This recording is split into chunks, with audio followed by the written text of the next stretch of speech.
Russell Raymond was once a nobleman who was a student at a magic academy, but because he couldn't control his mana, he was immediately expelled as a hopeless failure. His father died in a war with the Empire, and with no other choice, Russell wandered the world working as a mercenary. The only thing he had left from his past life was a ring with a dragon's eye. One day, when luck had completely turned its back on him and he had no money left, he had to agree to clean dust in a museum. There he found an ancient dragon skeleton and its heart. As soon as he approached it, his ring vibrated and awakened the ancient dragon, who gave him his power and transported him back in time to when Russell was still studying at the academy.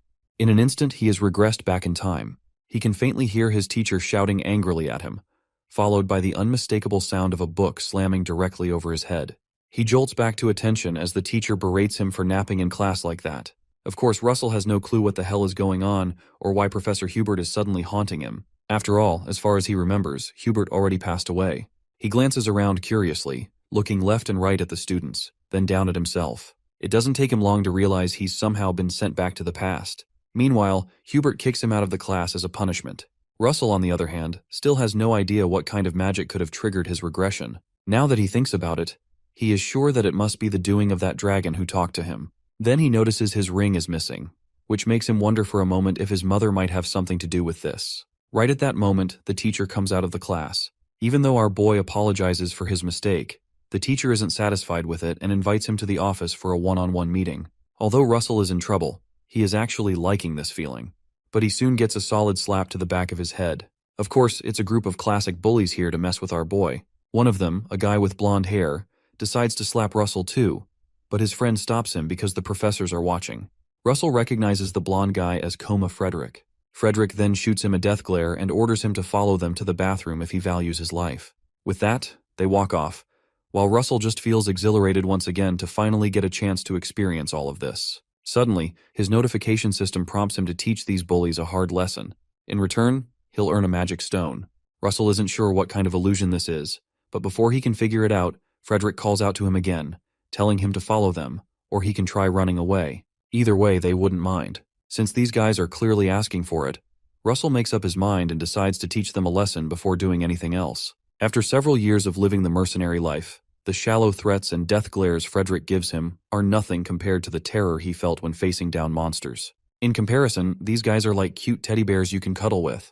Anyway, once they're in the bathroom, Frederick throws a sassy jab at Russell, but my guy responds with the same energy, calling him a bedbug bastard. The trio is bewildered to see him exuding this unshakable confidence, but they're not here to take any crap. The most eager of the bunch balls up his fist to punch, but Russell whizzes past him and delivers a devastating punch that knocks the guy out cold.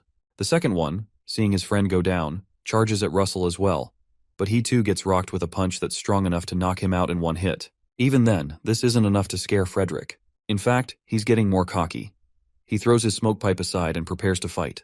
He throws a jab at Russell while mocking him, saying that since Russell can't use magic, he's learned some cheap martial arts. This, he claims, is to be expected from a fallen family. Frederick then slips 4 rings onto his fingers, reminding Russell that while magic is forbidden, small artifacts are allowed.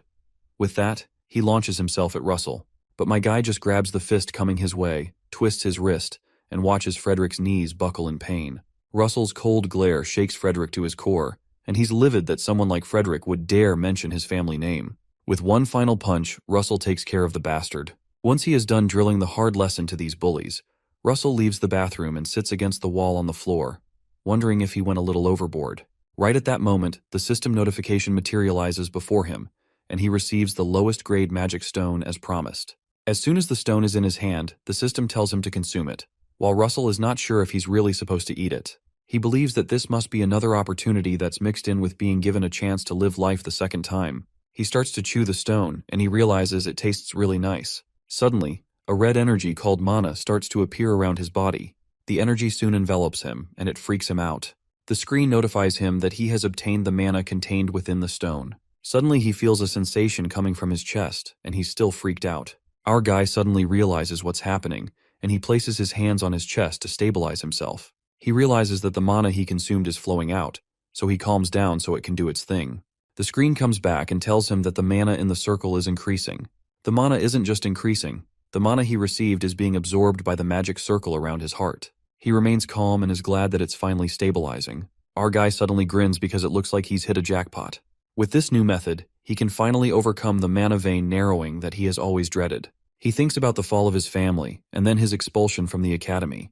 As if those experiences weren't bad enough, he had to settle as a third-rate mercenary. Finally, it looks like he can change the future that he has foreseen. He paces through the hall with a newfound joy, and it looks like things are looking bright. Moments later, Russell knocks on Professor Hubert's door, and he's told to come in.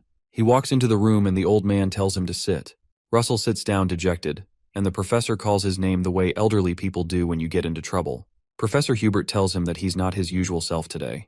To help solve the problem, he continues by suggesting what the problem could be. He asks Russell if he's going through something difficult. The professor informs him that he heard a rumor that his classmates are bullying him, and he wonders if that's the cause. Russell recalls his fond memories with Professor Hubert in his past life, and he recalls how he never gave up on him. He finally smiles when it's his turn to respond, and he remembers that he always wanted to say this. So he informs the professor that there's no need to worry. The old man is shocked by his words, and Russell thanks him for asking. The professor coughs and states that it is his job as a professor to take care of his students. He adds that, however, because he'll get punished because he dozed off in class today. The professor opens the book in front of him and tells him the punishment won't be an easy one. He's given an assignment to write an analytical report on a part of their textbook. Apparently, it's a section that even those in the upper years struggle with. While he speaks, the screen pops up again and announces to him that his new mission is to complete Professor Hubert's assignment. The system informs him that he can get additional rewards depending on the level of completion and Professor Hubert's level of satisfaction. The reward is another lowest grade mana stone plus some mysterious thing. Russell's eyes widen when he realizes that even completing assignments are missions. The professor notices his eyes widening, so he asks him if the assignment is too difficult. Russell tells him it's not, so he thanks the professor. Later, Russell completes the assignment after a few hours. He thinks to himself that the assignment isn't as difficult as it was made to look. In his previous life, he used to study the theoretical part of magic really hard because he was hopeless at using mana practically. But there is something else to pay attention to in this new life.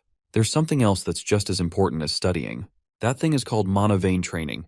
Russell remembers one of his jobs as a mercenary where he's escaping from a monster. He explains that the mana vein is the path that circulates mana. Mana is absorbed through breathing. Mana is also circulated through the mana veins and is collected at the heart. In the flashback, the monster closes in on our hero. The monster smashes one of its large claws on the ground, and Russell quickly jumps out of the way. While he's running, he turns back and notices that the monster is coming to attack him again. He explains that the reversal of mana flow out of the body is called magic. In the flashback, he does some circle magic and releases some fire out of his hands. It's a great deal of fire, and the fire envelopes the monster.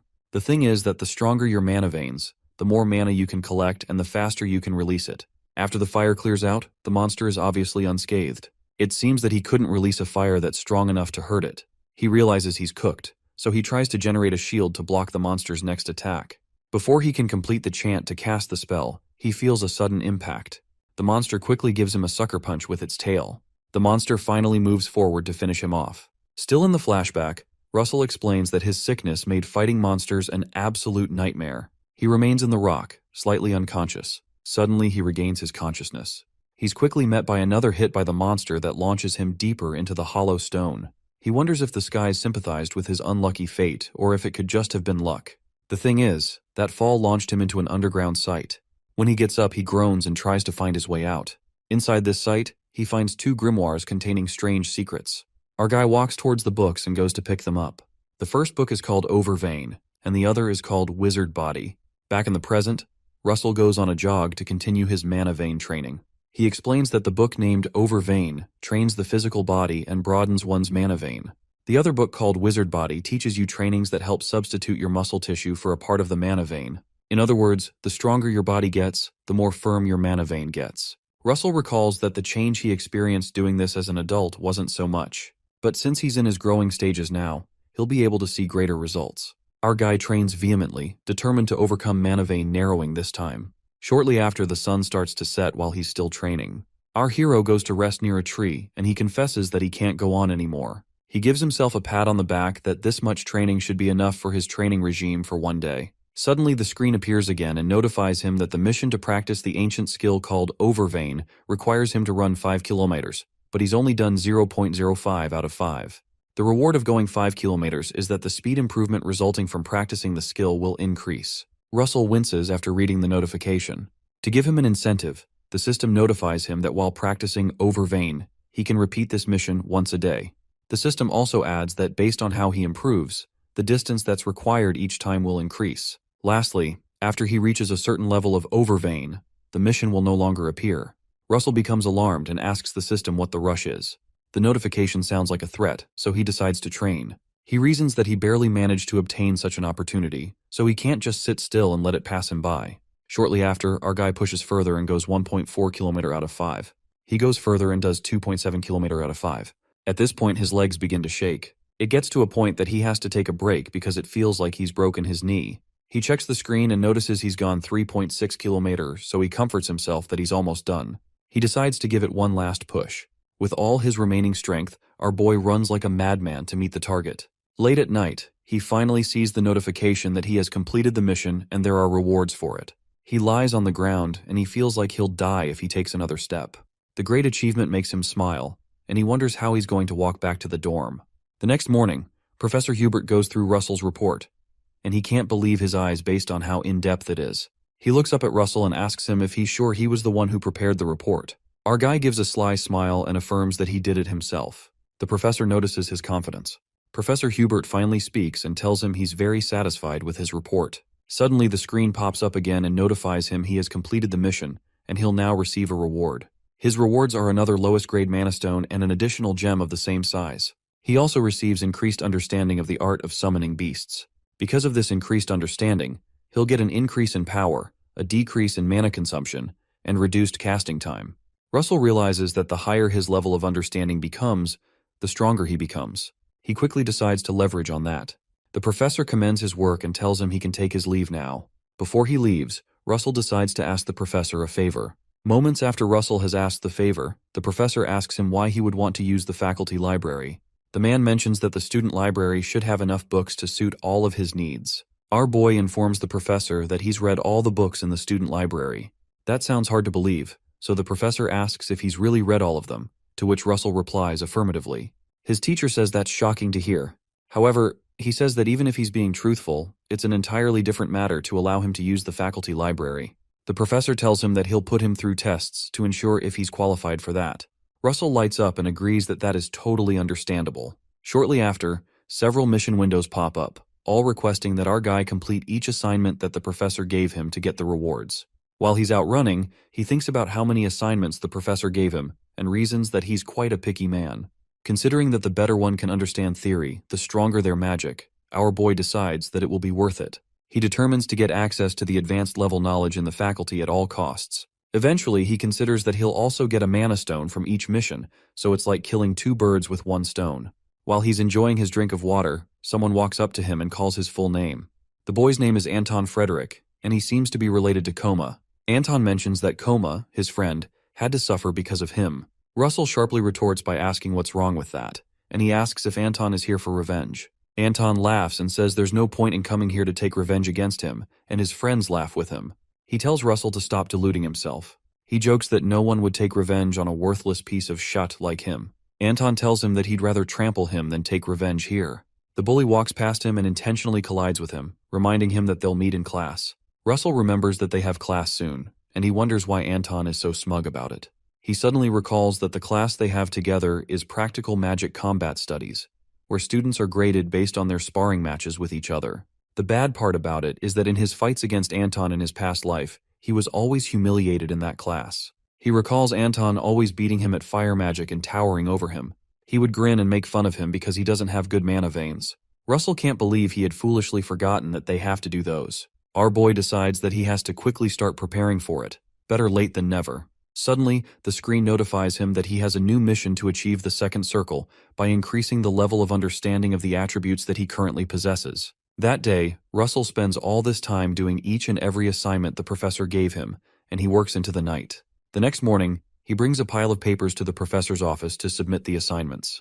The system shows several notifications for each assignment and tells him that he has completed his mission and will now receive his reward. That evening, Russell returns to the dorm after a day well spent and decides to check out his rewards. He looks at about 10 mana stones that the system gave him, and he contemplates what to do with them. A growing uncertainty rises within him as he picks them up. He wonders if his body's mana load will be able to handle several mana stones at once without causing adverse effects. Eventually, he seems to accept his fate and proceeds to take the stones. He tells himself that he'd have to trust the training he's been going through for so long. A few seconds later, our boy tosses all 10 stones in his mouth and chews them up. For a short while, nothing happens. Moments later, the mana from the stones is released, and his body is suddenly enveloped by the mana. It becomes more pronounced, and the entire room is consumed by a bright light. He suddenly begins to feel like his body is burning. To absorb the mana towards his heart, he quickly makes a path into his mana veins. Russell starts to create a path to mold the flow of the mana. He continues to direct the flow of the mana to channel it to his heart. It's clear that he's in some pain, but he decides to bear it. Furthermore, he starts to twirl the mana flow around to draw a new circle around his heart like the first one he has so he can achieve a second circle. If he fails at doing this properly, his heart won't be able to make it. Our boy carefully draws the second circle but hesitates before he reaches the end, afraid that he'll mess something up. He decides that there's no going back, so he decides to finish it up. His veins begin to absorb the generated mana once he concentrates and completes the circle. Our boy refuses to give up, no matter the consequence. There's no way he can achieve his dream of being a world-class mage without doing this, so he promises himself to achieve a second circle. Suddenly, a bright beam of light bursts out through his window, and it looks like he's exploding. Moments later, Russell wakes up on the ground, and he realizes that he was able to do it successfully. He realizes that he's finally achieved the second circle. Finally, the mana flows into his body while he lays on the ground. Suddenly, the system notifies him that he has completed the mission and will now receive rewards. Apparently, his understanding of the elemental attributes has risen greatly, so the power of each elemental magic has also risen greatly. The next morning, the professor reads through all of the reports that Russell submitted to him. He exclaims in amazement and confesses that he can't believe that he was able to complete all those tasks in a short period. The professor tells him that there's one last question before he can grant him access. It's a question that is more fundamental compared to the previous ones. The professor asks which of the structures is the most important among the 4 structures that magic is comprised of. The question shocks Russell, who just stands there in silence. Professor Hubert notices his silence and starts to regret asking a student a question that he himself has recently just figured out. To avoid overwhelming him, the professor quickly gets up and proposes to ask a different question. Russell, who was silent all along, starts to answer the question anyway. The professor is taken aback by Russell's confidence. Shocked that he has an answer, Professor Hubert stops talking and listens to him. Russell finally answers that the most important structure in magic is the mental image of the one performing magic. The professor hesitates for a moment and considers the answer he gave. Professor Hubert finally asks him why he thinks that is so. Russell thinks deeply about the question before he speaks. He says that magic is manifesting something into the real world using mana. The world categorizes this process into 4 different levels. The first level is known as assimilation, where you learn the principles that guide natural phenomena. The second step is creating a mental image, where you visualize what you've learned in your mind.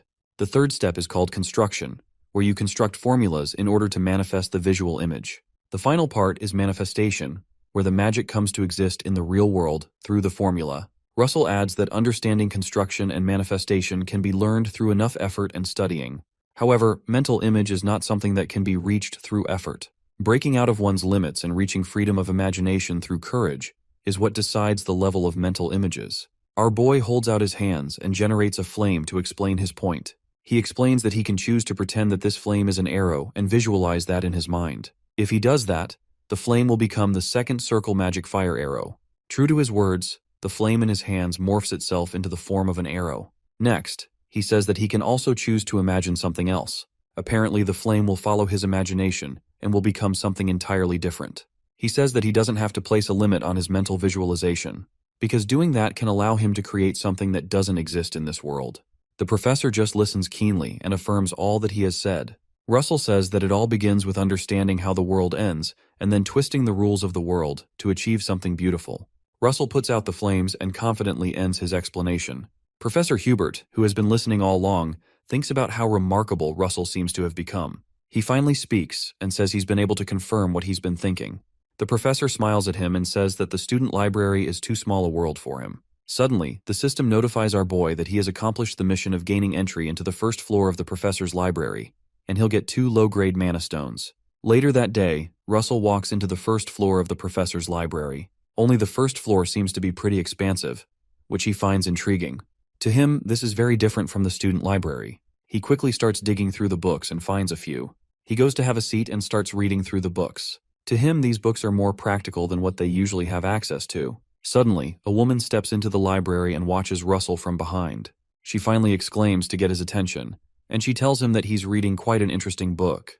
Russell is shocked to hear her voice, and he realizes he's not alone. He quickly drops the book and turns around. Oddly, he doesn't see anyone, and it turns out that the woman has somehow disappeared to his front, and she signals him to look forward. She is dressed like a mage, and Russell recognizes her. The woman smiles at him, and he recognizes her as Dariah Snow White, the master of the Flame Tower. He quickly greets her and introduces himself. Russell immediately becomes uncomfortable in her presence. This is because she is in the realm of the 8th circle, which not many in the world have been able to reach. Despite being over the age of 80, she uses an incredible amount of mana to maintain her youthful appearance. She is the master of the best-ranking magic tower of the Red Tower faction called the Flame Tower. Daria is surprised to learn that he knows her. She brings out a large lollipop out of nowhere, and she quickly puts him at ease, telling him there's no need to be nervous. Wondering how a student was able to gain access to the professor's library, she turns around and asks him. Russell informs her that Professor Hubert had allowed him to use the library. Daria exclaims softly, and asks if an uptight man like Professor Hubert really allowed him to use the library. Our boy starts to grin when he realizes that the professor can be a bit uptight in truth. She mentions that it makes sense, and it explains why he was learning something quite interesting when she came in. The woman scans him with her eyes and notices that he has extremely pure mana, and senses that his mana distribution is very stable too. She glances back at him and mutters that it's rare to find someone like him. Daria walks past him and tells him not to worry. To ease his tension, she assures him that she's not here to lecture him or get in his way. Russell bows again and thanks her for her kind words. Daria suddenly strikes the ground and a bright light comes out from the spot. She tells him to grow to the best of his abilities, but when he looks back up at her, she's nowhere to be found. All that's left of her is the bright light, and it appears she had teleported elsewhere. Russell is left awestruck, and he just looks at the spot where she was standing. After he finishes, MC steps out of the professor library and quietly shuts the door, still shocked from the encounter. While he's still daydreaming, he hears a voice from behind who's asking if it's our boy who is standing by the door. Russell looks back at the person talking, and it turns out to be Anton and his gang. Anton's friend wonders why Russell is coming out of the professor's library and asks who he thinks he is. Anton remarks that it seems Russell must have kissed some professor's a-hole, but it doesn't change the fact that he won't amount to anything. The boys walk away laughing, and Anton tells Russell to keep trying his best. As he walks away, he glances back and says that it's not going to do him any good anyway. Shortly after, the students gather in the Academy's stadium for real situation magic battle studies. The first one to be named comes down to the stadium grounds and gets to choose another student to be his or her opponent. The professor in charge tends to choose the weakest student. This is done so that the student can choose someone of their own level to compete against. All eyes suddenly go to Russell, and it seems everyone's expecting him to be called. Russell mentions that he was always the first to be called in his past life. Some boys nearby jokingly gossip that Russell will be the one to be chosen again because he has a condition known as mana vein narrowing. One of the students immediately starts begging Russell to choose them as their opponent when he's called out so they can raise their grades this semester. Another student tells Russell not to pick that bastard but to pick him instead. The professor notices the ruckus and he tells all the students to quiet down. He proceeds to pick a student and starts to call the first name. Everybody starts to whisper that it's going to be Russell, and some people start to laugh. Much to their surprise, the person called out is Anton Frederick, and this shocks the students. They're shocked to hear Anton's name, and they wonder why he gets to be first. Anton proudly walks by the professor. He thanks the professor for calling him out.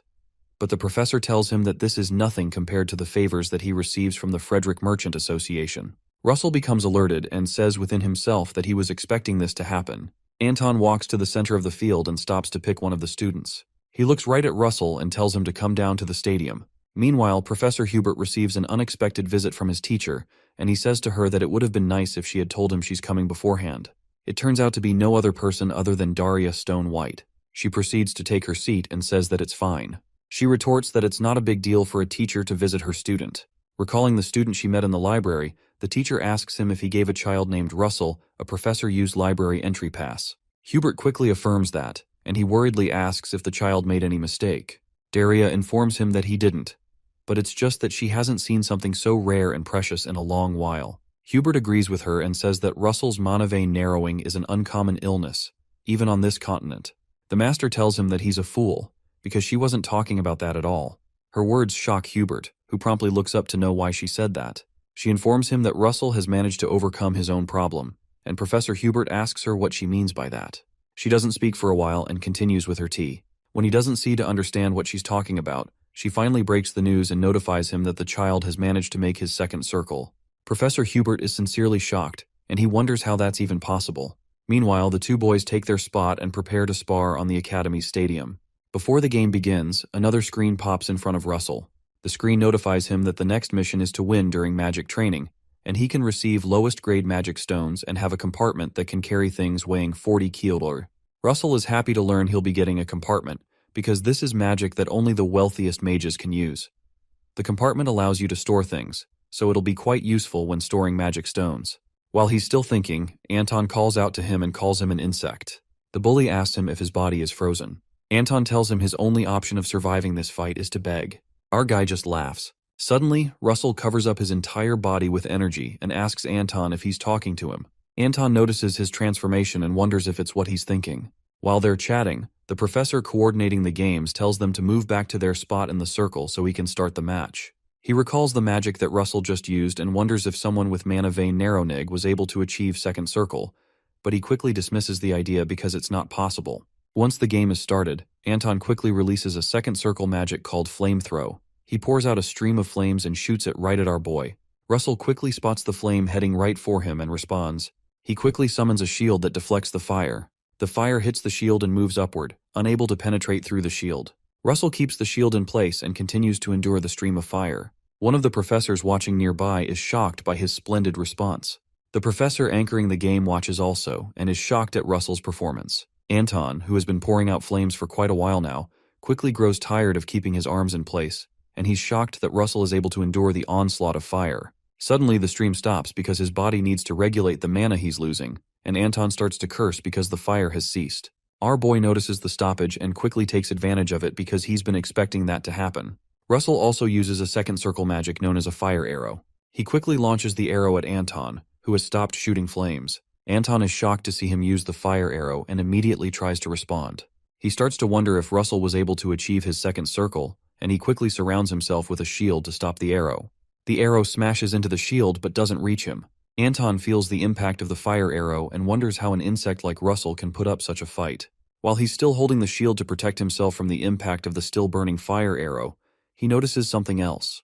What he sees startles him. Right in front of him, Russell has already successfully cast a second fire arrow. Our boy launches the arrow at him and doesn't show any mercy. The second arrow heads for Anton's shield, and Russell doesn't give him any breathing space. The professor anchoring the session is shocked and wonders if it's a double casting. The other professor tells him that it's not double casting, but it's more like his casting speed is so fast that it seems like it. While they talk, Russell creates another fire arrow. Anton notices this, and he wonders if making a fire arrow is all that his opponent is capable of. He decides on a secret way to beat him, and he changes his shield structure. He changes his shield into one that's specialized against fire using another second circle magic. Meanwhile, Russell notices the change and smirks because that is what he's been waiting for. Anton gloats about his plan to wait till Russell expends all his mana on his fire-resistant shield, then fight back. Unlike what he expected, Russell cancels the casting of the fire arrow and starts to cast another spell. The fire in his hand disappears, and some strong wind starts to appear. Anton is shocked by the sudden transformation, and he exclaims because it seems his plan has been foiled. Russell uses a second circle magic called a wind arrow and launches it right at his opponent's shield. Anton is struck by the arrow and falls backwards. He's shocked that the insect was able to identify the type of shield he was using and modify his casting. The new professor who is watching the fight opens his mouth wide and wonders if this is the same Russell he knows. Meanwhile, the professor who rigged the selection to pick Anton can't believe his eyes and continues to sweat profusely. Anton groans from the pain of the impact and loses control of his shield. The impact pushes him far back, and he's almost out of the circle. Anger rises in his eyes, and he can't believe that such a little runt is beating him. Before he can make his next move, Russell closes in on him and starts to cast another spell. This time our boy casts a lightning spell. A lightning beam comes out of his hand and hits Anton right in the chest, knocking him further back. His eyes roll back and turn white as he groans from the excruciating pain of the strike. He tries to generate fire to counter the attack, but he's too weak. Russell doesn't give him a breathing chance and rushes him again with another attack. He attacks the bully with another lightning strike. The professor who rigged for Anton starts to protest that he doesn't recognize the type of magic that Russell is using and says the match needs to be immediately stopped. Nearby, Professor Hubert tells the complaining professor to take a closer look at what's covering Russell's body so he can be convinced it's really magic. The professor quickly looks at Russell's body and is shocked. He sees a bright aura around Russell and stammeringly remarks that he's using mana like a knight's aura. Professor Hubert smiles proudly and mentions that he doesn't know how he got to do this, but it seems he's found a way out of his problem. Meanwhile, Russell continues to pummel Anton to the ground. He soon stops after Anton creates a comfortable hole in the ground. The students are all shocked by the turn of events, and their jaws almost fall to the ground. The crook professor wonders how this could have happened. While he's thinking, he hears a voice ask him what he's doing. He quickly looks to his side, and Professor Hubert reminds him that he's supposed to announce the winner. The crook professor stutters and quickly announces the winner. He loudly declares Russell Raymond as the winner.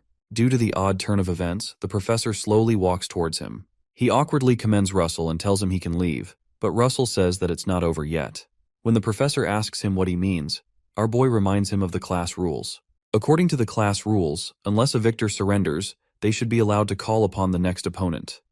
Anton's friends exclaim in shock because they realize that they're up next to get their behinds whooped. Russell promptly points at one of them and tells him that he's next. The system suddenly brings up another notification that informs him his new mission is to win the next magic duel, with rewards of 2 lowest grade mana stones and additional rewards for consecutive wins. Russell looks at the boy and he tells him to come to the fighting circle. After the game, Professor Hubert mutters to himself that our boy won 14 duels in a row. Considering the game, he reasons that Russell has great insight. He seems proud that he was able to recognize how much potential Russell had a long time ago. However, the professor starts to wonder how he was able to grow so quickly. He recalls all his moves on the field. Meanwhile, Russell receives a notification that he's completed his mission, and a compartment has been unlocked as a reward. The system notifies him that all his rewards will automatically be put in the compartment from now on. He also gets a series of mana stones as rewards for each fight he won. There seems to also be an unknown thing in the compartment, which the system gave him as a reward.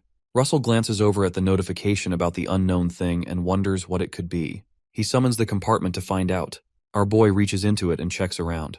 When he brings it out, it turns out to be some sort of map where X marks the spot. A notification pops up again with a new mission where he has to go to the location on the map and complete the mission assigned there. The system notifies him that some lights will guide his way when he approaches the location. The reward for the mission is something unknown, as well as 5 intermediate grade mana stones. The system issues a warning that it's best to try this mission after he has reached the 3rd circle. Russell is shocked when he reads that he'd have to get to the 3rd circle. He thinks about the 3rd circle, and he remembers that he's tried multiple times in his past life, but has never managed to get to that level. Another issue is that he doesn't know where this mystery place is, and he can't seem to be able to tell from the map. He quickly goes to the professor's library and hopes to find something that will hint at where the place is. He drops a series of books on the table and hopes to find a clue in one of them. The first one he finds is called Endymion Kingdom's Outer Territories, and he eagerly flips through it. There's no luck with that one, so he checks the next one. He doesn't find it, so he checks the next one. That one too doesn't have any information, so he checks another one but doesn't find it. After checking dozens of books, he groans in frustration upon realizing that none of the places in these books match the location he's looking for. He curses in frustration as he leaves the library and realizes that he's wasted too much time. He decides it would be better if he just focuses on reaching the 3rd circle first. When he goes through the hallway, several of the students cower in fear after watching his display in the stadium. Russell thinks to himself that he's managed to escape resentment and bullying. The only issue is that he's still a loner. While he's thinking, he hears someone call out to him from behind. He looks back, and it turns out to be Professor Hubert, who warmly asks him if he can come see him in his office. Russell cheerfully accepts to come see him. When they get to the office, Professor Hubert remarks that it's almost summer break. He pours them both some tea and asks Russell if he has any plans for the break. Russell tells him that he doesn't have any plans yet. Upon hearing that, Professor Hubert asks him if he would like to work with him on a research project, and this shocks him. The professor mentions that depending on how he performs, he can even get to have his name right after his as the author. Russell picks up the research paper and looks at the image on it, and he recognizes the place. The professor asks him what he's thinking about when he notices the surprise on his face. Russell promptly apologizes and tells Professor Hubert that he actually has plans for the summer. The professor looks at him puzzled, wondering why he had just said he didn't have any plans. Russell hands him the book and tells him he plans to go to the place drawn in front of it. He also hands him the map that he got. Professor Hubert looks at the place on his map and recognizes the place as Maldiva. A while later, when summer break arrives, Russell begins his journey to Maldiva. He sits in the back of a coach as he enjoys the view from the window. Later, Russell summons the compartment again. He picks a mana stone from the compartment and tosses it in his mouth. He tells himself that this will fill up his stomach for the journey ahead. He says to himself that he'll reach the third circle before he reaches Maldiva. Meanwhile, the professor thinks about the strangeness of Russell's trip. The reason it seems strange is because someone else is also going to Maldiva. He believes Daria, his teacher, must be in Maldiva right now, and it may be a good thing that Russell is headed there. Meanwhile, by the Endymion Maldiva Sea, Daria gets a suntan by the beach and enjoys her vacation. She says within herself that the place may be her hometown, but it's always beautiful in her eyes. She enjoys a drink and wonders how long it has been since her last break. She realizes she's been busy protecting the Empire, making magic research presentations, and even developing her students. The master recalls a time when she was addressing her student. She mentions the numbers 9, 6, and 3 to them. She creates some fire in her hands and explains that these 3 numbers hold special meaning to mages. The kids are astounded by the depth of her skill, and they listen to her closely. Daria teaches them that the 3 numbers signify the end as a person who is already walking the path of 9th circle magic. It signifies the completion of a 6th circle for the mage that's yet to get there, and the suffering they'll go through to become a grand mage. The 3rd circle signifies a different thing. It signifies the start of a person being alone as a mage. Daria thinks about how it feels to be alone as a mage. Suddenly, she recalls her meeting with Russell and wonders if the child is doing okay. She continues thinking about how she saw him reading an advanced magic book. Meanwhile, the coach that Russell is in finally reaches Maldiva, and the rider informs him they've reached their destination. The coach rider waits for a while and notices that our guy isn't coming down. When he comes to the back to check out his passenger, he exclaims in shock based on the state he finds him in. Sometime later, Russell furiously gobbles down some food. He tears a piece of hot dog with one hand while he eats a loaf of bread with the other. In front of him is a mountain of food, and he recalls that he used too much strength trying to calm down the crazed mana when he was trying to draw the 3rd circle. In a flashback to when the coach rider came back to check on him, the rider finds him unconscious and frantically tries to revive him, thinking he had died. In the present, Russell swallows a drink, and he's glad he's finally able to achieve the 3rd circle. He empties the cup in front of him and drops it on the table. He thinks about how awesome it is for him to achieve 3rd circle magic. The fact that he was able to overcome his limit from his past life just months after he returned to the past astounded him. He drops some coins to pay for the food and proceeds to leave. As he leaves, he tells himself that he'll have to go further than the 3rd circle. The system brings back the mission that's connected to the map and notifies him to find the location marked on the map. The screen notifies him that light will guide him once he takes the bold step to go near the area marked X. Russell checks the map again, and he realizes that he has to find the place on the map, but he doesn't know the landscape. While he's still thinking about how he can get directions, he overhears a tour guide inform some men that he'll take them on the best tour around Pompeo volcano. The tour guide screams loudly and explains that he's offering a special discount just for today. Shortly after, Russell joins the tour and follows the guide as he leads them to a rocky path. The tour guide tells them that Pompeii was originally a regular mountain that somehow turned into a volcano. The mountain suddenly turned into a volcano because a special creature started living in it. Their guide instantly mentions that there's only one creature with that description in the entire world. The creature is none other than the Red Dragon. Russell decides it may be a good idea if he starts to move alone from that point. Our boy crouches behind the other tourists and proceeds to leap off the cliff they're standing on.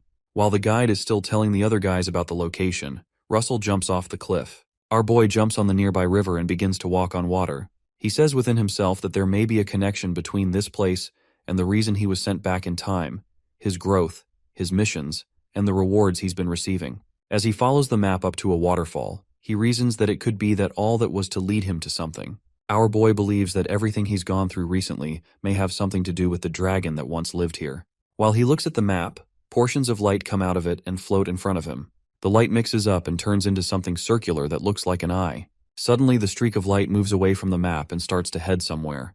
He suddenly recalls that this must be the light that he was told would guide him. The light moves over the river and makes its way through the waterfall. Russell smiles slyly and realizes that his mission is behind the waterfall.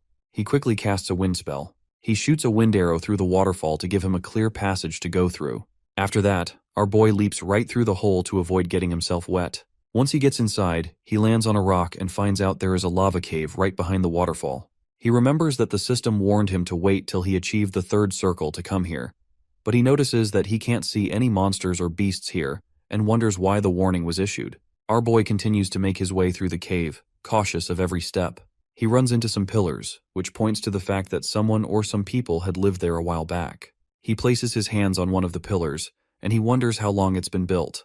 While he's checking it out, something catches his attention from the corner of his eye. He finally finds the light he was following stop in front of a strange door. Russell walks towards the door to investigate what's behind it. When he nears the door, his sense suddenly begins to tingle, and he feels as if something is wrong. He stops walking and wonders if he's suddenly forgotten the things he learned from his life as a mercenary.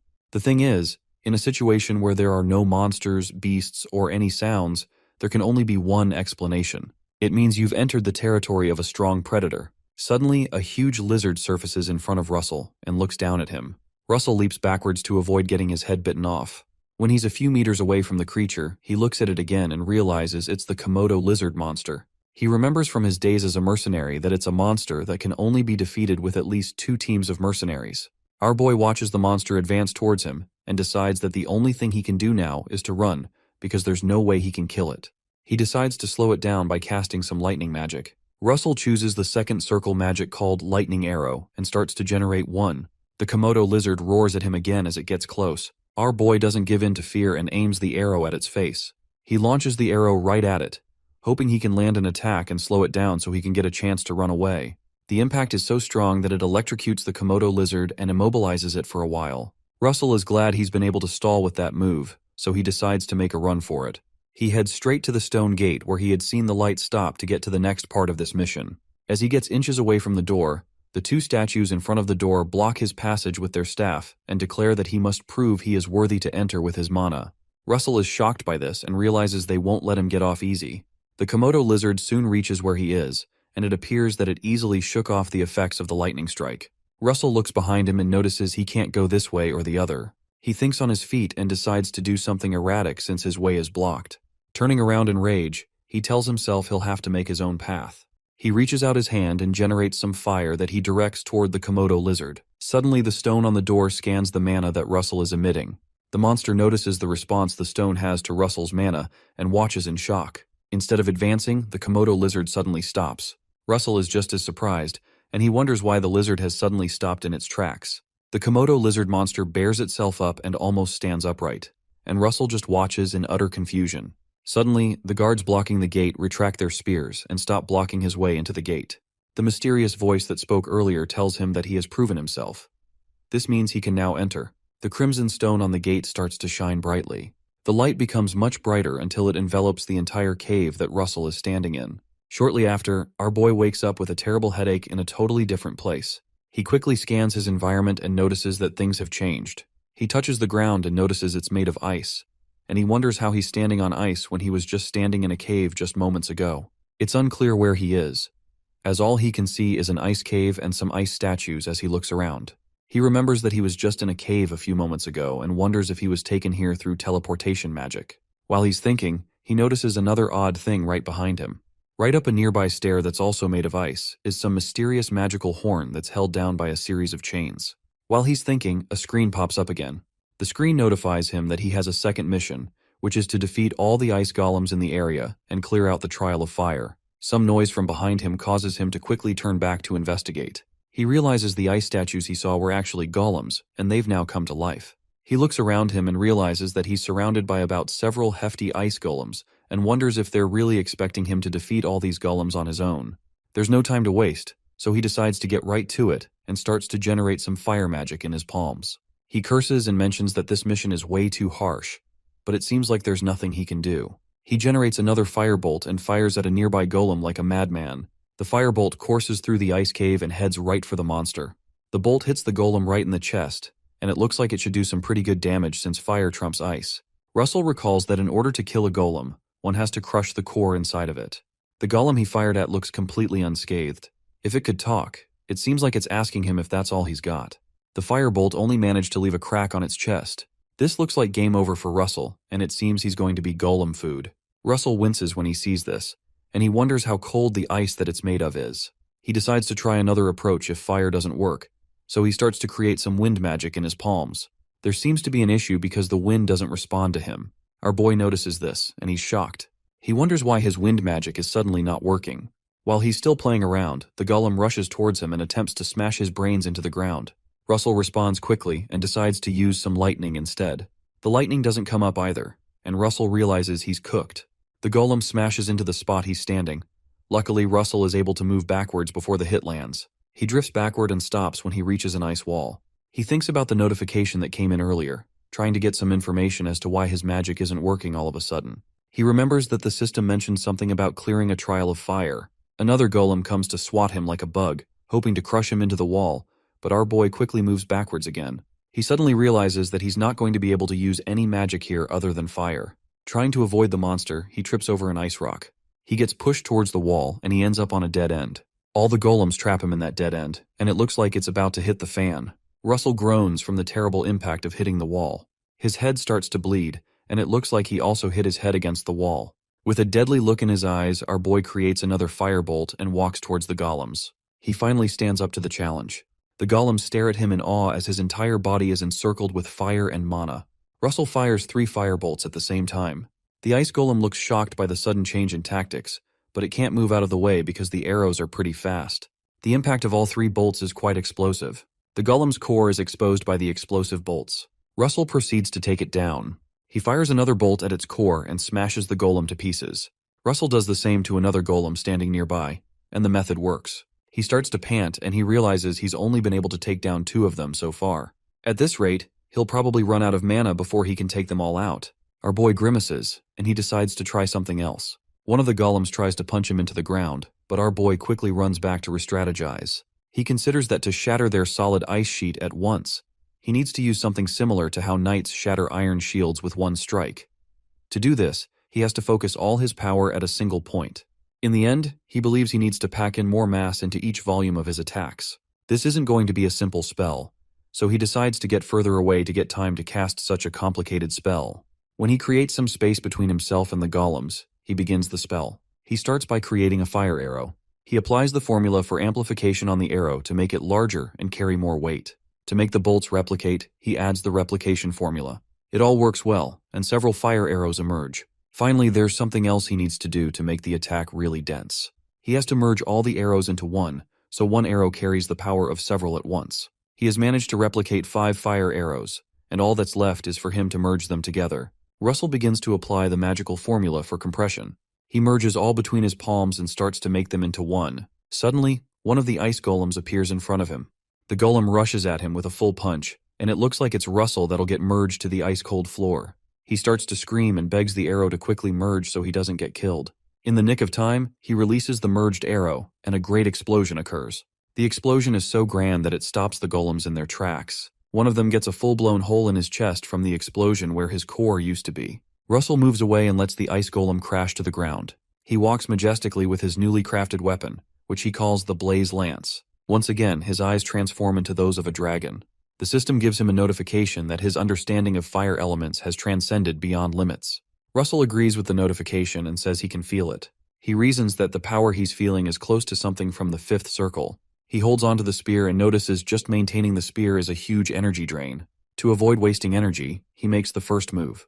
The golems rush towards him to let him know that they're not intimidated by his flashy new weapon. He launches his attack right from where he's standing and burns through the core of 3 of the golems and goes to the next and to the next. Russell counts that there's just 4 of them left, so he quickly proceeds to finish what he started. He breaks the core of one of them easily. He slices through the second one with his weapon, destroying the core also. Now there's just 2 of them left. While he's counting, one of the golems launches an overhead attack and attempts to hit him, but he easily moves out of the way. He jumps at the monster to take it down. He slices it in half for its insolence. After that one goes down, our boy starts to pant because he's running out of mana, but he can't rest till they're all down. The last golem decides to go long range, and it throws huge ice rocks at him. Luckily, Russell blocks the rocks, but some of them hit him, and he realizes he would instantly have been killed if he hadn't blocked it with his spear. At this point, he's left with 1 breath of mana, and his spear starts to dematerialize. Russell gets back up and maintains the spear. He tells himself that there's one last thing he can do if that's the case. He decides to throw the spear at the monster. This is the last blow, so it's critical. It'd be terrible if he missed. Russell finally throws the arrow when the monster gets close enough and hopes it reaches it. Finally, the arrow breaks through its ice shield and gets to its core. Russell just stands there after his throw and watches the arrow pierce through the monster. Our boy keeps watching, and he looks through the large gape in the monster's chest. When he realizes that he's taken them all out, he collapses to the ground. The system suddenly shows up again and notifies him that he has completed the mission and will receive the reward of 2 low-grade mana stones and 3 lowest-grade mana stones. He will also receive the unknown object. The unknown object is something called the Forgotten King's Horn. It turns out that the mysterious-looking object that Russell saw in chains is the Forgotten King's horn. The horn becomes enveloped with fire. The screen pops up again and shows that this is the Forgotten King's horn, and it has fire essence. The horn starts to release a great deal of light that fills up the entire ice cave. The light fills up the cave, but Russell isn't aware of it because he's passed out from exhaustion. The system displays that he'll need to enter the thoughts of the Forgotten King in order to receive his reward. Shortly after, Russell wakes up in an odd place. In this dimension, he's tied up by some chains, and he tries to recognize the place. The screen pops up in front of him and tells him he's obtained the unknown object called the Forgotten King's horn with fire essence. It also shows him that he has to enter the thought of the Forgotten King in order to receive his reward. When he looks around at his chains, he wonders what sort of reward this is because he feels like he's being tortured. Suddenly, the voice of the Forgotten King comes up. The voice of the Forgotten King continues and tells him that he's going to bestow upon him something called the King's Fragment. The horn appears where he is, covered with fire. The tip of the horn starts to come towards him, and Russell is shocked because it seems he's about to be impaled. Just like he thought, the horn pierces through him. He screams out in pain, and it's clear that the chains were put there to stop him from running away from this. The pointy end of the horn pierces through his flesh and enters into him. The horn releases a great deal of energy into him, and he looks like he's about to explode. He continues to scream at the top of his lungs due to the pain.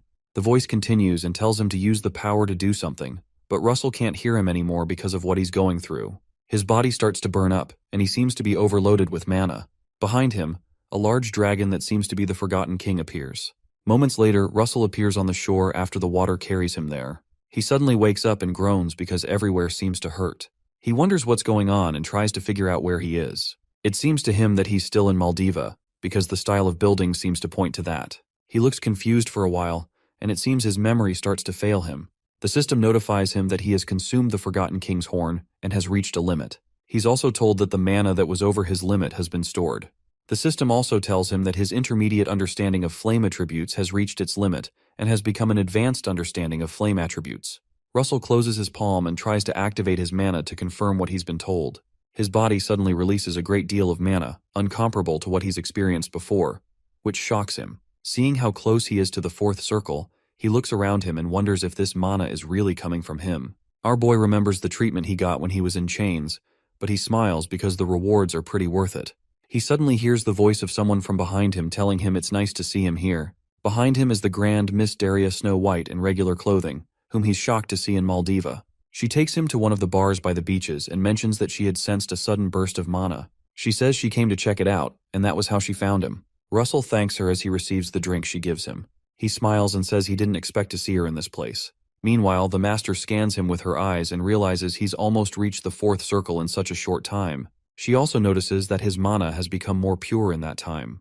As they continue their chat, Russell asks the Tower Master what brings her to Maldiva. She tells him that Maldiva is her hometown, but many people do not know. Russell is surprised to hear that, and he asks again to know if he heard properly. Miss Daria replies with an affirmation and says, that's the reason she comes here every summer. Because she's curious, she also decides to ask him what brings him to Maldiva. Russell hesitates before he answers, and he decides that it may be too early to tell her the truth. He finally finds a good enough excuse and he says that he came to see more of the world. The Tower Master smiles at him and affirms his statement, but she wonders whether to check the child's abilities. She decides to go ahead, so she asks him if he minds helping her out for a bit, and Russell seems confused by her question. Miss Daria flicks her finger, and suddenly some magic happens. Some fire surrounds Russell's body and clothes him with a black cape. He recognizes the symbol on the cape as the Flame Tower's symbol and wonders why she gave it to him. The master tells him not to worry, and informs him that the task she wants to give him is something he can handle. A screen suddenly pops up and notifies him his new mission is to pass Miss Daria Snow White's test. He is informed that he'll have to help her fight off human trafficking ship pirates at Maldiva Harbor to pass the test. The reward for completing the mission is an intermediate-grade mana stone. The master mentions that she's sure that he's already aware that Endymion strictly forbids slavery. She explains that this is why they don't allow human trafficking ships to land at their harbor. Unfortunately, there are still some people who ignore their laws. She informs him that there are some guys trying to land their human trafficking ship near Maldiva, and she'd like him to help her deal with them. That evening, they both get on a boat and proceed to carry out the mission. Miss Daria informs him that she can do the mission on her own. The only issue is that the plan involves rescuing the victims as well as taking the ship. Russell catches on and tells her that means they need to pretend to launch an attack in order to distract the enemies and rescue the victims. The master commends his quick understanding. As they continue the journey, Russell thinks deeply. He considers the fact that 100 mages would come running, even barefoot, if the Flame Tower Master ever asks any of them for help. So, if she's specifically asking him for help, it's not because she really needs him, but because she wants to test him. Soon enough, they reach the ship they're looking for. Before she gets off the boat, she tells him that what happens from now on might be too much for him. She explains that he has to deal with it because the path of a guardian is not always smooth and noble. Apparently, this is just another fate of mages. After she's done talking, she steps on the edge of the boat to go to the ship. She levitates to the side of the ship and tells him that she'll attract their attention and make it look like an attack, which will give him enough time to save the people they kidnapped. Russell just watches as the Flame Tower Master flies to the top of the ship, and he seems pretty tense. Miss Daria flies upwards until she gets to a comfortable height above the ship. When she gets to a suitable height, she stops there and says this height should do it. She suddenly begins to activate her mana. The entire place fills up with a bright, blinding light, and she screams out to Russell to go help the people.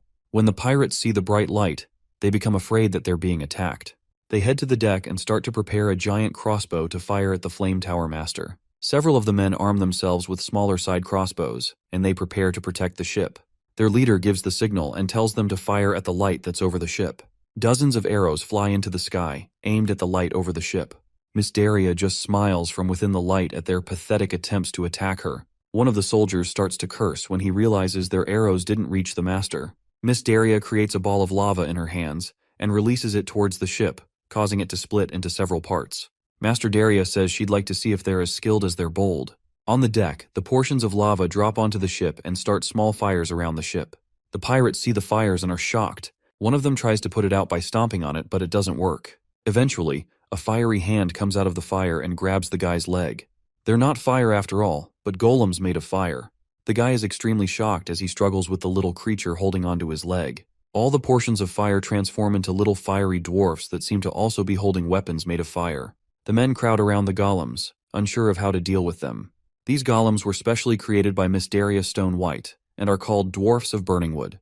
While the men cower in fear, one of them, who's pretty confident, walks towards the golems with his axe. Meanwhile, Russell climbs onto the ship. He manages to jump into the ship while the men are distracted. The confident man tells the others to move, because they're afraid of nothing. Russell watches as the man walks to one of the golems and attempts to deal with it. He watches as the man bears down his axe on the golem that's just watching him innocently. The cocky guy swings his axe and divides the golem in two. Moments late, the goblin starts to mend its body back, and it doesn't look too happy. Russell keeps watching, and he's amazed that he gets to see these creatures in person. The assaulted golem responds and changes its shape and starts to wrap around the man's legs. Soon after, the golem completely changes its shape and constricts around the man, setting him on fire. Russell is shocked by how quickly the golem is able to transform its body. Meanwhile, the other men watch their mate get burned to death in shock and horror. Russell snaps out of it and decides this isn't the best time to be watching such things in amazement. He leaves the spot and makes his way down some stairs to get to the interior of the ship. Below deck, there's a large prison facility that probably houses the captives. The guy that's on guard duty notices the ruckus and wonders what's going on the deck. One of the prisoners blurts out that it seems the Navy has come to get them, and he rejoices that they're saved. Their guard hits their door with his weapon to scare them and stop them from talking. He tells them that it doesn't matter what happens, because none of them will ever escape from their grasp, and the men cower in fear. When they keep quiet, he asks if they heard what he said. Meanwhile, Russell lays a hand on the back of his neck. Our boy decides to knock him out, so he uses some lightning magic. A lightning bolt comes out of nowhere and hits the fat guy. One of the prisoners notices their unconscious guard and comes closer to ask if he has come to save them. He smiles at the man and tells him he has come to save them, but he informs him that it's safer for them to remain indoors until all the pirates are gone. The man falls to his knees and starts to thank God for answering his prayers. Russell looks around and wonders how many people are confined in this small area. While they're waiting, our guy sees something quite disturbing. He sees a little boy crouched in a cell and is shocked that the heartless pirates are even selling kids as slaves. He becomes really angry and calls the pirates trash-like bastards. Moments later, some of the other men come to the prison, and they spot Russell. The men quickly notice the unconscious body of their comrade that's lying on the ground. They realize that the ship has been invaded by the enemy, and one of them tells the others to get the bastard that invaded the ship. All three men bring out their swords and move towards Russell. Our boy, who was already angry that they would kidnap a child, tells them he'll be the one apprehending them, and he starts to create a chain out of lightning. He uses a second circle magic called Chain Lightning and throws the chain towards them. The chain bounces from one person to the next and electrocutes all three men on the spot. They're all electrocuted and become unconscious. One of them threatens that something bad will happen if their captain comes. But Russell doesn't let him finish his statement, and he electrocutes him with more lightning. Our boy continues by checking the other room in the prison facility. He runs into a dark cell and asks what the deal with the cell is. One of the people inside the cell asks him if he's a mage from the flame tower. Russell quickly creates a ball of light in his hands so he can see better into the dark cell. What he sees shocks him because he notices the cell contains several elves. The male elf asks him if he's a mage from the flame tower one more time. Russell realizes he must be asking him that because of the symbol on his cape. He informs the elf that he's not a member of the flame tower yet, but he's met with a rude response as the elf says that whatever he says is fine. The elf stands in front of the gate looking unimpressed and tells him to open the door already. Russell thinks to himself that he's obviously going to open the door, but he wonders why this guy is annoying, even though elves are known to have huge egos. He takes a good look at the guy and wonders if he should just leave them there. Suddenly, another voice comes from within the cell and tells the first guy to stop. The female elf among them reminds the first guy to mind his manners. The other male elves are startled by her voice, and they call her Yahello. She tries to stand up, so they help her get up. Yahello informs the others that Russell isn't an ordinary human. She walks towards the gate and tells them that he possesses mana that's as pure as the light from a sunset. Apparently, Russell is giving out a scent of spirits, so she smiles at him and tells him. The other elves are shocked by the statement that the mage isn't human. The mouthy one asks Yahello what she meant by that. Russell is equally shocked by her statement and wonders what she means by the scent of a spirit. The elves are left puzzled, and they wonder how a human can give off the scent of a spirit. Even Russell starts to sniff himself, and he tries to pick up the scent of the spirit that Yahello had mentioned. While he's trying to sniff himself, the mouthy elf calls out to him. The elf requests that Russell save them from there, and he even bows to him. All the elves in the prison follow suit, and the mouthy one begins to beg him. Russell becomes slightly uncomfortable as he watches them. He notices that all the elves, who are usually known for their big egos, were easily changed by one sentence from the female elf. He looks at her and wonders if she's a high elf. Later on, he starts to apply some heat to the lock and tries to break it. While he's on it, Yahello refers to him as a guardian and asks him if he has defeated the pirates and bosses. Russell wonders what she means by bosses. Meanwhile, in the other room in the prison facility, a man in a knight's armor walks in and finds the guards on the ground. In the hidden room, Yahello tells Russell that the bosses are more powerful adversaries. She says they're more powerful than her warriors, who are very skilled with magic. Meanwhile, the knight notices the trail of bodies and notices the door of the other compartment is open. A sly grin crosses his face as he thinks about all the things he's going to do to the intruder. Meanwhile, on the deck, the pirates keep trying to fight off the fire golems. Their captain watches them fighting while he tries to stabilize the ship. The captain finally stabilizes the boat and proceeds to bring out his sword. Suddenly, he rushes to the lower deck and decides to join in on the fun. He quickly cuts the heads off the fire golems, and it doesn't look like they can recover from this one. When they're gone, he asks the men if they were all struggling because of such a light attack. Meanwhile, the captain has a glow about him, which signifies that he's a knight. The men begin to rejoice when the captain joins them, and they loudly tell Daria that she's done for. Miss Daria watches them in amusement, surprised that they were able to take care of her fire creatures. She decides to come down from the height and join them on the ship to investigate what's really going on. Seconds later, the master lands on the ship's deck. All eyes turn towards her, as the pirates are shocked to see her come to them.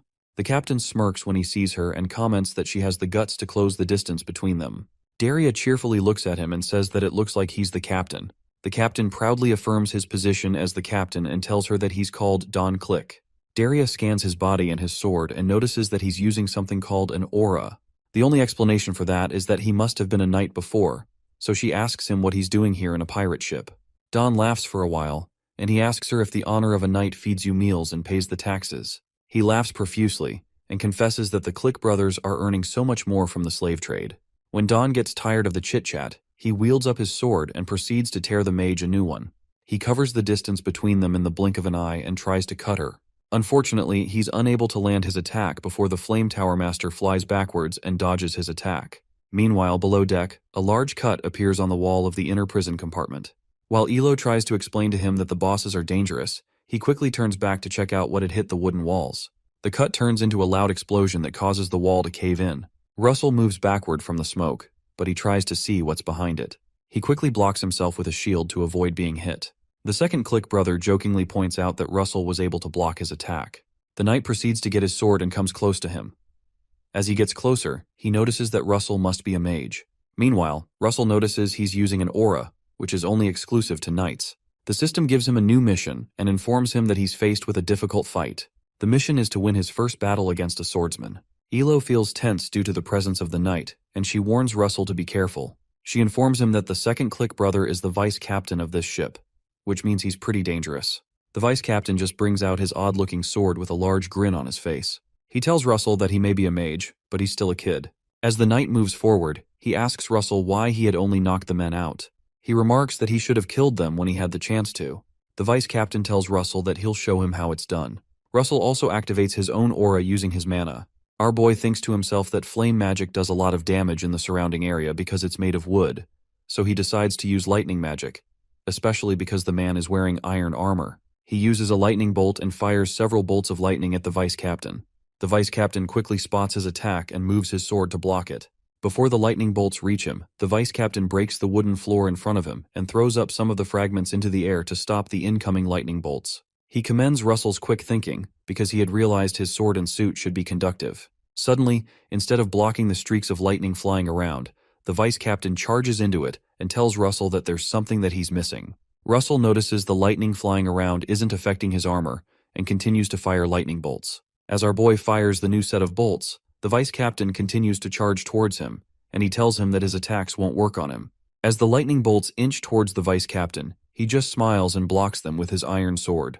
The bolts hit the sword and dissipates instead of shocking the knight. Russell, who is still in the shield, stares in horror and wonders how the man's sword is not conducting electricity. The vice captain gets close to him and swings the sword towards his shield. The vice captain lands a strong hit on the shield, but it doesn't seem to shatter it. Suddenly, the knight stops hitting and simply removes his sword slowly from the spot he hit. As he removes his sword, Russell notices something astounding.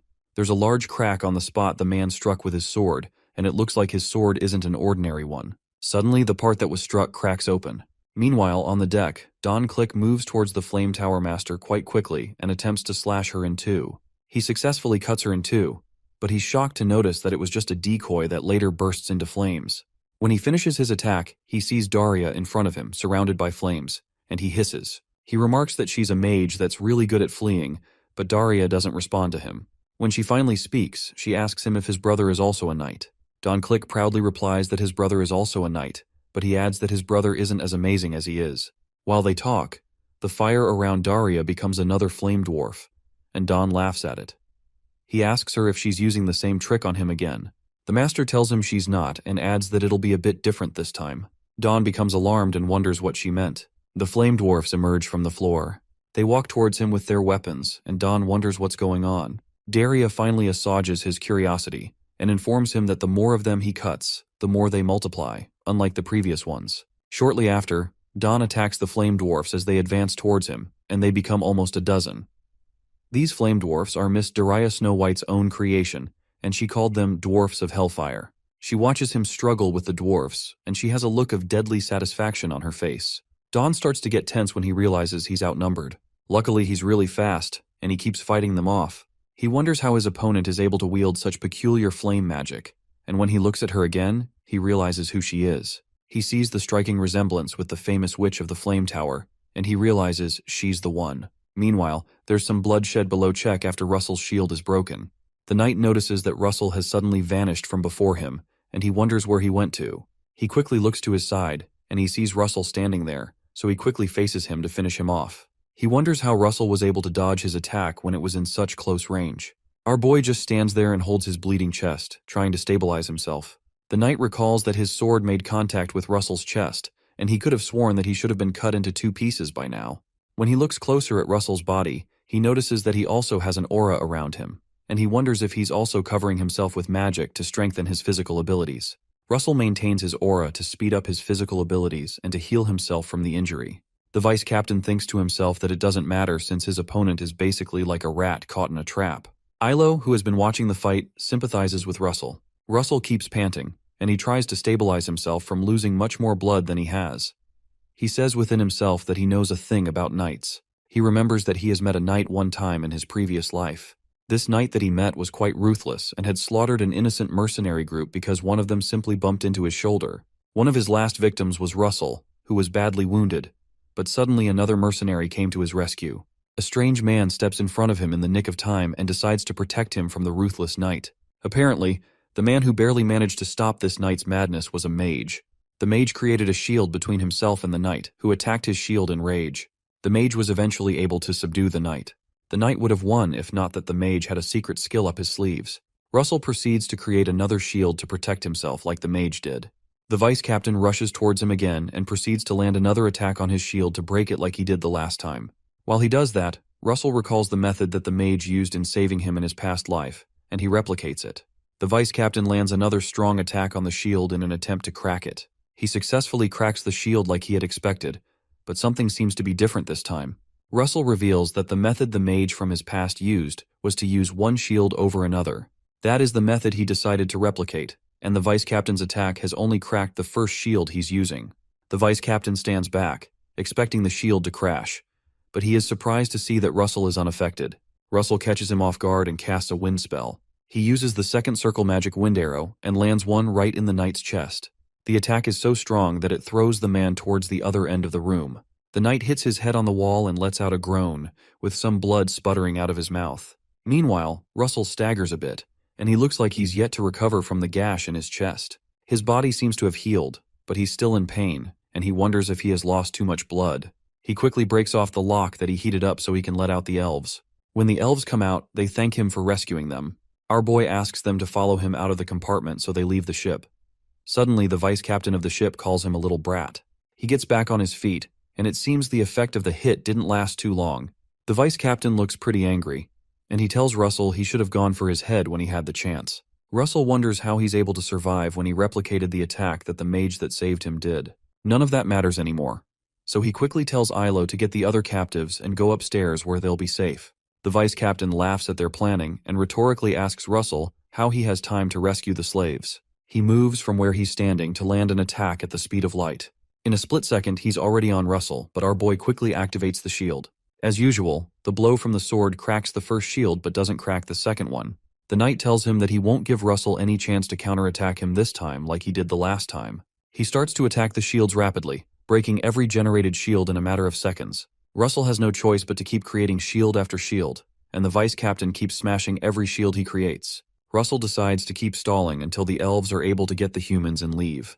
While they continue to fight, the elves manage to retrieve the key to the prison. Russell endures the assault for a while and waits till they can set the men and the kid free. When Yahello shouts out that they've taken everyone out and they're safe, he takes that as the signal to act on his plan. The vice captain continues to slash as the shields like a maniac. When he hears Yahello inform him that they're free, he announces to our guy that nothing will change because he will still get them. Russell suddenly changes his voice to the voice of the dragon, and he tells him that this changes everything. The thing is that he's been unable to do what he wanted to do because the room was filled with captives. Suddenly the entire room fills up with fire and they're both surrounded. The vice captain is shocked by how quickly the atmosphere has changed. Russell tells him that the captives leaving changes everything because he's now going to crush him. Every inch of the room seems to be set ablaze. The vice captain looks into Russell's eyes and notices they're now reptilian, which freaks him out. He quickly retreats and repositions his swords. The vice captain gives an uncomfortable laugh, and he wonders if Russell has changed his mind and he's finally ready to kill. He decides to act first before Russell can act. He moves quickly as usual and tells Russell he's going to pierce through him and the shield at once. As he moves closer, a bright light suddenly shows up, which causes the vice captain to slow down. Russell has taken down the shield, and he's now holding one of his own magical inventions, which he used to destroy the ice golems, his special blaze lance. The knight still continues advancing forward to impale Russell with the sword. He wonders if what he's holding is a usual fire spear. When he perceives the aura, he realizes it's not just a fire spear, and he notices that this weapon is at least several levels above an average spear made with fire. He continues his frontal assault and falls head-on into Russell's trap. When the vice captain gets close, Russell strikes him with the blaze lance, and everything blurs out. Meanwhile, above deck, Don Click continues to battle with the dwarfs of Hellfire. He soon begins to curse when he becomes overwhelmed. He realizes that the more of them he kills, the more they keep increasing, but he also knows that he can't stop killing them. Don wonders where his dumbass brother is and why he's not come to join him. The fire dwarfs keep attacking and multiplying. Don has no choice but to keep fighting back. He tells him that he needs to hold on just a bit until he can strike. Suddenly, a bright light starts to come out of the ground through the floorboards. Don looks at the ground, and he's shocked to see the light coming from the cabin underneath. He stops feeding when the light becomes brighter and appears to be tearing through the wood under his feet. Seconds later, a great burst of energy emanates from that hole. and almost tears the ship in half. The impact of the energy wave knocks Don off his feet. He falls to the ground and slowly becomes unconscious. The Flame Tower Master watches the entire thing and wonders what's going on. While she's still looking, she hears a noise from behind her. Miss Daria sees the abducted people coming out. Below deck, Russell lays on the ground in the middle of the rubble. He looks unconscious and doesn't open his eyes. The screen pops up and displays a notification that shows that Russell has cleared his mission, and he'll now be receiving rewards of intermediate mana stones. When the other men notice that their captain is down, they get on some guard ships to fight back and take over the situation. Miss Daria notices the plans and laughs as she reaches for her staff. She summons all the fire dwarfs with her staff, and they float off the ground and become round. To destroy the pirates in the ships, she throws the golems into their guard ships. The Hellfire dwarfs land on the smaller ships nearby and take them all out. Meanwhile, below deck, someone comes near Russell and starts to heal him. After a short while, Russell becomes conscious, and he asks her what happened. As he tries to get up, Elo tells him not to move. She continues the healing process and adds that her mana is not completely back yet, so her healing isn't as quick as it used to be. When the Master notices that Russell has revived, she tells him he did a good job by defeating 2 knights on his own. But Russell doesn't know what she's talking about. Nearby, Don and his brother are tied to a pillar for their terrible behavior. Suddenly, Ilo chimes in and tells Russell that she owes him so much. She informs him that she can't repay him immediately, but she'll find a way. She introduces herself as Ilo, Lady of the White Ash Tree Tribe, and swears on the honors of her founding fathers that she'll find a way to repay him someday. Russell introduces himself by name and courteously mentions that he just did what he was supposed to do as a guardian. Nearby, the 2 male elves quickly return to the Flame Tower Master, and they report that they've checked on the conditions of the prisoners, which Daria commends. Miss Daria is impressed by their commitment, and she commends Ilo for training such kind subordinates. Russell stares at them in amazement, and he notices the elves seem to be much nicer. He asks Lady Ilo what she meant by what she said when they were in the cabin. Lady Ilo just looks at him and struggles to remember what he's talking about. She asks him if he's talking about what she said about detecting the scent of a spirit on him, and their conversation catches Miss Daria's attention. Russell affirms that this is exactly what he was referring to. The lady answers his question by asking him if perhaps his blood is mixed with a dragon's blood. The precision of the question shocks Russell. She goes ahead to tell him that she also has the blood of the green dragon running through her veins. She explains that for her, the dragon blood she has is more like a drop of water in a lake, so it's not something major. She only adds that even with the small amount she has, she's learned that dragon blood can also attract spirits. Miss Ilo holds our boy's hands and tells him that she can smell a thick scent of spirits from him, and that's why she asked. Miss Daria Stone overhears the conversation, and she wonders if the mixed dragon blood is why Russell grows stronger at such an incredible pace. She thinks to herself that Russell might end up being a being who will shake up the kingdom of Endymion and even the entire world. Shortly after, some of the good knights come to help the captives out of the ship. When it's time to leave, Miss Daria Stone tells Lady Ilo that she assumes that she is going to be staying in hiding until she is able to regain her mana. Lady Ilo boldly affirms that this is what she plans to do. The Master informs her that her mansion is not far from here, and informs them that they're welcome to stay there with them. She also adds that she believes that Lady Ilo can be of help with Russell's training. Russell just looks completely lost, as he wonders what training the Flame Tower Master is talking about. Ilo sees this as an opportunity to repay her debt to Russell. She slightly blushes and declares that she'll be glad to join them. Miss Daria asks Russell why he's overreacting, and jokingly asks him if he doesn't want her to train him. Our boy quickly tells her that this isn't the case, and he says he'd love to. The Master shows them the way and notifies them the carriages will be here soon, which they thank her for. While they walk to where they'd board the carriages, Russell asks the Flame Tower Master if it'll be okay if he undergoes her training when the semester at the academy is beginning soon. Miss Daria simply assures him that Professor Hubert will take care of it. Shortly after, they all get to the carriages. Shortly after, the coach riders stop the coaches, and it seems they've reached their destination. Miss Daria tells the others that they've arrived, and before them is a magnificent-looking mansion.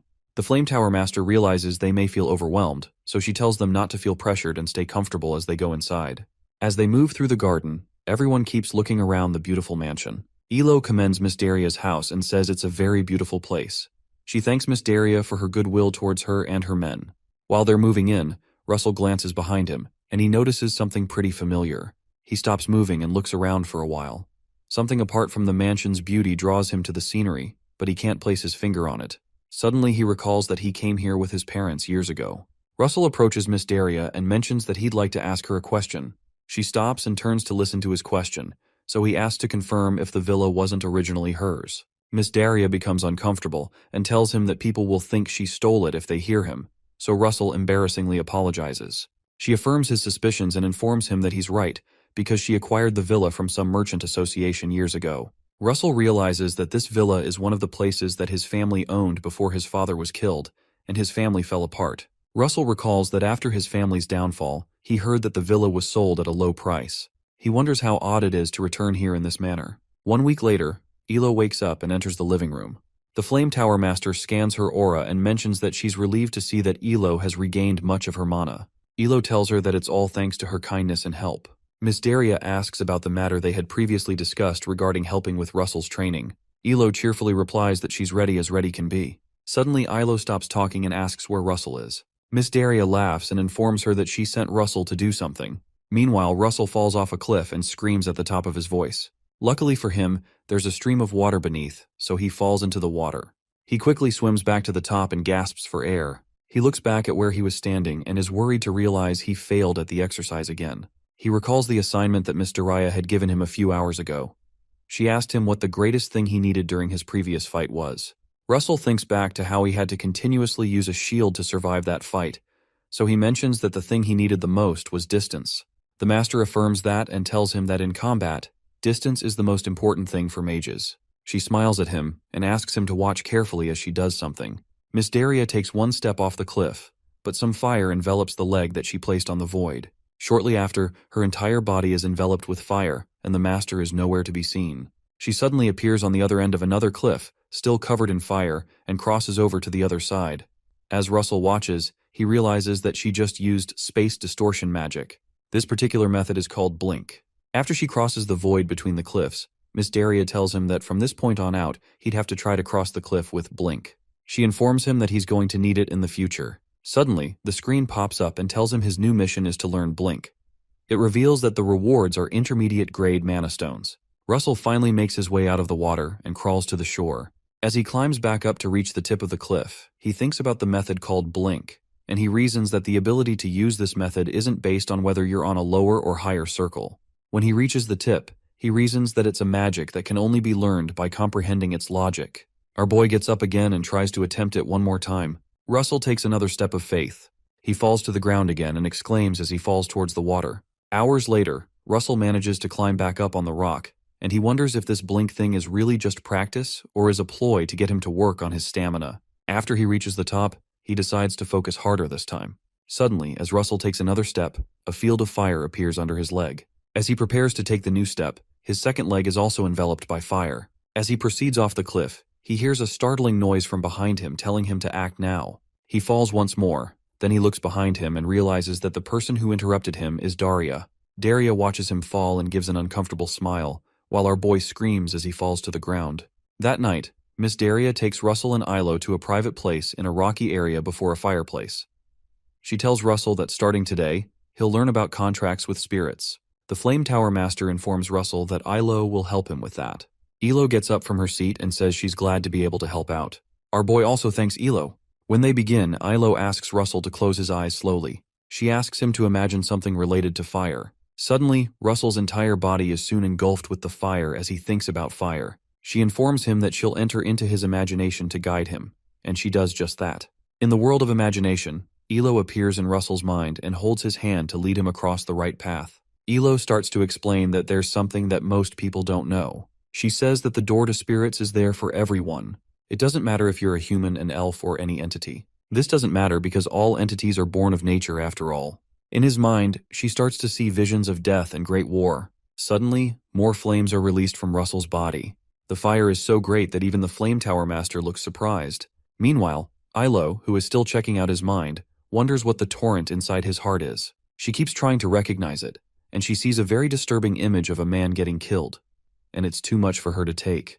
She peers deeper into his mind to the gate to the spirit world. Before the gate, there's a great torrent of water that separates them from the gate. She wonders what the great torrent could be.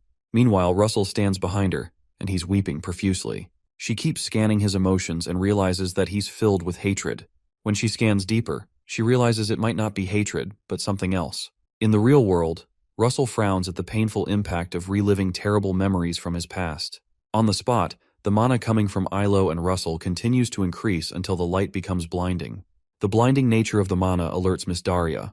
She notices that the light is so bright that it looks like they're about to explode, so she decides to stop them from going further. As their manas keep increasing to an alarming rate, Miss Daria casts a spell to protect the two of them. A few hours later, Russell wakes up and finds the Flame Tower Master by his side. He sees the Flame Tower Master by his side, and he's shocked to see her standing there. He wakes up with a headache, and he asks her what happened to him. He explains to her that it felt like his mana suddenly exploded.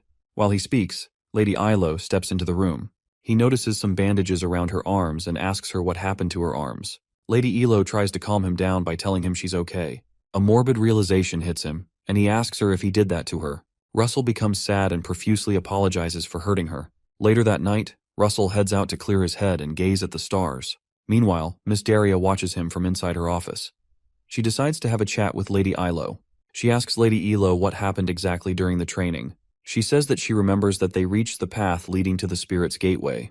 The only issue is that upon reaching there, they were unable to go further. Yahello says that the problem was a great torrent of enormous emotions that was stopping them from accessing the portal.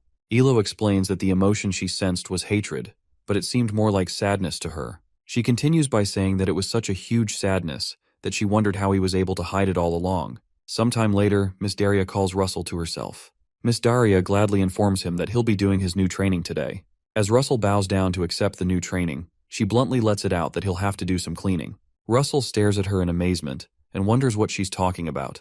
The Flame Tower Master informs him that he's going to help with the mansion's servants' deep cleaning for a week. Russell is shocked to hear this and wonders why his training has to do with deep cleaning the mansion. Miss Daria adds that she and Lady Yahello will be heading out to the capital. Yahello greets Russell goodbye and mentions that she'll see him next week. He quickly affirms and simply tells them to take care of themselves. Before they leave, Miss Daria reminds him that this isn't a punishment. He agrees to do it, but within himself he decides to clean the house and practice the blink technique in the remaining time. Before they leave, the Magic Tower Master adds more information just in case. She tells him that she's banning him from using magic this week, and Russell is shocked. After the chariot leaves, he's left in complete confusion, but he accepts his fate. Later, Russell grabs a mop and prepares to mop the hallway. Our boy decides on an equally great plan since Miss Daria has stopped him from using magic. He rushes across the room with the wet mop and tells himself that he might as well physically train himself, even though he can't use magic. While he's rushing through the hall, he slips over some water droplets that are on the ground. As he falls over, his leg incidentally kicks a nearby vase into the air. When he lands on his backside, the vase that he knocked over also shatters close to him. Suddenly, the headmaid appears behind him and asks him why he was cleaning at full speed. She adds that the vase he destroyed was one that Miss Daria really cherished. He recalls how, before she left, Miss Daria had told him that all he needs is to follow the headmaid's orders. In the present time, the headmaid towers over Russell and waits for him to clean up the mess he made. Russell quickly gets up and tries to pack up the shards of the broken vase with his hands and apologizes for making the mess. The headmaid puts up some gloves, and she informs him that she's aware that he can't use magic for a week. She hands him a napkin and tells him to please follow her directives in cleaning the house from now on. Later, Russell is tasked with dusting the vase, and the headmaid suddenly shows up behind him and tells him to hold up the vase from the bottom so it doesn't fall. While he's mopping the floor, she shows up again and asks if he's considered cleaning behind the door. She seems to be everywhere he goes, and this disturbs Russell. For the rest of the day, he keeps getting more instructions and corrections as he continues his tasks. Eventually, when he finishes, he collapses somewhere and lets out a loud sigh. Our boy asks himself why he's been suddenly enlisted as a maid in his training regime. He recalls how the headmaid kept coming around to mention one thing or another, and he wonders if Miss Daria is trying to train his mental strength. While he's deep in thoughts, the headmaid informs him that it's time for lunch. She walks towards the kitchen and asks him to follow her. Russell, who clearly doesn't want to go anywhere with her, tells him he'll have his lunch later. The headmaid glares at him and insists that he follows her in a more sinister voice. Russell has no choice but to obey. In the kitchen, the other workers in the building gather around to eat and chat with one another. Russell notices that there are a lot of people working in the villa. While he's looking around, a man next to him asks him what his name is. He quickly turns to his side to see the modest-looking man who is smiling at him. He tells him that his name is Russell Raymond. The man looks surprised when he hears that his name is Raymond, as it seems he recognizes that name. Russell starts to sweat, and he believes that the man must know about him and his family. Contrary to what he thought, the man just says he's a handsome young man and commends his black hair and red eyes. Someone call the cops. Another maid at the table overhears the man and notices Russell's red eyes, which she considers to be cool. Another worker that's standing behind our boy's table mentions that he seems pretty fit and asks him if he can touch his biceps. When he touches Russell, he almost screams out in shock, and it seems he's about to be molested. The guy smacks the back of his head and tells him that he's joking, and everyone laughs at Russell. Russell hesitantly laughs with them, but inside of him he weeps that he'd have to endure this for 1 week. He tells himself that it's most likely training, because there seems to be no other sane explanation for all this. Sometime later, Russell and the other workers go cut wood and carry them to the villa. He reasons to himself that he would have been able to finish this quickly if he could use his wizard aura, but he can't. They carry the wood past a small bridge and go back and forth. After they're done transporting and cutting the wood, the workers all sit down by the lake to celebrate a job well done. They all toast to a job well done. Russell doesn't hesitate and begins to chug the beer like an expert, which alarms the worker sitting near him. The guy smacks Russell in the back, and the shock causes him to spill out the beer in his mouth. Our boy asks the man why he suddenly hit him. The guy tells him that he's still a student and he'll lose his muscles if he drinks. Russell recalls that he's in a young person's body, and he had confused the present time with his wine-bibbing days as a mercenary. One of the elderly workers mentions that it's okay. The man pours some more beer for Russell and tells him he's supposed to learn how to drink from an adult. As the man sits down, he says that it would be a sin not to drink considering the beautiful scenery in front of them. All the people at the table look in front of them, and they see the beautiful sight of the rays of sunlight. While they watch, someone nearby says there's another sin that they would be committing. They all quickly turn back to know who's talking and why the person said that. It turns out to be the headmaid who tells them that it would be a sin if they continued drinking without having snacks. She brings a basket of snacks and shares it among the workers. They all enjoy the snacks and cheer to a new family member, referring to Russell. Everyone laughs, including Russell, and there seems to be true joy in their midst. The headmaid notices that Russell is happy staying with the workers, so she watches him closely. She notices him laughing with the other worker who told him not to drink, and they truly seem to be a real family. Over the next few days, the headmaid supervises Russell as he cleans the roof. At night, they also gather to eat again, and everyone chats and laughs as usual. On the last day before Miss Daraya returns, Russell sits down at the fountain and realizes that tomorrow would mark 1 week since Miss Daraya and Lady Yahello had left. He feels slightly dissatisfied and wonders why. Suddenly, the headmaid interrupts his thinking and points out that he likes staying by the fountain. He's shocked to see her, so he quickly gets up to greet her. She adjusts her glasses and asks him how many times he plans to greet her in one day, and Russell laughs at her statement and says he did it without thinking. She asks him if there's a reason he always comes to this spot, and he hesitates before he answers her question. Finally, he tells her that he can remember certain people when he comes here. The headmaid mentions that she heard mages can teleport and asks why he doesn't just go meet these people he's thinking about. He mentions that teleportation magic is difficult, but even if he could do it now, the people he's thinking about are at a place where he can't meet them. She sarcastically tells him that she thought mages wouldn't have any worries, and Russell jokes that her comment is absurd. As she walks away, she reminds him that tomorrow is his last cleaning day, and asks him to do his best till the end. Russell quickly affirms her instructions and tells her that he will. Before she leaves, she mentions that she doesn't know magic that well, but she thinks he's a good person. This time she doesn't call him Mr. Russell as usual, but just calls him by his name. Russell is touched by her statement and just stares at her in silence. She finally jokes that even if he doesn't become a good mage, she wants to use him as a good servant. Our boy playfully replies that he'll think about it. The next morning, Russell goes outside to welcome Miss Daraya and Lady Yahello. The women ask him if he's been well, which he affirms. Miss Daria calls Russell to the side and tells him to come with her. As they walk through the garden, she mentions that she realizes that he's gone through a lot this week, and he remarks that it's not like that at all. She adds that it took quite a bit of time to search for the medicine that will restore Elo's lost mana after the incident where they tried to reach his spirit gate. She also mentions that she checked the archives and she found something interesting. Miss Daria mentions that she found out that the villa belonged to the Raymond family in the past. Russell looks down morosely and doesn't say anything. The Flame Tower Master informs him that Elo had told her that there was a big torrent of water in his heart, and that's why they couldn't reach the door to the spirits. She asks if he feels angry, and if not, if he feels sad. Russell still continues looking at the ground, and he tells her he feels all of that at the same time. Miss Daria tells him that all this reminds her of the first time she saw him in the library. She saw him studying voraciously to develop his magic. She realizes that he was fighting alone now that she thinks about it. She mentions that after giving it much thought, she believes he is a lonely patriarch who is trying to rebuild his family. Miss Daria decides to make him a proposition, so she asks him to take the property. Russell almost loses his mind and asks her what she means. She finally calms his nerves and tells him she's not giving it to him for free. She suggests that he become the Flame Tower's war mage and become the protector of the country. If he does that, He can earn a lot of money from it and buy this property off her hands. Russell breathes a sigh of relief when she explains what she meant. She smiles and asks him if he understands. She cheerfully adds that he doesn't need to struggle alone. That night, Miss Daria, Lady Yahello, and Russell go into the woods again for their training. Lady Yahello informs Russell that the last time, she didn't wake up his consciousness while they approached the door of spirits. She informs him that she guided him with her unconsciousness mana, but this time they'll head to the door together. Russell doesn't look so happy to do this again, and he asks her what will happen if she gets hurt again. Yahello cheers him up by mentioning that they brought a lot of medicine, but Russell tells her he'd prefer not to hurt her at all. Yahello just asks him to close his eyes and think of a fire like he did the last time. She tells him she'll wake up his imagination so he's conscious when they get there. Suddenly they reach Russell's subconscious, and our boy is able to see and identify Yahello this time. He looks at his hands and checks out what his pure mana form looks like for the first time.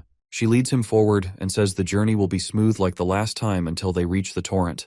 As they walk further, they both stop at the edge of the cliff, and Yahello informs him that the torrent is still there. She tells him that it's still hard for them to reach the origin and get to the door of spirits. Russell moves towards the torrent, but Yahello warns him not to get close. As he gets close, he feels a strong rebuttal that pushes him backward, and he screams in pain. Lady Yahello tells him that it's dangerous enough to see and perceive this torrent, and it's worse to try to step into it. The impact of walking towards the torrent allows Russell to perceive what it's made of, and he starts to see thoughts about him successfully graduating the academy, selecting a tower to join, rebuilding his family, and revenging the death of his father. The weight of the thoughts shocks him, and he learns that they're things dear to his heart. He becomes sad and apologizes because these thoughts aren't something he can get rid of. Suddenly, they hear a voice asking someone how it was to stay with Russell. Russell looks up and detects that it's the voice of the Flame Tower Master, Miss Daria. In the real world, the head maid reports to Miss Daria that Russell was a good person. Meanwhile, in his subconscious world, Russell hears the head maid's voice and figures out that she and the Flame Tower Master must be having a conversation. Miss Daria asks the head maid if she didn't leave his side like she asked her to, and the head maid affirms that. Russell continues to listen to the conversation, and he figures out the point of the week-long training. He recalls Professor Hubert, who has always had his best interest at heart. He recalls his celebration with the workers, where they had cheered for a new family member, referring to him. Another experience that touched him was the head maid's last words to him when she told him that he's a good person. Lastly, he recalls Miss Daria, who told him not to struggle alone since he has people with him. Russell pieces together the whole thing and realizes there's a lesson to be learned from it, which makes tears roll down his eyes. There seems to be only one thing he can do, even though he realizes that he can't get rid of the torrent. He gets up from his dejected state and says he can jump over the torrent. Russell recalls the training that Miss Daria gave him by the cliff. As he moves towards the edge of the cliff, Lady Yahello tries to stop him because it's dangerous for him to go closer. The pain from the torrent's impact continues to grow, but he continues to walk towards it and tells himself that it's okay. He tells himself that it's okay if he falls because he's not alone. As he takes his first step off the cliff, some fire appears under his foot. Yahello watches in horror from behind and hopes that he survives it. Russell suddenly activates the blink method, and he disappears from the spot and leaves a trail of fire. After Russell uses the blink method, Lady Yahello doesn't see him again, so she looks at the other side to know if he has successfully crossed the cliff. Luckily, Russell appears on the other side in a pool of fire. Lady Yahello tells him that he has really done it, and Russell looks back at her and just smiles, unable to hear her. Behind him, the torrent continues to rage. The lesson here is never to face your fears or deep problems, but to just jump over them. Suddenly, a notification screen appears and notifies him that he has cleared the mission and has received an intermediate-grade mana stone as a reward. Russell stands in front of the door, happy that he's been able to cross over, but it seems he doesn't know what to do next. Out of nowhere, he hears Yahello's voice in his mind, and she tells him to go to the door of the light in front of him. Her voice surprises him, and he wonders how he's able to hear her. Lady Yahello informs him that they can still communicate with each other because their manas are still connected. Another screen pops up and shows Russell that his new mission is to contract with a spirit.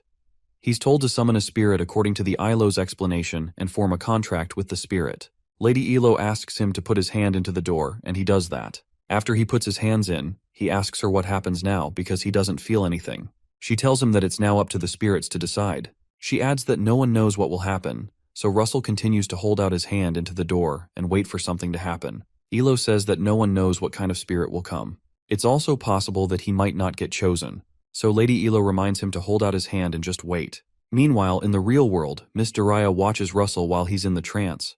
Lady Yahello tells Russell that all they can do is wait. Russell remembers the spirit of the dragon he met, and he tries to communicate with the spirit by speaking in his heart. He says to the spirit that it's okay if it doesn't come if it's too hard to do so. He adds that he won't be upset because of that. Suddenly, a large red dragon appears around him on a magic circle. When Russell notices the dragon, he communicates the fact that he's thankful for all that has happened leading up to this moment. The dragon moves closer and touches his hands, and they sign a contract. Suddenly, they're all pulled out of the world, and Russell jolts back to reality. He opens his eyes and wonders what happened. When he fully opens his eyes, he's surprised to see a miniature red dragon on his laps. The little dragon growls in a cute way, and our boy wonders if this is how spirits look. Lady Elo and Miss Daria laugh nearby. Elo congratulates him, and Miss Daria informs him that there's something else to also celebrate. Russell wonders what she's talking about and figures it out when he looks at his chest. Once he looks at his chest, he suddenly realizes that he's reached the 4th circle.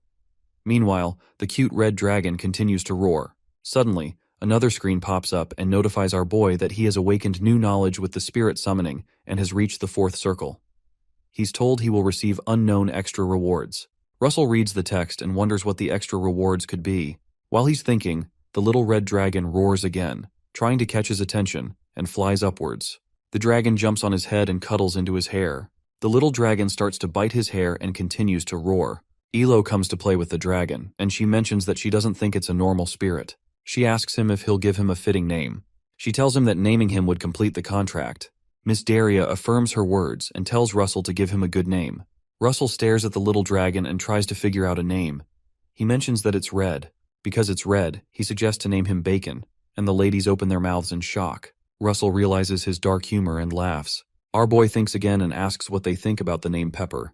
The little dragon makes a cute roaring noise, and it seems he likes it. Elo fawns over Pepper and says it's a cute name, and Miss Daria says it's not bad. Russell thinks to himself that Pepper would be short for pepperoni, but he doesn't tell them that. Miss Daria suggests that they go celebrate, and they can start the real special training tomorrow. Russell continues to play with Pepper, and he says he's looking forward to the training. He continues to play with Pepper, who continues to test his vocal cords with an adorable growl, and Russell tells Pepper it's nice to meet him. A month later, we return back to the academy. In front of the gate, all the professors line up to receive some important guests on the day where the towers finally choose students. One of the professors says he wonders how many graduates will be chosen this year. Another teacher close by mentions that it's basically already decided. While they talk, an announcement is made that the kingdom's White Tower's judge has arrived. The judge arrives with one of the students, and the teacher that was talking mentions that each tower had picked out individuals to train all semester. Shortly after, the kingdom's Yellow Tower's judge arrives with the candidate they had been training all semester. Moments later, the kingdom's Spear Tower's judge arrives with a female student they've been training. The professors continue to gossip, and one other professor mentions that they need to do something more for these special students that have been shortlisted, and they all agree. When they notice Hubert frowning at them, they quickly change their discussion and say they need to do something special for everyone in the school, and not a few. Hubert glares at them, and he asks how they can call these children their students if they only prefer a few talented students. While they talk, another announcement is made that the kingdom's Flame Tower's judge has arrived. The students standing nearby are scared because the Flame Tower is one of the most prominent towers in the kingdom. Unlike what they all expected, a different person named Vermilion Olsen steps out of the Flame Tower's coach. Professor Hubert looks at Vermilion and wonders why he's here. Vermilion looks pretty tough, and he looks around to look for Russell. When he doesn't find him, he mentions that it seems that he's not here yet. Professor Hubert becomes worried that it would seem that Miss Daria doesn't plan to choose Russell because she sent Vermilion as the judge. Meanwhile, someone teleports across the sky using fire magic. It turns out to be Russell, who is rushing to get to the ceremony early. Vermilion notices the strange presence and looks upwards to know who it is. Russell eventually lands nearby and lets out a sigh of relief. He realizes he was almost late but is glad that he made it in the nick of time. Russell's gaze meets with Vermilion, and he's shocked to see him here. Vermilion just stares at him absently, as if he doesn't know him. Vermilion turns around and walks towards the academy and goes past the line of teachers. He smirks in an evil manner and tells himself that it's going to be fun to enjoy breaking Russell. In a flashback to when Russell decided to leave Maldiva for the academy, he thanks Miss Daria, Lady Ilo, and the head maid for all they've done for him. He wishes Lady Ilo safe travels as she heads back to her hometown, and she thanks him for his goodwill. Before he leaves a message for the head maid. He informs her that he'll return as the owner of the property, and he asks her to manage the place well for him in the meantime. The head maid just laughs and says she hopes it ends up as he expects. He thanks them for all they did for him in the short time they spent together. Miss Daria tells him she has one request for him on his way back. She hands him a sealed envelope and tells him to deliver the letter to Hubert for her. Russell receives the letter and promises to deliver the letter as she requested. She thanks him, but he notices she doesn't look too well. He wonders what the content of the letter is and why she seems down. In the present time, Russell and the professor sit down in his office. Russell gives him the letter, and Professor Hubert mentions that it's a relief that he's arrived at the right time. The professor reads the letter and tells him that the only issue is that it would be hard for him to help out during this selection. He covers up the content of the letter and explains that something that he has to do quickly came up. Russell smiles and says that it's fine. Before he leaves, Professor Hubert gives him a piece of advice that could prove useful. He informs Russell not to take Brother Olsen lightly because he can be a force to be reckoned with. The professor tells him that he cannot afford to try his best. He must be the best. He adds that he's sure that Russell can do it and pats his shoulder. Russell smiles at him and tells him not to worry. Suddenly, the screen notifies our boy that his new mission is the tower selection. His mission is to show an overwhelming difference in levels and receive the acknowledgement of the 10 selection judges. Shortly after, the first round of the selection begins. All the students sit in front of a professor to write a preliminary written exam. Russell considers that the written exam isn't hard. He recalls that he flunked this exam in his previous life, so it isn't so much of a challenge to him now. He considers the fact that there is something else to be worried about. The major thing to be worried about is the letter that Professor Hubert received. From his previous life, he recalls that after the professor received the letter, his trips became more frequent. So frequent that he won't be able to teach his academy classes. Shortly after that, Professor Hubert would pass away the year he gets his sabbatical. After he finishes the exam, he steps outside.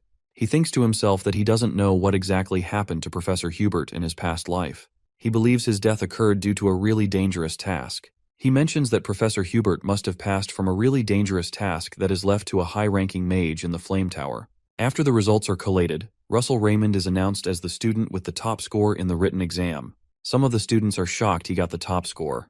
Others think it's incredible. Some say he studied well, and others feel jealous. Meanwhile, Russell's mind is not even focused on the selection process. He thinks about the death of the professors that's about to begin, and he wonders if he's able to stop it. Shortly after, the second stage of the selection process is announced, and the students are told that the interview test will begin shortly. The students all sit down somewhere, and they're told to only come in when their name is called. After some students are interviewed, Russell is called. He steps into the interview hall and sees his professors sitting by his left and the 10 judges right in front of him. He tells himself that the evidence that he can change things is right before his eyes. Russell considers that he doesn't recall seeing Brother Olsen come to the selection process as a judge in his previous life. The fact that he's here means he has changed the past, and that means he can join the Flame Tower and stop the deaths of the professors. To do that, Russell realizes that he needs to be acknowledged by the judges. Meanwhile, Vermilion Olsen stares at him with contempt in his eyes. The professors announce the rule and tell him that the judges will ask him a question, and he has to respond shortly and verbally. The White Tower judge decides that they start right way, so she reads out her first question about a formula created by the mage Orugan Gong 3 years ago. A series of questions are thrown at our boy, and he answers them well and articulately. The hardest part of the interview questions is a hidden second task. Shortly after, the seat where the judges are starts to shine bright as they release bursts of mana to see if he can stay composed to address their questions as they release the mana. It's customary to the selection process, and Russell tells himself that he'd have to endure the mana exertion of the selection judges. He remembers that he always failed this part in his previous life, and he would profusely cough until he almost passed out. In the present time, he confidently endures the mana subjection and continues to answer their questions. The Yellow Tower judge mentions that Russell is incredible because his expression doesn't change despite the swirling mana storm. Meanwhile, Vermilion Olsen doesn't seem impressed. Brother Olsen smirks and mentions that this isn't much of a mana storm. He suddenly amplifies the intensity to know if Russell will be able to bear it when it gets stronger. Russell notices the strange change in the mana intensity, and it becomes harder to withstand its effect. Olsen just smirks, and the effect of the mana storm starts to affect the guards who are standing behind the judges. The Yellow Tower judge looks at Olsen, and he confirms that he's really a crazy tiger. The Yellow Tower judge tells himself that the candidate could die if this continues. Russell starts to find it a bit harder to cope, but he doesn't budge. He continues to look right at the judge as he expects their next question. The Spear Tower judge is shocked to see that Russell is enduring this barrage of mana. He notices that even the newly appointed professors assigned to the examination are having a hard time enduring the intense mana storm. The Spear Tower judge considers that Russell is surely a desirable genius. Suddenly, the system brings up a notification that Russell has managed to get the acknowledgement of 9 judges out of 10. Olsen continues the intensity, but he is surprised to see that Russell is enduring it. He decides to increase the intensity a little bit more to know if our boy will be able to survive. Russell starts to get pretty uncomfortable, but he manages to maintain his position. Vermilion Olsen doesn't back down and keeps increasing the intensity of the mana storm. Suddenly, the Spear Tower judge places a hand on Olsen's shoulder and informs him that they have other interviews to perform, so he needs to stop. Olsen hisses at the Spear Tower judge's comment, but he decides to stop. Olsen retorts that it's such a shame because it was about to get fun. Meanwhile, Russell stands resolute, but his clasped hands start to shake behind him. Meanwhile, the new professors, who have been sweating profusely, rejoice that they survived the mana storm. One of the judges commends our boy that he did well and informs him that he can leave. They ask the next person to come in, and Russell heads out of the room. Our boy collapses on the waiting chair after the intense exam. He heaves a sigh and says within himself that he thought he was going to pass out. Suddenly, a notice screen pops up. The screen tells him that he has gained the acknowledgement of 9 selection judges out of 10. Russell smiles uncomfortably when he realizes that the system is trying to tell him this isn't enough, and he needs one more to pass the mission. He laughs within himself and says Olsen isn't an easy target. After the second test, the judges from the towers walk through the hall, and they talk about Russell Raymond. The Spear Tower judge mentions that Russell is the student that the Fire Tower Master has been keeping an eye on, which means he's off limits for them. The Yellow Tower Master mentions that he's a student that anyone would want on their side, and it's a pity that he's already taken. Vermilion Olsen doesn't say a word and just walks in front of them. The White Tower judge cheerfully asks Olsen when he's going to start to train Russell as the youngest Flame Tower disciple, but she's met with some rebuttal. Olsen angrily turns back and asks her who told her the boy is going to be his junior. The White Tower judge realizes she's stepped on a nerve, so she quickly tries to rephrase what she said. The other judges just watch uncomfortably, and Olsen angrily turns away from them. They wonder why he's so uptight. Olsen recalls a time when he had taken some newbies that just got enrolled into the Flame Tower into the field to fight. In the flashback, one of the newbies doesn't do a great job at maintaining the barrier while some swordsmen attack them. The enemy strikes their barrier and cracks it. The knights kick down the younger mages and stab them to death. That night, Olsen eventually takes out all their enemies, but the younger ones don't survive the ambushment. As he stands amidst the dead bodies, tears roll down his eyes as he mourns their deaths. In the present day, he remembers that if there is one weakling among them that falls, everyone falls. It seems this is why he's so hard on Russell. Shortly after, the third round of the screening test begins, and they all gather outside. The organizers announce to the participants that their next test is something like a treasure hunt of sorts. The man tells them that they'll have to go into the lush Walker Hill forest, and they'd have to find green mana stones. He announces that they will be awarded points based on the number of Man W stones they can find and the order in which they return. Russell reasons that some of the other guys will be desperate enough to try to steal other people's mana stones, so he has to be careful. They're told to line up so they can be released into the forest. While they're forming a line, a notification screen appears before Russell again and tells him that the last part of the mission is winning Olsen's approval. He looks at the screen blankly, and he wonders if senior disciple Olsen will even acknowledge him at all. He considers how he's been treating him since the screening began, and he wonders if Olsen will still approve him if he clears the third round.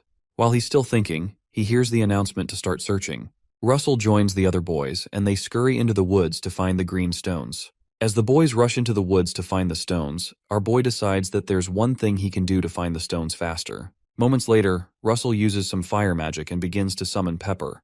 Pepper soon appears in his arms, and Russell tells him it's been a while. He apologizes for keeping him away and explains that he couldn't use magic at school. Pepper seems quite excited to see him and playfully roars like he always does. Russell asks Pepper if he can help him and summons his compartment to bring a red mana stone. He tells Pepper he needs him to help find a stone that looks like this. He moves the stone closer to the spirit, and Pepper sniffs it.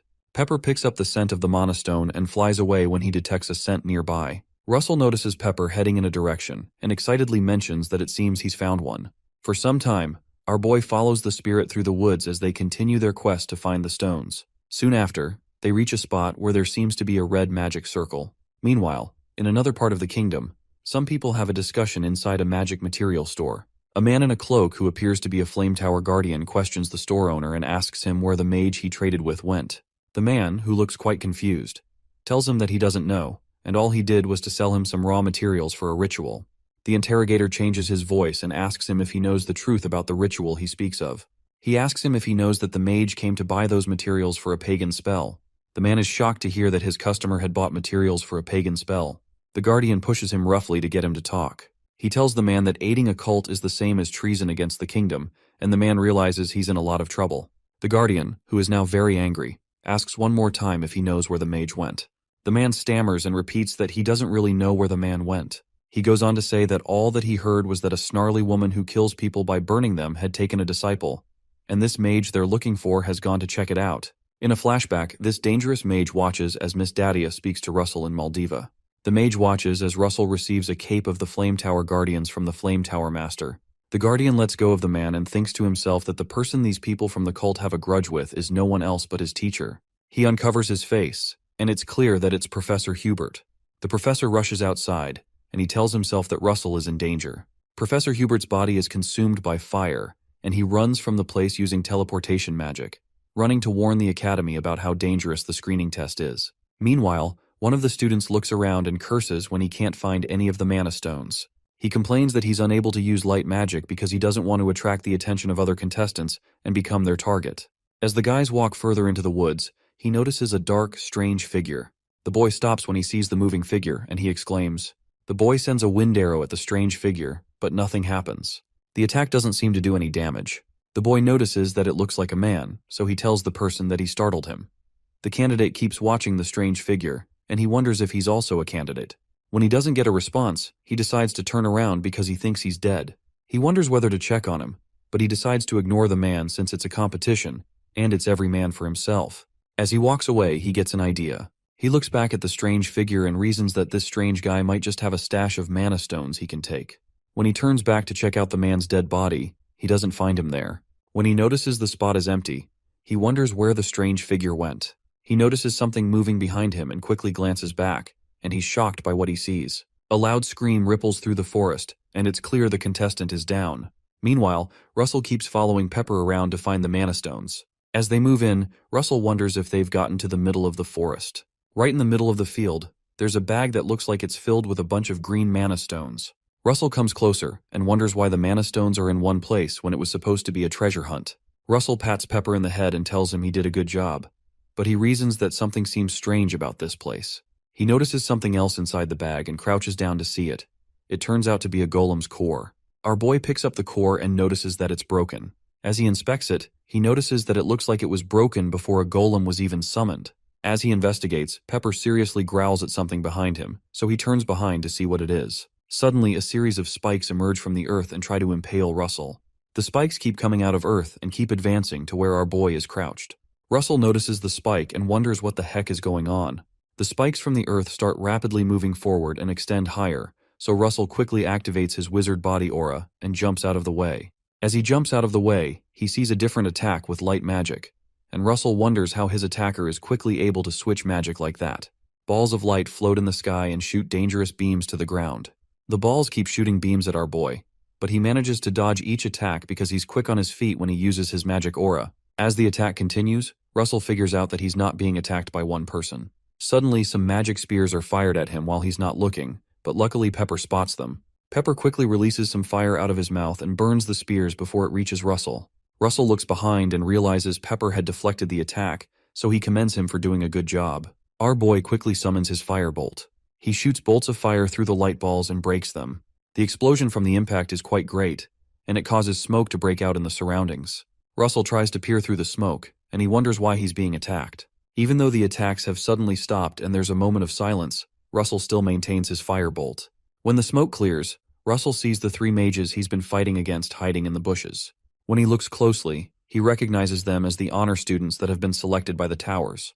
Beside another bush, the White Tower honor student, who's been using light magic, hides there. Russell also notices the Spear Tower honor student, and he asks them why they're using cowardly tactics like this. The Yellow Tower honor student tells him to shut him and asks him how a bastard like him was able to discover the Mana Stone first. The guy reasons that he's sure that they're the only ones who knew about the Mana Stone's location. When he looks closer at Russell, he notices Pepper behind him, so he realizes he has a spirit with him. The Spear Tower honor student also notices the spirit, and she proclaims that she understands how he found the Mana Stone so quickly. The White Tower honor student also notices and wonders how Russell had managed to hide this level of skill that allows him to contract with a spirit from them. Russell just laughs at their words and asks them what's so great about finding the Mana Stone so quickly. He adds that they make it seem as if he shouldn't have found it. Russell finally tells them that something comes to his mind as he thinks of this scenario. He informs them that he knows that they made a secret deal with some of the professors to get them to put all the Mana Stones in one place where only they would know. The Yellow honor student doesn't say anything, but he only thinks to himself that Russell is a quick thinker. Our boy says that he doesn't have the intention of getting involved in their secret deal, but he tells them to get out of his way. The Yellow Tower honor student gets angry at his words, so he activates his aura and rushes towards him. As the guy rushes towards him, Russell suddenly disappears and appears behind him. He smiles and whispers into his ears that they'll regret it if they don't let him go ahead, shocking the guy. The Spear Tower honor student also notices it and is shocked. The White Tower honor student opens his mouth wide as he realizes that Russell just used the blink teleportation magic. While they're still at it, Pepper begins to growl at something that seems to be hidden inside the woods. Russell notices this and asks him what's wrong. He quickly realizes that they're not alone, so he looks into the woods to investigate what's wrong. Russell notices that the trees are moving. He turns toward the Yellow Tower student and asks him if the professors who are helping them told them that they would also destroy the golem core that he found in the bag. The Yellow Tower honor student tells him that they didn't. The other students walk forward, and they mention that they also thought it was strange that a broken golem core was in the bag. Russell suddenly unhands the other guy when he realizes there's some trouble brewing. He quickly summons a firebolt when he hears some noise coming from the forest. He focuses away from them and looks at the forest and says that something is coming.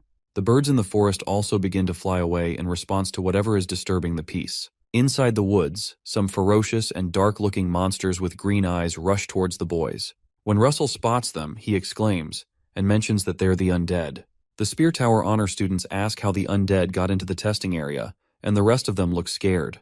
The Yellow Tower honor student suddenly freezes due to fear, and he tells himself that he needs to run away. As he turns to the side to make a run for it, he finds out that there is nowhere to go. He stops in his tracks, and a look of despair develops across his face. The undead form a large circle around them, and there's nowhere to run. Suddenly, Russell creates a large firewall around them while Pepper goes to fight off some of the beasts. The Yellow Tower honor student sees the firewall and realizes that Russell is using fourth circle magic, which none of them have attained. Russell looks at them and tells each of them to pick a direction to face and fight the monsters that manage to break through the walls. The students just stare at him speechless, crippled by fear. Our boy shouts at them and tells them to answer him because they're running out of time. They all stammer and give an answer, as they realize that they're the ones who were ambushed when they thought they were the ones setting an ambush for him. The Yellow Tower honor student says to himself that it's hard to think that they were picking a fight with someone like him. If they had gone ahead, something really bad would have happened. While he thinks, an undead manages to break through the wall in his direction. As the undead cross the wall, they're met with fire arrows that pierce into them due to Russell's quick reaction. Russell tells them that the firewall is only a temporary measure, and they need to find the sorcerer who summoned the undead beasts. Meanwhile, inside the woods, two sorcerers who are controlling the beasts chat with one another. One tells the other that the child from the flame tower is here, referring to Russell, and the other one laughs and says he wonders how long Russell will last.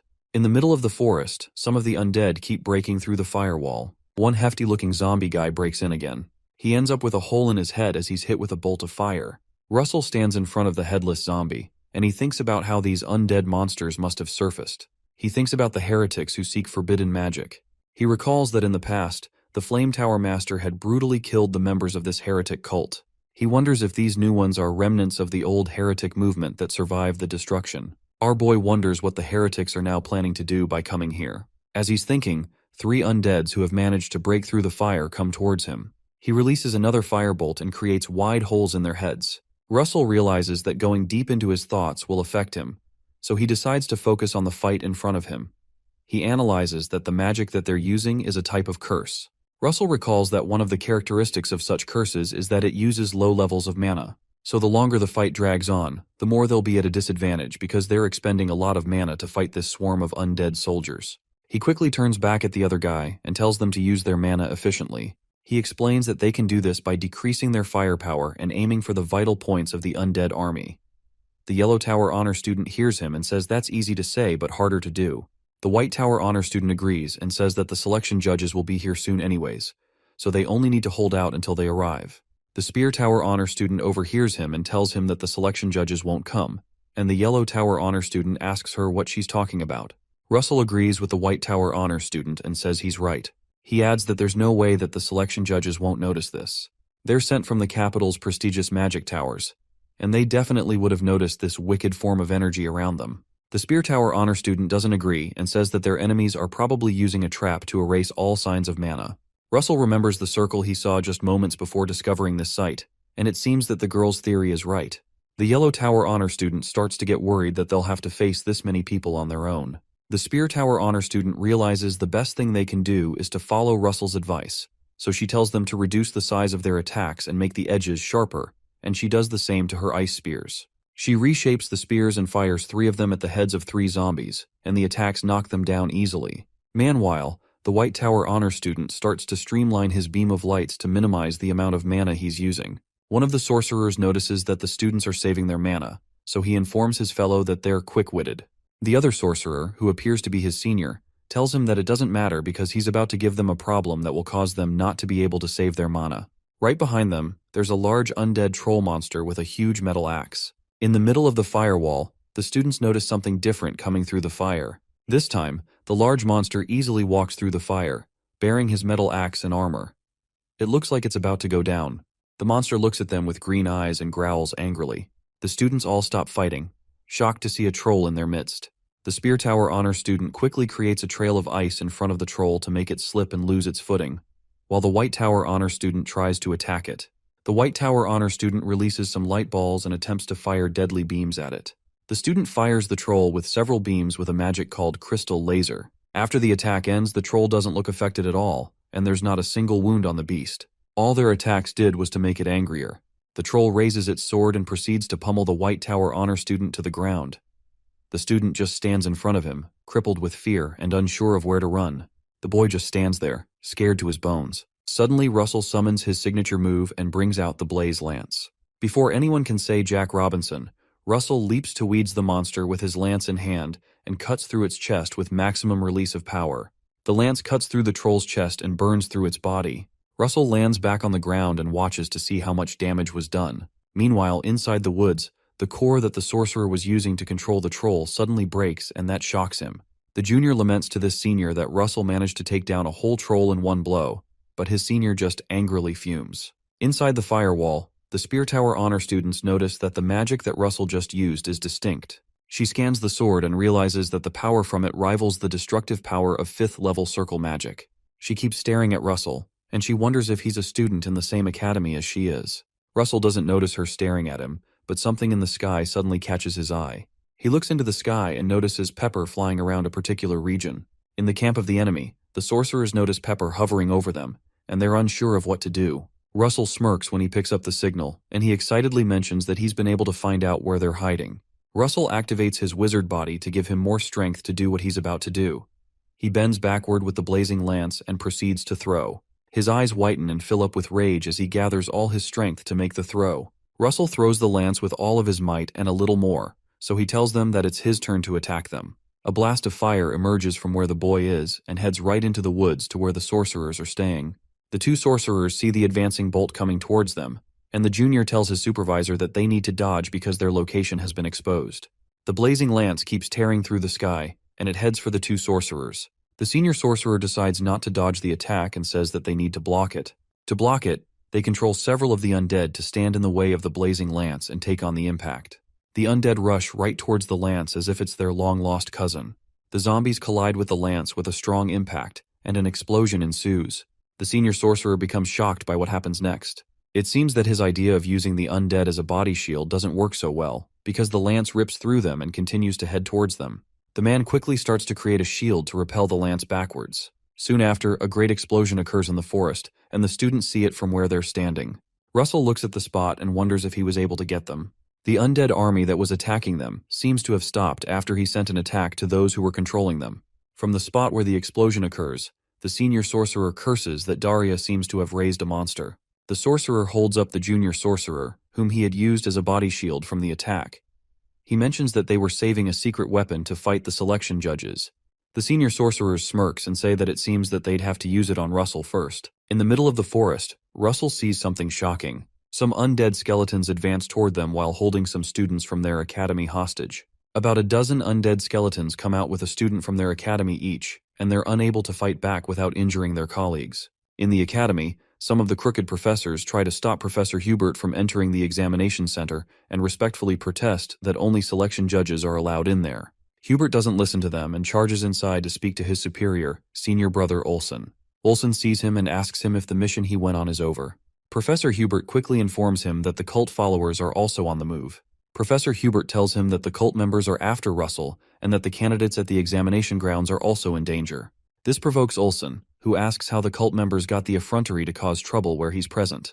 Meanwhile, in the woods, the sorcerer informs the students not to move as much as a finger if they don't want trouble. He controls the undead to make the captives kneel, and they point their swords at them.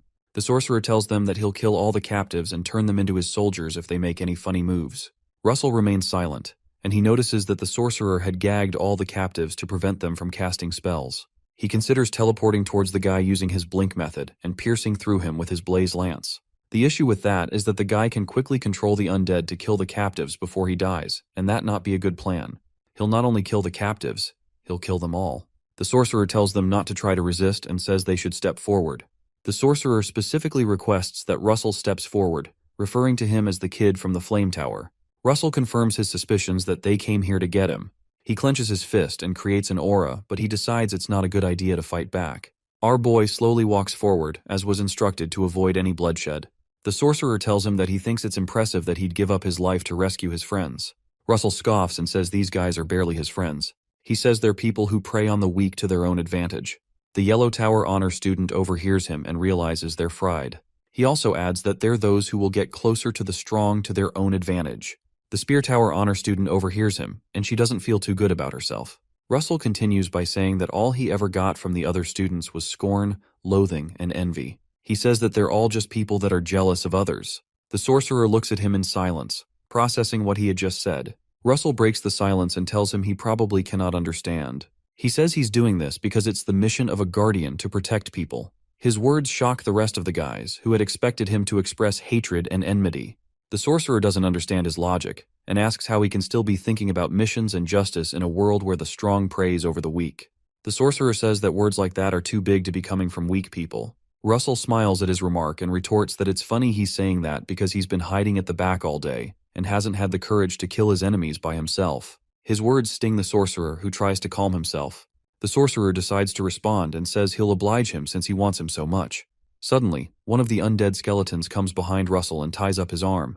The sorcerer controls the undead to gag Russell's mouth so he can't cast spells and tells him he'll kill him with his own hands since he wants that so much.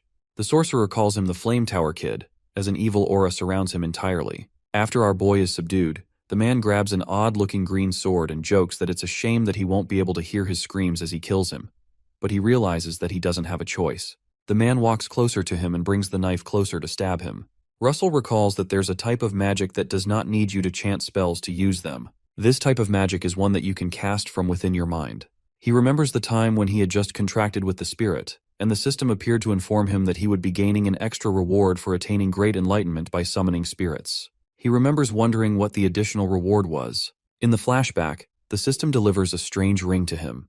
Back in the present, he thinks about how artifact magic is the type of magic that allows you to use magic without actually casting spells. The ring is called a cloudy ring, and it has the shapes of a ring, but it transforms into a thundercloud when needed. Suddenly, a strong thundercloud develops over the place where they are. The sorcerer doesn't notice it and continues to pour out threats about what he's about to do. The man tells him that his death will be the first of many in their revenge plan. Suddenly, the sorcerer hears a lightning strike behind him, and he wonders what's going on. As he looks up, he notices a strange thundercloud in the sky. Meanwhile, Russell, who is still tied down by the undead, starts to release streaks of lightning from his body. When the time is right, our boy summons the thundercloud in his mind, and he tells it to crush them all. The magnitude of the lightning strike is so large that even the honor students have to cover their faces to avoid getting blinded by the enormous light released. The lightning strike continues to hit on the spot, and everyone that seems to be in its way becomes barbecue. The sorcerer passes out and drops the core he was using to control the undead on the ground, and it breaks. The man just stands there and seems to be experiencing some rigor mortis as the electric charges run through his body. Finally, he falls to the ground, and the other undead soldiers follow suit, but Russell is the only one standing. Russell, who is still pretty electrified, tries to loosen the rope that was used to tie him from behind. Suddenly, someone appears behind him and helps him out. It turns out to be the Spear Tower honor student who tells him that she can't believe that he thought of artifact magic in a situation like this. She whispers within herself that this guy is really something. After she frees him, Russell smiles at her comment and thanks her for helping him out.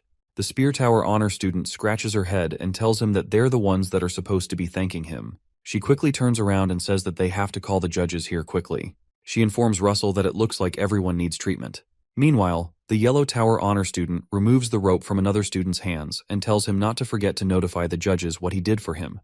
Russell assures the Spears Tower honor student that the judges are going to arrive soon, so she asks him how they'd know about what's going on here. Russell just smirks and informs her that his friend will guide them here. Nearby, Pepper finds the trap that the sorcerers had used to block the mana and burns it with his breath. Through the entire forest, Pepper manages to create a trail of fire to direct anyone who's willing to find the students. Russell explains the plan to the Spear Tower honor student, who is astounded by his brilliance, and she wonders how many steps ahead he was thinking. As she walks away, Russell notices his ring is still releasing lightning. He looks at the cloudy ring on his fingers and realizes that it uses much more mana than is expected. As the Spear Tower honor student walks past the unconscious bodies, the body of the sorcerer starts to move. With his face half burnt, he starts to chant to a spirit, and he tells it that his devotion is to it. As he dies, he proclaims that he devotes his life, his lifespan, and even this death. Russell and the Spear Tower honor student hear him talk, so they quickly turn around to investigate the issue. The sorcerer invokes a terrible spell that combines his body with all the bodies of the undead army to summon something called a giant skeleton. Soon after, a huge undead skeleton emerges, and it looks like he's here to get revenge. Russell winces from its bright aura and realizes that the monster is something that far exceeds the fifth circle. The Spear Tower honor student urges the others to quickly run into the forest, because the new enemy is quite formidable. The Yellow Tower honor student is the first to run away. Before he leaves, he spots the bag with the green mana stones and considers taking it. The Spear honor student notices Russell isn't running and questions why he's staying to fight. Russell explains that the large monster is targeting him. He says he's the only one who can buy time until the judges arrive. Meanwhile, Olsen and Professor Hubert rush to the training field. The girl reasons that Russell should be out of mana by now and wonders what he plans to do. The monster quickly raises its claws and smashes the spot where Russell is standing. Russell teleports from the spot because the attack can't be blocked with a shield. He prepares his blaze lance and concludes that even one strike can be quite dangerous. He decides to quickly attack with the blaze lance. The lance cuts a deep gash in the monster, but it looks far from dead. Russell observes that the attack injured the monster, but realizes it's going to be harder than he thought. He notices the flesh beginning to regrow and hisses, wondering if it also has the ability to regenerate. While he's thinking, the monster strikes at him with its tail, but misses. The monster quickly launches another attack right in front of his face. He manages to dodge that one, but the monster responds before he can regain his footing. He realizes he's in trouble and exclaims. Out of nowhere, some ice strikes the tail and deflects the attack, surprising Russell, who is about to be impaled. Nearby, the Spear Tower honor student loudly reminds Russell that he saved her life, so she can't just leave him behind. The monster is shocked by the intruder and looks toward her. Meanwhile, the other students scurry away to safety. She reminds him of what he said, that this is the mission of a guardian. Meanwhile, the White Tower honor student and some others turn back when they hear the monster roaring. The Yellow Tower student questions why they're going back and calls them crazy. He insists it's not his problem if something happens to them. Meanwhile, the junior sorcerer wakes up, revealing he didn't die after all. He notices the monster and wonders if it could be a sacrifice spell his senior cast. He laughs at Russell and sneers that it serves him right. Meanwhile, the other students return to join Russell in the fight. The White Tower honor student apologizes for being late, but Russell is surprised they came back. He looks at them in confusion. Eventually he smiles, glad to have the support. He summons his blaze lance and eagerly tells them he won't stop them since they want to fight together. However, he instructs them to follow his lead if they want to survive and win this fight. Meanwhile, the Spear Tower honor student continues battling the monster. Russell announces to the others that he'll create a crack with his blaze lance, so they need to put their all into it. He launches his lance one more time and aims right for the monster's face. When the lance almost reaches its target, he signals the others to fire their attacks. The combined assault results in a great explosion. Half of the monster's face is blown off, but it's still standing. Russell tells them to go one more time, but his hands are now shaking. He immediately attempts to summon another blaze lance. Meanwhile, the professors find the route that Pepper created.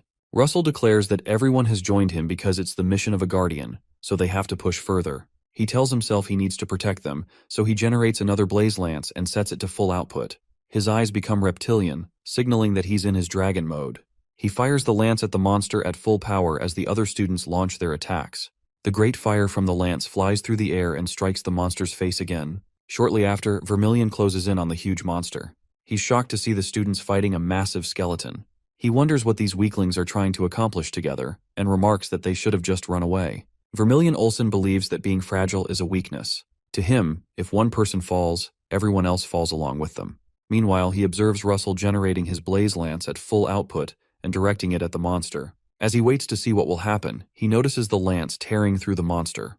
At that moment, Vermilion realizes that if one of these weak ones rises up, all of them rise up. He watches as their combined effort triggers a large explosion that takes the monster's head clean off. Suddenly, the head of the senior sorcerer is exposed, making it clear that he's the one controlling it. He cries out that it's not over yet, and the monster begins to heal again. Vermilion quickly takes charge and launches himself at the monster. He uses a magic spell called Overheat, channeling a great deal of energy into his hand. The sorcerer is stunned as he spots Vermilion charging toward him. Vermilion calls him a wicked being and commands him to disappear. The attack is so intense that it almost blinds the students. The monster is completely vaporized by the attack. Russell smiles at Vermilion and remarks that he should have come faster if he was going to intervene. He suddenly collapses from mana exhaustion. Professor Hubert catches him and commends his good work. Vermilion smiles at him and seems impressed. The screen shows that he's gained the approval of the last judge and has been awarded an intermediate stone. Sometime later, Russell wakes up somewhere else. He gets up and finds Professor Hubert by his side. He immediately inquires if the other candidates are safe. The professor assures him that they are, thanks to him. Russell says that's a relief, and the professor agrees, adding that they might all be dead if it weren't for him. Russell chuckles and says he had some help. The professor promptly asks if he's curious about the test result. Russell suddenly remembers they had a test and urges him to reveal it. The professor explains that the judges had many concerns, especially because of the attack caused by the heretics. Due to the attack, the third test became irrelevant, as teamwork proved more important than competition. Meanwhile, the Yellow Tower student ran back with all the mana stones and didn't stay to fight. The professor reveals that, with this in mind, the judges reached a conclusion. They decided that in this selection test, the person who deserved the highest score was Russell. Russell is shocked to hear the news that he got the highest score. He thanks the professor, glad that he can finally graduate from the academy. The professor informs him that an investigation has begun into the heretics to uncover the mastermind behind the attack. He assures Russell that they'll soon get to the root of it. Russell informs Professor Hubert that there was one more heretic on the field. The professor is surprised to hear this because they had only found one. Apparently, the injured sorcerer escaped amidst the chaos. As he escapes, he swears to make Russell pay for this humiliation. Vermilion, who has been standing nearby, comments that it seems they lost the other sorcerer. Senior Vermilion steps in and asks to speak with Russell for a while. Professor Hubert protests, saying Russell needs rest. Russell notices the tension and reassures him that it's okay. Later, Vermilion and Russell head outside. Vermilion remarks that Russell must have felt dragged down while fighting the heretics. He says this because he assumes Russell had to fight alongside weak people. He explains that he still believes being fragile is a weakness, and that perspective hasn't changed. Russell agrees but asserts that the weak exist so the strong can grow stronger and protect them. Because of this, the weak will always strive to improve, inspired by the strong who protect them. Thus, no one is left behind, and everyone takes a step forward. Vermilion listens silently. He suddenly smiles and remarks that it wasn't a bad response. He tosses a white sack to Russell and urges him to open it. Russell is shocked and wonders what's inside. He unwraps it to find a cloth he immediately recognizes as a Flame Tower robe. Vermilion smirks and warns him not to get ahead of himself just yet. He explains that if Russell wants to join the Flame Tower, there's still one more test. Russell is confused since the selection test has ended. The senior explains that it's an ancient tradition of sorts they put them through before they can join. Vermilion suddenly creates a circle around himself. He declares that the test is for Russell to force him out of the circle, using any magic he wants. He states that if Russell can't move him, there will be a fitting price. Russell replies, warning him not to regret giving him the opportunity to attack, and retrieves a mana stone from his compartment before consuming it. He smirks and reiterates that he can use any magic. Russell smiles as he formulates his plan. Shortly after, Professor Hubert notices something that shocks him. Senior Vermilion tries to brace himself as he is hit by one of Russell's lightning bolts, and one of his legs crosses the circle. He smiles as he recalls that he's covered by armor that is no less than a fifth circle. But, oddly, he is still moved back by this boy's attack. Professor Hubert rushes to the spot and asks Senior Brother Olsen what he's doing. He complains that he would corner the young boy when he's yet to recover. Vermilion doesn't budge and tells him that this is their Flame Tower long-standing tradition. Hubert retorts that his behavior is something that he'd expect from a new disciple. Vermilion gets angry and asks him what he means by that, and says the tradition is to instill discipline in Russell before he joins them. Hubert angrily rebuffs that he thinks the Academy's pillars are going to fall if he installs more discipline in the boy. Hubert apologizes to Russell in Senior Vermilion's stead, but Russell laughs and says it's okay.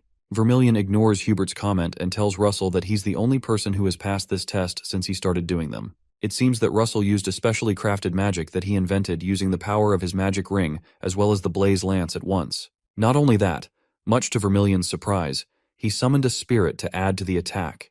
Vermilion tells him that he was honestly surprised, and Hubert is shocked to hear that Russell summoned a spirit.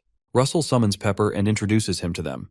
The two men look at the spirit and they think it's cute. Sometime later, at the Academy's graduation, Russell reads his valedictorian speech. He wishes the other students well as they continue the journey of life. Everyone claps for him after he ends his speech. Sometime later, Professor Hubert commends his speech, and Russell thanks him. Professor Hubert reminds him that he's not a student anymore, so he tells him to call him Senior Brother now. Russell affirms that and calls him Senior Brother. Brother Hubert smiles and asks him if he has a place to stay in the capital. Russell informs him that he's thinking of getting a small room on the outskirts of the capital. Hubert tells him not to do that, but to stay at his place since he can't go home until his contract with the Academy ends. Russell excitedly asks if that's okay, and the professor says it is. Brother Hubert says he bought the house from the master, and it's funny that he hasn't used it. Sometime later, Russell moves into the house. The system congratulates him on his graduation and gives him an unknown reward and a high-grade mana stone for the first time. Russell checks out the unknown reward and finds the map from the last time. The system notifies him to find the place marked on the map and solve the connecting mission. Russell smiles because he recognizes the place.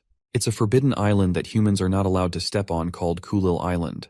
It's because it is swarmed with magic beasts, and it's a very dangerous place where you have to be at least a sixth circle. Our boy reasons that he's very curious as to what this opportunity requires of him. He recalls that the power of the King's Horn was put into him. He wonders if all of this is just to make him stronger, or if there's a greater mission that he needs to get stronger for. He sits down to rest and realizes he doesn't know just yet.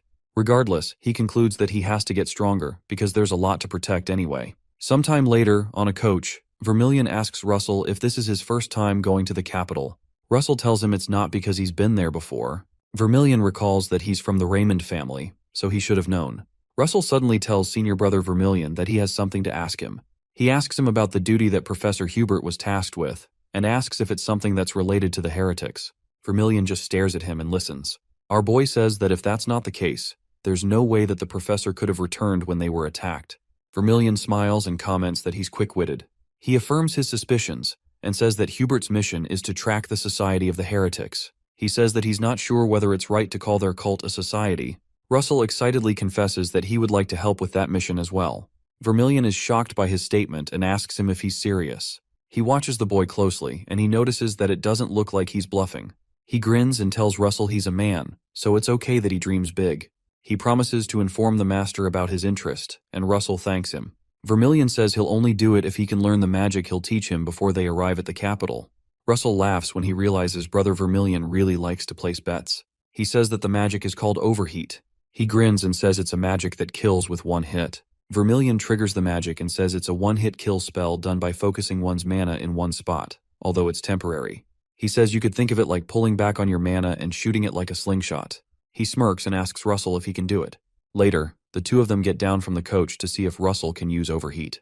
Russell slows down and tries to focus all his mana in one palm. Later, he tries it by shooting an attack at a rock. After the smoke clears, the rock reveals a huge hole, and it looks like it's a successful test. Vermilion smiles and says to himself that this was beyond his expectations. He's surprised that Russell used overheat with his own origin magic, which is fire. He wonders if he's seen anyone as talented at this before. Russell's hand suddenly begins to shake. Vermilion informs him that overheat uses momentary focus, so he has to be careful because he won't be able to immediately attack after using it. Russell notes that and says that it's a risk using it against a strong opponent. Vermilion smiles and informs him that's not always the case. He tells him that the best defense is the greatest offense.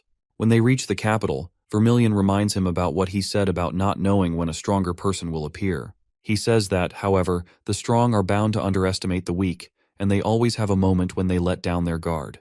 Meanwhile, a man named Alan tries to help an older man come down from a high place. Russell sees the man and recognizes him.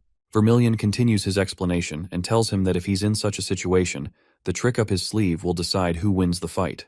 Later, Russell meets with Master Daria. He thanks her for her help, which has helped him rise to this position. She just smiles and congratulates him for joining the Flame Tower. She tells him that his arrival overlaps with the visit of the Spear Tower Master, Hemingway Melville, who had arrived with a young Spear Tower mage, Alan Page.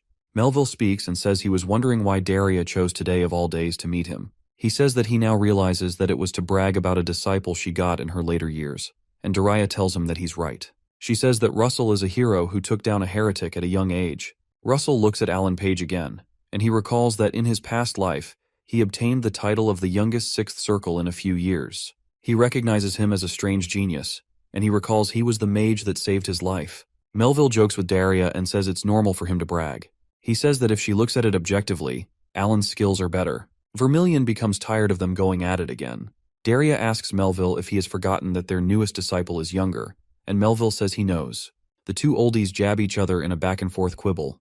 Alan suddenly places his hand on Melville's shoulder and says their master isn't usually like this, but he shows his childish side when he meets Daria. Master Melville exclaims and calls Alan a rascal for spouting such nonsense, but Alan jokes that he must miss his youth. Alan reminds him that they have to visit the royal palace, and Master Melville agrees. Alan approaches Russell and apologizes for his master's behavior on their first meeting. Russell laughs and says that it's fine. Our boy says that, however, he was disappointed because he'd like to show him his magic. Vermilion is shocked by Russell's words and reasons that the boy must be full of himself. Melville laughs and says that Russell is quite daring. He says he wonders where that confidence comes from and fills the room with his aura. Russell is shocked to see the aura of the Spear Tower Master and says it feels like he's in an ocean. Master Melville laughs at Russell's comment and says he didn't know anything could surprise him at his old age. As he gets up to take his leave, he asks Daria to bet with him, and this surprises her. He tells her that in 5 years, if her disciple catches up to his completely, he'll give her one of his mythical relics. Daria looks satisfied and exclaims. Russell hears him and recalls that mythical relics are artifacts from the Age of Myths. They're relics that existed in the forgotten Age of Myths. According to what he's heard, even the weakest relics hold mana bordering the 7th circle. Daria says he should change it to 3 years, and Melville is shocked. She proposes that if her disciple doesn't catch up to his in 3 years, then she'll give up her own mythical relic. Master Melville laughs and reminds her she can't take it back now. She just smiles and informs him to prepare his artifact ahead of time. Melville finally leaves and notifies Alan to follow him. Alan bows respectfully and informs the Flame Master that they'll be taking their leave as Melville continues laughing. When they step out, Alan asks his master if it's okay for him to put a mythical relic on the line for a bet. Melville informs him that it is not, which shocks Alan. The master turns back toward him and tells him to do his best, to give it his all. Alan cringes and says he feels like the older one in this relationship. Meanwhile, Vermilion tells Russell that he doesn't seem to be able to stay still on his first day. He asks him if Alan is his friend, so Russell apologizes. Our boy wonders if he really did something wrong. Later, Miss Daria speaks with Russell and informs him that Olsen told her that he'd like to help with tracking down the cult members. He confirms that he would like to. Master Daria mentions that he spoke just in time because she just received reports from their spies. She informs him that they discovered traces of the cult member who attacked the academy. He was seen somewhere in Sudra, a neutral city, and he's trying to run away all alone. Russell recalls that Sudra is a so-called paradise for criminals, which must be the reason he chose this place to run to. Master Daria mentions that tracking the offender down will be easier for him since he's confronted him before. She says the only issue is that the offender will probably be prepared to defend himself again. She asks him if he's still going to take the risk. Russell surprises her by saying that he will fulfill his duty as a guardian of the kingdom. The master seems pleased by his reply and informs him he'll depart the next morning. She tells him that she'll prepare a teleportation portal for him and reminds him not to forget his supplies. Our boy is glad she gave him permission, and he figures that he's taken the first step to stop Professor Hubert's death. The next morning, Russell travels to Sudra in a coach. Inside, he's surprised that they gave him 2 highest-grade potions, which he's never been able to use because they're pretty expensive. Russell guesses that the master is worried since he's their youngest disciple, even though she allowed this mission. While he's traveling, he sees a building that catches his eye, so he decides to stop by for a bit. It's the Louvre Museum, where his time travel began. He rushes to the room where he saw the dragon heart. He says to himself that all this time he's been wondering why such a miracle happened to him. His conclusion is that it was for him to grow more and protect even more people. Suddenly, a screen pops up with a mission to get the heart of the dragon folk with an unknown reward. Another notification shows him another mission called Dragonication, where he draws on the power of a dragon at his will, with rewards of 3 intermediate stones. Russell realizes that securing the heart of the dragon folk means he has to make a great contribution to warrant the granting of a commodity belonging to the royal family, which is pretty difficult, but not impossible. He checks the other mission and wonders what on earth Dragonication is. The system decides to explain it to him when it realizes he doesn't understand it. To explain it, the system triggers a strange burst of mana, and Russell's eyes become like those of a dragon. Russell recalls that he's felt this sensation before when he experienced a boost of magic at moments of crisis. He notices his reptilian eyes in the mirror and wonders if he's the one in the mirror. Later that day, he reasons that this power must have manifested during the fire trial, and it must be the reason he was able to survive it. He wishes he was able to control the sensation at will. He also considers the fact that he might be able to increase its potency by adding the overheat technique to dragonication. If he manages to do that, it may be an extreme death blow that could come close to being a sixth circle. The only issue is that he doesn't know how to master it, since the power only manifests on its own when in danger. Pepper overhears him complain that he doesn't have time to train because of the mission, and realizes it won't even be possible to summon dragonication with the usual training. Pepper gets an idea and tries to drag him away. He keeps sulking, and he tells himself no matter how much he focuses, he can't feel the same sense of crisis at will. Pepper notices he doesn't budge and gets angry. Suddenly, Russell notices a stream of fire over his face. He quickly gets up and notices Pepper growling in dragon language. Russell laughs and asks him if he can help him out. Pepper smiles and growls affirmatively.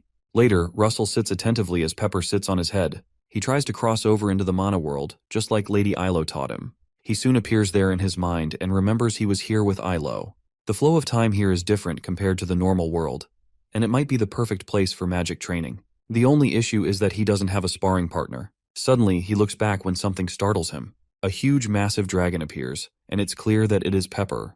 Russell is shocked to see his true form, but Pepper just playfully nudges him. He thanks Pepper for helping him, but he says he's not comfortable fighting him. Russell notices that Pepper brought some other spirit beings for him to fight against, and he laughs that he was worried for nothing. One of the spirit beings looks like a man, and Russell smiles when he sees him. He cracks his knuckles and tells Pepper to do him a favor. Meanwhile, in a pub in Sudra, some of the spies report to their captain that pagans have left the city and ask if they should chase them. The captain orders them to get all hands on deck to pursue. The captain asks a man named Jackson to report to Miss Daria that the situation has changed. Jackson affirms his orders and tells them all to be careful. The captain smiles and says that he doesn't have to worry. He informs him that he heard a divinity trained by Daria herself is coming to help. He adds that he can't let whoever it is come to take away his chance to play. Immediately after, he orders the men to follow him as they go out on the mission. 3 days later, at a hideout in Sudra, Jakon realizes that they need the Flame Tower divinity to get here quickly. He sends a report through a crystal orb and notifies them that the Flame Tower scouts are missing. Later that day, some guys notice something odd on the street. They're surprised to see a kid like Russell in a hardcore place like Sudra. Sudra is a neutral city where criminals usually come to escape the law. Russell realizes that it would have taken him a while to reach Sudra if it hadn't been for the teleportation gate in the royal city. Regardless, it still took him a week to get here with the gate. But thanks to the image training in the spirit realm, he was able to train well, and it was as if it took him months to get here. He remembers his fights in the spirit realm and how he was able to learn dragonication. After he does, the system notifies him that he has manifested the power of a dragon at will, and his dragon horns will manifest as per his current level. He's also told that during dragonification, his use of the flame attributes will increase greatly. Regardless, he realizes that there are still too many problems that need to be solved. He remembers fighting with the gruesome spirits in the realm and how his dragonification stopped after a few seconds, allowing the monster to strike him to the ground. The first problem is that the power lasts just for 15 seconds. The second problem is the recoil of using it. Just like when using overheat, you become pretty defenseless immediately after using it. Meanwhile, while walking, Russell sees a big stick swing in front of him. A man stops him and asks if he's lost his way. The man smiles and tells Russell that he can show him the way if he wants. But our boy doesn't reply since it's clear the guy is trying to rob him. Russell grabs the stick from his hand and tells him it's such a coincidence that he ran into him, and all the men who surround him are confused. After being beaten to a pulp, the guy cheerfully takes Russell to a place called the Wyvern Tavern, like he has promised. The two beaten men bow in respect and say that they hope he had a comfortable trip. Russell laughs within himself that these guys are worthless idiots, so he tells them to leave. When Russell steps in, he spots Jackson, who's working as a bartender. When he sits, Jackson asks him what he would like, and our boy says he'd like a cocktail of a red drake mixed with a 12-year-old Briggs. One guy nearby laughs and calls Russell a lunatic because he's going to have a cocktail of drinks with over 70% alcohol. Russell realizes that he could die if he drinks something like that. But the order he made is a secret code of the Flame Tower. Jackson catches on and says within himself that he can't believe such a young boy is a divinity of the Flame Tower. As he serves him a drink, he wonders if he's not too young. Suddenly, Russell is surrounded by a magic shield.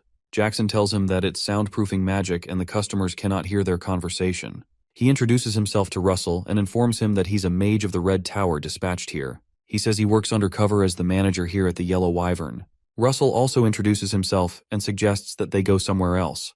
When they step outside, Russell asks him about the scouts that went missing 3 days ago. Jackson affirms that this is true, and the last they heard of them was that the scouts were headed towards the desert ruins, tailing the sorcerer that attacked the boys. Russell asks if they fell into a trap, but Jackson says they aren't the type of men to act in a rush and fall for some trap.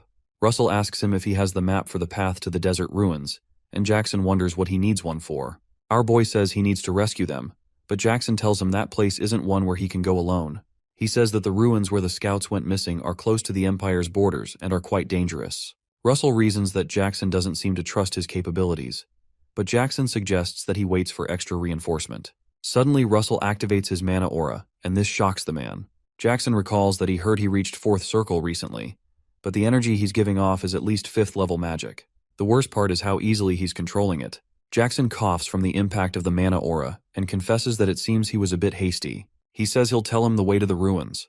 Russell smiles when he realizes his approach worked. Meanwhile, somewhere else in Sudra, the sorcerer reports to some people higher up in the heretic sect and tells them that they left behind traces as per their order. The 2 concealed sorcerers commend his good work and say they can already smell the blood of those who would come to investigate. The next morning, Russell heads to the desert ruins. As he guzzles a bottle of water, he wishes he had known about the heat earlier so he could improve his ice magic. He pours some of the water on his head because the place is pretty hot. Eventually, he arrives at a building in the middle of the desert ruins where the men were last seen. Our boy notices that there are a lot of entrances into the building. He reasons that if his mission was only to find the cultists, he would have just nuked the ruins and forced them out. But since they might have the scouts captured in there, it's not an option, and he'd have to go inside. Russell reasons that they probably have traps inside the building. He decides to go in through a different route if that's the case. In a bid to enter through the most unexpected way to surprise them, he leaps onto the top of the building. He drops in through the roof and cushions his landing with some wind magic. After he lands, he's glad to notice there aren't booby traps coming for him. When he looks in front of him, he sees a large drawing of a man fighting alongside a dragon.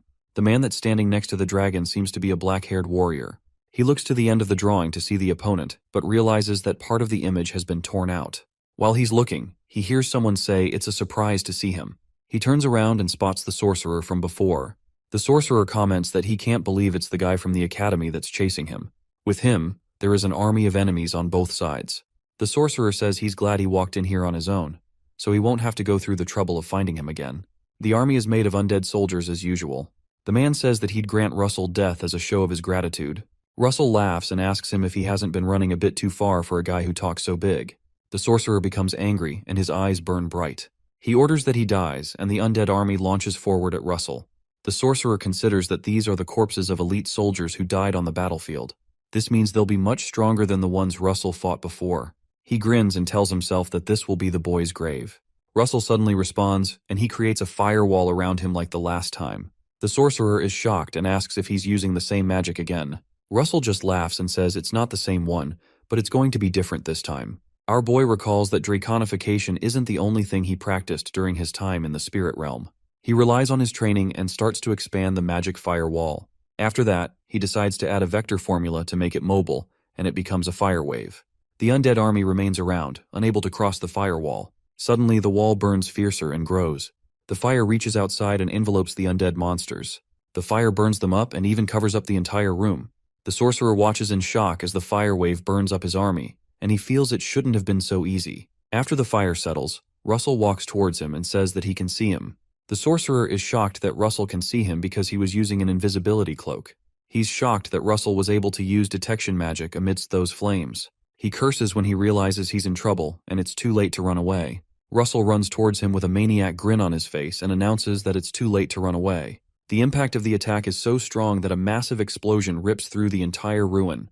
The man doesn't die. He collapses and starts to cough profusely. Blood starts to come out of his mouth, and he wonders if this is all he can do to put up a fight. Russell walks towards him and tells him to surrender now and save them both the trouble. The man says that he can't do that, and Russell wonders what he's talking about. The man staggers to his feet and says that his soul doesn't belong to him, and as if that wasn't enough, he sold his family too. The man screams out that he's given out everything that belongs to him. Suddenly, 2 people appear over the ruin and jump down through the hole while Russell isn't looking. The female, named Beth, uses a magic called Demonic Claw, and the man uses one called Nightmare Tail. They seem to be the people the sorcerer was reporting to. Russell quickly turns back and notices the monsters heading for him. They both land an attack on the spot where they're standing, and some dust and smoke cover the entire area. The smoke clears, and Beth laughs at the sorcerer, telling him he's looking good. The man says he understands that he's just the bait, but he finds it pathetic that such a young kid would rough him up this much. Beth scorns him by saying the look of a drying rat looks perfect on him. The already weak sorcerer informs them that Russell is the guy they're looking for. He tells them that he's the target, the disciple of the Flame Tower Master. The two cultists are shocked to hear that and become angry when they hear Daria's name. Meanwhile, Russell protects himself from the impact using a shield. He opens the shield and tells the attackers that filthy people like them better keep his master's name out of their mouths. Suddenly, another screen pops up and gives him a mission to capture at least one of the three cultists, or kill them all. The cultists turn towards him, and the male one tells him he would have been much better off with a quick death. Beth agrees, as she laughs like a maniac. She calls Daria a B-word and says there's no way her disciple would die so easily. The woman announces that she'll kill him, make a marionette out of his body, and then make it dance in front of the flame tower. The male cultist orders the sorcerer, whom he calls Xavier, to quickly block the entrance, and he brings out his nightmare tales. Beth covers up the entrance with the bones of the dead soldiers. She activates her demonic claws and says this is getting fun. Russell notices these guys are using a full frontal attack and not calling on the dead while hiding in the shadows like the other sorcerers. He figures that they're nothing like the other opponents he's faced till now. Beth yells and asks if he's not going to come at them, because they will if he won't. Russell informs them he'd like to ask them one question. He asks what they did to the scouts who came before him. The male cultist asks him which scouts he's talking about. Beth becomes impatient and tells him to stop pulling petty tricks to stall for time. She launches the demon claw stingers at him and begins the fight. Russell jumps out of the way and wonders how these guys don't know about the scouts. Before he can land, the guy targets him with his whips using Nightmare Tail. The whips move pretty fast, but Russell manages to dodge them. He wonders if they don't really know or are pretending. He decides he'd have to find out for himself. Beth becomes angry that he's dodging and calls him the son of a bee. Suddenly, Russell cuts to the chase and generates his blaze lance. He easily deflects the demon claw using the lance, which shocks Xavier. The sorcerer behind them screams out that the spear he's holding is the same one that crushed the giant skeleton. Beth laughs loudly and says this is getting interesting. She raises her hands up and summons two large hands using her demon claw technique. The two hands clasp around each other, and Beth tries to merge them together to create a greater impact. She generates a spear of her own, called the Demon Claw Spear, and grins widely. She laughs and tells Russell to guess which one is sharper. Russell doesn't say anything, but he just stares at her. When Beth lunges forward to attack, the man tells her not to act on her own. But she doesn't listen. She rushes towards Russell and says it's too humiliating to be scared of a kid like him. Meanwhile, Russell prepares to attack her. As she lunges at him with her spear, he meets her with his blaze lance. Both weapons touch one another, and the Demon Claw Spear shatters. Beth sees this, and her eyes widen with surprise. She looks beside her and sees that her arm is missing.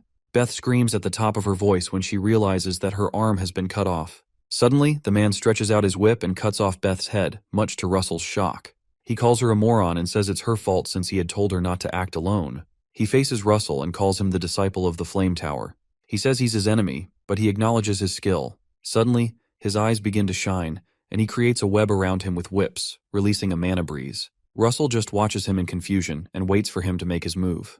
The man says that from this moment onwards, he'll tear him to pieces with all his might. Our boy notices the whirlwind of whips and jumps back to avoid being hit. The man tells Russell that it doesn't matter how amazing he is because he can't block attacks coming at him from all sides. A huge fire suddenly erupts from where Russell is standing. The guy notices something weird that catches his attention. Russell appears in front of him with a smirk on his face, and the guy is shocked when he realizes Russell used Blink. Russell channels all his energy into one hand to use Overheat. He lands the attack on the guy's stomach, moving quickly with his wizard body.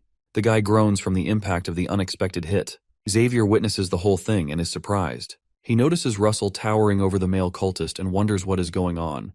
When he realizes that he's a dead man now, he collapses when he sees they're losing again. He tells himself he won't end in a simple death, cursing the cultist for bragging earlier as if they were some big deal. Next to Beth, he sees a red object on the ground. He recognizes it as an artifact and gets an idea. Meanwhile, the male cultist shivers after getting his behind whooped. The battered guy tells Russell to stop playing around and kill him, but Russell orders him to shut up. He holds the guy's head and points a firebolt at him, demanding that he answer his question. He asks what happened to the scouts. The guy spits at Russell and asks him why he keeps asking about scouts. The cultist asks what on earth he's talking about. Russell is shocked that it seems the guy doesn't know. The guy spots an opening to strike Russell and considers that he doesn't have his guard up. He reaches for his dagger and tries to take his chance. Before he can reach it, a long whip extends across the room and grabs the guy by the throat.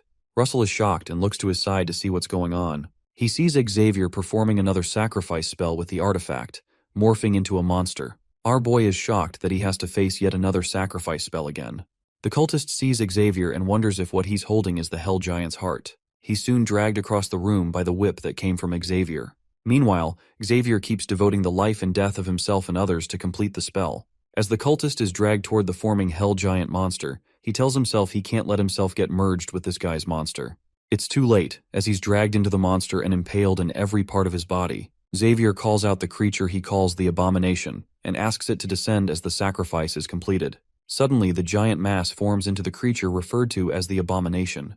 The mana released from the creature is so strong that Russell begins to wonder what's wrong. A system notification pops up, telling him that the mission has been changed. It says all the cultists are dead, and he has to destroy the Abomination. The Abomination glares at Russell with red evil eyes. Xavier, now transformed into the beast, looks at himself and growls.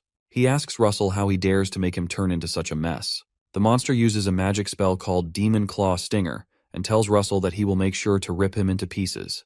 Russell is shocked to see the Abomination, realizing it's using Beth's magic. The Abomination fires some demon claws at him, and he looks at them in dread. The explosion from the impact is so great that it brings down the whole building.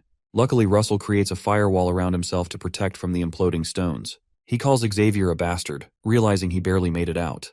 The monster seems to have caused the entire building to collapse over his head, so Russell calls him a moron. He reasons that Xavier was unable to handle the power of such a monster and dug his own grave. Suddenly, the rubble starts to shake, and it seems the monster is still alive. Russell notices the shaking and exclaims. The Abomination lunges out of the ground again, and it looks like it is hell-bent on destroying Russell. It releases his threefold chains and smashes them on the spot where Russell is standing, telling him to die. The Abomination threatens to chew him up until he's nothing but bones. Suddenly, the monster is hit by a fiery explosion on his back. Russell, who had thrown the blaze lance at it, watches to see if it landed. The monster is enveloped by smoke and everything is unclear. Finally, the monster, who is unscathed, turns around and spits on him. It declares that his attacks won't work on him.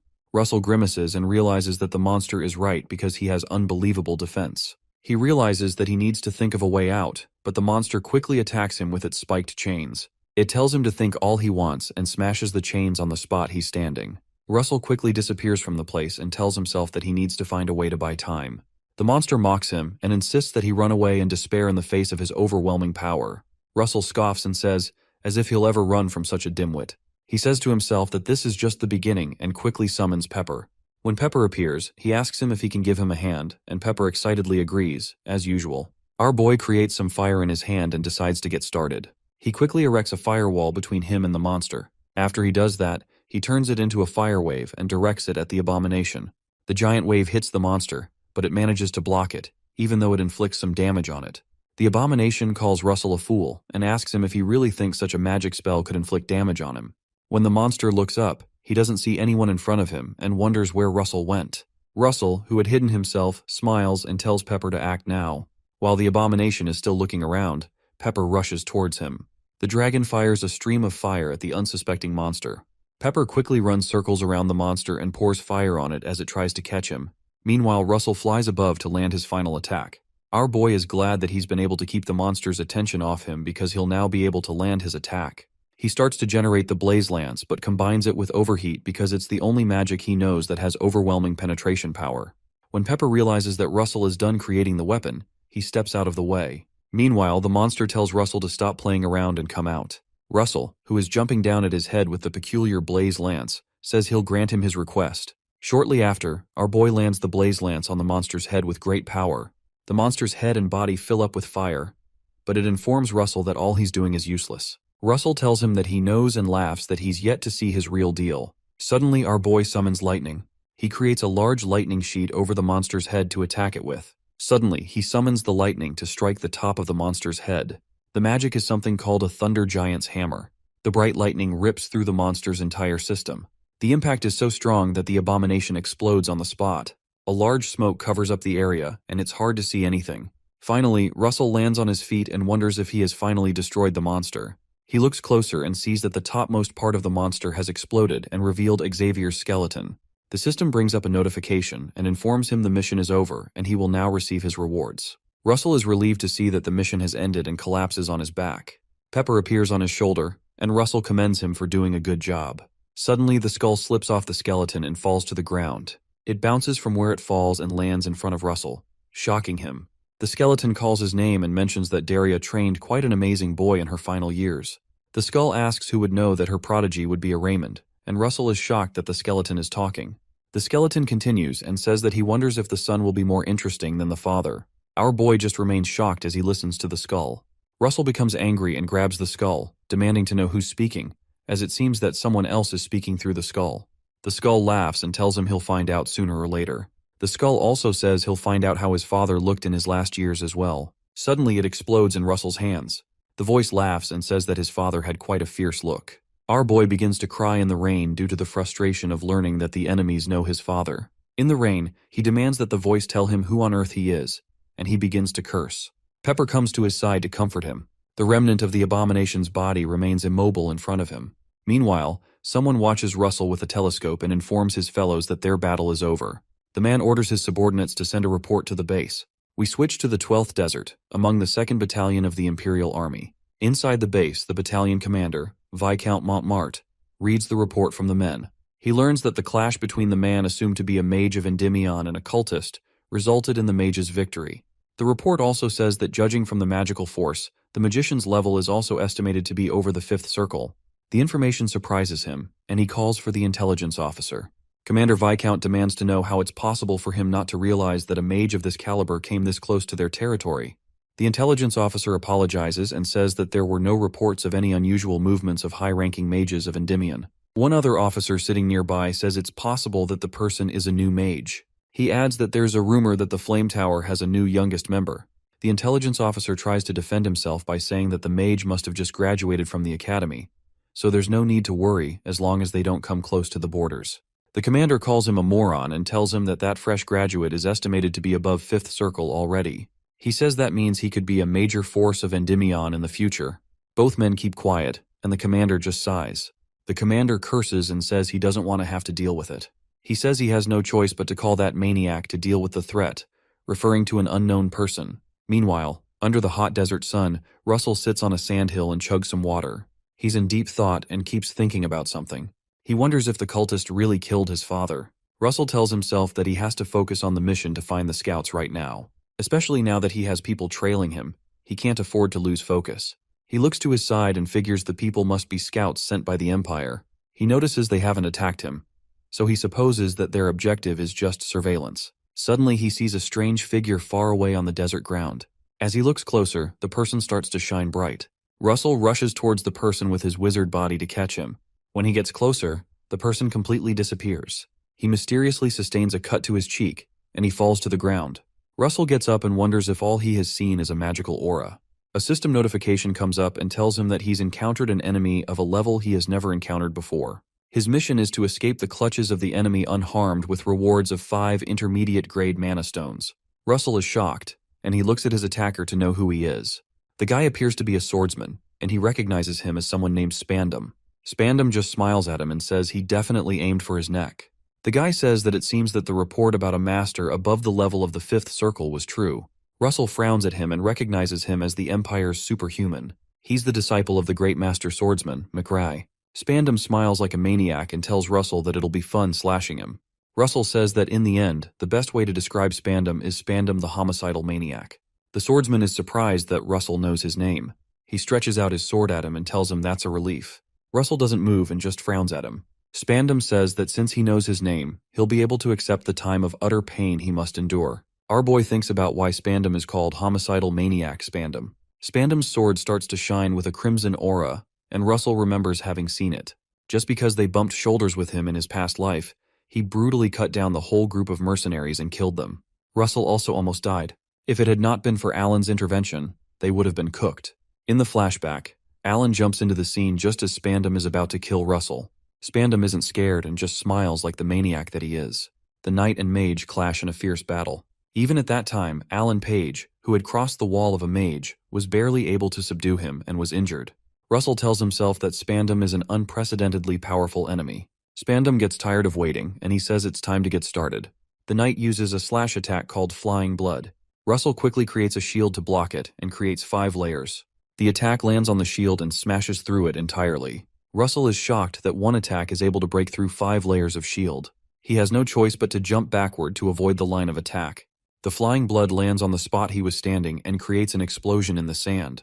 Our boy wonders how Spandam's attack has this much power, even after breaking through 5 layers of shield. He wonders how Alan Page was able to deal with someone like him. Spandam seems surprised that he was able to avoid the attack and notices he overlapped the shield. He comments that Russell's judgment is good, but the density of his magical power is too low. He lands another whirlwind of blood attacks. Russell hears what he said, and he figures out that's the solution. As the onslaught of flying blood comes at him, Russell generates his Blaze Lance since it packs a lot of power. He uses the Blaze Lance to cut through the incoming attack and dissipates it. Spandam is shocked by his response, and he wonders what's going on. He notices the Blaze Lance and tells Russell that it seems he was hiding something quite useful. Russell sarcastically asks if that is really so, and he throws the Blaze Lance at him. Spandam notices the lance coming at him, but he doesn't move away. Rather, he's surprised that the Blaze Lance remained intact even after Russell threw it. He quickly generates a flying blood wave to block himself from the flying lance. The knight smiles and says that he really finds battles with mages quite interesting. Suddenly, Russell uses Blink and appears behind him, with the Blaze Lance in his hand to strike him. He quickly launches the lance at Spandam's back to strike him from behind. Suddenly, Spandam disappears, and it seems he also knows teleportation magic. He appears behind Russell and comments that Russell can also use Blink, like the rat that he is. Russell is shocked to see Spandam behind him when he turns around. The knight strikes Russell with his sword, and there's blood shed. Spandam laughs and says it's been long since he's had this much fun. Before his sword can go through, Russell manages to teleport a few feet away from him. Our boy sustains a cut in his leg, and Spandam scornfully asks him if he's bleeding. Spandam keeps laughing, and he tells him he'll wait for him to heal himself. Russell tries to use some magic to heal the wound, and he realizes Spandam is using the aura around his body to enhance his speed, which is why it looked like he teleported. He reasons that Spandam's aura is not comparable to his wizard body. Meanwhile, he tries to cut through the clothing to stop the bleeding. Spandam keeps watching him and asks if all the people from the Flame Tower are this stubborn, or if they have to be that way to join their organization. Russell wonders why he asked the question and asks him what he means. Spandam grins and says the ones he encountered a few days ago didn't give up until the very end, referring to the scouts. He said they came to look for one of their scouts that was missing. Russell realizes he's the one who killed the scouts, and he's horrified. He asks Spandam again if he was the one who killed the missing scouts. Spandam just smiles and shrugs. Russell becomes angry and clasps his fist. He recalls that he planned to escape after a short confrontation, as the system told him, so he could go find the scouts. Instead, he activates and releases a great deal of mana, seeming ready to make a stand. He angrily reasons that this isn't a time to be thinking about the future. Spandam smiles and exclaims that Russell's been hiding his real power while fighting him. The knight grasps his sword and says they'll see if he can stay easygoing while his entire body is in pain from being torn to shreds. Russell looks down at his cloudy ring and notices it hasn't recharged yet, which means there's only one way out in the end. Spandam raises his sword to land another attack.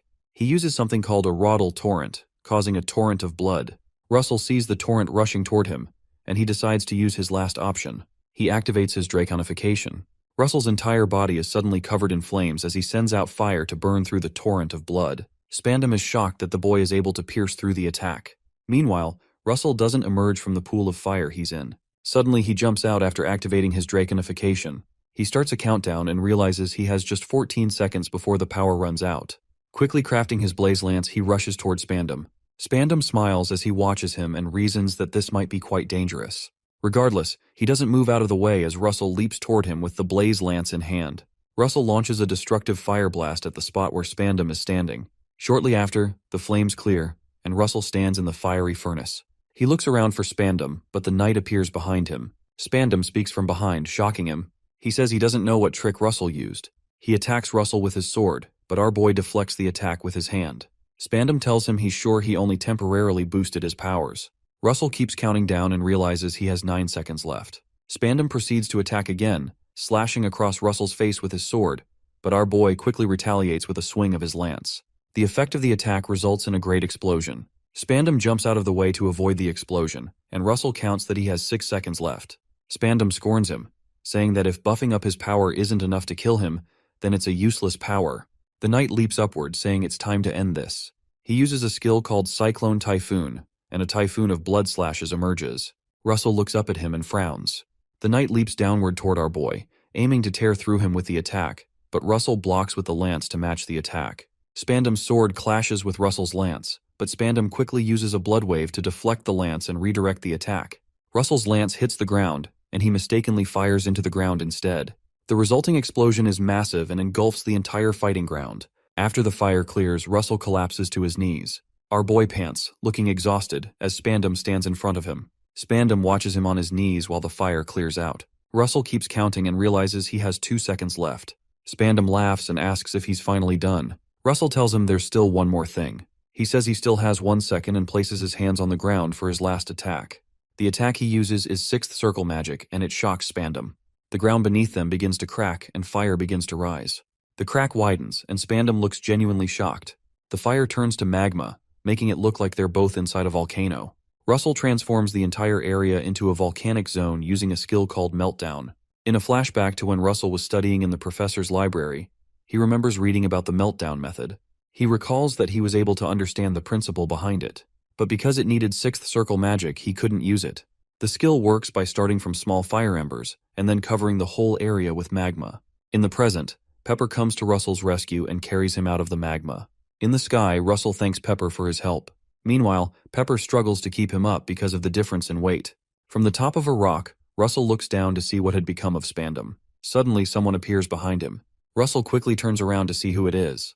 It turns out to be Spandam, who coughs profusely and looks badly injured with one arm cut off. Russell goes close to him and targets his head with a firebolt. He asks Spandam if he has any last words, but Spandam doesn't respond and keeps shivering. Spandam finally smiles and asks him if he finds their situation funny. Spandam talks about the Guardians and says they drive them to war in the name of protecting their country, but they don't let them know how to get out of it. He mentions that you have to kill over and over again. He adds that the path of a Guardian is indeed a bloody road. Spandam tells Russell that he welcomes him to it. Russell hesitates and Spandam just keeps waiting for him. Seconds later, Russell executes Spandam on the spot. He stands in front of the corpse and just thinks quietly. The system soon brings up a notification that he has completed the mission and exceeded the requirements, so he is awarded 8 intermediate-grade mana stones. Meanwhile, in the tavern, another scout comes to give intel to Jackson and tells him that word has gotten around that Spandam, a knight of the Empire, is acting in secret in the desert. The man tells Jackson that the disappearance of the scouts might be connected to him as well. Jackson is shocked, and he reasons that if this is true, then the divinity of the Flame Tower is in danger as well. He reasons that no matter how skilled he is, he won't be able to stand against Spandam. While they're talking, Russell walks into the tavern. He walks to the counter and drops a broken sword on the table. Jackson is shocked and recognizes the sword as Spandam's sword. Jackson just stares at him and doesn't know what to say. Russell smiles at him and tells him he'd just like a glass of water. Jackson quickly gets him the water and says he can ask for whatever he wants. That night, Jackson goes to the orb and files his report. He sends his report about the Flame Tower scouts, and he also informs them that Russell Raymond killed the pagans and Spandam. Shortly after that, word got around. It even reached Camelot, the capital of Endymion. Everyone hears about Russell Raymond, the last heir to the fallen house of Raymond. They hear the rumor that he defeated Abomination, the magical beast of the pagans, and that he even beat Spandam, a knight of the Empire, despite being a newcomer in the Flame Tower. The rumor was hard to believe, and it was met with mixed feelings. Shortly after, Russell returned to the tower through the portal. When he appears, the Master looks excited to see him, but Brother Olsen and Hubert seem intrigued. Some, like Master Daria, feel relief. She rubs his hair and thanks him for coming back alive. Some became competitive. Master Melville reads the report, and he laughs that it seems this is going to be a tough bet. Alan also reads it, and he comments that it seems this junior is way more awesome than he thought. Some felt hate and rage. In another part of the world, some people inform Spandam's master, McRae Hughes, that he is dead. McRae cleans his sword, and he asks the men if that's all the information they have for him. McRae is the swordmaster of the Empire, and the rage is evident in his eyes. The men cower before him and tell him that's all the information they have. Russell reasons that even though everyone felt different emotions, they all had one thing in common. Meanwhile, McRae declares that it's going to be an eye for an eye, a disciple for a disciple. He smashes his sword on the ground in deep anger. A dark force comes out of the ground where he strikes and travels forward. The force travels from where he is into the forest and destroys the whole place. The one thing everyone that heard the message had in common is that they all had a strong impression of Russell Raymond. McRae remembers Daria Stone White, and he says that he'll get payback for this at all costs. Later, Russell gives Master Daria a report of his mission. She asks him if what he's saying is that the pagans were involved in his father's death. Russell reaffirms what he said. She informs him that a lot of records were lost during the war, and it's hard to find out the true situation. She says it will be harder to identify the culprit. Russell tells her that he's aware of that. To comfort him, the master holds his hands and tells him that one thing is sure. She says that if they keep chasing the pagans, they'll be able to reach the truth, and she asks him if he thinks so. The master assures him that she, along with the flame tower, will always be here to help him, and Russell heartily thanks her. Shortly after, the coach rider announces to them that they've arrived at their destination. Master Daria tells him that she hopes he can put his doubts and anxiety aside so that he can expand the horizon of his knowledge for today. They get down and step into a large building. Inside the building, there's a gathering of the Magic Tower Council. The Magic Tower Council is a magic society that brings together the masters of more than 20 magic towers that exist within Endymion. Russell says that 2 months ago, thanks to him defeating Spandam, he was granted access to attend this council as an aide of the master, despite being a rookie within the tower. When they step in, one of the masters recognizes Russell as the divinity they've heard about, and another man says that it's an honor to meet him. Russell laughs and thanks them for their kindness. While they're greeting, someone else who approaches them nearby tells Master Daria it's been a while, referring to her as senior. Daria turns around to see who it is. She recognizes the man as the Yellow Tower Master, and she repeats that it's indeed been a long time. When he nears them, Miss Daria introduces the Yellow Tower Master as Niccolo Machiavelli. She informs Russell that he's the organizer of today's Magic Tower Council.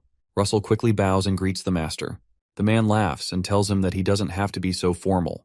He remarks that he took down the disciple of that damned rascal. Russell looks up and wonders what rascal they're talking about.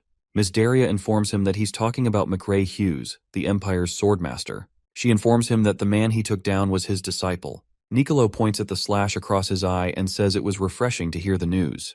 Russell notices the cut across his eye and realizes that it must have been McRae's doing. Master Daria interjects and asks him to stop bringing up old wounds and to go get ready for the presentation. She reminds him that he had said he had an important agenda today. Moments later, Master Melville and Alan Page approach them. Master Melville greets the Flame Tower Master and the Yellow Tower Master. Russell looks to his side and spots the Spear Tower Master. Miss Daria smiles and tells Melville that he seems to be jealous that her disciple is being praised. Melville laughs and asks her if she thinks he's as petty as she is. Niccolo senses the tension building, so he quickly excuses himself to go prepare for his presentation. Niccolo quickly escapes because he knows they're at it again. Master Melville mentions that since they're on the topic, he hopes she hasn't forgotten their bet on the relic from the era of the gods, but Miss Daria retorts that she can't forget. Master Melville starts to boast and says his dear Alan has already done something. Before he can finish his sentence, Alan places his hands on his master's shoulders and reminds him they need to get to their seats. Alan starts to drag him away, and Master Melville calls him a brat and tells him that he was still talking.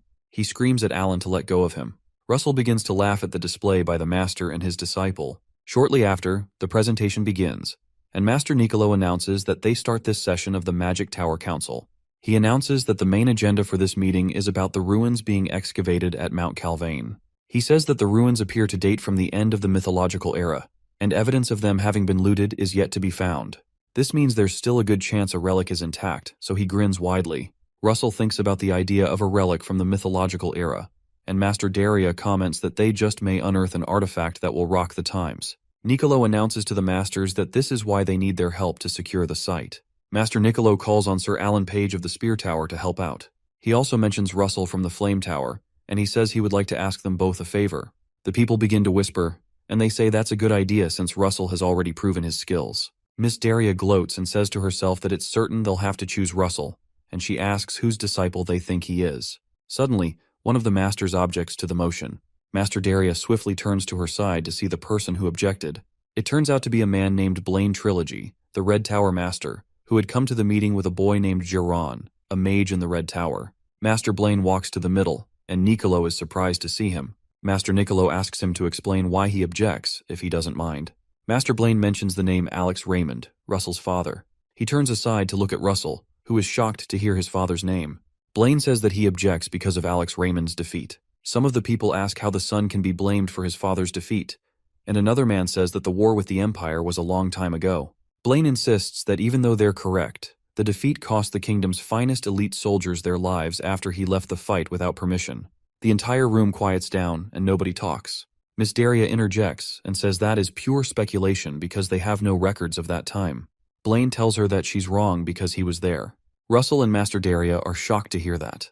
Blaine says that he saw him run away with his own 2 eyes. Russell listens in shock, and he seems horrified to hear that his father fled during the war. Russell recalls that it's no secret his father died during the war, but he wonders why this man is spouting such nonsense.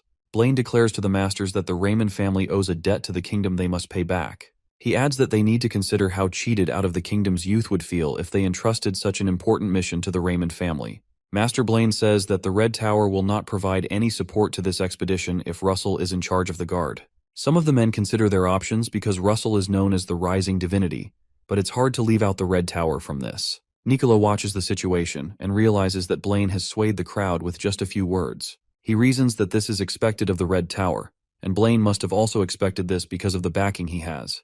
Master Niccolo thinks about a high-ranking man in society, Archduke Bismarck. He recalls that Blaine is trusted by the king's uncle and the most powerful man in the land, the Archduke. Niccolo reasons that revolting against him means animosity toward the Archduke's faction.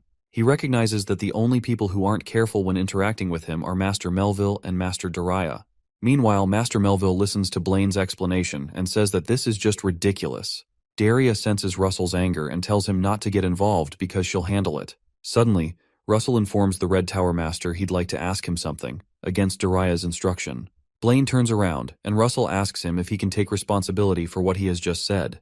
Master Blaine asks what he means by responsibility, and Russell asks if he can take responsibility for insulting the House of Raymond. Master Daria stops Russell and tells him that this is not the time. Meanwhile, Blaine scoffs and remarks that the honor of a lowly fallen family means nothing. He tells Russell to be grateful that Daria is his master.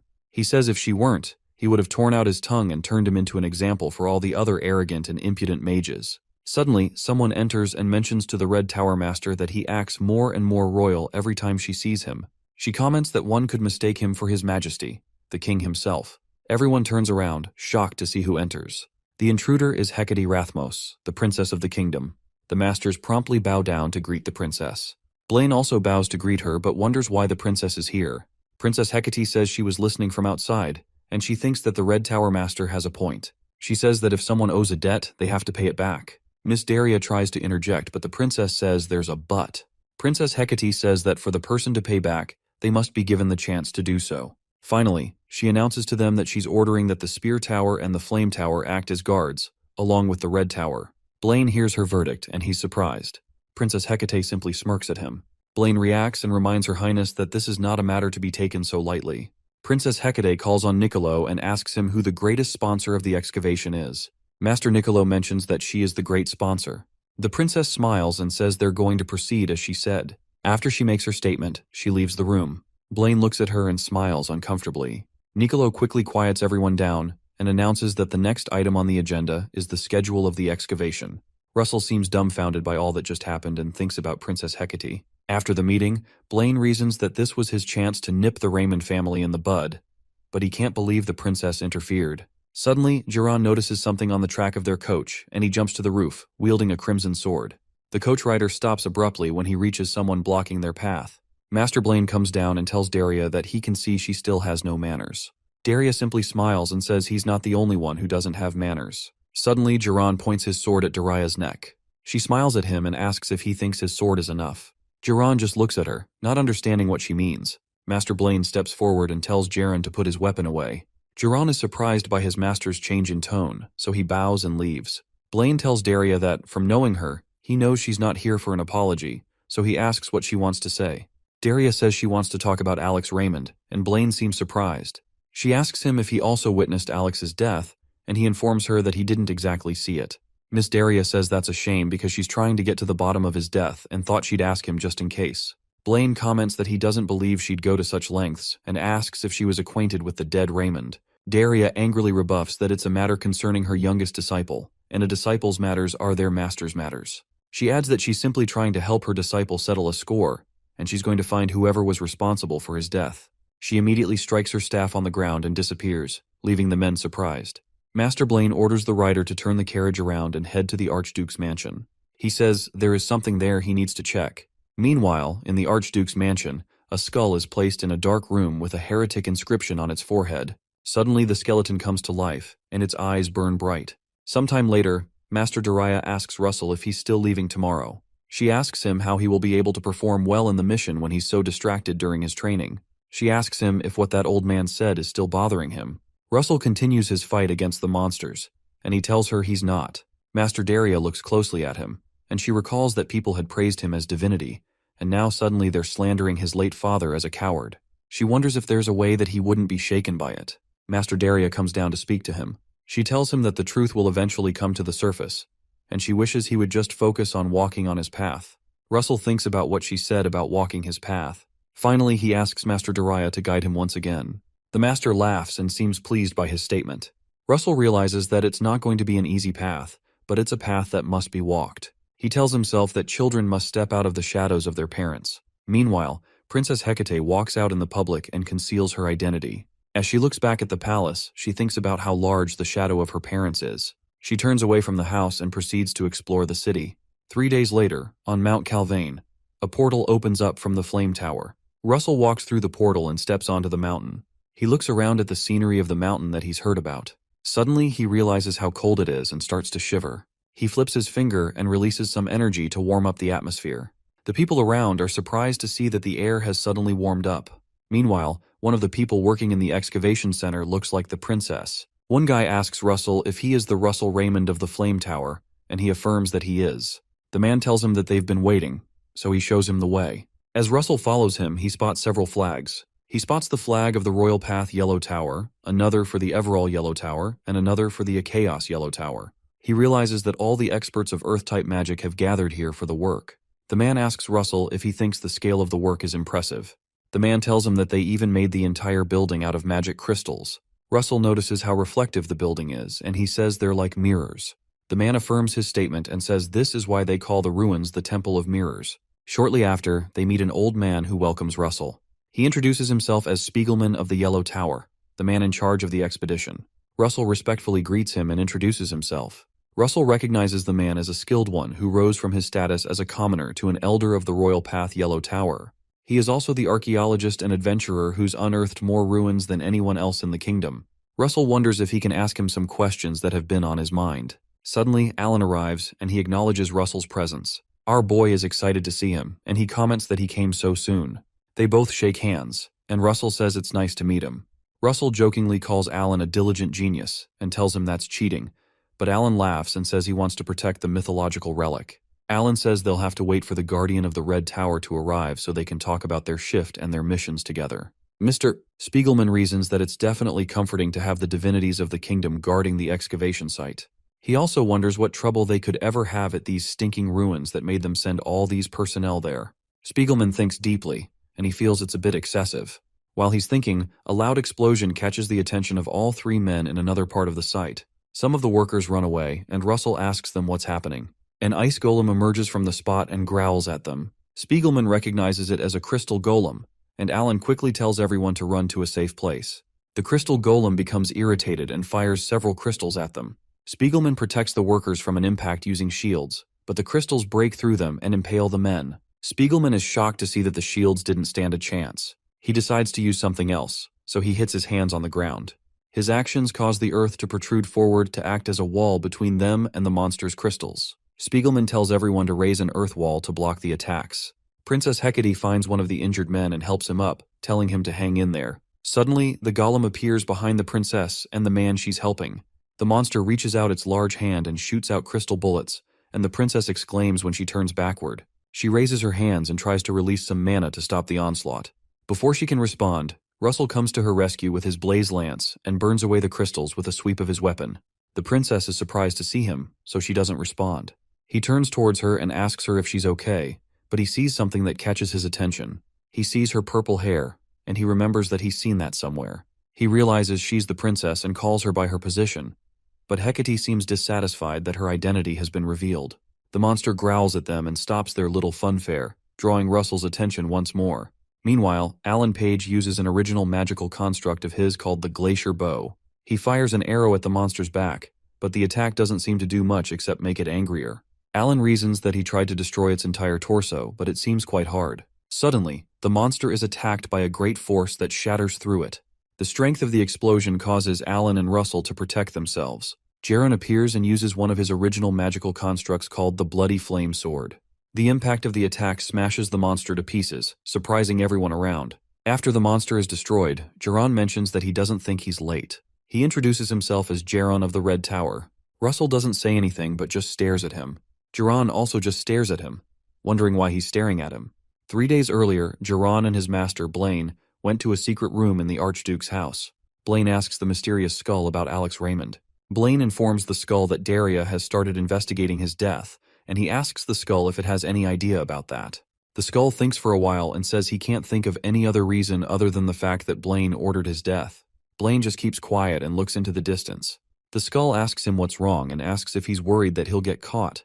Blaine says that's not possible, but he's just disappointed. He speaks to the person speaking through the skull and reminds him that if he had properly gotten rid of Russell Raymond during the tower's screening, Daria wouldn't have even had the chance to have any doubts. The skull tells him that that happened because he got the wrong intel that Russell Raymond was just a kid. Blaine becomes angry and demands to know if he's blaming him. Someone walks into the room, and he asks Blaine if he called him here just to watch the two of them fighting. It turns out to be the Archduke, Bismarck Rathmos. Blaine promptly bows to the Archduke, who asks him if it's true that his little niece interfered in the meeting, and he comments that time flies quickly. Blaine affirms that the princess interfered and said that they originally planned to keep the guards to a minimum. The Archduke tells him to get to the point and asks how he plans to take the ruins. Blaine informs him that Jiran, his disciple, will join the guards. He says Jiran will create a branch in the protective barrier set up by the Yellow Tower. After he does that, the henchmen of this ill-mannered pagan will ambush the expedition team. By pagan, he's referring to who's talking behind the skull. The Archduke thinks about what he said and reminds them that, as they all know, in order for their plan to succeed, they must subdue the masters that protect the current king. He says that to cut off the support of those masters, they need the article from the ruins. The Archduke brings out an object and asks them if they don't think they could use a little insurance on this matter. Meanwhile, Princess Hecate drags Russell somewhere private and he tries to stop her. He begs her to let go of him, but she doesn't listen. The princess turns to him and tells him to be quiet. She informs him that her coming here is top secret, and it must also remain that way in the future. She asks him to simply ignore her and go on his own way, even though it may be hard to understand. Russell comments that she must be very fond of these ruins. He says that if he were the one, he'd be very disappointed not to have seen them for himself too, since they're ruins from the mythological era. He smiles at her and informs her she has nothing to worry about. The princess tells him that His Majesty, the king, and his ministers are going crazy trying to keep her still, but he doesn't seem to be so worried about her. Russell replies that he caught a sneak peek of her aura right before he came to save her. He excitedly says she has such monstrous power that even most knights can't handle, so he thinks there's no need to worry. The princess is shocked to hear him call her power monstrous, so she releases some mana to her hand and taps his head. Russell just stands there with a bump on his head. The princess tells him she'll get going and encourages that they do their best. As she leaves, she reasons that he's got a decent character, but he's still a complete kid. Meanwhile, Russell remembers that he should have asked her for the dragon heart that the system told him to secure in exchange for turning a blind eye. He wonders how he forgot and says he's an idiot. Meanwhile, Elder Spiegelman leads the other Earth magicians to break down a barrier to an entrance into the ruins. Russell soon appears and apologizes to Alan for being late. He notices the men struggling to break the barrier and asks why magic spells aren't working at all. Alan informs him that it's something called spatial disruption, which is one of the most powerful protective barriers in the world. Regardless of how hard the men try, the barrier doesn't break. The men groan as they realize their efforts aren't working. Mr. Spiegelman angrily curses and wonders why there is a spatial disruption now of all times when they've finally found the gate to the ruins. Meanwhile, Jaren just stands back and doesn't say anything. Jiran reasons that he needs to send a report to the Archduke. Later on, Elder Spiegelman is shocked to hear that there is a way to breach the barrier. Alan informs him that with the relic from the era of gods in the Spear Tower's possession, they can penetrate through the barrier and pass through. Mr. Spiegelman says that he doubts they'll give up something so precious so easily, and Alan says he plans to go personally to ask for it. Mr. Spiegelman grabs his hand in appreciation.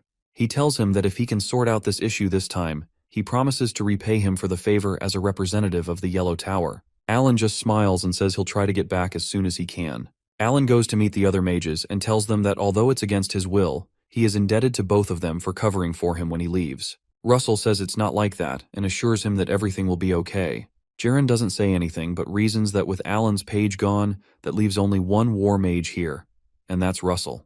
Russell suddenly informs Jaren that he'd like to discuss duty rotations with him for the night today. Jaren smirks and tells Russell that he'll go first. He turns back and informs the others that he's tired, so he'll be going first. Russell reasons that he's got such a creepy smile. Later that night, some Yellow Tower magicians sit by one end of the shield to guard the site. While they're warming themselves by a fire, they spot some intruders who are henchmen of the pagans outside the shield. The men order them to stop where they are because this place is under the Yellow Tower's jurisdiction. They are suddenly pierced through by crimson shots and scream in pain. In front of them, Jiran, who is an inside agent, uses his magic to finish them off. He goes to the shield and creates an opening to let the henchmen in. As they enter, he informs them that there's been a change of plans. He informs them that a spatial disruption appeared in the area where the ruins are being guarded. He says that to bring the artifact that can break it down, Alan Page is headed for the Spear Tower. The masked guy amidst the henchmen takes a whiff of the smell of burning corpses and says it's lovingly nasty. Jiran continues by saying that to blackmail Alan, they simply need to take Spiegelman as a hostage. The masked guy asks him about the guy who's called the divinity of the Flame Tower and says kidnapping is lame. Jiran tells them to kill him. He reminds them that he won't tolerate mistakes like the last time. One really big guy in the knight's armor amidst the henchmen walks up to him and says, "That's a lot of nagging coming from an onlooker," referring to Jiran. Jiran becomes angry, and it looks like they're about to fight. The masked guy stops the big guy and tells them that they're on the same side and they can't be doing this. The masked guy adds that Jiran is Sir Blaine's cherished illegitimate child, so he can't get hurt. Jiran hears what he says and gets angry. He brings out his sword and stabs the guy, but the masked guy creates a portal in front of him to deflect the attack. Jiran angrily asks him what he said, and the masked guy says he was just making a joke. He tells Jiran to calm down and open up his heart a bit. Meanwhile, the other henchmen create a magic circle to cast a pagan spell. Soon after, some gruesome monsters come out of the circle after the spell is cast. The masked guy walks away and informs Jiran that although there's no way it'll happen, he should forget about using the object that the Archduke gave him if things go wrong. Jiran just looks at him and stays quiet. He recalls a conversation with Master Blaine, who reminds him that after the mission ends, he has to live as a ghost until the day that the Archduke ascends the throne. Blaine reminds him that there mustn't be a single survivor to return from the expedition.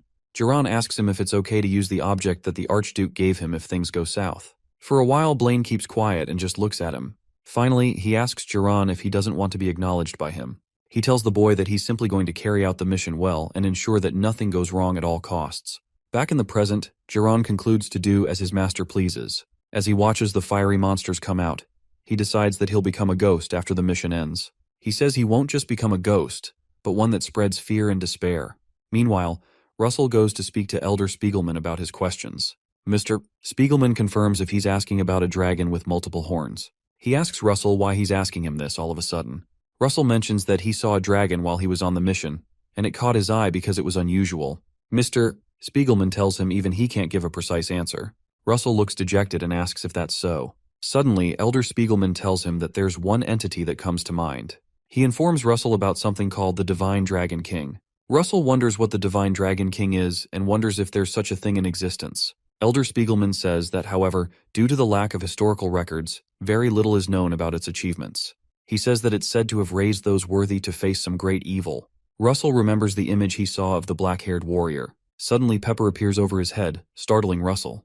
Elder Spiegelman sees Pepper and is surprised to see that Russell can summon spirits too. Pepper completely ignores them and just moves toward the door. He stands in front of the tent door and growls at something they can't see. Suddenly, something starts to push against the tent covering. It turns out to be the fiery beasts that the henchmen summoned. Russell and Elder Spiegelman are shocked to see the monster. The monster appears to have several boils on its body, and the boils release a great deal of explosion in the tent. Meanwhile, the Yellow Tower magicians outside scream out that they're being ambushed. The big knight advances towards them, and the magicians see him. They decide to join hands to subdue the enemy together. Oddly, the knight doesn't move an inch as they direct earth magic attacks at him. After they finish their attack, he scoffs and calls their skills pathetic. The magicians are shocked that he's still fine after they hit him with their attacks, and they look horrified. The big guy decides to return the favor by hitting them with his large hammer. He hits his hammer on the ground and shatters the ground under him. The hammer releases dark purple light that crawls along the earth and consumes the men, who scream in terror. Meanwhile, the masked guy also comes across a couple of Yellow Tower earth magicians. He simply stands with his hands behind his back as they try to attack him. The men join hands and fire earth arrows at him. The masked guy just sighs and says their magic is annoying, so he creates some magic portals. The portals absorb the earth arrows fired at him, and another portal appears behind the men. Suddenly, they notice the portal behind them, but it's too late because their arrows pass through the portal and hit them from the back. They scream in pain as they're killed by their own attacks. The masked guy walks past their corpses and into the camp. He stops for a moment and wonders where Old Man Spiegelman could be. Meanwhile, Russell protects himself and Elder Spiegelman from the impact of the explosion using a shield. Elder Spiegelman angrily asks who these insane people could be, who would dare to attack the excavation site of Endymion. Russell removes the shield, and he recognizes the monster as an undead. Russell informs Elder Spiegelman that those who use the dead as weapons can only be one thing. Elder Spiegelman asks if they're cultists, and Russell just apologizes and says him that he has to go protect someone important. As he leaves, he tells the Elder to meet up with him at the front of the ruins, which surprises Spiegelman. Elder Spiegelman watches Russell leave in confusion and wonders if the person is more important than him. Meanwhile, Princess Hecate fights against a monster that's closing in on her. She slashes at him with a magical axe and wonders where these things suddenly came from. The monster falls to the ground after she cuts its head clean off. The princess informs the other workers that everyone is safe and asks them to follow her. They rush to go meet her, but they meet someone on the track that makes them stop. Princess Hecate also spots the stranger and becomes alert. Right in front of them is the big knight that had killed several of them earlier. The princess leaps toward the knight and considers knocking him down with one strike. She jumps over him and hits him on the head using the mana-drenched weapon. As she lands on the ground, she expects him to fall down and die.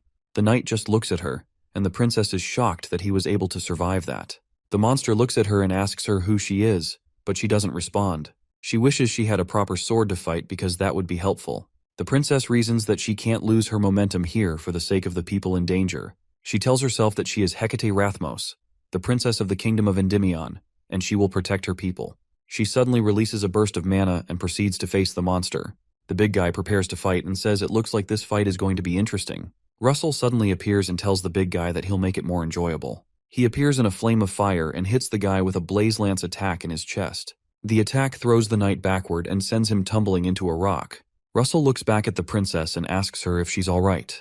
He mistakenly calls her princess and then calls her supply member to keep her cover.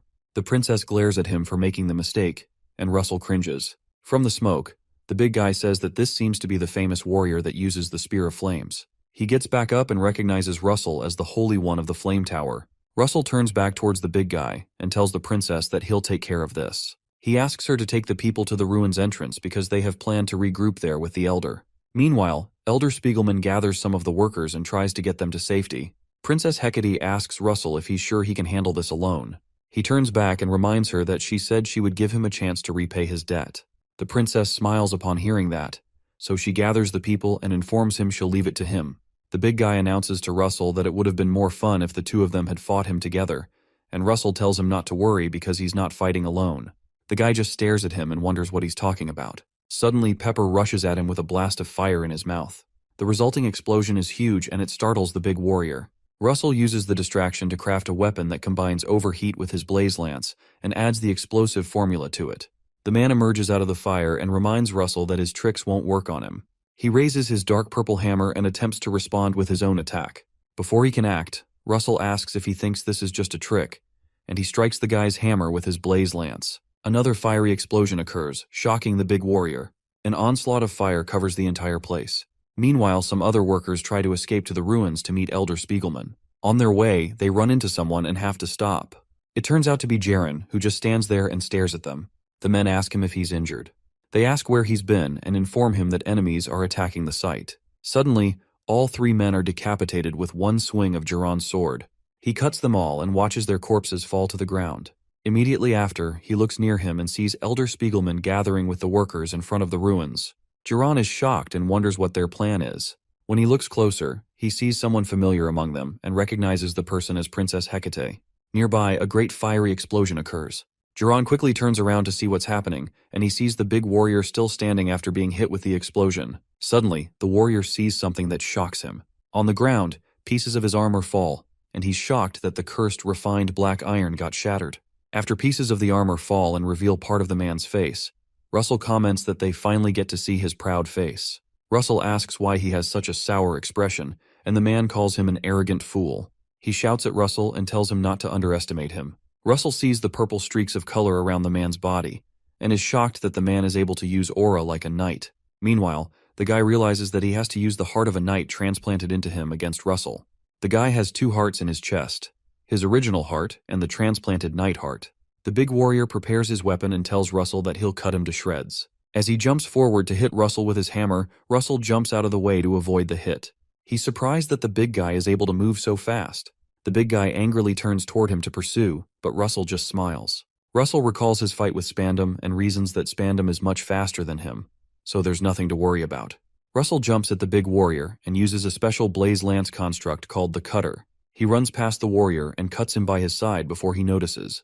The warrior raises his weapon to attack Russell, but he soon realizes he's been wounded. Russell stands behind him, ready to finish him off, and tells the man that it's time to end this. Before he can hit him, a portal appears between them. Out of the portal, water suddenly begins to gush out. The rush of water sweeps Russell away and knocks him backward. Russell manages to jump back to the ground, and he wonders what just happened. He looks at his clothing and notices it's drenched with water. When he looks forward, he sees the masked guy and wonders if he's the one responsible for what just happened.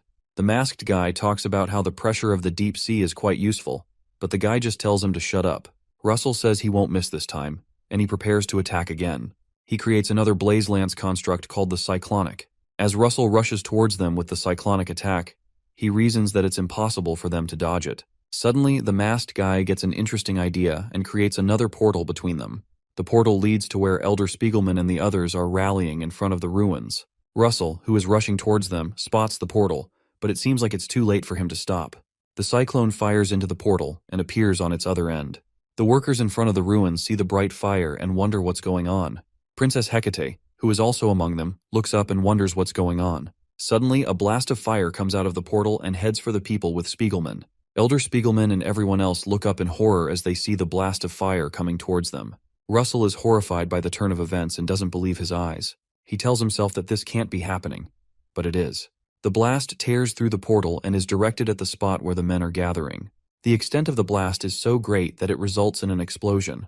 Moments after the large explosion hits the men, the smoke from the impact still remains. Russell arrives to check for survivors, and he's horrified by what has happened.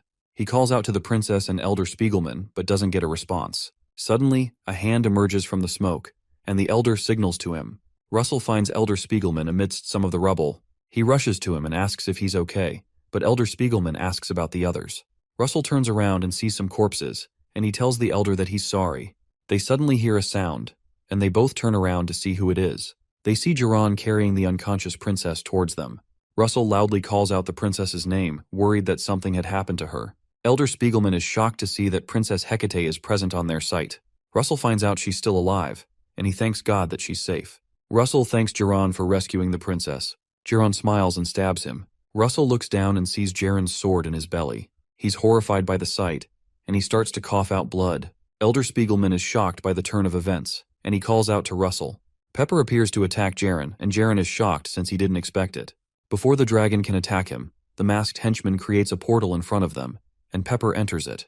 The masked guy says that Pepper has been bugging him for a while now, and he calls him an insect. Behind them, the henchmen appear through a portal. Russell starts to become drowsy when his body starts to lose strength, and he thinks about Pepper. Jiran turns to the masked guy and reminds him he told him to take Spiegelman hostage. The guy suggests that they could also take him as hostage since Alan doesn't know he's rebelled. Suddenly, Mr. Spiegelman fires an attack at Jiran and asks him how he could dare betray them. The big warrior orders Spiegelman to shut up, and he smashes him into the ground using his weapon. Spiegelman passes out immediately under the weight of the hammer. The masked guy asks Jiran who the woman he's holding is, and Jiran informs him that she's Princess Hecate. He says having her is synonymous with controlling the Endymion kingdom. Jiran tells the guy that his foolish actions almost made the mission fail, and the guy retorts that it's all good as long as the princess isn't dead. While they're talking, Russell declares to them that he can't let that happen. They turn towards him, and he tells them that they're not going to get away. Meanwhile, he staggers to his feet and tries to stop the bleeding. The big guy informs the others that they'll take care of Russell, so he walks toward him with his hammer. Russell uses his cloudy ring and summons a mist to cover the area. The big guy reminds Russell that this is revenge for what he did to him earlier and attempts to hit him. Suddenly, a mist covers the area, and the masked guy notices it. As the big guy is about to break Russell's head, he excitedly says it's time for him to die. Russell just looks at him and activates his draconification. The guy notices a sudden outburst of fire from Russell, but it's too late. A great outburst of fire envelopes the spot where Russell and the man are standing, and it looks like game over for the big guy. The masked guy notices the fire, and he wonders if the mist was supposed to block their vision. Moments later, Jiran and the masked guy hear the screams of the other henchmen through the mist. When they look closely, they see their corpses on the floor. The masked guy quickly creates several portals around himself, and he reasons that this must be why those who came before them were defeated. He senses a rapid increase in mana that goes beyond common sense. Through the mist, he sees a bright pair of eyes and wonders what on earth is going on. Suddenly, Russell appears under him and impales him with the blaze lance. The masked guy looks into Russell's dragon-like eyes, and he tells him that he's basically a monster as he begins to cough out blood. Russell ignores him and just discards his injured body to face his next opponent. Jaren drops the princess to join in the fight because he can't afford to leave any survivors, so the mission doesn't fail. He uses double casting and casts 2 bloody flame swords. With the swords in hand, he asks Russell to come at him. Russell spots him, but he realizes that his draconification timer is about to run out. He wields his blaze lance again and prepares for a fight. Jiran leaps toward him with a double attack, and Russell tells himself that he'll have to bet everything on one attack. Suddenly he fires a huge blast at Jaren, and a huge explosion occurs. Jiran falls to his knees. Russell continues to cough out blood due to the damage to his organs. Jiran looks at his chest and sees a large hole where his heart used to be. He soon collapses and dies. Russell hears a sound nearby and turns around. He sees the masked guy still standing, and he looks healed of his injuries. The guy asks Russell that he hopes he didn't think that it was only the big guy who has 2 hearts and calls him a simpleton. The masked guy points to Jiran and says that they're the same. Russell stares in horror as he sees a sudden outburst of green light where Jaren fell. The masked guy mentions that Jiran is the possessor of power rivaling a dragon. Much to Russell's shock, Jiran transforms into a monster. The masked guy tells him that the monster is called Chimera's Heart. This must be from the object that the Archduke gave him. Jaren lands back on the ground, and Russell is shocked by the sight. He notices that the scale of his mana is so great that it's almost immeasurable. Jiran reaches out and uses his power to apprehend the masked guy. He chokes him and lifts him off the ground. Jaren asks him if he was hiding his powers on purpose just so that he'd use his heart. The guy laughs and says he knows he wanted to use it. The masked guy reminds him that he gets to jump a few circles thanks to the heart. He also reminds Jaren that he didn't pressure him into losing to Russell, so he can't be blamed. Jaren drops the guy to the ground. He tells him he's right, and that he has to deal with someone else first. Jaren reaches out, and he notifies Russell Raymond that he's going to put an end to him first. A phantom hand grabs Russell and pulls him closer. Jaren wraps his hand around Russell's throat and jokes that he left quite an impression just moments ago. He says that, in the end, he couldn't protect anything. He informs Russell that it's over, and he strikes the spatial disruption barrier with his newfound strength. The barrier is suddenly broken, exposing a small opening into the ruins. The masked guy is shocked to see that Jaren was able to create a rift in the spatial disruption, and reasons that Jaren must be enjoying himself. Russell tells Jaren that it's not over, and he fires an overheat attack at his face. The attack barely scratches Jaren, who just smiles and says that he's changed his mind. He throws Russell away and says that he'll grant him the death he deserves. Russell is thrown into the broken barrier, and he groans upon impact. Jaren informs him that he'll feel the pain of his soul being torn into pieces inside the rift of the barrier. The barrier slowly swallows Russell until it totally consumes him. Jaren tells him to die and curse his incompetence for the rest of the remaining time he has. Russell screams as he is thrown into the barrier. He continues to scream until he wakes up in a hospital, where a nurse asks him if he can hear her. Russell jumps up, panting profusely, and he asks her where he is. The nurse informs him that he's at the Camelot Hospital. Russell is shocked to hear that he's at the hospital, and he asks her about the battle at the ruins. But the nurse says she doesn't understand what he's saying. He grabs her and asks her about the princess and the elder, but the woman seems startled. Another nurse walks up to him and asks him to calm down. The man notifies him that he was admitted here because he suddenly showed symptoms of a seizure while cleaning the Louvre Museum. Russell looks at him, bewildered, and he asks the man what he's talking about. Russell starts to shout out Pepper's name, and he asks where he is. The nurses suddenly subdue him because they think he's losing his mind.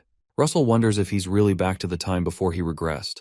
He remembers falling into the barrier, and he tells himself that he's sure it happened. Suddenly, a doctor appears behind them and subdues Russell with a magical chain. The doctor asks him to calm down so they can discuss this somewhere else. Later, in the doctor's office, the doctor informs him that he fainted in the museum and showed extreme signs of hallucination.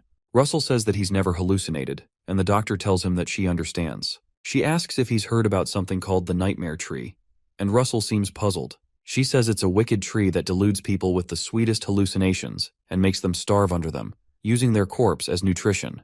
Russell asks her what that has to do with him, so she informs him that apparently, the pollen of a nightmare tree exhibited in the museum that day leaked out.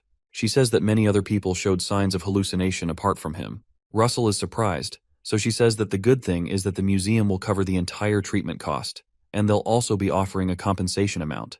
Russell wonders if all that happened to him was really a hallucination. The doctor hands him the written diagnosis to hand to the museum's representative to collect his compensation.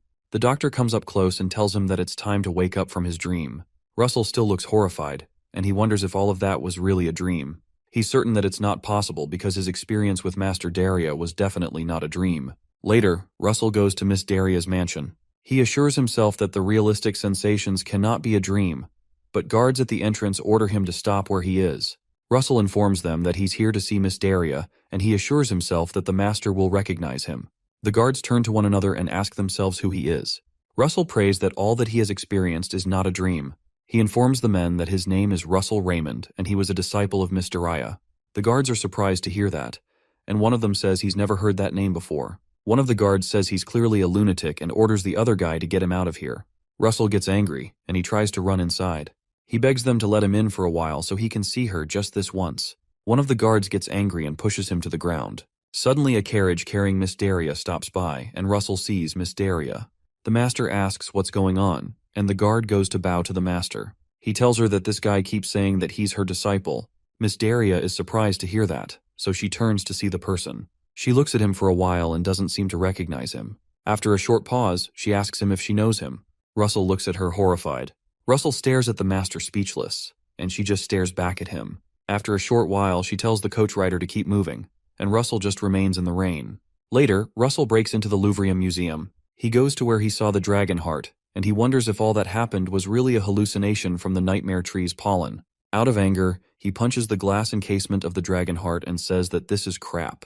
He prays that someone wakes him up if what's going on is a dream, because there's no way that him returning to his normal life is real. Suddenly, an alarm goes off in the museum, and the guards find Russell.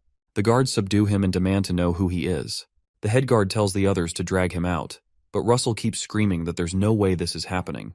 After that time, Russell says he tries to prove that his life wasn't a dream, but all of it was useless. Eventually, a few years passed, and he tried desperately to resist the utterly incomprehensible reality, but the years slowly dulled him. Eventually, while sitting with other mercenaries, one guy passes him a newspaper. He reads it and sees Alan Page on the front cover, and the paper calls him the youngest Spear Tower Master. As he reads it, Russell reasons that there's no way someone like him could have been given a golden chance by a dragon god in the first place. Meanwhile, at the Walker Hill Academy, Russell does some menial cleaning job, and he reasons that he didn't expect to end up in this place. He recalls that he emptied his mind. He abandoned his ambition. And in the end, he abandoned himself. Russell thinks about it and says this life isn't half bad either. He reasons that it might, in fact, be the right job for the person he currently is. While he's cleaning, he hears some noise nearby and goes to investigate. He sees some bullies asking a kid named Spiegel what makes him think he can act the way he does, and reminding him to know his place. They tell him not to think they're on the same level. Russell continues cleaning, and he says that this has nothing to do with him, so he chooses to ignore them. The kid tells the bullies that no matter what they say, he's going to become a mage. The leader of the bullies scoffs, asking how someone who has mana vein narrowing can be so chatty. Russell overhears them and is shocked. The bully reminds the boy about the crimes his family committed, and he says that he's going to leave a mark on him that he'll never forget. As the bully is about to hurt Spiegel, Spiegel closes his eyes, and he hears a loud noise. When he finally opens his eyes, he sees the bullies passed out on the ground. Nearby, Russell continues cleaning the environment, and he asks why the spot he's cleaning is so dirty. Spiegel figures out that he was the one who helped him. Later on, Russell sits down on a bench to have his lunch. He notices Spiegel sitting next to him, and he asks him why he's following him around. Spiegel smiles at him and claims that he's just reading a book and the bench is a good place for him to focus. Russell notices something nearby, and the bullies, who were spying on them, hide in a corner. Our guy decides to speak with the little boy, and he asks him about his mana vein narrowing. He informs the kid that he knows someone like him who used to attend this academy, and Spiegel asks him what happened to him. Russell tells him that the boy was expelled because he couldn't overcome his limits, like trash that's determined to be worthless. He says that for a mage, mana vein narrowing is no different from a death notice. Russell says that sometimes giving up is courage, but Spiegel promptly says he can't do that. Spiegel gets up to leave and says he can't give up. Russell watches him walk away, and suddenly his boss calls him. Russell goes to meet the chief, and the man asks to be careful with the boy he's hanging out with.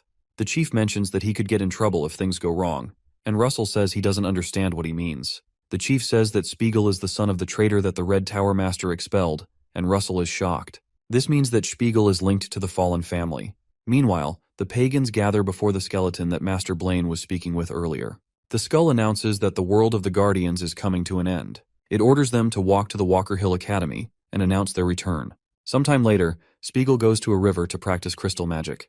The amount of mana he releases is quite small, so he tries to release a little bit more. Instead of releasing more mana, the crystal breaks, and he strains his hand. Russell walks up to him and asks why he can't let go of the path of being a mage. Spiegel turns around, shocked, and Russell asks him once again why he doesn't give up. Spiegel tells him that he made a promise to his mother. Russell looks at him closely and doesn't say anything. Suddenly, they're ambushed by the bullies from the school. Spiegel's bullies carry some weapons and are glad to have found them. They say they were careless the last time but won't be careless today. Russell activates his aura and tells Spiegel to look carefully. He says this is the only way he can become a mage. Spiegel is shocked to see his aura and they get ready to fight. Russell directs his energy to his hands and hits them with a destructive attack. Sometime later, in the winter, Russell takes Spiegel out to train an overload and wizard body, just as he learned from the scrolls. Russell tells him to run fast because his life directly depends on the distance from his enemy. This type of magic substitutes mana veins with a trained muscular body. Unlike an adult with a completely developed body, its effect will be maximized if a child in their growth years uses it. Later, Russell trains Spiegel in some martial arts, and he reasons that the speed of his progress is miserable. Russell asks him if this is all he's got when he made his mother a promise, and Spiegel tries to breathe properly. Spiegel gets back up and begs to train one more time. Later, in spring, Spiegel competes in the Academy's practical magic combat studies against his bully. The boy fires an ice arrow at his opponent and subdues him. The professor announces that Spiegel is the winner, and the audience is excited. One boy is shocked that a boy with mana vein narrowing won, and another person says the gap in skill was amazing. The bully curses them all and tells them to wait for his comeback. Spiegel looks happy and glances back at Russell. He reasons that, thanks to his new uncle, he's become a second circle. Russell looks at him from the shadows and smiles at his performance. Suddenly, someone calls out Russell's name, and he turns around to see the person. The man says it's been a long time and calls him an insect. Russell looks closer and realizes it's his own high school bully, Coma Frederick. Later, Russell is badly beaten up by Coma's guards, and he struggles to breathe. The chief cleaner reminds him that he told him not to get mixed up with Spiegel. Coma informs Russell that because of him, his son was humiliated so many times. Russell smiles when he realizes the bully that Spiegel beat is Coma's son. He mentions that it's no wonder the boy did the same crap that he did. Coma crouches and notifies him that it seems he's not aware of the situation he's in. He informs him he can use his connections to get him thrown out of the academy, along with the kid he adores so much. Russell glares at him and suddenly begins to laugh, much to Coma's surprise. Our guy asks if he really thinks he adores the kid. He tells Coma he just provoked him because it was fun messing with him, and Coma doesn't know what to say. Later, Russell goes to pack his things. He recalls Coma ordering him to get out of the academy right now to prevent trouble. As he leaves, he thinks about Spiegel. Later that night, as Russell approaches the gate, Spiegel ambushes him and asks where he's going. Russell replies that he's leaving this place, but Spiegel asks him why. Our guy tightens his hand around his briefcase and proceeds to rush outside. Spiegel finds a way to get in front of him and tells him to stop right where he is. Spiegel sees Russell's face, and he's shocked. He asks him what happened to his face, and Russell asks him what he expected from someone like him. He asks Spiegel if he really thought he was his teacher. Russell walks past him and forces his way through. He tells Spiegel not to be delusional and walks away. The boy begins to cry. Meanwhile, Coma watches the entire thing from his coach parked nearby. He says this is the reason he loves money and power, because you can make anything go away with it. He decides to leave the academy, but his chariot suddenly stops. Coma sees some of the pagans in front of his chariot, and he asks how they dare block the way of the House of Frederick. The pagans release a huge green explosion that spreads through the area. Russell notices the explosion and turns back. When he returns to the academy, he sees it ablaze. He opens his mouth in surprise, wondering what has become of the academy. Meanwhile, the pagan leading the attack pronounces that this attack will announce the revival of their cult into the world. He orders the others to spread out and cause horror and despair everywhere. He orders them to create a sea of blood as they fight with the students. Meanwhile, another cultist who uses demonic claw power fights with some other students. Meanwhile, Spiegel fires an ice arrow at one of the pagans and pins the person to a wall. The man using the demonic claw spots him and starts to cackle. He faces him to fight, and she laughs that one small fly is still alive. Eventually, Russell arrives, but he hides near a wall to watch the fight. He sees the carnage, and he spots Spiegel on his knees after the man has dealt with him. The man casts another demonic claw to finish him, and he mentions that he's amusing. Russell keeps watching and wonders why Spiegel isn't running away. The man asks Spiegel if he's scared of death, and he tells her that he bought enough time for others to run away, so he's satisfied. Russell says to himself that he can feel the man's tremendous magical power. The man is so powerful that the professors couldn't handle him. He remembers that he was only able to fight such a person after he had become a guardian. He thinks about his life now and about how powerless he is, so he wonders what he can do. Russell turns around and says that he has to run away because there's no reason to sacrifice himself. The man calls Spiegel a weak-ass punk and orders him to know his place. Spiegel laughs and informs him that he knows better than anyone that he can't win, but he says that protecting people is the Guardian's calling. Russell remembers saying that same thing, and he stops in his tracks. The man tells Spiegel that his naive thinking is going to get him killed and proceeds to take the boy out. Before he can hit Spiegel, Russell stabs the man with a sword. The man retaliates and strikes Russell with a demonic claw attack. The man calls him an insect and asks him how he could dare attack him. Spiegel takes advantage of the distraction and uses a third circle magic ice bolt. He fires the bolt at the man and pins him to the wall. Russell quickly picks up a nearby spear and rushes toward the guy to impale him to the wall. Our guy rushes towards the man and stabs him in the neck. After he stabs him, he crouches down, tired from all the blood loss after the man cut him in his torso. Spiegel rushes to Russell's side and notices the cut.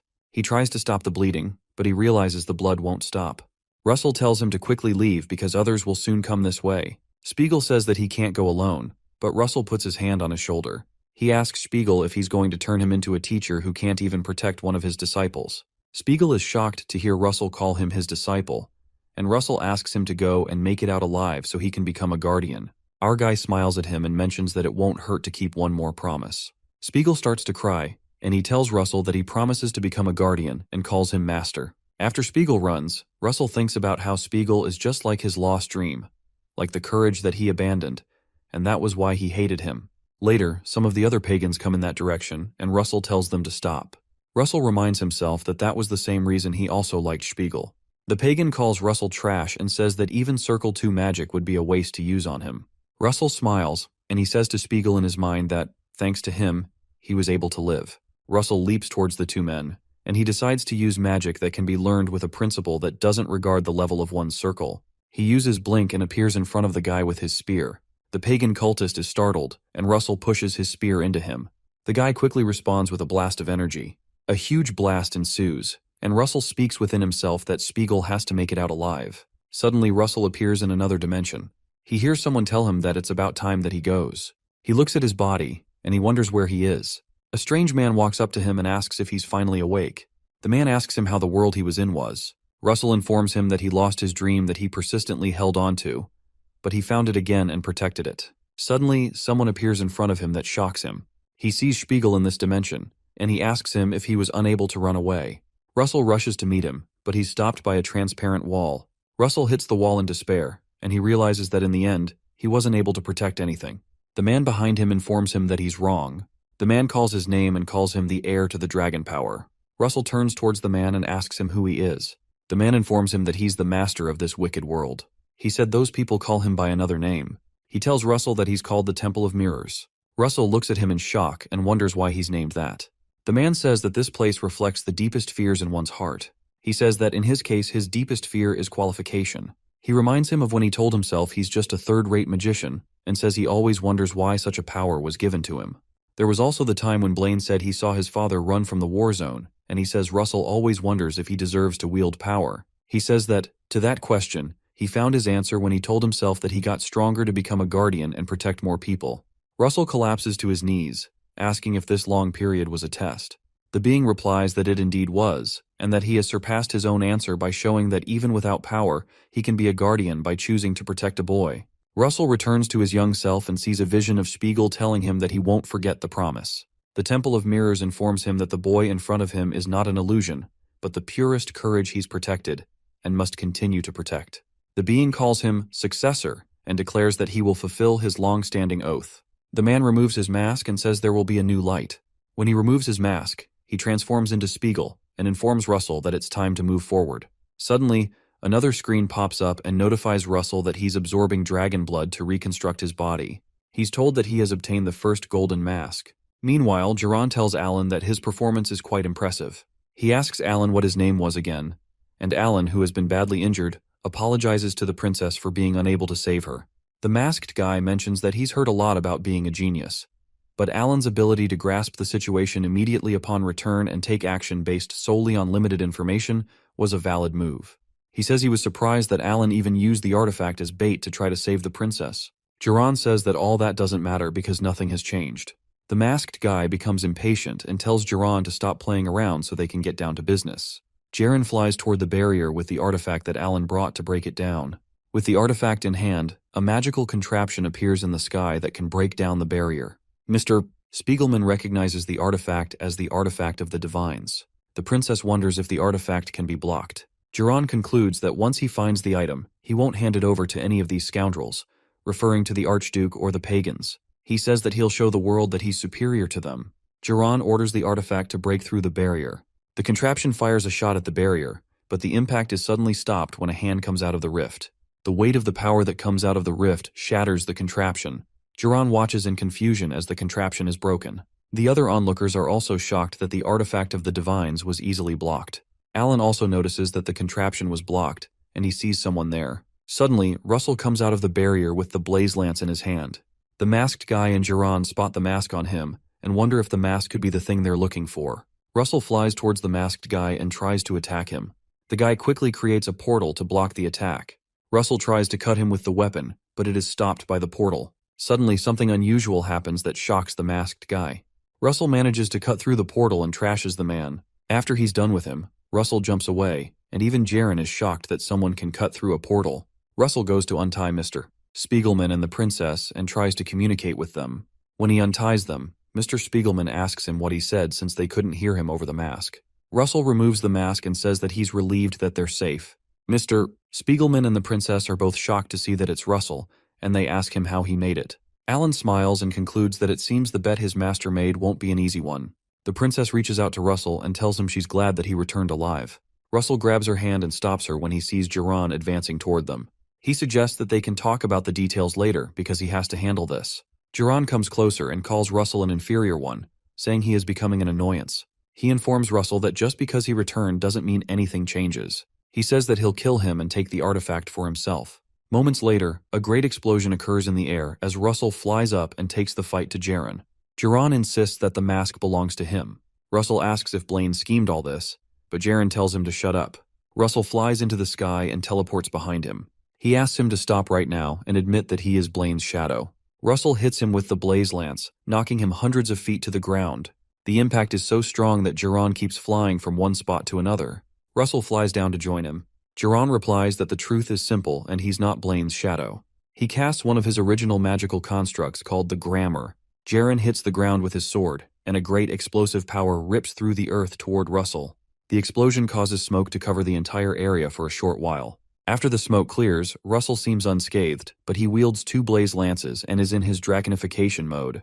Jiran declares that if only he had the mask, Blaine would become his shadow. Jiran screams that power makes everything possible. Russell reaches into his compartment, pulls something out, and informs Jaren that he seems obsessed with power. Russell brings out the mask to put it on and tells Jaren that power isn't the most important thing. A screen pops up before him and notifies him that the mask assists thinking and induces the manifestation of dragon blood. The system notifies him that the second draconification has become possible and asks if he would like to use the mask. Russell confirms that he'll use it, and his second draconification is activated. A great pool of fire surrounds him, and Russell tells Jaren that courage comes before power. Suddenly, the mask merges with his face, and his dragon-like eyes become more defined. Jiran scoffs at what he says and retorts that it's just bull coming from someone who has never fallen into darkness. Russell looks at him for a while and stays quiet. Finally, he informs Jiran that that's not true. Our boy summons about 5 blaze lances and says that he was in darkness too. Russell says that the only difference is that he followed the light. Finally, he combines all the lances into an original magical construct that he calls the magical spear. Jaren calls bull on Russell's claim to have experienced true darkness. He leaps forward to attack Russell and demands that he prove it. Jiran jumps at him with his strongest attack and insists that he prove the light he followed. Russell counters with the magical spear. The strength of the collision releases a huge explosion that covers the area. It takes some time for the smoke to clear up, and both of them survive the explosion, but Jiran collapses to his knees. He looks to his side when he feels a sharp pain. It turns out that the impact of the spear tore off his right arm, and he's shocked. He looks at his hand on the ground and wonders how this could have happened when he has a chimera's heart. Russell, still standing, walks toward him to continue the fight. Jaren wonders why he's unable to reach Russell even with all the power of the Chimera's heart. Russell tells him to give up since it's clear he can't win. Those words provoke Jaren and he tells Russell to shut up. He suddenly grows several other arms in place of the one that was cut off and loudly declares that he can't lose. He releases a great deal of mana, but starts to cough blood since he seems to have suffered some internal damage. Meanwhile, the system notifies Russell that he has 10 seconds left to use the second draconification. Russell looks at the screen and replies to Jaren that, just like him, he can't lose either. Our boy prepares the magical spear to land his final attack within the 10 seconds. He patiently waits for Jaren to make the next move so he can strike. Jaren launches at him and tells Russell it's time for him to die. Russell doesn't move at all and waits for him to get close enough to land a decisive blow. Our boy cranks up the power in the spear and directs all the energy to one spot using overheat. With one swing, he pushes the spear into Jaren, who was hoping to tear him to pieces. Jaren is shocked as the spear pierces him. The resulting explosion tears through Jaren's body and extends for almost a mile behind him. Even the rocks behind him don't survive the impact of the hit. Smoke covers the entire area, and Russell waits for it to clear. After the smoke clears, Jaren, who had been torn apart, coughs profusely and argues that it's not yet time for him to go. As he protests, he continues to cough out blood, and his body breaks. Soon after, he gives up and collapses. In his fallen state, he thinks about the power of Chimera. He tells himself that he wanted to become a dragon, but he couldn't see it through to the end. As the light dies in his eyes, he wonders if this is his destiny. Suddenly, a nearby volcanic mountain is triggered by the explosion that had earlier occurred. Russell watches as magma erupts from the mountain and pours down. While he watches, he hears some people call out his name. It turns out to be Alan, Mr. Spiegelman, and the princess who survived. Russell smiles at them and waves back. Out of nowhere, Pepper jumps on Russell from behind. Russell is happy that he's okay, and Pepper roars in unison. They both hug, and our boy thanks God that Pepper is fine, while Pepper cries tears of joy. The princess watches their reunion, and Russell says it's time for them to go back to Endymion. Sometime later, after they leave the place, a mysterious person appears and picks up Jaren's amputated hand. The man, who appears to be with the pagan cult, takes the hand and goes into a portal. Sometime later, in the Endymion Supreme Court, the judges read out the charges concerning Jaren, a mage of the Red Tower, who conspired with the pagans and threatened the security of the kingdom. The judge reads out that his teacher, the Red Tower Master, is also responsible for them. The man requests that the defendant in question, Master Blaine, step forward. The judge asks him if he has any objections to the things read out. Blaine says he doesn't, and claims that he didn't notice Jaren's behavior due to his negligence. Blaine says that the sins of a disciple are for the master to bear, and as the Tower Master, he must rightfully bear that responsibility. While he's talking, the Archduke, Bismarck, rises and signals to the judge. Bismarck stands up and asks the judge if he can say something. Bismarck glares at all the Tower Masters who are sitting nearby to threaten them. He finally tells the judge that he isn't wrong, but it's also true that the Red Tower Master has made significant contributions for the sake of the nation. The Archduke suggests that they conclude this with about 6 months of probation. The judge nods in acceptance. Meanwhile, Blaine grins widely. Master Daria, who is also seated, reasons within herself that they're all in on it, but she doesn't speak. She looks upwards at the king, who is watching the trial from above. She thinks to herself that the Archduke will constantly keep challenging the royal family's authority, and she wonders what on earth His Majesty is planning. Meanwhile, in the palace, Russell gets a change of clothing, and Mr. Spiegel commends his new look, while Alan stands nearby. The princess walks in to meet them and says she didn't know they were here. The three men bow and greet the princess. Princess Hecate asks them to rise and says that she should be the one to greet them. She bows to them and sincerely thanks them for saving her life. She particularly thanks Russell, and he's surprised. As she walks out, she winks at him and says she'll see him again. As she jams the door to the room, Russell looks like he's about to explode, and the other men try to call him back to reality. He quickly comes back to himself and reminds himself that he has to focus. He reasons that this is an opportunity to imprint the Raymond family in the minds of the people. After the trial, all three men go to meet the king in his court in front of everyone. His Majesty informs them that their gathering today is meant to honor the knights for their contributions. He says that they will discuss each individual's contribution after recognizing their collective achievement. The king announces that Spiegelman resisted the pagans, threatening the safety of the kingdom. He orders that he'll be awarded 200 gold coins and 2 pills of a mana-enhancing drug, which Spiegelman gladly affirms. The king tells Alan, the second son of Count Page, that he has valiantly defended against the wicked pagans who were aiming for the relics, and he'll be granted the Medal of Dawn, Morgenrot, and the title of Baron, to which Alan agrees. Lastly, the king turns to Russell and asks him to lift up his head. The king says that in the past, his father deserted the battlefield, posing a significant threat to the kingdom's safety. He says it was only natural for the ministers to doubt the loyalty of the Raymond family. Russell is stung by those words, and anger rises in his heart. His Majesty tells him to prove it here today, and Russell asks him what he means. The king informs him that the Flame Tower Master told him that he has advanced to the 5th circle. Meanwhile, Master Daria watches the proceedings and says within herself that the deeper the darkness, the brighter the light. His Majesty tells Russell that with such achievements, nobody will doubt his words, and Blaine is shocked by the sudden turn of events. He realizes that the king plans to make Russell a hero in front of everyone and weaken the Archduke's faction. Russell gets up and projects his circle in front of everyone. Blaine reasons that it's a first circle magic spell that reveals one's attribute. But for these people who know nothing about magic, there's no better spectacle. The people watch in surprise, and Master Melville notices Russell's projection of all 5 circles. Master Melville comments that it's truly explosive growth, and even Alan seems impressed.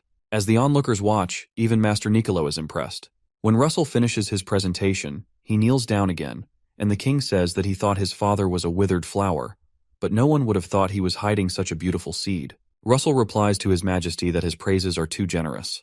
The king announces to everyone around that regarding the special case of the Raymond family, he elevates his title to Count. He says additionally, along with a third-class military merit deal, he announces that he hereby grants Russell the right to levy taxes on 10,000 households in the neighboring city, and Russell affirms his commands. After the king finishes his statements, he places a hand on Russell's shoulder and warmly asks him to rise. When Russell rises, the king thanks him for saving his daughter. He says that he's not speaking as a king but as a father. His Majesty mentions that he wishes to repay him and asks if there's anything he desires. Russell thinks about it and tells the king what he wants. Later on, while at his house, Russell recalls that he was worried about how he'd get what he asked for, but things seem to have worked out great. He looks at the dragon heart he asked for and considers how withered it looks. Although it looks ugly, it will show its true form when infused with magic power. He hopes he can handle it and starts to release mana into the heart. Suddenly something shocking happens and Russell shouts. The heart suddenly explodes into bits and releases a bright blue light. Along with the blue light come streaks of lightning. Suddenly, the bits of the dragon heart transform into a horn that's surrounded by lightning. Russell is shocked to see this, and suddenly a screen appears.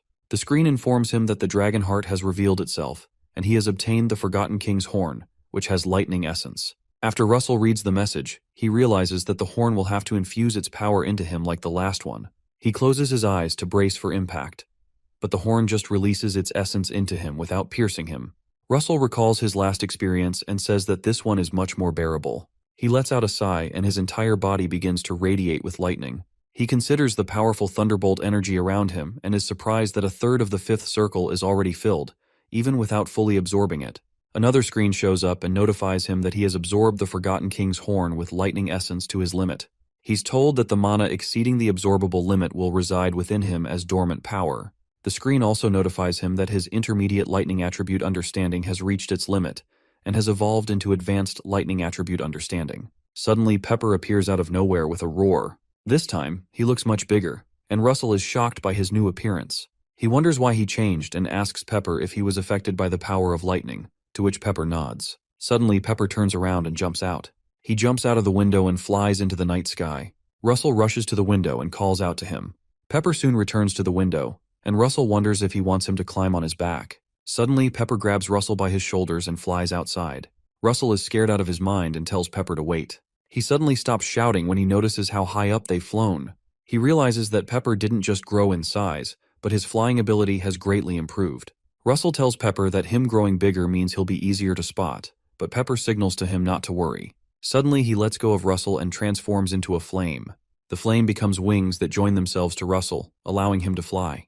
Our boy comments that he now has swift wings made from spirit flames. He asks Pepper if he should call these spirit wings, to which Pepper excitedly roars. Russell considers the fact that he's gotten the Kinghorn's lightning essence, intermediate 5th circle mana, and now spirit wings.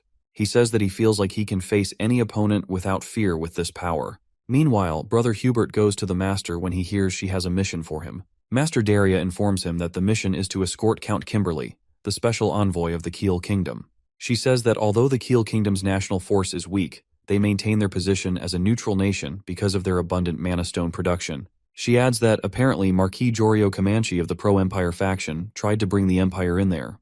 The Master says that rather than falling under the control of the Empires, Count Kimberly must have thought it was better to join hands with them.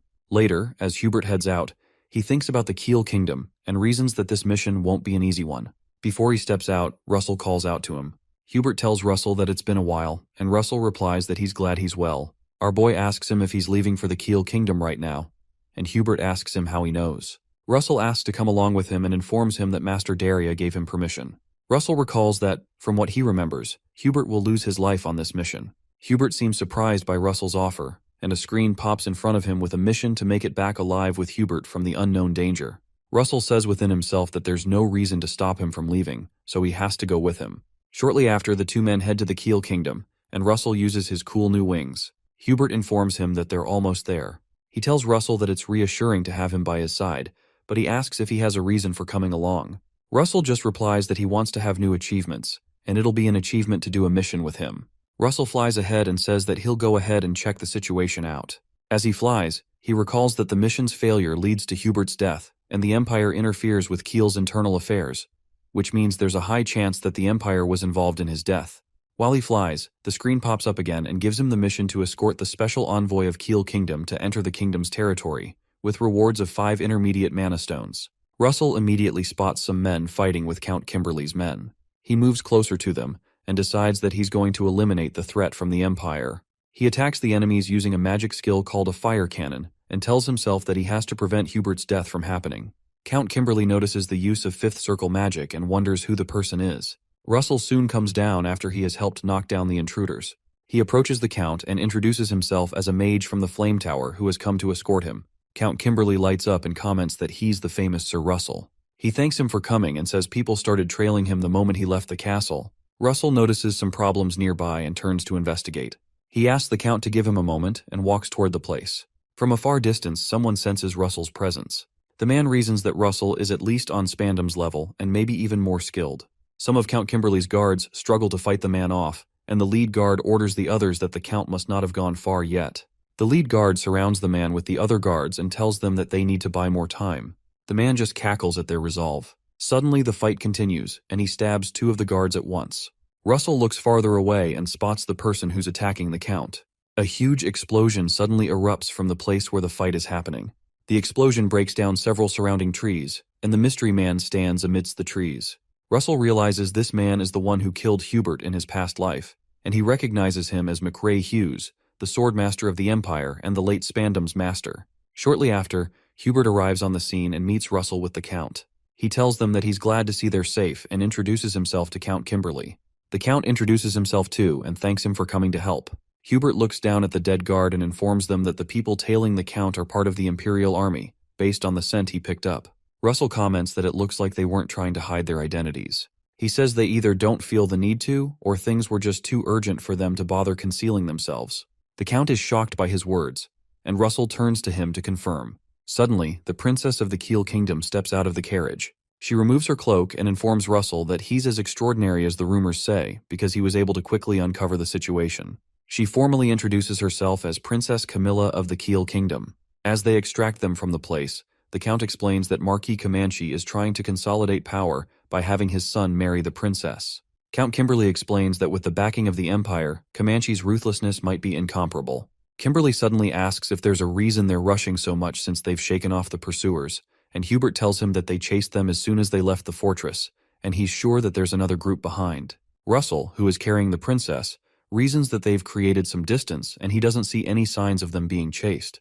Regardless, he keeps getting an ominous feeling and wonders why. Suddenly he senses something and tells everyone to get down. They all bend down just in time to avoid a mighty attack that sweeps past their heads. The attack is so strong that it cuts down the trees in front of them.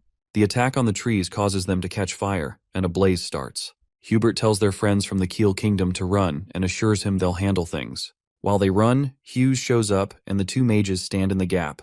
Hubert sees the man and recognizes him. He recalls that the man is a disaster in the form of a human and the Empire's great sword tiger. He notices his distinct features and recognizes him as McRae Hughes. Hughes looks at Russell and announces that he must be the famous disciple. A red screen suddenly pops up and notifies Russell that his mission is to make it back alive with Hubert from the danger, with rewards of 5 advanced grade mana stones and 7 intermediate mana stones. Russell reasons that the pressure the man emits just from looking at them is insane. Meanwhile, Hughes declares that he'll make him pay the price for taking his disciple's life. Hughes suddenly sends a crimson wave attack at them called the Sword Cremisi. Master Hubert quickly creates an earthquake, and Russell casts double shields to protect himself and Hubert from Hughes's attacks.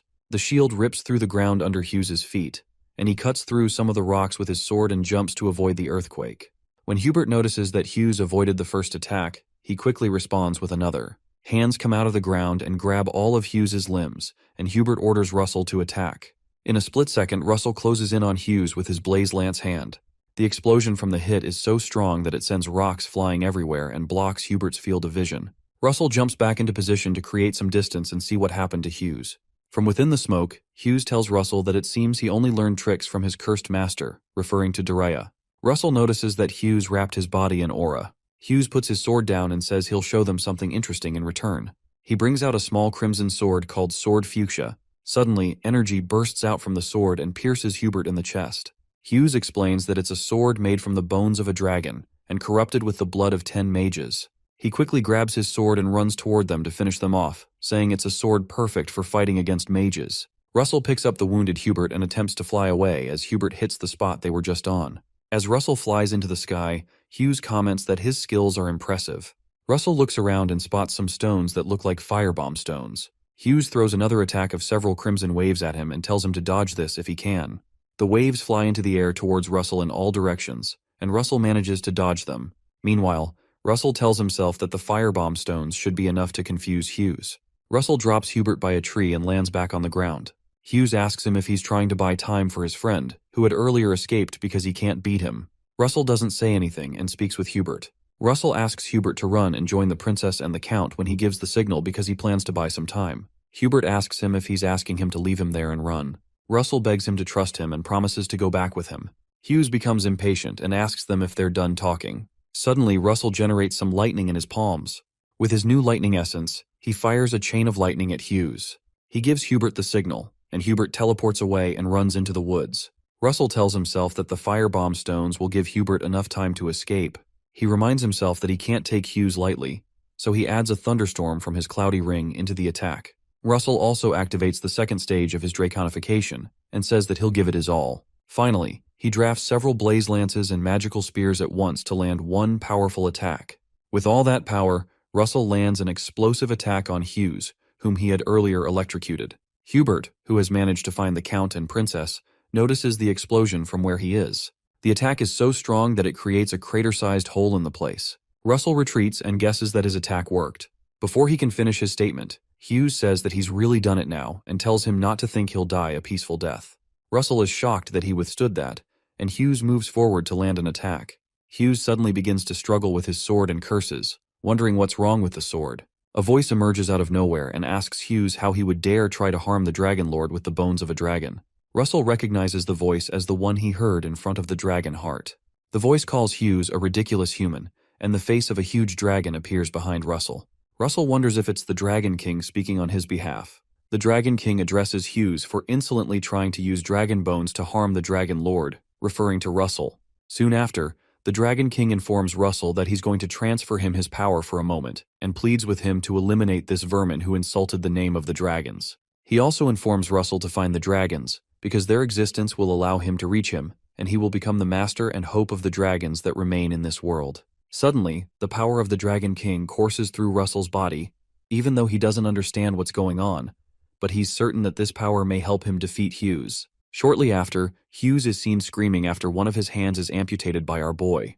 Russell comes in for the kill using Overheat and the Blaze Lance, but Hughes suddenly grows a phantom hand and grabs the Blaze Lance. He mentions that Russell seems to have underestimated him, and had thought that losing one of his hands would make any difference. When he references how the MC has arrogant eyes just like his father, Russell is surprised to know he knows his father. Apparently, Hughes didn't just know his father, but had wanted to gouge out his arrogant eyes until someone beat him to it. Russell looks really confused, so Hughes asks him why he only thinks it was the Empire that killed his father. He suddenly appears behind him to strike, but Russell quickly spots him and tries to slash him, but he dodges it. Hughes responds with his own quick attack, and Russell quickly jumps back to avoid being hit. As he lands on his feet, he feels a sharp pain and realizes that Hughes had pierced him by the side before he was able to move back, and Hughes makes fun of him for not being able to dodge a simple attack. The knight blasts Russell again using his phantom hand, and our boy gets out of the way. While he's still dodging, Hughes comes in to slash him because his movements are predictable. Luckily, Russell quickly creates a shield right before Hughes lands a terrible attack. Even with the shield, the impact of the attack is so strong, and Hughes taunts him for having pathetic talent, even calling him a clumsy little piece of crap. While Russell is still affected by the impact of the attack, Hughes taunts that he can't reach a higher level without sacrificing something, and it's too early for a kid like him. As he moves in for the kill and strikes the spot that Russell is lying down in, our boy quickly uses his wings to fly away from the attack. As he flies away, he has no choice but to admit that his opponent is a superhuman and is out of the norm. While he's still flying away, Hughes chases after him, so Russell responds by summoning a wind wave. The wave covers up Hughes, but he still manages to tear through it, which surprises Russell and makes him wonder if it's impossible for him to win. Regardless, he chooses not to give up. He makes another move by changing the direction of gravity, which forces Hughes to stand on a spot and try to keep himself from floating off. To show Hughes how a mage fights, Russell uses another magic skill and triggers an explosion that covers up the spot Hughes is standing upon. He soon collapses on the ground due to the impact of the explosion and watches to see what will happen. He's shocked to see a burnt-up Hughes emerging out of the explosion and coming towards him.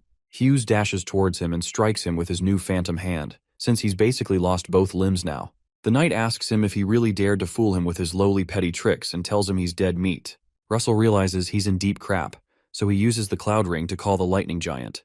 After all, Hughes himself had said that to soar higher, he needed to sacrifice everything, so he decides to sacrifice his lowly body to destroy him. The sudden bolt of electricity hits Russell's body and tosses away Hughes. Russell had stimulated his muscles with electricity and increased his speed explosively, which was his ultimate trump card until this moment. He quickly uses an original construct called the Swift Charging Lance and goes in for a deadly strike while the burnt-up Hughes watches in despair. Russell, on the other hand, shows no remorse and pierces through the fool, but Hughes manages to strike him while he's passing by him, causing him to cough out blood. It turns out that the strike didn't do much to Hughes, and he laughs at the wounded Russell and knocks him down with a punch. As Russell is pummeled into the ground, he silently prays for another chance. But someone suddenly shows up and blasts Hughes away. The blast is so strong that it burns away a few of his limbs, and the man asks him how it feels to crawl on the floor like a bug. As Hughes struggles to pronounce the man's name, the man tells him it's time to die and drops an explosion on him, leaving nothing but a pool of blood behind. The man also finds it unbelievable that Russell was able to push Hughes to this extent all by himself. While the man realizes that Russell's desperate struggle just changed the fate of Endymion and Keel, Hubert and the others go to help him up. Now nobody can doubt his abilities, and it's truly the birth of a hero. 10 days after that incident, Russell is yet to fully recover, despite the fact that he used overload and his wizard body. It's clear that the wall to becoming superhuman is quite formidable. If Sir Nicolo hadn't arrived in time, he surely would have died. He had thought he'd gotten stronger, but it looks like he still has a long way to go. However, he can't seem to forget how the Dragon King told him to find the dragons, because their existence will connect him to him, and it doesn't make any sense to him either. Dragons are known to be extinct, though, so this brings up the question of whether there are any living dragons left. Sometime later, while he chats with Hubert, he tells him about how Hughes had speculated that it's not the Empire that was responsible for his father's death. Hubert suspects that he might have simply said that to provoke him, but it would be wise to be careful regardless while they secretly investigate it through the Flame Tower. After they end that discussion, Hubert informs him that the Master was very worried, and he's glad to see that he's okay. Before he leaves, he hands Russell an invitation to the royal banquet. Sometime later, at the banquet, Russell realizes he's not so used to formal suits and suspects that it may be because he always wears robes. While he's deep in thought, Master Daraya approaches him and expresses how glad she is to see he's healthy. She commends that he's done great things, and there's nothing more gratifying to see as his teacher and the master of the Flame Tower. While they talk, a man named Jillian approaches Master Daria, and she's surprised to see him at the banquet. Jillian retorts that he couldn't resist seeing the rumored divinity. However, Russell recognizes him and confirms that he's Sir Jillian Pearlson. Jillian Pearlson is a weapon master and a superhuman aura practitioner who can handle 18 types of weapons, and he's surprised to think that such a strong individual would come to see him. Jillian jokes that he heard that he gave Hughes a hard time, but Russell confesses that he was merely lucky. Jillian, on the other hand, believes that luck only favors the skilled, and he commends him for doing a great job by killing that bastard because Hughes and his disciples are scum. Suddenly, Jillian feels his muscles and says they're well developed. He asks Russell if he's also practicing his spear skills too, but our boy says he's still at the stage of repeating basic spear techniques. Jillian replies that the basics are important, but he needs appropriate training to surpass his limits. He hands him a ring and asks him to bring that ring and find him if he ever needs guidance. His hospitality shocks Russell, and he asks why he's showing him such grace. But Jillian corrects that it's not grace, but he's giving extra fertilizer to a promising tree. The gesture touches Russell deeply, and he promises to reach out to him. Shortly after, an announcement is made that the ruler of Endymion, His Majesty the King, has entered the hall. Everyone bows down to the king, who is accompanied by Princess Hecate. As they walk past the guests, Hecate spots Russell and smiles at him, making our tough guy blush like a fifth grader. When the king ascends the stage, Brother Hubert and Russell come to kneel in front of him, and the king acknowledges the great contributions Russell has made to the alliance with Kiel and their recent victory. The king grants Hubert 500 gold coins, 100 fine horses, and the right to collect taxes from 1,000 households in the southern part of the kingdom, and he grants Russell 3,000 gold coins, and designates 3 cities in the west of the kingdom as the Raymond County, and places them under his authority, which shocks Russell. He's soon given a document that contains the names and locations of the 3 cities included in the county, and Russell receives it with honor, happy to finally own his own land, which brings him a step closer to restoring his family. After giving out the rewards, they resume the banquet to celebrate the great victory. While they're all having a good time, Princess Hecate's attendant notices she's not pleased, and Hecate points to Russell, who is being thronged by a group of women. The princess's attendant notices the thronging and proposes that the princess ask him for a dance, but Hecate says she'll wait for now. She says it's popularly said that one mustn't be aggressive when it comes to younger men, and quietly waiting is the virtue of an older woman, but her attendant wonders where she learned that from. Suddenly, Russell apologizes to the flock of ladies around him and walks towards the princess, then asks to dance with her. When he does, Hecate turns to her attendant and reminds her that she was right after all. While they dance, Princess Hecate brings up the fact that he seems to have a question to ask her, so he mentions how she had said that she would watch over him some time ago, and asks why she said that. She replies that it's because he's exceptionally capable for his age and several other reasons, but the major reason is because his face is quite to her liking.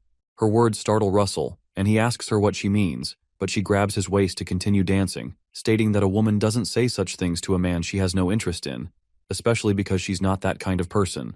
She informs him that she's not asking for an answer right away, but she hopes that his answer will be positive.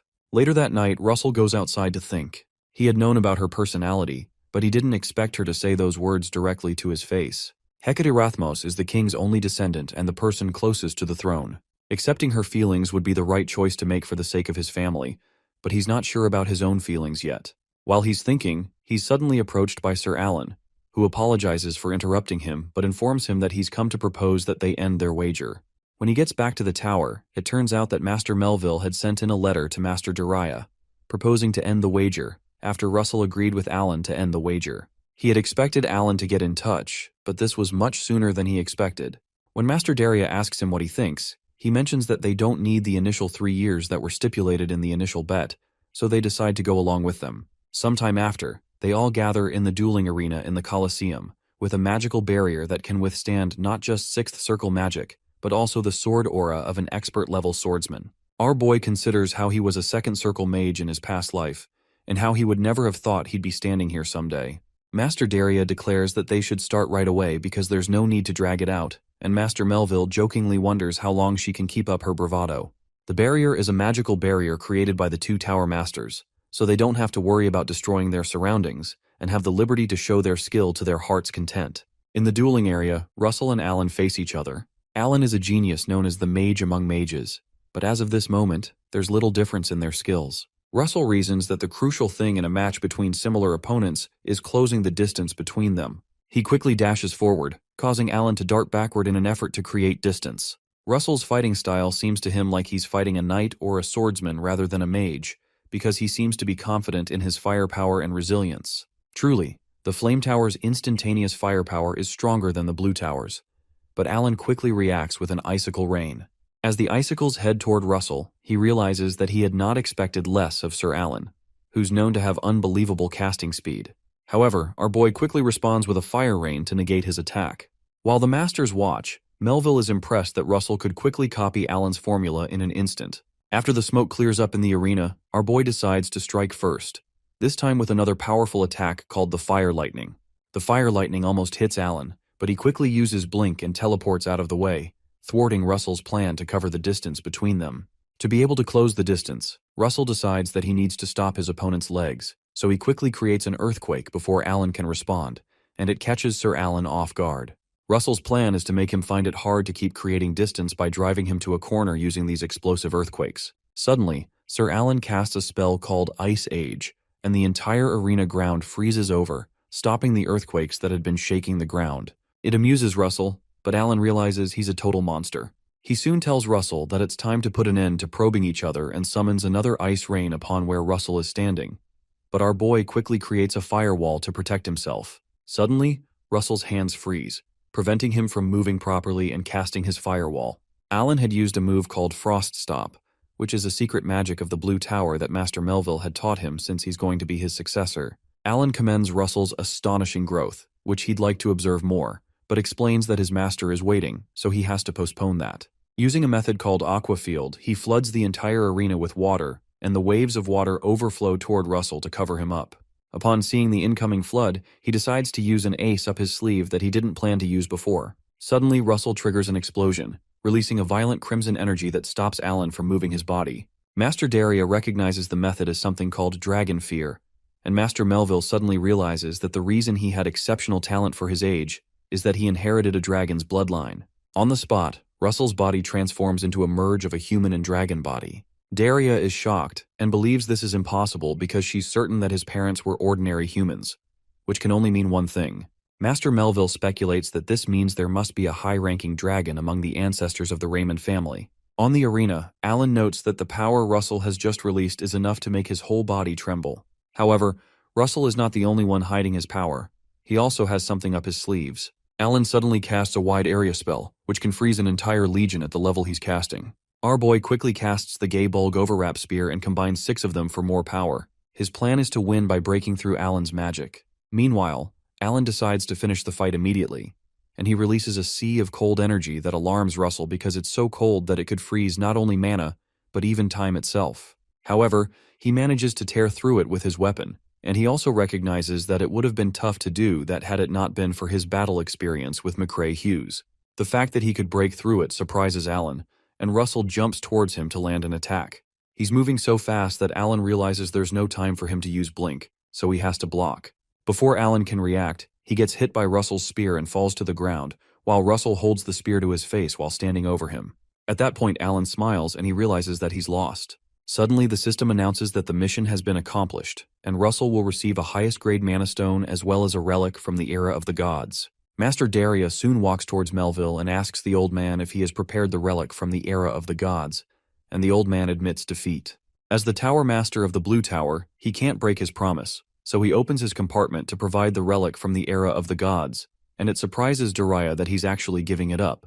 On their way back home, Russell examines the relic that was handed over to him. It's the Sewing Things of Arachne, a relic from the era of gods that mimics the goddess Arachne's ability to cut and connect space.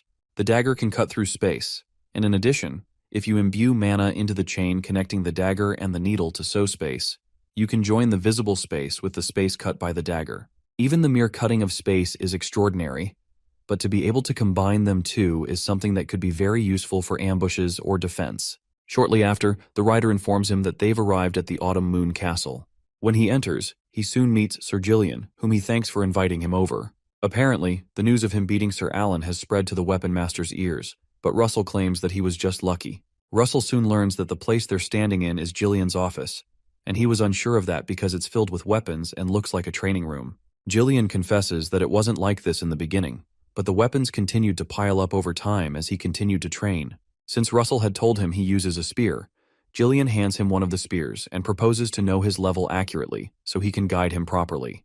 It's a really great opportunity for Russell to receive guidance from a weapon master, and he can use this opportunity to improve his spearmanship, which will serve as great help for future battles. Once they begin their spar, Sir Gillian decides to let him have the first move, which is an offer too irresistible for Russell to turn down. He charges at Sir Gillian, but he soon ends up on his back. On the ground, he's surprised that he got defeated so easily even though he didn't use magic, and that shows the strength of a weapon master.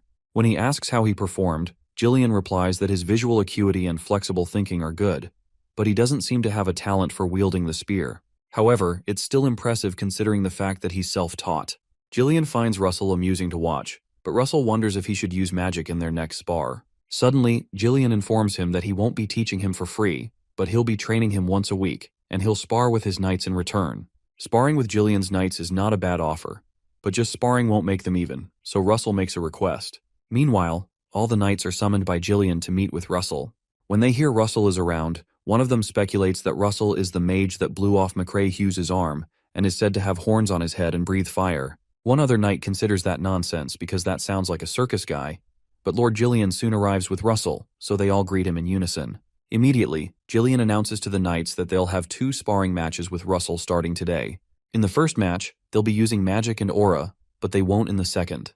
The knights are surprised to hear that they'll be fighting without aura and magic in the second round, because that will be disadvantageous to Russell, who is a mage. However, the goal of this training is to improve skills rather than experience, and not using magic is better for that.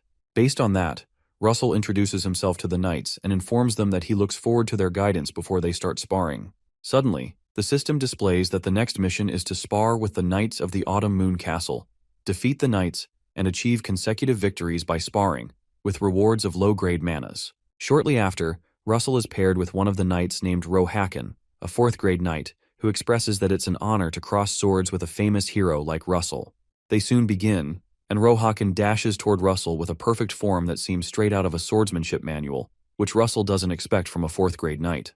Regardless, such skill is expected from a knight trained by Sir Jillian, but Russell easily dodges his attack and knocks him on his back. After he points the spear at him, Russell asks if he would like to continue, but Rohakan accepts his defeat. Meanwhile, the other knights are impressed by how Russell moved and realize that he actually has some skill outside his use of magic. The knights soon become tense, as it's natural for their pride to be hurt after losing to a mage in a fight of pure martial skill.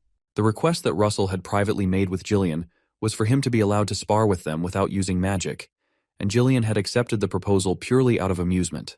However, it seems to have turned out to be a great motivator for everyone. Suddenly, another knight named Sir Vincent, a 2nd-grade knight, asks to spar with Russell, and some of the other knights wonder if he thinks that 3rd grades can't handle Sir Russell. Sir Vincent is a 2nd-grade knight strong enough to compare to the vice-captain of the Knight Order, and Russell thanks him for the opportunity to fight with him, as it will be a great opportunity. Later that evening, Jillian realizes he had underestimated Russell when he finally managed to draw against Vincent, but Russell claims he just got lucky, as usual.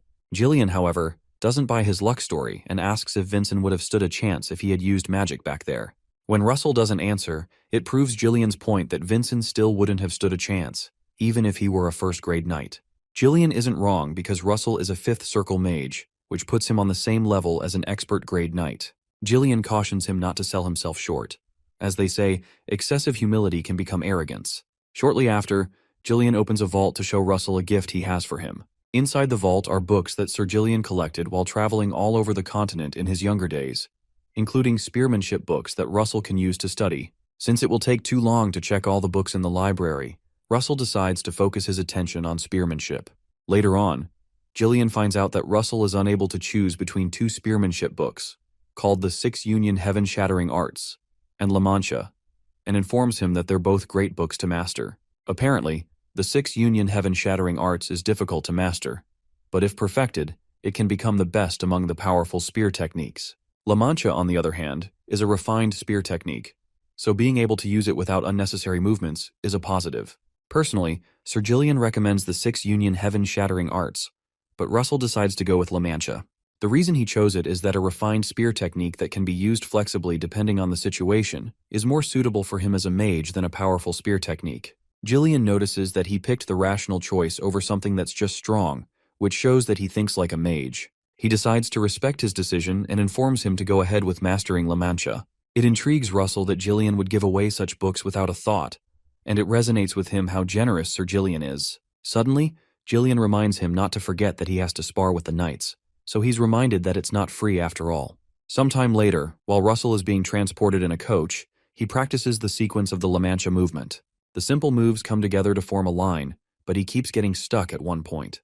It's been a year and a half since he received La Mancha from Sir Jillian, and just memorizing the forms is already an achievement in itself. But to perfect the spear technique requires him to realize its true meaning. For that, complete focus would be ideal, but he has too many distractions. One thing on his plate right now is the system notification of the mission to become a 6th circle mage by surpassing the new wall he has faced and becoming a full-fledged 6th circle mage with rewards of highest, advanced, intermediate, and low-grade mana stones, as well as an unknown reward.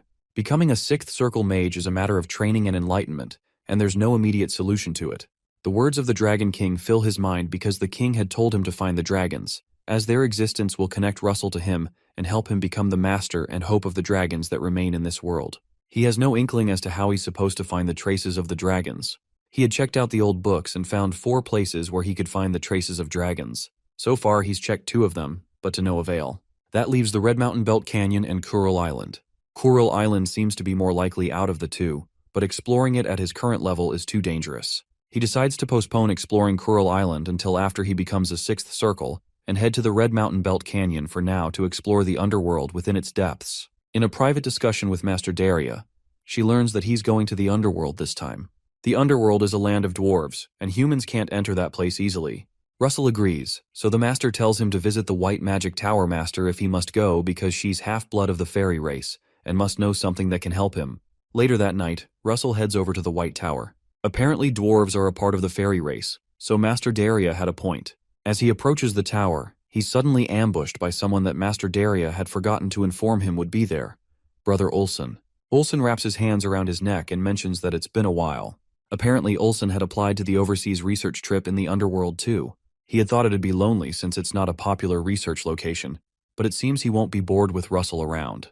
When Russell asks him if he's met the White Tower Master before, Olsen admits to having met her and describes her as someone who is like a cute yet eccentric girl. Shortly after, they're led into the tower, and Russell is intrigued by the cuteness of the room. When they step into the main hall, they are welcomed by a young woman hugging a teddy bear. Olsen quickly bows, but Russell stares incredulously, while the White Tower Master recognizes both of them. Her name is Amelia Merwin, and she's the White Tower Master. The White Tower Master is one who can control wind and spirits. Possibly because she's also half human and half elf, she also gives off pure mana, which can only be felt from elves. Brother Olsen is amazed that she remembers their names and concludes that it's because of Russell's fame, but Master Amelia comments that it's because of the peculiar mana that Russell possesses. She floats towards him and sniffs him, detecting that he's made a contract with a spirit. Russell gladly affirms that, especially because nobody else has noticed that before. The master asks him if he can summon the spirit he's in contract with because he can't go to the underworld using normal means. He'd have to either be lucky enough to find a hidden portal, find a map with a portal marked on it, or have an artifact that finds a portal. Since they don't have any of those 3 things, they need a spirit to go there. Suddenly Russell summons Pepper, and Amelia fawns over how cute he is. She also notes that he's an intermediate grade spirit and a mutant. Meanwhile, Archduke Bismarck is engaged by someone speaking through the enchanted skull named Karen, who states that he's come because it's the day of the contract. Apparently, Karen had to come because Hypnos, the person who the Archduke is in contract with, is busy. The Archduke is surprised that the 5-year contract has already elapsed, and he's soon given an apple he's supposed to eat at the end of that period. After the Archduke eats the apple, he's suddenly engulfed by some magical power. He reasons that repeating this deal could help him become immortal, but that won't be possible because of its side effects. After he eats it, he informs Karen that Daria's disciple has gone to the Red Canyon, but Karen replies that he knows, especially if it's information about that wretched woman. Charon detects that the Archduke is worried about the Red Canyon's border with the Amazonian forest, which he believes Russell will interfere with, especially with the situation with Blaine. However, Karen clarifies that their secret operation is being carried out deep in the forest, far from the canyon, which makes it impossible for them to find unless they came specifically looking for it. Suddenly, Karen abruptly leaves, stating that there are other people waiting besides the Archduke. The insolence of the lowly cultist annoys the Archduke, and he plans to deal with him once he ascends the throne. Suddenly, he notices that his treasured plant has withered, realizing that he has to hurry things up. The next morning, in a carriage, Amelia thanks Russell for making it easier for them to find the underworld, because they should be able to track the presence of the Earth Spirit, Gnome, and find their way to the underworld with Pepper's help. Shortly after, they arrive at the Red Canyon. Even from a distance, Russell is able to feel a mysterious power emanating from the rocks, and he hopes that he might be able to find clues about dragons in this place. Olsen suggests that they head straight to the canyon without wasting time in the city, to which Russell agrees. Soon after, they alight, and Pepper is released to track down Gnome's scent. When Pepper reaches a great height, he's soon ambushed by one-horned eagles. When Olsen tries to handle them, Russell stops him because Pepper had said not to. Suddenly, Pepper releases fire that burns the eagles and rejoices after. Shortly after, he senses Gnome's presence and leads the men there. The place seems to be filled with over 300 caves at a glance, and it might take up all their time to research it. and they still won't get to the underworld. But Pepper leads them to one specific cave. When they step in, they notice that it's not an ordinary cave because there's no humidity or stalactites to be found, which are characteristics of caves, making it seem like an artificial cave.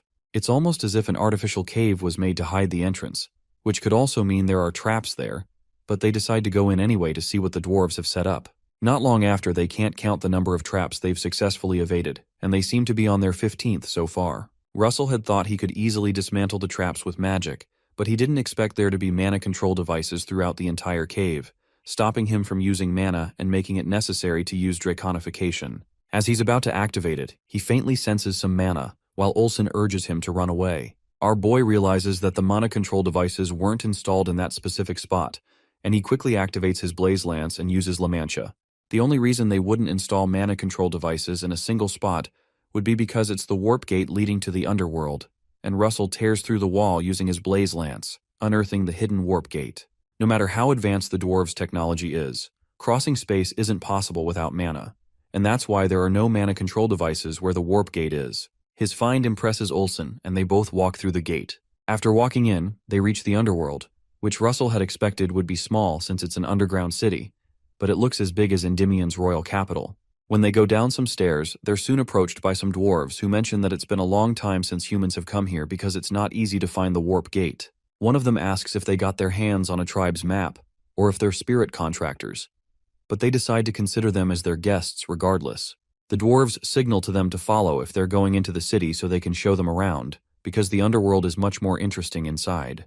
Russell watches the dwarves incredulously since he's never seen them before. During their tour, the dwarves explain that the luminous stones embedded in the ceiling were put there over 100 years ago, and they still shine like stars. When they show him several other cool things, Russell feels like they're bragging more than showing him the way. Suddenly, Olsen approaches Russell and reminds him that their research goals are different even though they came together. When Russell agrees, Olsen runs after the Dark Dwarf and proposes that they meet back on the spot in 3 weeks' time. He doesn't listen to Russell, who protests to come with him, until he's dragged away by the other dwarf, Miggy, who mentions that he still has a lot to show him. While on his tour, Russell notices the statue of a red dragon. He recalls the legend that says that the underworld was blessed by 2 dragons, which Miggy affirms. Apparently, the silver dragon who governs iron and wind bestowed those who reside in the underworld with the blessing of steel, while the fire dragon who governs fire bestowed them with the blessing of flame. The place with the statue was built when the fire dragon bestowed them with the blessing of flames, and history says that the dragon even occasionally stayed there a few thousand years ago. Upon hearing that, Russell considers that there may still be some traces if a dragon stayed there. He quickly asks Miggy if outsiders can enter the altar, so Miggy decides to take him inside. While they head towards the altar, Miggy explains that the weapons sold in the underworld are much better than those sold in ordinary smithies. As such, there are more races aside from dwarves in the underworld, especially from the Amazon forest's fairy race, who come to trade or to get equipment. While they're walking, Russell is surprised to be approached by Lady Yahello, who is glad to meet him again. Soon after, an elder of the White Ash Tree tribe, Yahello's tribe, introduces himself as Scan, acknowledging Russell as the one who helped Yahello, so they exchange pleasantries. Scan was curious as to what person helped Yahello, and he senses an aura that's like a living volcano coming from Russell, and is surprised that a human can possess such pure mana. Russell soon learns that Yahello had come to the underworld to buy weapons. It's odd to hear that a peace-loving elf would buy weapons, so Russell asks her if something happened to her tribe.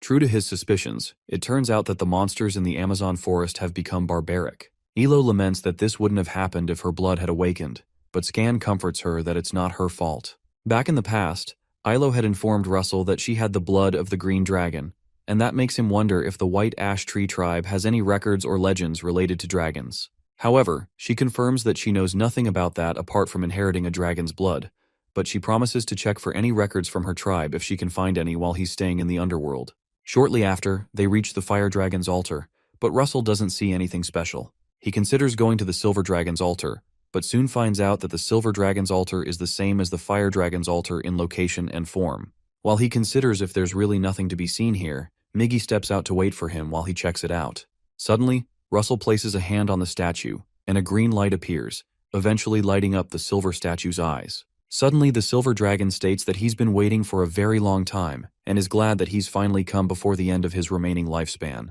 As the green light shines brighter, the dragon tells him to follow the path and come to him so he can show him their master, the genesis of all dragons. Suddenly, a green compass with an arrow appears over his hands, and the voice of the dragon asks him to go in haste. Our boy quickly dashes in that direction, especially because the voice speaking to him sounds like a voice on the brink of death. While he's running, he notices the arrow is getting shorter, which means he's getting closer to the dragon that led him. Shortly after, he flies into the sky and spots the place the compass is leading him to. As he approaches the place, the house seems to be too small to house a dragon, and it seems to be some sort of cover to hide the passage. When he enters, he notices a gate inside, which confirms his suspicions. Upon approaching the gate, a voice welcomes him as the future master of all dragons. Suddenly, the large gate swings open, unveiling the actual silver dragon, Silvator, who greets him. Silvator explains that he would like to talk to him as much as possible, but doesn't have much time left. Russell wonders what he means by that, and Silvator explains that his body and spirit have aged, and it is almost time for his eternal rest. While Russell wonders if Silvator is able to face death so calmly because their race lives for 10,000 years, Silvator proceeds to return the power bestowed upon him to Russell and gives him a silver horn. The power is being transferred from the previous master, Silvator, to the new master. When Russell receives the horn, the system notifies him that he has inherited a new power from the silver dragon with the divine dragon king's horn, wind essence. He had first gotten fire and lightning, and now it's a horn with the power of wind. Oddly, this time it's tagged the divine dragon king's horn and not the forgotten king's horn. When Silvator asks why the young master is delaying the succession of power, Russell explains that he's doing so because the power of the horn so far has increased his understanding of the respective elements of his mana, which means it would be more efficient for him to become a 6th circle mage first and then use the power. It intrigues Silvator that he's able to stay calm in the sight of such power, and he chuckles that Russell is a master worthy of waiting 10,000 years for. After Silvator prays that all his wishes come true, he suddenly begins to fade away but states that his mission does not end here, even though his body and spirit will disappear. Apparently, Silvator will leave his power to the child who carries his bloodline. Meanwhile, somewhere else in the underworld, Lady Elo is suddenly struck by a great surge of power that the late Silvator left behind. In the cave, Russell walks out dejected because he had many questions to ask, and he had just lost his first ever lead when it was right in front of his eyes. As he heads out, he suddenly runs into Ilo, who unveils her head to show 2 horns and a bright light. When Russell asks her what's on her head, she kneels and refers to him as the Dragon Lord, but shortly collapses before she can complete her sentence. Russell quickly rushes to her side to help and later takes her away to be treated. While he's by her side, he's surprised to learn that Elo is the successor of the Silver Dragon.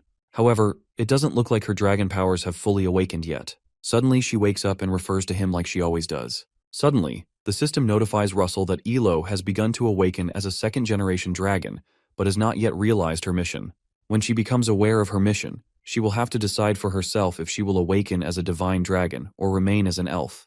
The message is a bit of a relief to Russell because if she were forced to awaken as a divine dragon, she would have been bound to him as the Dragon Lord. Still confused, Elo asks him why she's in his room, so he explains that she fainted in front of the gate and he had to bring her to his place in a hurry. Upon hearing what happened, she's glad he was the one who found her and wonders if this happened because of the horns. Apparently, a silver light flew at her before she lost consciousness, and it seems the dragon's essence within her has awakened. When she realizes that her accomplices must be worried, she decides to head out to go see them, and she prays that the blessings of the forest be with him on his path before she leaves. The next day, it turns out that Russell has more time on his hands than he had expected, as he thought it would take 20 days to find the dragon's traces. He decides to use the opportunity to go see Miggy and his friend at their forge. Once he reaches their forge, he shows them an object from his compartment for them to appraise. They sense that the object has incredibly pure mana, as if the stone itself is condensed mana, almost like a dragon's heart. However, the mana's purity is too high for it to be the heart of a dragon from the lower dragon race, and too small for the heart of a higher species. So, they ask him to leave it with them for a while so they can properly check it out, to which Russell agrees. The dwarves rejoice after he agrees and quickly go consult the dragon encyclopedia right away, and Russell feels like they're excited mages who have just secured research funds. Shortly after, Russell heads to the Grand Library after having been referred by Miggy. The underground library is quite unique and contains precious knowledge. Normally, it's not allowed for Russell to be here, but he's allowed because he has the recommendation from Meisters. A Meister is the cream of the crop among the artisans found in the dwarf race, and only about 1 in 1,000 receives that title, of which the 2 dwarves he meets are, which is quite unexpected. The underground library is pretty spacious, and it seems pretty different from the theories of the surface world. At this point, he has 19 days to return to the Flame Tower, so he's going to try to surpass the 6th circle barrier within that time. However, after 19 days, our boy realizes his goal isn't that easy, and it may just be too soon for him. He heads to the forge to retrieve the object because he has to leave that day and say goodbye to them.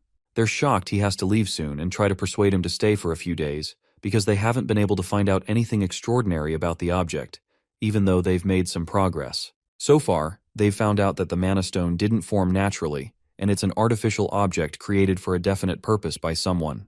When Russell asks what brought them to that conclusion, they explain that the alchemical reactions were similar to something they've seen before. They show him a book that seems to explain that the object is a type of magnum opus created by breaking down and diluting a part of something. Magnum opus is an alchemy word that means masterpiece. They seem to believe that this mana stone has value comparable to the Philosopher's Stone, but the main issue is that they've not been able to find out what it was made from. However, Russell thanks them since the information is more than enough and thanks them for helping him know how amazing the underworld truly is. They both ask him to come anytime he can. As he leaves, he figures that the material for the mana stone is likely a draconic heart, which would be quite shocking. When he reaches the place Olsen had asked to meet, he doesn't see him, but he soon shows up looking shiny because he had applied something to his body. Apparently, this oil is the secret behind the dwarf's muscle strength, and Olsen plans to modify it for humans when they get back, which was his initial research purpose. When he notices that Russell looks troubled, Olsen asks if his research is not going well, but Russell confesses that he actually got what he came here for. So Olsen senses that the thing bothering him is the wall of becoming a 6th circle mage. Apparently Russell is able to see it, but he can't cross over, which is frustrating. Olsen recalls a saying that 100 mages will have 100 different enlightenments, which shows how delicate the matter of enlightenment is. Even well-meaning advice can be detrimental, so it's an unwritten rule not to interfere. However, a few basic pieces of advice should be fine. Suddenly Olsen asks Russell if he knows he can lift 1,500 pounds, which is about 680 kilograms, but this is Russell's first time hearing that. Apparently Olsen wasn't able to lift that weight at the start, but after constant effort on top of even more effort, it became possible one day. He advises that enlightenment when it comes to magic is the same because if you work diligently every day, it suddenly comes to you. Those words resound in Russell's mind, and he realizes that he has to be patient because he's grown significantly compared to a month ago. While they walk, Olsen points at the sunset and how magnificent the sunset over the Red Canyon is. The sunset light blurs the boundary of the sky and earth, and everything Russell has learned and the walls he's built up brick by brick feel as if there's a greater enlightenment waiting just beyond. Suddenly, our boy experiences a mental projection into his mind, and he realizes that everything he's learned and experienced is expressed in formulas. Upon seeing the burning red sunset, he decides to add the formulas he knows to the image of the burning red sunset, and he suddenly creates an original construct known as the falling sun. The energy released is so strong that Olsen has to stop him because he seems to be planning to set the canyon on fire. When Russell seems to be in a trance, Olsen casts a sleep spell on him, and he passes out on his shoulders. Although he had advised him about enlightenment, he didn't expect it to come to him so suddenly, and this is going to cause quite a stir in the academic world. At this point, Russell is the youngest 6th circle mage. The system soon announces that he's reached the 6th circle and will be rewarded with the highest grade mana stones, advanced grade mana stones, intermediate grade mana stones, and lowest grade mana stones, as well as an unknown reward. Sometime later, at the Flame Tower, Russell recalls the falling sun original construct he had made that allowed him to become a 6th circle mage. There's a strong feeling of mana flowing through his veins, which is different from what he used to experience as a 5th circle mage. Apart from that, he received the 2nd golden mask as a reward for becoming a 6th level mage. Unlike the previous one that helped in attack calculations, this one is a debuff immunity artifact specialized in curse defense, and it'll help resist the sorcery of the pagans. Master Daria is glad that he's back and asks him how the underworld is.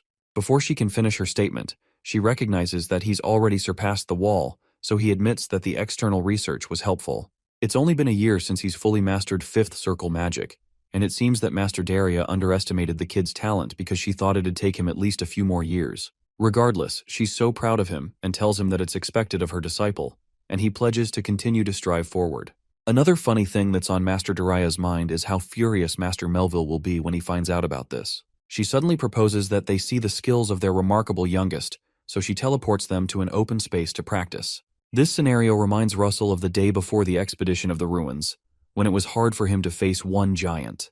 Meanwhile, Master Daria figures that the challenge against those giants must be much easier for him now, so she decides to raise the difficulty to match his level using one of her original constructs, known as the firewood dwarves. The entire place is soon covered by several hundred of the fire golems, but the master reminds him that it's too early to be shocked. Before he can react to that, she curses another original transformation of hers, so she summons a giant firewood king in their midst.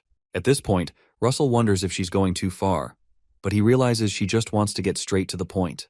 In that case, he decides he has to respond in kind by using his Falling Sun construct, a grand warfare spell that excites Master Daria. He also excitedly bears down the power to show his master his enlightenment and incinerates all the golems using the Falling Sun's power. After he destroys everything, he realizes the destructive power is too strong, and he would have swept allies away in a real battle, which means he's got to be careful. Master Daria soon approaches him, suddenly realizing that the reason he advanced too quickly was because he's been able to tap into mental projection. She asks him what mental image he had in mind to project power, and he tells her it was a burning sunset. That intrigues her because a mental projection is a once-in-a-lifetime opportunity for a mage, but what Russell showed her is an unfinished spell that still needs improvement, and the thought of him being able to complete it excites her. Watching the growth of a disciple she took on in her late years is quite entertaining to her. Sometime later, while Russell is alone in his house, he recalls how the master had told him that she'd officially request a circle achievement registration with the association because he excelled in casting speed, power, and rarity as an original mage. The master acknowledging him means a lot, so the next task on his list is to absorb the mana in the wind essence horn that Silvator gave to him, and the mana stones he got as rewards. There's so much that it would take quite some time for him to absorb them all, so he begins by stabbing himself with the horn. After absorbing from morning till night, the system notifies him that he's absorbed the Divine Dragon King's horn with wind essence to the limit, and mana exceeding the absorbable limit will be absorbed by his latent power. The latent power will be available at the moment of awakening and grant him great power, and his advanced wind attribute understanding has greatly improved.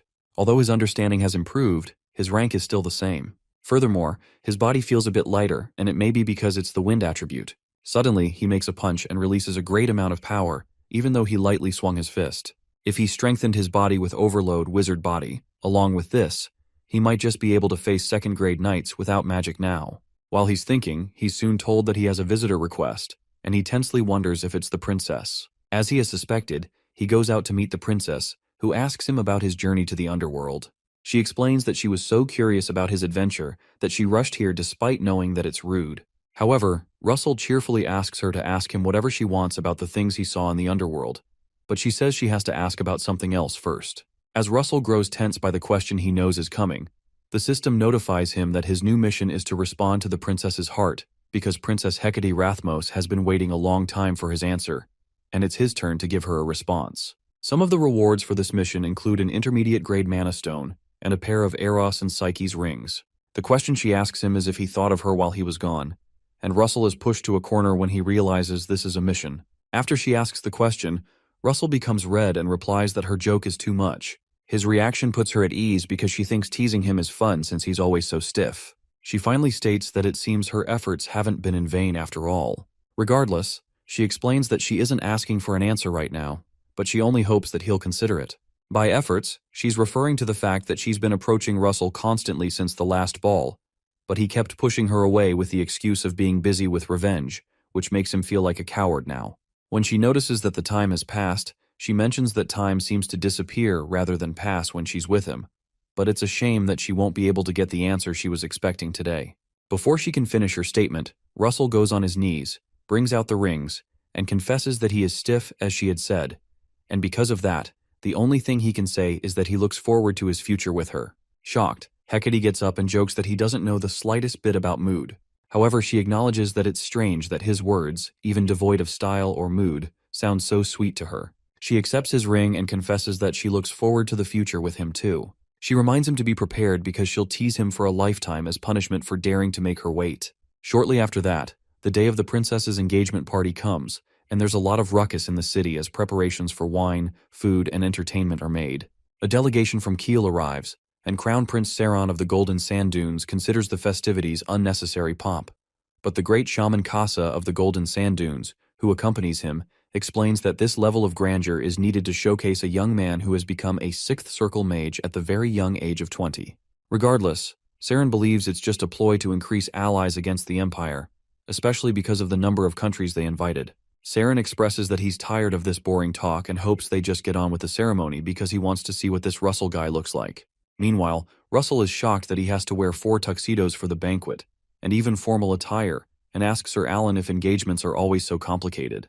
Alan, however, corrects that it's not a simple engagement because numerous envoys from surrounding countries that are not allies are attending, and His Majesty probably doesn't want to just end the engagement as just a joyous festival, but also wants to achieve some political aim. It may not just be about solidifying royal power, it might also be a stage to showcase Endymion's power. Russell tensely realizes that the best card Endymion has to show off is him, so his role will be crucial. Alan assures him he'll do well and makes him start to study etiquette. Sometime later, after the tables are set, the announcement of Hecate Rathmos is made as the first heir to the throne of the Endymion royal family. After she appears, the announcement of the groom, Count Russell Raymond, is also made, and our boy steps out elegantly. While he steps out, one of the guests doubts that this young man is really on par with the Tower Master because he doesn't seem that impressive, so Prince Saren asks him to just check instead of grumbling from the back. When the man irritably asks how he can check, Saren snaps his fingers and a series of magical snakes rush towards Russell, which makes Hecate scream. Russell, on the other hand, assures her not to worry, especially because he was wondering what to do. But it seems the stage has been set perfectly. He does a circle projection that shows his 6 rings and burns up the snakes at the same time, and the guest is shocked to see that he's really a 6th circle mage. After Russell does the circle projection, he shoots up some fire into the sky and releases a series of fireworks to increase the festivity. Saren is impressed to know that he was hiding this level of magic power, which is beyond what the rumors said. Meanwhile, somewhere in the woods, one of the pagans speaks with Archduke Bismarck through the skull and learns of the engagement of the disciple of their sworn enemy, Daria, with a member of the royal family of Endymion. The Archduke acknowledges that an individual basically on par with the Tower Masters has become a member of the royal family. While the pagan cultist is speaking to the Archduke, he is ambushed by a monster in the forest. But he soon subjects it under control and assures Bismarck that it was only a rat that dared to bare its teeth when the monster's roar is heard. Regardless, the pagan sarcastically congratulates the Archduke for adding such a skilled person to his royal family. But Bismarck corrects that he's never seen any of them as his family, but as dirty usurpers who took his place. When Bismarck asks about the excavation going on in the forest, the pagan confesses that it looks like it'll take a few more years, and then they can't guarantee how many keystones will be intact. The Archduke confirms if their performance is guaranteed, and the pagan affirms that they are the Tartanos keystones, used to seal the giants who once vied for supremacy over this continent. And even a few is enough to restrain even an 8th circle mage. The problem is that the seal of Tartanos, which they just messed with a little, has caused the monsters of the forest to start going berserk. However, that's good news to the Archduke, who believes that the rampaging creatures can draw attention and weaken Endymion's forces, who can proceed with the plan faster. It's amusing to the pagan that the Archduke can be happy at the death of his own country's citizens, which makes him a tyrant. The only reason they were able to achieve this is because they erased and damaged the records of the era of gods, including the stories about the otherworldly savior and the giants. The black-haired hero from another world joined forces with the dragons to seal the giants as one of his great feats, but it's a story that must never be passed down to future generations, so it doesn't ruin their plans. Oddly, the pagan realizes that Daria's disciple also has black hair and an abnormally fast growth rate, which could mean that he had inherited the bloodline of the otherworldly savior. Even if that's the case, he reasons that it happened thousands of years ago, and he wouldn't have been able to fully inherit the savior's lineage. Regardless, he plans to raise the level of the threats to him just to be safe. After the ceremony, Count Russell is ambushed by several people who try to talk to him at once. They're nobles from the countryside, local territory lords, and even from other countries, which means he'll be stuck here for a while. While he's engaging with them, he's suddenly approached by Saron, the Prince of the Golden Dunes, who comes to congratulate him on the engagement of the century. Russell remembers that this was the guy who summoned the snakes, so he jokingly thanks him for the gift but asks him to give him something else next time. Russell asks him if he was satisfied with his reactions, and it impresses Saren that Russell didn't get annoyed by being tested, so he proposes an alliance with him. The Golden Sand Dunes is one of the richest countries on the continent. If they become allies, they'll be of great help in the war with the Empire. However, Saren clarifies that instead of an alliance between their countries, he would like to form an alliance with Russell specifically. Eventually, both men shake hands, looking forward to their alliance. 3 days later, our boy is finally relieved that the ceremony is over. While he's alone, the princess comes to see him and sympathizes with the fact that he's tired since he's not used to such events. She brought with her some business documents that had piled up because of her engagement ceremony, but she finished quickly because she wanted to come see her fiancé.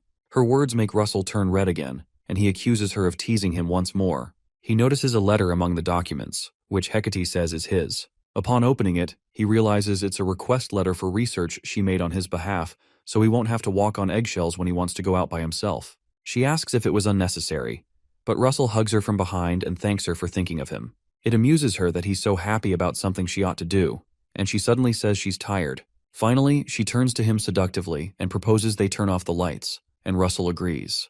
They soon go to bed and passionately make love. Sometime later, at the City-State Alliance in a place called Nasal, an officer who handles freelance mages explains to a man that they don't have what he's looking for, only third circle mages. The man protests that only a fourth circle mage can repel a pirate ship, and one mage suddenly enters upon hearing the request. When the man asks who he is, he presents his ID token. His name is Ridman Lewis. He's 38 years old and a freelance fourth circle mage. He soon introduces himself formally and states that he's looking for job requests that'll be going to Kulil Island, but he's in fact Russell, using some cloaking magic to change his identity. Soon after, they go on the journey, and things seem peaceful so far. Russell hopes that nothing problematic happens before they reach Kulil Island. Meanwhile, another fourth circle mage named Carl Naiman grabs one of his friends, Aiden Owl, who is a third circle mage, and urges him to drink with them. Aiden protests that they shouldn't be drinking during a bodyguarding mission, but Carl explains that they won't get drunk, especially because this is a beer that he personally chilled using his chilling magic. Eventually, Aiden gives in, and Carl offers Ridman some beer too, which he reluctantly obliges. Ridman wasn't expecting to meet Aiden Owl here. In the future, he'll become the person to make great waves within the academic world, as he succeeds in his research to increase a potion's efficacy by around 20%. But, because he was sponsored by Archduke Bismarck, he had no choice but to hand it over to the Empire. However, this time, Russell plans to ensure Endymion gets it. As they continue to drink, Ridman points out that he can feel a flow of mana from Carl's bracelet and asks if it's an artifact, to which Carl affirms that it's an artifact used to clear one's mind. While they're celebrating, pirates suddenly appear in about 5 ships. The man who hired them promptly comes out to gather the mages, but Carl smirks because he had drugged the beers he gave to the mages, which has made them pass out. When the owner of the ship arrives, he notices Aiden and Ridman on the ground and realizes that Carl is in league with the pirates. Carl affirms his suspicion and advises him to do a better check on people's backgrounds, then tells him to go to the pirate ship if he doesn't want to die. Suddenly, Ridman's ring begins to spark, triggering a lightning storm and activating the ring's signature Thunder Giant's hammer, releasing a torrent of lightning at the pirates. Carl is surprised by the sudden lightning, unsure of who caused it, until Ridman gets up and jokingly asks if that scared him. Carl is surprised that Ridman is still able to use magic and realizes he's using an artifact. Since Ridman is still trying to keep his cover that he's a fourth circle mage, he decides to use the artifact as an excuse for every other move he'll be making. As Ridman triggers a fire to engulf Carl, the poor man pleads to be spared, but our boy doesn't listen to his pleading until he's burned to a crisp. After Carl is burned unrecognizably, the ship's owner can't believe that he was a pirate and asks Ridman how he was able to know. Ridman informs him that he saw the artifact that Carl was wearing, which is an artifact that leaks the mana of the user and is probably used to tell the rest of the pirates hiding in this vicinity of his location. Suddenly, the pirates surround the ship and shoot their anchors into it. The owner begins to panic, especially because Ridman, who is a fourth circle mage, can't handle this many pirates, so he begins to consider paying a toll fee to get them to leave. However, Ridman tells him to take care of Aiden while he goes to feed the fishes. Surprisingly, Ridman flies a few feet over the ship and decides to end this in an instant by releasing a fire rain over the pirate ships. Sometime later, after the pirate ships have been destroyed at sea, Aiden wakes up, wondering what had happened to the pirates. Ridman doesn't answer but encourages him to rest for now and informs him that he has infused some fire energy into his mana road to get rid of the drug's effect. Aiden soon lies back down and apologizes for not paying more attention. Ridman tells him it's all right and asks him if he wrote the research paper he had found on him. Aiden is surprised to see him with the paper, and Ridman explains he picked it up when it fell to the ground while he was moving him into the room. He confesses to Aiden that the research to increase the efficacy of potions that he read from it is quite interesting, and that excites Aiden. Because of that, Ridman offers to help with his research, but Aiden explains that the cost of gathering the potions for the research will cost too much, even though he's grateful for the offer. Ridman clarifies that money is not the issue and gives him an ID token that he can submit at the Flame Tower, which will help him get the money he needs for the research, certain that Master Daria will probably be able to recognize the value of this research immediately. When Aiden reads the ID token, he realizes that it belongs to the war mage from the Flame Tower, Russell Raymond, and he almost loses his mind because he's meeting with the famous Russell Raymond. Russell immediately tries to make him quiet and explains that he's in disguise for reasons he can't disclose. Eventually, Aiden confesses that Russell is the first to recognize the value of his research and promises to follow everything he says. Sometime later, they get closer to Kulil Island, but Russell notices that the dots on the map he has have suddenly disappeared, leaving some words. The words say that above the place where the River of Ice and the River of Flames overlap, head to the end of the River of Flames and rise from there. The map's objective seems to be to lead him to that point, but he doesn't understand it just yet. Moments later, the crew lowers the anchor, and the owner of the ship thanks the two mages for helping their merchant association arrive safely. Aiden humbly explains that he didn't do anything and almost says it was Sir Russell that helped, but suddenly remembers his name is currently Ridman. The merchant hands them some money as a reward and informs them that he put a little more than the amount stated in the contract, wishing them luck in all their travels. After the man departs, Aiden sulks because he had hoped to learn more from Russell before they had to go their separate ways. Suddenly, Russell transforms back to his original face and informs Aiden that he'll see him at the Flame Tower, then leaves. As our boy goes around the place, there doesn't seem to be a lot of humans around, as expected in a country of beastmen. While walking, he notices a monkey beastman, but eventually decides to go to the bar because it's the best place to gather information in foreign lands. Upon entering, he's welcomed by the bartender and asks for an ice-cold glass of beer. When he overpays for the glass of beer, the bartender protests that the money is too much for a beer, so Russell asks her to treat the change as payment for answering his questions. She smiles and cheerfully asks him what questions he has, so Russell asks if there is a river of flames on the island. The bartender doesn't seem to recognize the river of flames, but explains that there are a few places where he can find flowing lava. Apparently, Kulil Island was formed from the eruption of a volcano, but it hasn't erupted for centuries now. He also asks her if there's a place where the river of ice and the river of flames overlap, but she doesn't seem to understand what he's talking about, so he tells her it's okay. Eventually, our boy decides that he'll have to walk around for a bit, so he proceeds to the center of the island. On his way, he runs into the monkey beastman he saw before, who asks him if he needs a guide, stating that he charges 2 silvers for an hour. When the beastman promises that he won't regret hiring him, Russell considers him an a-hole who's simply trying to rip him off in an elaborate scheme, as they usually do. Eventually, Russell decides to follow the monkey man, who explains that there's no race as connected as the monkey men among those that live near the coast. The monkey man explains that they know the area the best, and Russell agrees but asks where he's taking him. The monkey man cheerfully insists that he's taking him where he wants to go, but Russell explains that he doesn't remember telling him where he wants to go. When the monkey realizes he's onto him, he asks when he realized his ploy and why he followed him, so Russell explains that he followed him because he needed someone to do work for him.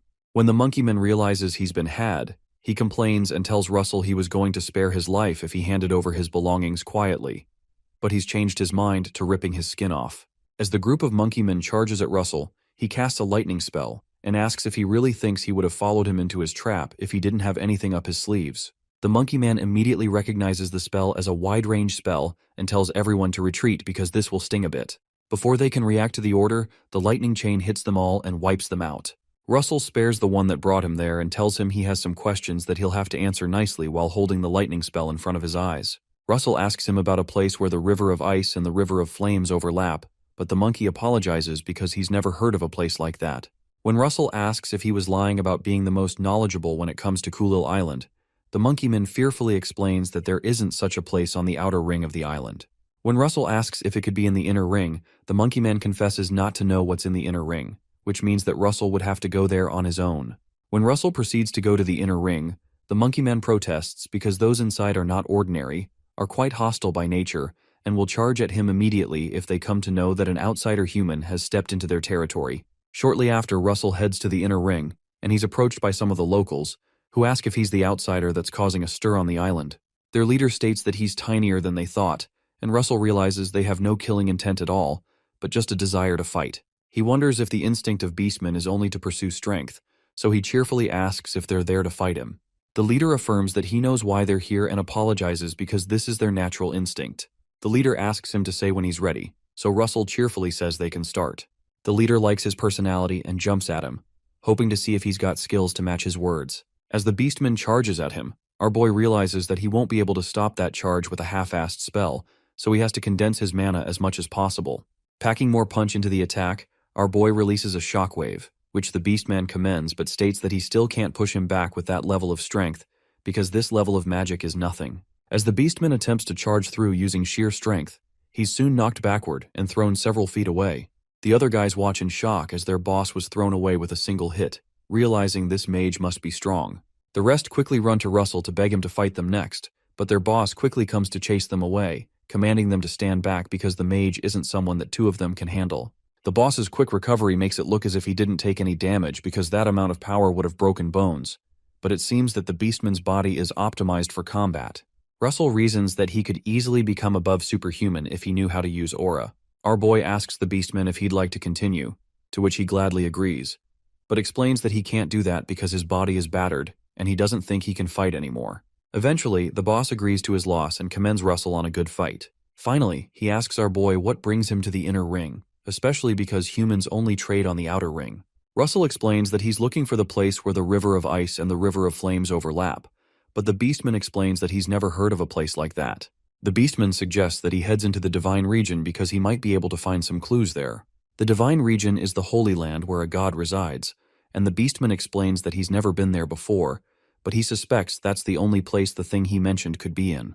Russell recalls that there were records of the first Beast King, Fenrir, being a mixed dragon, and he has no choice but to investigate this, since he got the clue from the altar in the underworld.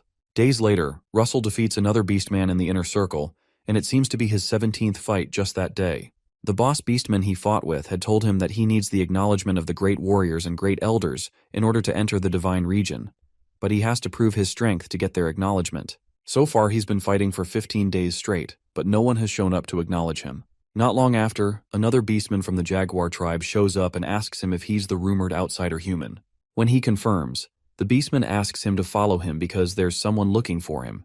Russell spots the knot around his waist and identifies that it's the symbol of a great warrior, so he asks him if it's a great warrior or a great elder that's looking for him. The Beastman tells him that it's Muya, the Beast King. Our boy was expecting a great warrior or great elder to look for him, but he never expected to meet the Beast King, which is a bigger catch than he could ever dream of. A while ago, Muya had called some Beastmen from the Jaguar tribe to ask if they knew about the outsider who's causing an uproar on the island recently. They confirm that they know about it, especially because the gatekeepers of several tribes are said to have been defeated. The Beast King seems surprised that people who are almost at the level of a great warrior were defeated, and asks the Beastmen to help bring the person who did it. They promise to bring the person to kneel before the king, but Muya asks that they just bring him in quietly, as the king's guest. In the present, while the Beastmen from the Jaguar tribe are relaying the information to Russell, who is eager to depart immediately, one of the Beastmen stares at Russell in contempt because he looks weaker than the rumors say. The Beastman guesses that those who lost to him simply let their guards down and can't believe the king is treating someone like him as a guest. One other Beastman notices his mate's hostility and warns him not to let his fighting instincts get ahead of him because they're on a mission. Upon hearing that, the Jaguar Beastman agrees that he's not stupid enough to mess with the king's guest, and irritably walks up to Russell to inform him that they need to go faster because they're kinda busy. When Russell agrees, the guy leaps into the sky and asks him to try to keep up. As the Beastman begins to fly towards where the Beast King is, he secretly intends to show Russell the difference in their standards compared to human scum. But our boy soon appears behind him, commending how fast he's going. The Beastman is shocked to see that our boy was able to catch up to him at his fastest speed, but he's even more shocked when Russell asks him not to hold back because of him since he can go faster than this.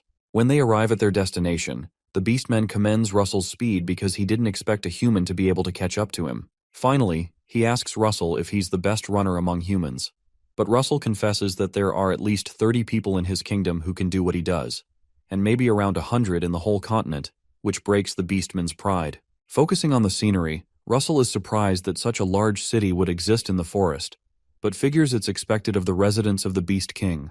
As they advance, he spots the great warriors of Kulil, who are at least 4th circle and above. There's such an incredibly dense fighting spirit that our boy feels like he's walking into a swamp, and this confirms his idea of only coming here after he became a 6th circle mage.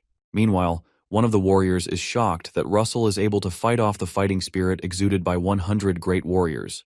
But the Beast King soon appears and asks the warriors why they are creating trouble when the king had told them not to. Muya soon ascends the throne and tells Russell that it's nice to see him, calling him a human kid and introducing herself. Our boy notices the strength of the Beast King and guesses that she's probably on par with Master Daria. However, he wasn't expecting her to be female. She soon asks him why he's staring, and Russell greets respectfully, introducing himself as a warlock of the Flame Tower and pleading for understanding regarding his ignorance of beastman etiquette. After she hears that, Muya looks away and says there's no need to be so formal, but it's clear that she totally liked that. She soon asks the human what brings him from such a faraway continent to Kulil, so Russell explains that he's looking for where the River of Ice and the River of Flames overlap. When the warriors hear that, they consider it unthinkable that a mere outsider who's not even a warrior wants to go into the divine regions. The king quickly shuts them up, and Russell asks if no outsider has ever gone into the divine regions, or if there's a rule that makes it impossible for outsiders to go in. Muya notices how Russell knows how to see situations for what they really are, along with his fighting capabilities that are at least on par with great warriors and great discernment, which can help stimulate the growth of the beastmen, which had been stagnating. She asks him to keep talking, and Russell asks again if those who are acknowledged as warriors can enter the divine region. Upon hearing that, Muya asks him if he's saying that a human wants to attempt the warrior's trial, so Russell admits that he'll be willing to attempt the trial if that's the only legitimate way to go into the divine region. Soon after, he's told that the rules of the trial are simple. Stay alive in a canyon for 10 days. He won't be provided any food, so he'll have to procure whatever's required for his survival and fight 5 great warriors a day while winning all the fights. Russell realizes that this exercise is to test one's mental capacity, survival ability, and skills. Also, there's a strange dark energy flowing from the canyon, so he realizes that he needs to be careful to keep his mind focused. Soon after, Muya states that it's time to enter the canyon, so they begin the warrior's trial once he takes a leap. When he lands in the canyon, he realizes the dark energy is stronger than he expected, and he remembers that he had heard this is the canyon where the corpse of Jormungandr, the snake that killed Fenrir, the first beast king, lies. Suddenly, several snakes approach him, but Russell calmly summons Pepper, who blasts them away with his fire breath. After Pepper does that, Russell tells him that they're having snake meat for dinner. On the last day of the trial, Muya is impressed by our boy's incredible mental strength and skill. The fire Russell also made using magic has been burning for 5 days straight, and despite fighting 20 great warriors, he's not injured at all. Muya realizes she can't hold herself back after seeing such a delicious dish in front of her. Against the will of her warriors, she jumps into the canyon, and Russell protests that it's a little unfair that she has to join in the fight, but she explains that her blood started boiling after seeing someone so strong. Technically, she's also a warrior of the Beastmen, so she proposes that he'll pass the warrior's trial if he can withstand 5 of her attacks, since she's not shameless. Russell likes the idea that he doesn't have any more today if he endures 5 of her attacks, but the Beast King is definitely way harder to fight than the great warriors. Since that's what she wants, he decides to oblige, but he quickly activates his draconification. The warriors are surprised by the sudden burst of energy and wonder if Russell wasn't human. Meanwhile, the Beast King is intrigued by the display of his full strength because she'll be able to enjoy the moment, even though it won't last long. Her comments make Russell tense as she charges towards him. She excitedly swings her weapon to pierce through him, but our boy quickly protects himself with a shield. As expected of a super being among super beings, his hands soon become full just trying to deflect her attacks. Eventually, he decides to stop her movement with ice energy to buy some time, so he blasts her with some ice energy, but she just holds on and excitedly laughs. Although Muya finds it interesting, she digs into the ground and pulls out a rock to block his attack. When the ice blast stops, she confesses that she found his attack interesting and decides to count it as 2 exchanges where he withstood her attack. Our boy realizes that he just has to do this 3 more times, but Muya leaps towards him with her bare hands and punches him, but he manages to block with his spear. He quickly calls Pepper, who hits her with a fire blast. Regardless, Muya charges through the fire and kicks Russell several feet into a rock.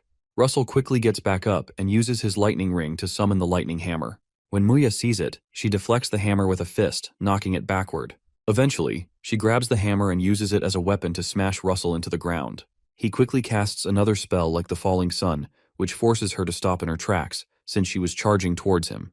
Hidden inside the falling sun attack is the gay Bolg spear that's supposed to finish her off if the first attack doesn't affect her, and Russell rains down both attacks. After the smoke clears up, our boy breathes heavily, so the Beast King decides to let him go since it doesn't look like he can carry on anymore, even though she'd like to play more. She confesses that it was really fun fighting with him and gives him a passing grade as he passes out. Sometime later, Russell, who has been covered all over with bandages, violently wakes up with Pepper by his side. The Beast King, who has been standing by his side, informs him that Pepper stuck by his side the whole time, but he becomes alarmed when he notices her undressing. He quickly uses Pepper to cover his eyes and demands to know what she's doing. Confused, she explains that she wanted to show him the passionate traces that he left on her body, and our boy becomes red, wondering when he ever did that. She suddenly throws Pepper out of the way and shows him the mark on her shoulder. Apparently, she never thought he'd make the falling sun explode using a spear, and the burn would have been much bigger if she had been even a single second later in dodging it. It seems that his last attack worked, but the wound is way too small for him to say that it worked. When Muya notices that his face is so red, she checks and confirms that he doesn't have a fever. Upon realizing it's something else, she asks him if he's like this because he wants to mate with her. She says that if that's the case, she'd consider calling him a man instead of an outsider. As Russell tries to calm her down to listen to him, she seductively advances towards him and explains that she doesn't mind taking his seed. Our boy notices her intense energy, but he quickly stops her and explains that he already has a lover whom he promised his future to, so she stops when she realizes he doesn't want to do it. Finally, Russell asks her if he can enter the divine region, so Muya states that there won't be anyone foolish enough to object after seeing his performance yesterday, and they might even be envious of his strength. Excitedly, he asks her when he can enter, and she says he can after his body is recovered, which will take at least 2 months based on what the doctor said. 3 weeks later, while Russell flies with the Beast King to the divine region, she considers it unbelievable that Russell was able to recover in just 3 weeks, but she doesn't know he was able to do so because of overload and his wizard body. Although he's thankful that she's personally guiding him to the divine region, he wonders if she doesn't have other matters to attend to since she's the king. But Muya explains that the human concept of a king is different from theirs. When they approach the divine region, she signals to him to go to the bottom of the precipice and stay just above the water. Eventually, he spots a hole, and she asks him to go into it. Russell considers it surprising that there's such a space in a cave. When they get inside, she points to a water flow in the cave and explains that it is what makes the lakes inside and outside the region. The water comes from the divine region, and to enter the divine region, he must climb the river that's made from that water. She decides to stay back and let him have a go at it. When he climbs the river, he finally finds the divine region, the sacred land where the god of the beastmen resides. As he crosses the huge river, he realizes it looks pretty normal until he reaches a point where the river has 2 colors. The mission given to him was to climb to the end of the River of Flames, so he keeps heading toward the end. It turns out that the source of the river is a volcano, but the map had said there's something in this area. When he notices a bubble coming out of the water, he realizes it would be too easy to find what he's looking for here, and the fact that there are bubbles means that it's connected to another place, which would probably be the source of the real river. He soon dives into the river and runs into another cave somewhere beneath the water. This should be the place, and Russell summons Pepper to track any magical energy that might be in the cave since it's quite dark. Pepper quickly follows a trail until they run into Ignir, the fire dragon, who is dead but whose essence greets the little master and apologizes for not being able to wait until the master arrived. The dragon displays the divine weapon, Brahmastra, and explains that he stayed in this place in order to pass down this great magic.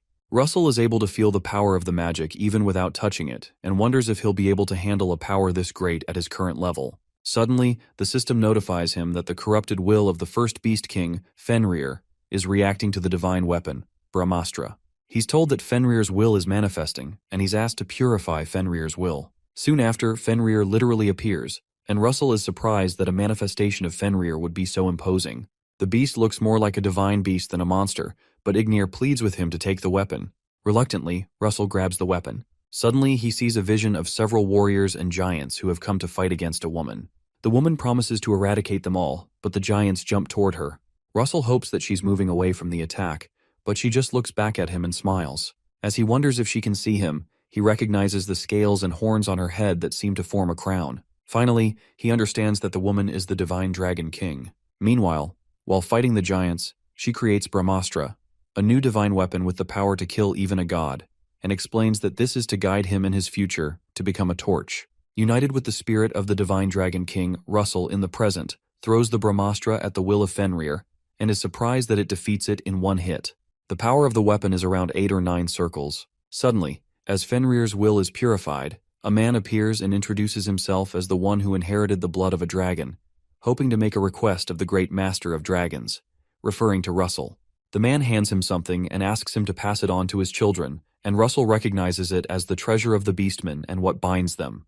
The man hopes that Russell will remove the shackles that bind them. Soon after, the system notifies our boy that Fenrir's corrupted will manifestation has been purified, and he'll be given Brahmastra as a reward. As the weapon moves towards him, our boy can't handle the intense fire energy, and it feels like the mana veins throughout his body are burning. With his level of understanding of the fire element, he shouldn't be in this much pain. However, the things that are stimulating his mana veins are high-level magic and formulas that are almost at the 9th circle. As it courses through his body, he realizes that his brain will explode if he doesn't understand or control it properly. Shortly after, the system notifies him that Brahmastra has expanded his brain and his understanding of Brahmastra has increased. Soon after, Brahmastra starts reconstructing his brain, and he finally collapses when the process ends. Pepper quickly runs to his side in tears, afraid that he's dead. However, the Divine Dragon tells him not to worry, because Russell only fainted from fatigue and will wake up soon. The Divine Dragon King explains that her child, Ignir, was supposed to serve him but hasn't been able to due to fate, so she asks Pepper if he will inherit his power.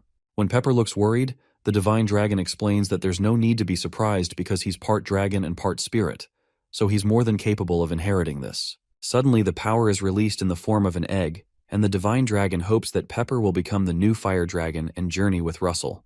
The Divine Dragon also expresses that she hopes he'll continue the bloodline of the dragons. Shortly after, Russell wakes up and notices Pepper eating something edible. Russell doesn't know what's going on, but the system soon informs him that Pepper has inherited the spirit of the Fire Dragon.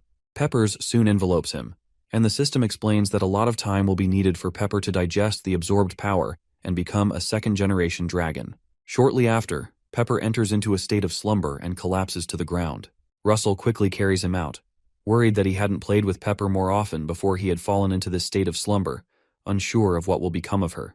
When he gets outside, he meets Muya, who suspects that he's found something incredible from his expression. He hands her the object that Fenrir gave him, and in shock, she asks him to tell her every detail about how and where he got that.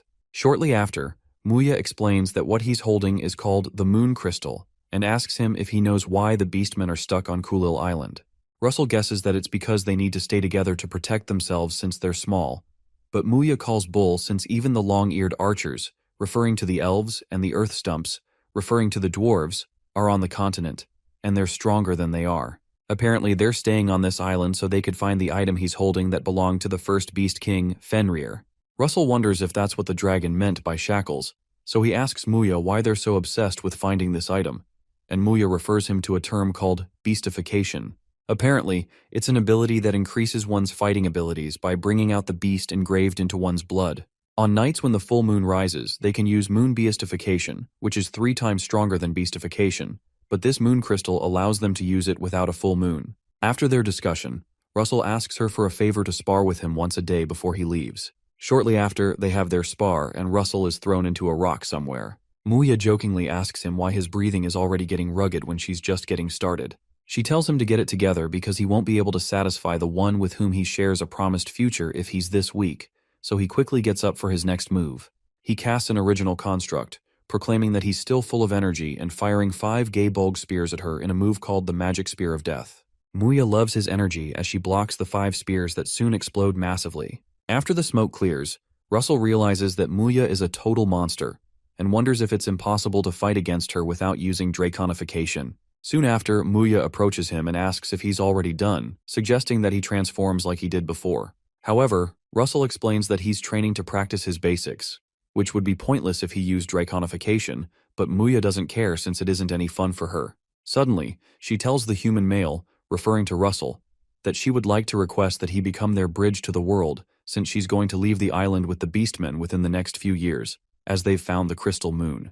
Russell doesn't understand exactly what she's asking him to do, because he doesn't have the authority to give them a part of the Endymion territory, but she angrily clarifies that she only wants a small piece of the land that would be sufficient for them to live in. Upon realizing something, Russell excitedly asks the Beast King if she plans to join Endymion, which she affirms, even stating that she's willing to bow to his king and proposing to help them during territorial conflicts and wars too.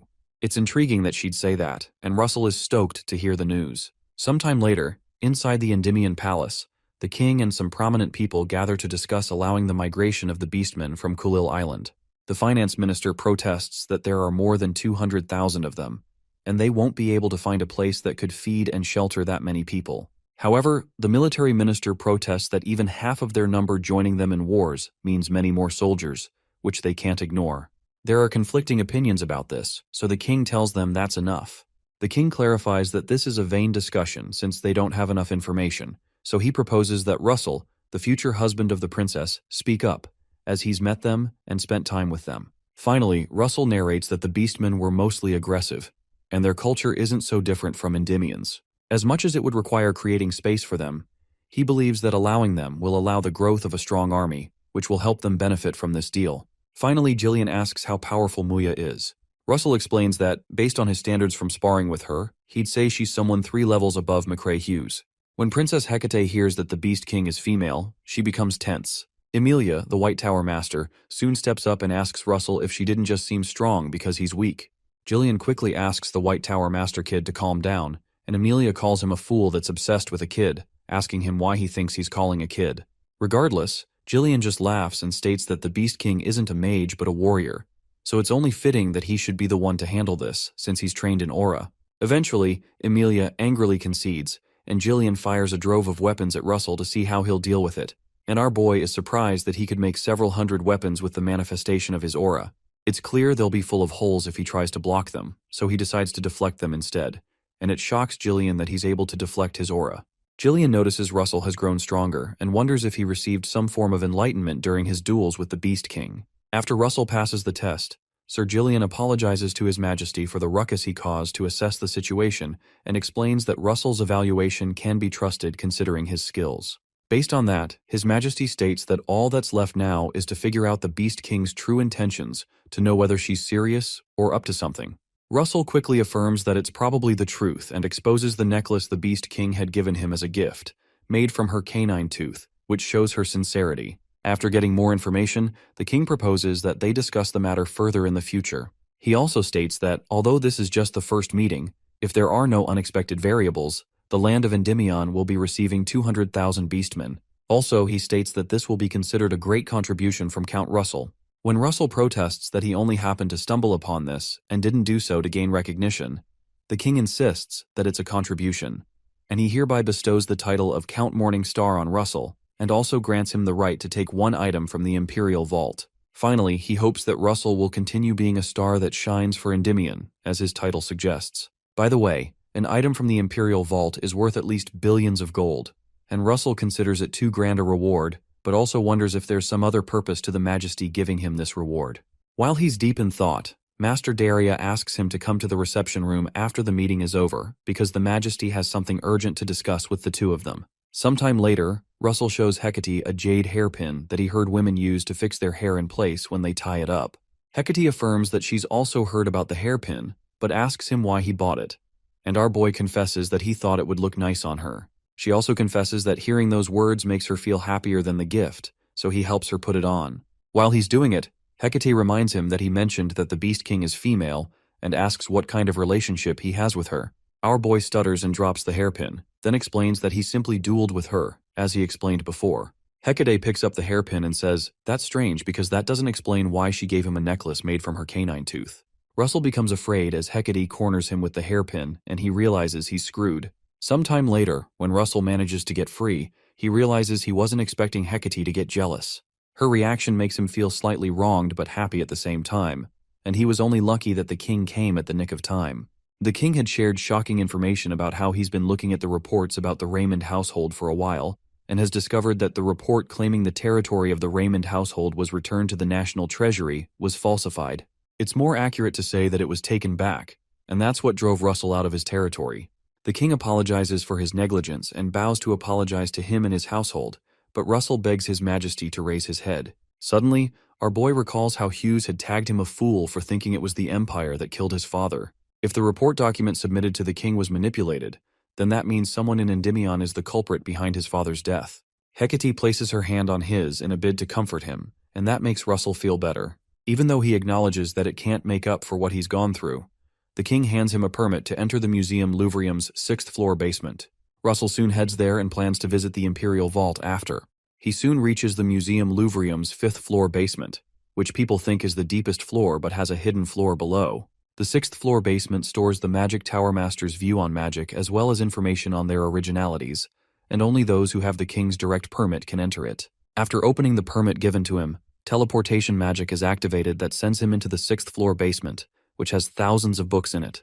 Apparently, he can only stay here for 48 hours, so it'll be impossible to read everything within that time. Also, it's a space where magic can't be used, so he can't use image magic and will have to stick with the best titles to read. Soon after, he finds a book called The Roar of the Dragon by an author named Ervan Rudgen, who was the capital's Yellow Tower Master 400 years ago, which intrigues him. He quickly starts reading and learns that Ervan transformed the 5th circle magic earthquake into a 7th circle magic. He did this by gathering mana that's dispersed deep underground, focusing it on the surface, and then releasing it with an impact wave in the shape of a fan.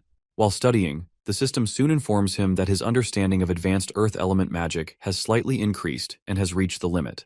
Another screen pops up with a mission to increase his understanding of advanced grade earth magic beyond its limit into mastery grade earth magic, with rewards of advanced grade mana stones and 2 footprints of the earth dragon. He's surprised to see the footprint of the dragon as a reward, because he was lost on how to find the traces of other dragons after he encountered the silver and fire dragon. The only problem now is that he doesn't know how to increase his understanding of earth elements to mastery grade, and he decides to just try memorizing the information in the books. After going through several books, it's clear that memorizing isn't helping, and he suddenly remembers that he was told that he could bring 1 book out of this place after these 48 hours expire. After considering which to bring with him, he notices a book being held by a nearby statue and wonders why it's not placed on the bookshelves. He soon goes up to check it out and finds out it's a book called The Transcendent Dream, authored by the Founding Mage. The Founding Mage refers to the founding father of the Raymond household, Luther Raymond. Moreover, Transcendent Dream is a magic that symbolizes Luther, and the stone statue is obviously modeled after him. Russell wonders if Luther had prearranged for him to find this, and Master Daria suddenly teleports into the room. She soon starts to nag about how his face looks after not sleeping for 48 hours, especially when she had always told him how important rest is for his body. After she's done talking, she recognizes the book with him. She explains that Transcendent Dream goes beyond the human form and replays magic in its essence. It's magic that goes beyond the boundaries of the world. Based on the stories that were passed down, the Founding Mage transformed into a large tsunami in the middle of the sea with a huge storm going on, and was also said to have become lightning itself in the heavy rain. To have such fresh ideas and to turn them into reality alone makes Transcendent Dream a highly valued magic. Russell is impressed by how highly the master speaks of it, so she informs him that she won't stop him from trying to learn it, but advises him to be careful because Transcendent Dream is 8th circle magic, but it also goes beyond it. If something goes wrong, he could be devoured by it, so Russell takes the caution. Shortly after, they both head to the Imperial Vault on the outskirts. On their way, Master Daria explains that they're going to the first treasure vault first. Apparently, the first treasure vault has accessories, the second treasure vault contains weapons, and the third treasure vault holds all other types of treasures. When they get to the spot, the master tells him to observe as she creates beautiful encrypted magic circles, comprised of tens and hundreds of magic traps, which he wouldn't have been able to unlock if she hadn't come here with him. Soon after, the river divides into 2 and exposes a stairway that leads downward. As they climb down, Daria explains that he can only bring 1 item out of this place, the same as in the museum. While he affirms her instructions, his ring suddenly begins to release lightning. The cloudy ring starts to discharge on its own, differently from when our boy is fighting with someone, and it feels as if it just met a longtime friend that it has missed very much. Miss Daria explains that it seems that the other half of his ring lies in the vault, which would mean it's a 2-part artifact. Artifacts are usually single items that fulfill their own function, but there are artifacts that exist that require another half for it to display its full power, just like his golden mask. Also, most of the mission rewards that he's gotten that are artifacts related to dragons seem to have another half. Suddenly, the ring shines a streak of light to show where the other half could be, and Russell wonders what artifact could make the ring so desperate. When they follow the trail, they find an artifact known as the Jade of Clouds, which has the special ability to control the weather. Apparently, there are less than 10 mages on the continent that can control the weather, because climates are very difficult to control and learn. Master Daria explains that climate control is definitely a big advantage, but carries a great risk of factors like great mana consumption and long casting time. However, because he had felt a similar pull when he held Brahmastra, Russell chooses the Jade of Clouds, even though something might be better to choose in terms of efficiency. Once he picks up the artifact, it suddenly disintegrates and is absorbed by the ring. Soon after, the system informs him that he has obtained a wing fragment of the Cloud Dragon. Apparently, the Cloud Dragon controls the climate and the clouds and is a mutant lightning dragon that is born with very rare abilities. Russell is shocked to learn of a mutant lightning dragon, because the lightning element is known to be a spin-off of the fire element in the world of academics, because it's an element that's outside of the typical 5 elements. As such, lightning mages are rare and more recognized, which makes the value of this incomparable to anything out there. Actually, the true power of the Jade of Clouds is more than weather control. Eventually, Daria grows impatient to see him try out the powers of the artifact that has met its other half, so they head out. When they get out, Russell uses the Cloudy Ring's somersault form and jumps into the sky, but is able to jump really high, more than is normally possible with just one jump. It's more than just simple flight magic because it's faster, and he doesn't need to reduce his speed when changing directions. However, it has great mana consumption, so he soon starts to get tired. The next move he tries is the Cloudy Ring weather form to summon a lightning cloud. As the master watches, she mentions that he would be able to destroy a small castle easily with that much power. But when he suddenly passes out in midair and falls into the water, she realizes he doesn't have enough mana for that. Sometime later, Russell finally wakes up and heads to the Mage Academy Society. Everywhere hurts, so he decides he'll only use the Cloudy Ring when necessary for the time being.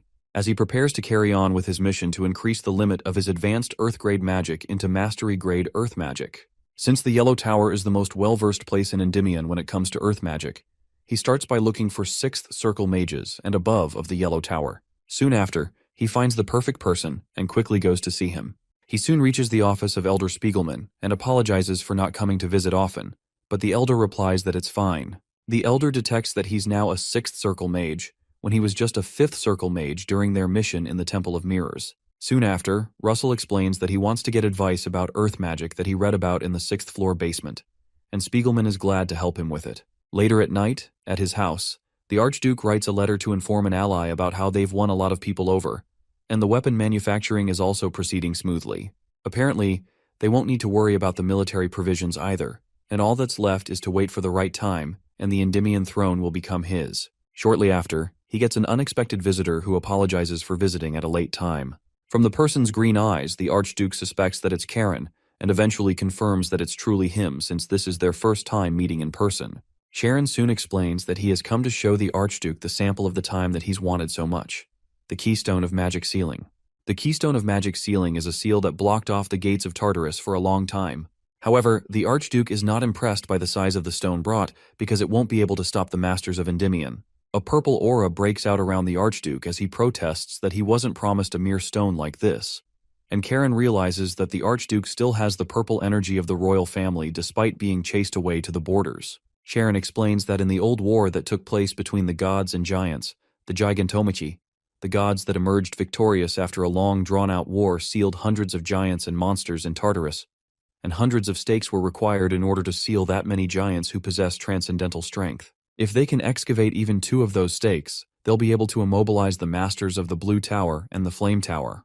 Sharon assures that the quality of excavation is good and fast, so they'll be able to find a real stake soon enough. It soon occurs to the Archduke that Karen had only brought a sample to show their progress, and this is not the final product. He pledges to Charon that he'll certainly help them kill Daria once he obtains the throne, but they'll be the ones who will face his wrath if they don't keep their promise. Sharon affirms the terms and leaves, and the Archduke considers that it's a lie that these pagans joined hands with him only to kill Daria. It seems to him that they intend to pull a stunt, but it won't matter, because a dog that has completed its hunt only awaits to be thrown away. Meanwhile, Spiegelman is overwhelmed by the fact that Russell piled up many questions for him again after only 2 days have passed since he replied to 40 of his questions. Each of the questions is insightful, and it shows that Russell is a hard worker and not only a genius. After getting his questions answered, our boy goes back home to sort out the information. He realizes the roar of the Earth Dragon isn't as simple as discharging mana because its basis lies in using the heat of the Earth. In an attempt to use it, he keeps it rooted in the Earth element,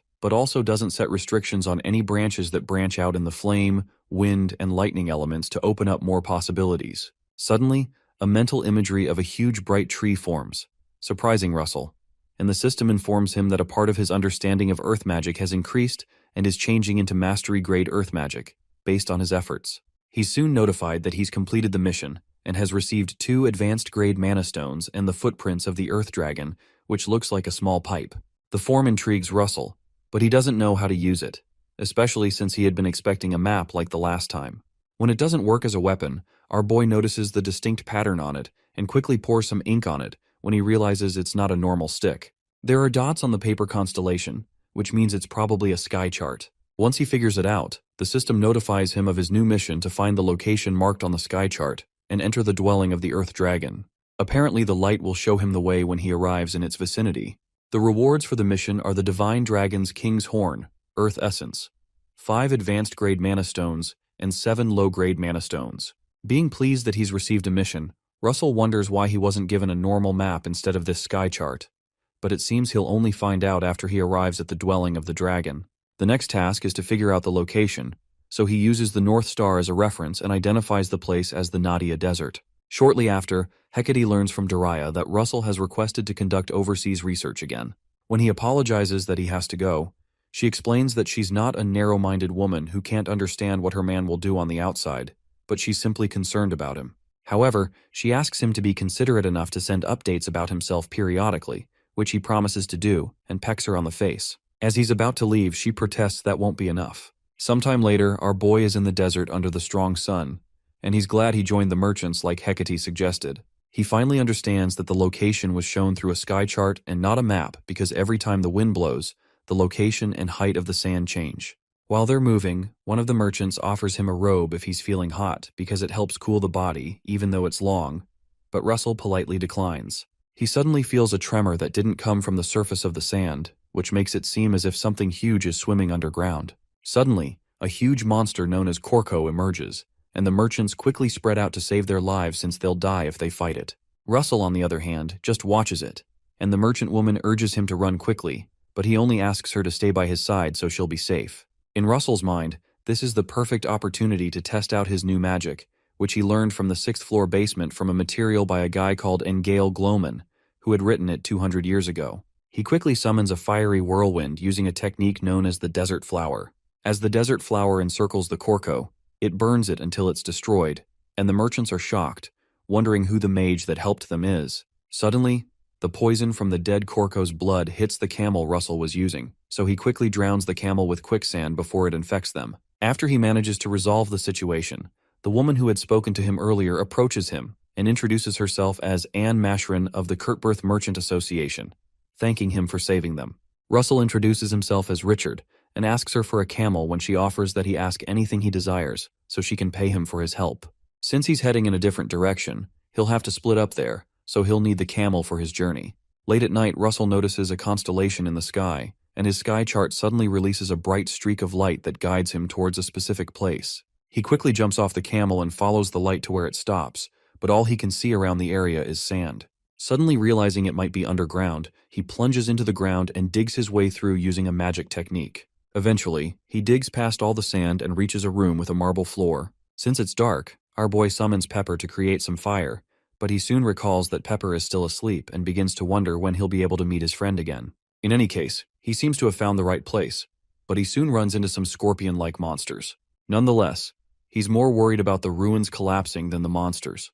The ruin is quite large and has a lot of monsters despite being deep underground. Shortly after, he starts tearing through each monster until he reaches a place that he suspects to be the deepest area, since there's no path ahead. He soon runs into a warp gate but can't figure out how to activate it.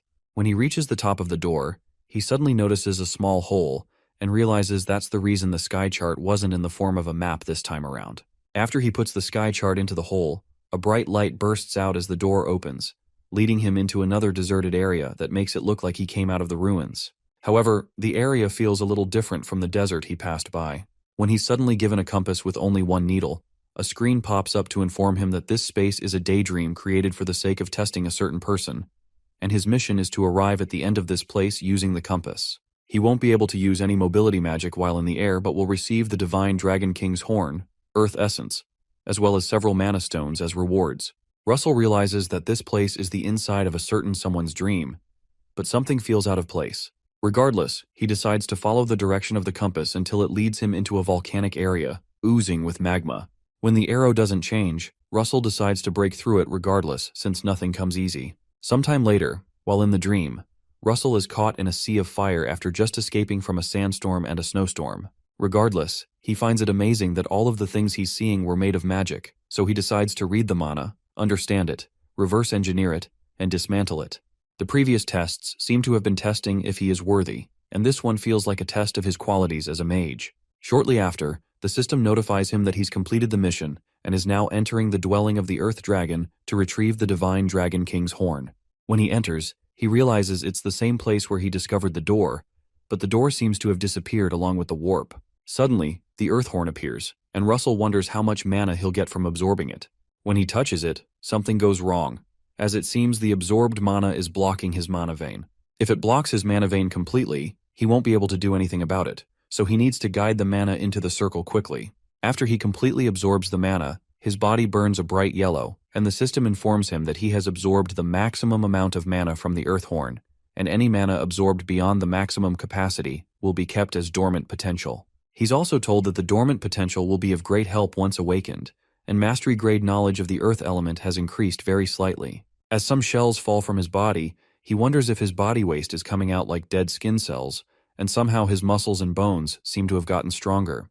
His grip strength seems to have gotten stronger, and he wonders if he'll be similar to Spandam. Nonetheless, he quickly leaves the place and heads to a warp gate in the yellow tower near the place. Upon reaching the yellow tower, our boy is given an order that came from the kingdom and the Flame Tower Master to subjugate the Hydra in the swamp of Raquel County. From the memory of the past, he recalls that a Hydra appeared around this time in the western part of the kingdom, and the person who was supposed to receive this mission was Vermilion, but he's getting it because history has changed.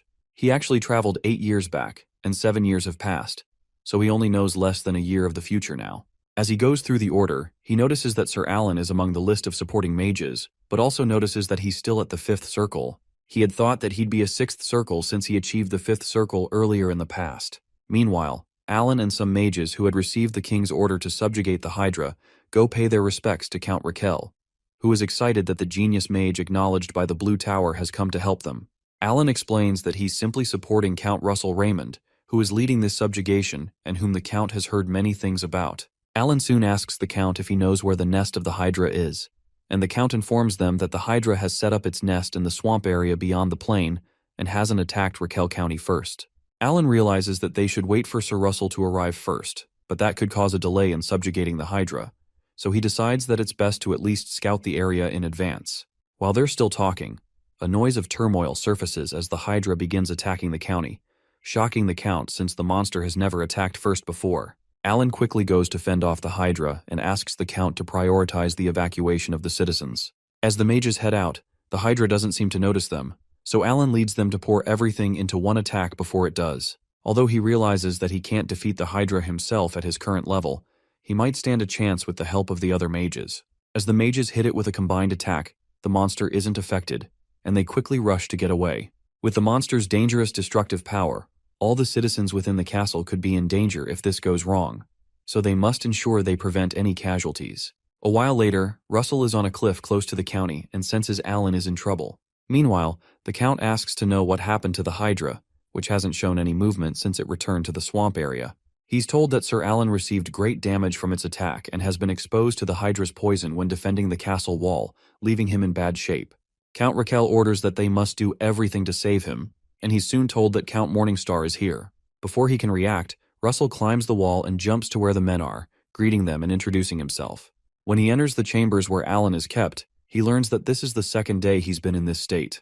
He had been put in this state just by breathing in the poison, and would have died if he were a normal person. Russell asks if the Hydra had 8 or 9 heads, but he's told that it had 5 heads. A 5-headed Hydra means it's a newborn, and it doesn't make sense that it possessed such potent poison, so Russell tries to touch Alan to investigate it. The men try to stop him, but they can't reach him when he's suddenly enveloped by fire. To figure out this poison, Russell needs to find its roots as the heat erases the poison. Eventually, when he finds it, he realizes that the poison belongs to a dragon.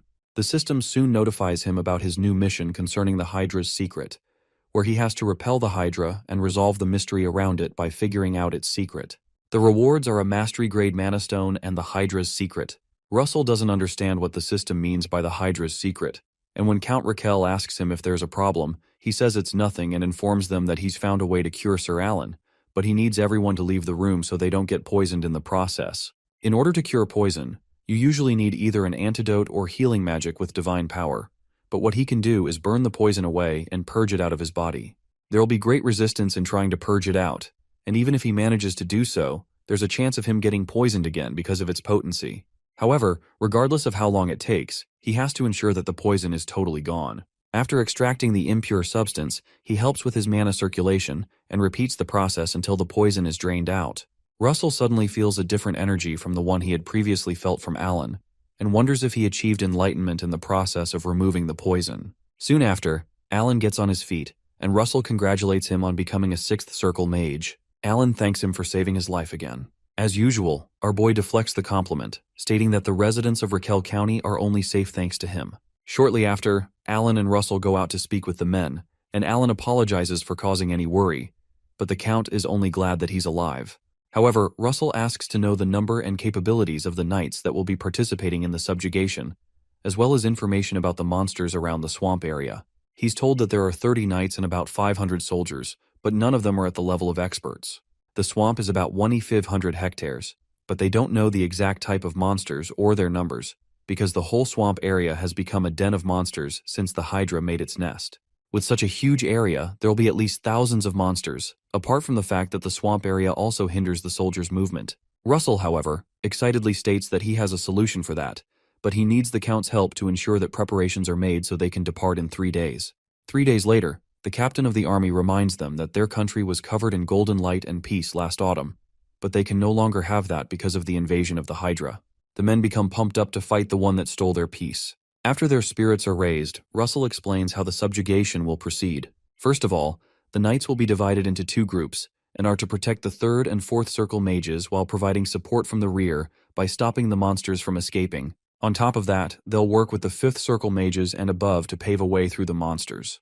When one of the soldiers asks if there's a way to deal with the monsters in the front since they can't move through, Russell assures them that they don't need to be concerned about that. When they eventually reach the swampy area full of monsters, the monsters see the light and cross to the other side when Russell uses his Falling Sun original construct. The entire swamp is soon enveloped in fire, and the soldiers watch incredulously as our boy handles all the beasts so easily, witnessing the power of a 6th circle mage. Russell requests that Sir Alan handle the next horde of monsters, and Alan explains that he can't freeze a group that large at once, but he'll do his best since it's a request from his employer. Alan soon uses the spell he used to fight Russell before called Ice Age, and it easily freezes the monsters, turning them into ice statues. Immediately after, the army is led to move forward on the ice as a foothold, and they begin to cut down the frozen monsters. While they're cutting, one of the officers is picked up by a huge monster and tossed around, but the monster is soon subdued. Russell notices that the number of monsters isn't decreasing, but he can't use an area-wide spell so he doesn't wipe out their allies. Eventually, he focuses on taking down the Hydra and rushes into the forest to find it. On his way, he detects the proximity of the Hydra by some tremors, and detects that it's coming from the side. Shortly after, the Hydra ambushes some of the soldiers, and they become afraid because of how far away it is and its size. Suddenly, Alan creates an ice wall between the soldiers and the Hydra, but it breaks through it and lunges toward them. Alan cranks up the cold and uses a move called Frost Stop, so Russell decides to take advantage of the situation to attack. Suddenly, he senses the Hydra's thoughts because of its dragon part, and realizes it's going berserk to avenge its slain mother. Nearby, a strange man who also has the eye of a dragon watches from a nearby cliff as Russell tries to use the draconic control power to control the Hydra, but it doesn't work. The Hydra doesn't even flinch, and it's as if Russell never tried to control it, so it seems like something is blocking his control before it reaches the Hydra. Eventually, Russell is left with no choice but to crush it by raining down fire upon it, as well as using the Lightning Ring's strongest 5th circle spell Thunder Giant's Hammer into a single move called Karavnos. The entire display is amazing to Alan, who realizes that there's still a big difference between Russell's power and his, even though he's a fellow 6th circle mage. The attack leaves the Hydra badly wounded, but the strange guy watching them fight refuses to end the fight like this, because the dragon blood he shares with the Hydra is far more than that. Suddenly, a bright purple light envelopes the dragon, and the man orders his servant, the Hydra, to rise. As the bright energy hits the Hydra, Russell realizes they're in danger if he allows the Hydra to regenerate itself, so he fires several Gaybolg spears at it, resulting in an explosion that badly injures the Hydra further. He decides to strike it once more to put an end to this, but is shocked when a certain black mana oozes out of nowhere. The mana looks similar to what the pagans used to use, but is darker. The familiarity of the mana makes him suspect it's a certain person he knows. Right in their presence, the huge ball of mana covers a vast area in front of them. Meanwhile, the heads of the Hydra revive, and now there's no more head, so it's a 6-headed Hydra now. Russell senses its thoughts to deal with and devour the filthy humans that get in his way of avenging his mother. As the Hydra goes in to attack Russell and Alan, they quickly create a magic shield to protect themselves. Russell quickly asks Alan to evacuate the forces to the rear. The Hydra that Vermilion Olsen defeated in the past had 5 heads, so a six-headed hydra means that history has changed due to some sort of interference, which could either be from him or something else. After he blasts it with an attack, it doesn't even leave a scratch on it, and it seems like it was a good idea to have evacuated the soldiers. He decides to use partial draconification and goes in to strike the monster with his spear while it shoots its venom at him, eventually landing a strike across its neck. Shortly after the strike, the neck starts to join back together at an absurd speed, which means that half-assed attacks would only be a waste of time. He'll need to squeeze out every bit of mana and channel it all into one attack, so he uses a move called the Gay Bolg Aura Rap Twain.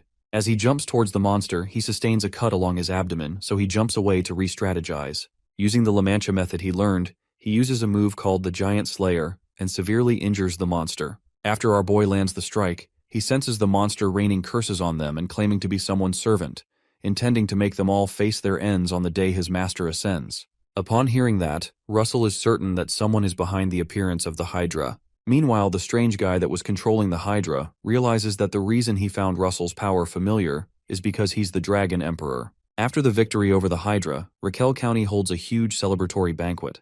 When Russell notices some women looking in the direction of where he and Sir Alan are, he quickly informs him that he's soon going to be in some trouble. Alan doesn't understand, but when he's soon ambushed by several women who introduce themselves and their families, Alan calls out to Russell, begging him not to leave him. Young mages all have to go through that trouble, but Russell is engaged, so no one would be interested in him. As he recalls that it's been a while since he's contacted his fiancée, he plans to contact her tomorrow. When he senses a strange energy, he looks up and notices the guy who was controlling the Hydra and sees his dragon-like eyes. As the strange man walks out of the door, Russell is intrigued by the sensation he felt from him, so he follows him out and asks him if he's a dragon. The energy he senses from the man is the same one he felt during the fight, and he suspects that this power is what forcefully accelerated the growth of the Hydra. Suddenly, the man grows wings and flies off the balcony, declaring that there was a time when he was called that. Russell doesn't even know what he means by that and just stares at him intently. Soon after, the man senses something nearby and proceeds to leave, even though he'd like to continue the conversation, because an intruder has arrived, declaring that they'll meet again soon. After the man flies away, Russell wonders if he was insinuating that he's no longer a dragon since he was once called that. Suddenly, the system notifies him that he's completed his mission to defeat the Hydra and has received 5 supreme magic stones and uncovered the secret and the truth behind the Hydra. That notification makes him confirm that the mystery guy was behind the Hydra, but it doesn't answer why he's doing this. Meanwhile, the strange man appears somewhere else in the country through a portal, and he senses the person he's looking for inside the darkness. When the person ignores him, he grabs him by the neck and pulls him out, making the man cough profusely. He reminds him that he had warned him not to come if he didn't want to die and refers to him as Hypnos, the same Hypnos that had signed a contract with the Archduke. Hypnos, who is now sweating profusely, explains that there isn't much time and asks when he will do what they had agreed upon. But the man finds it absurd that a punk like Hypnos would think he can order him around. This strange man's name is Gillian Register, and he's known as the Fallen Dragon. Hypnos asks him if he's thinking of betraying their partner, but Gillian angrily throws him away, declaring that he's not interested in his schemes, and reminding him that him swearing half of his body to their partner doesn't mean they are his masters. As Hypnos angrily declares that he'll regret this, he quickly escapes, and Gillian wonders if Russell Raymond can really free him from this binding spell. Sometime later, Russell returns to the Guinevere Palace to see the princess, and Hecate is informed that Count Raymond has come to see her. When she orders that they let him in, she happily greets him, and he returns the gesture, but starts to blush when he notices her reading the newspaper with his face on it. She jokes that it's a well-drawn illustration of him, but believes the real thing is better, and her maid playfully agrees. She finally asks him why he had come to see her, so he informs her that he plans to leave the capital for a few days. The news surprises Hecate, who becomes glum because he's always trying to leave, especially when he had just returned recently. Russell quickly clarifies that he's not leaving for a mission, but just wanted to inspect the Raymond County, the 3 towns that the king granted him. When Hecate hears that, she becomes embarrassed and comments that he doesn't need to report it if it's that close, but he suddenly requests that she come along with him. Not long after, they both head to the metropolis of Westall, one of the cities in Raymond's county, and Russell organizes a meeting with the market to learn how they operate. When Hecate learns the meeting will end soon, she proposes that they explore the city alone and intimately. When Russell swings around to hug her, the royal guards standing by for covert protection all swing into action from among the people, thinking she was in some sort of danger, and Russell has to signal that there's no problem. When Hecate asks where they're going, Russell suggests that they head to the Westell Academy if that's fine for her, and she agrees if that's what he wants. Meanwhile, somewhere in the great forest where the pagans are working, a captain of a team of fairies notices that the monsters in the forest have grown more aggressive recently, and it's worse today. A young fairy soon comes to inform him that a thick fog has rolled in, which is something they've not seen before, and they've asked the spirits, but they don't know the reason.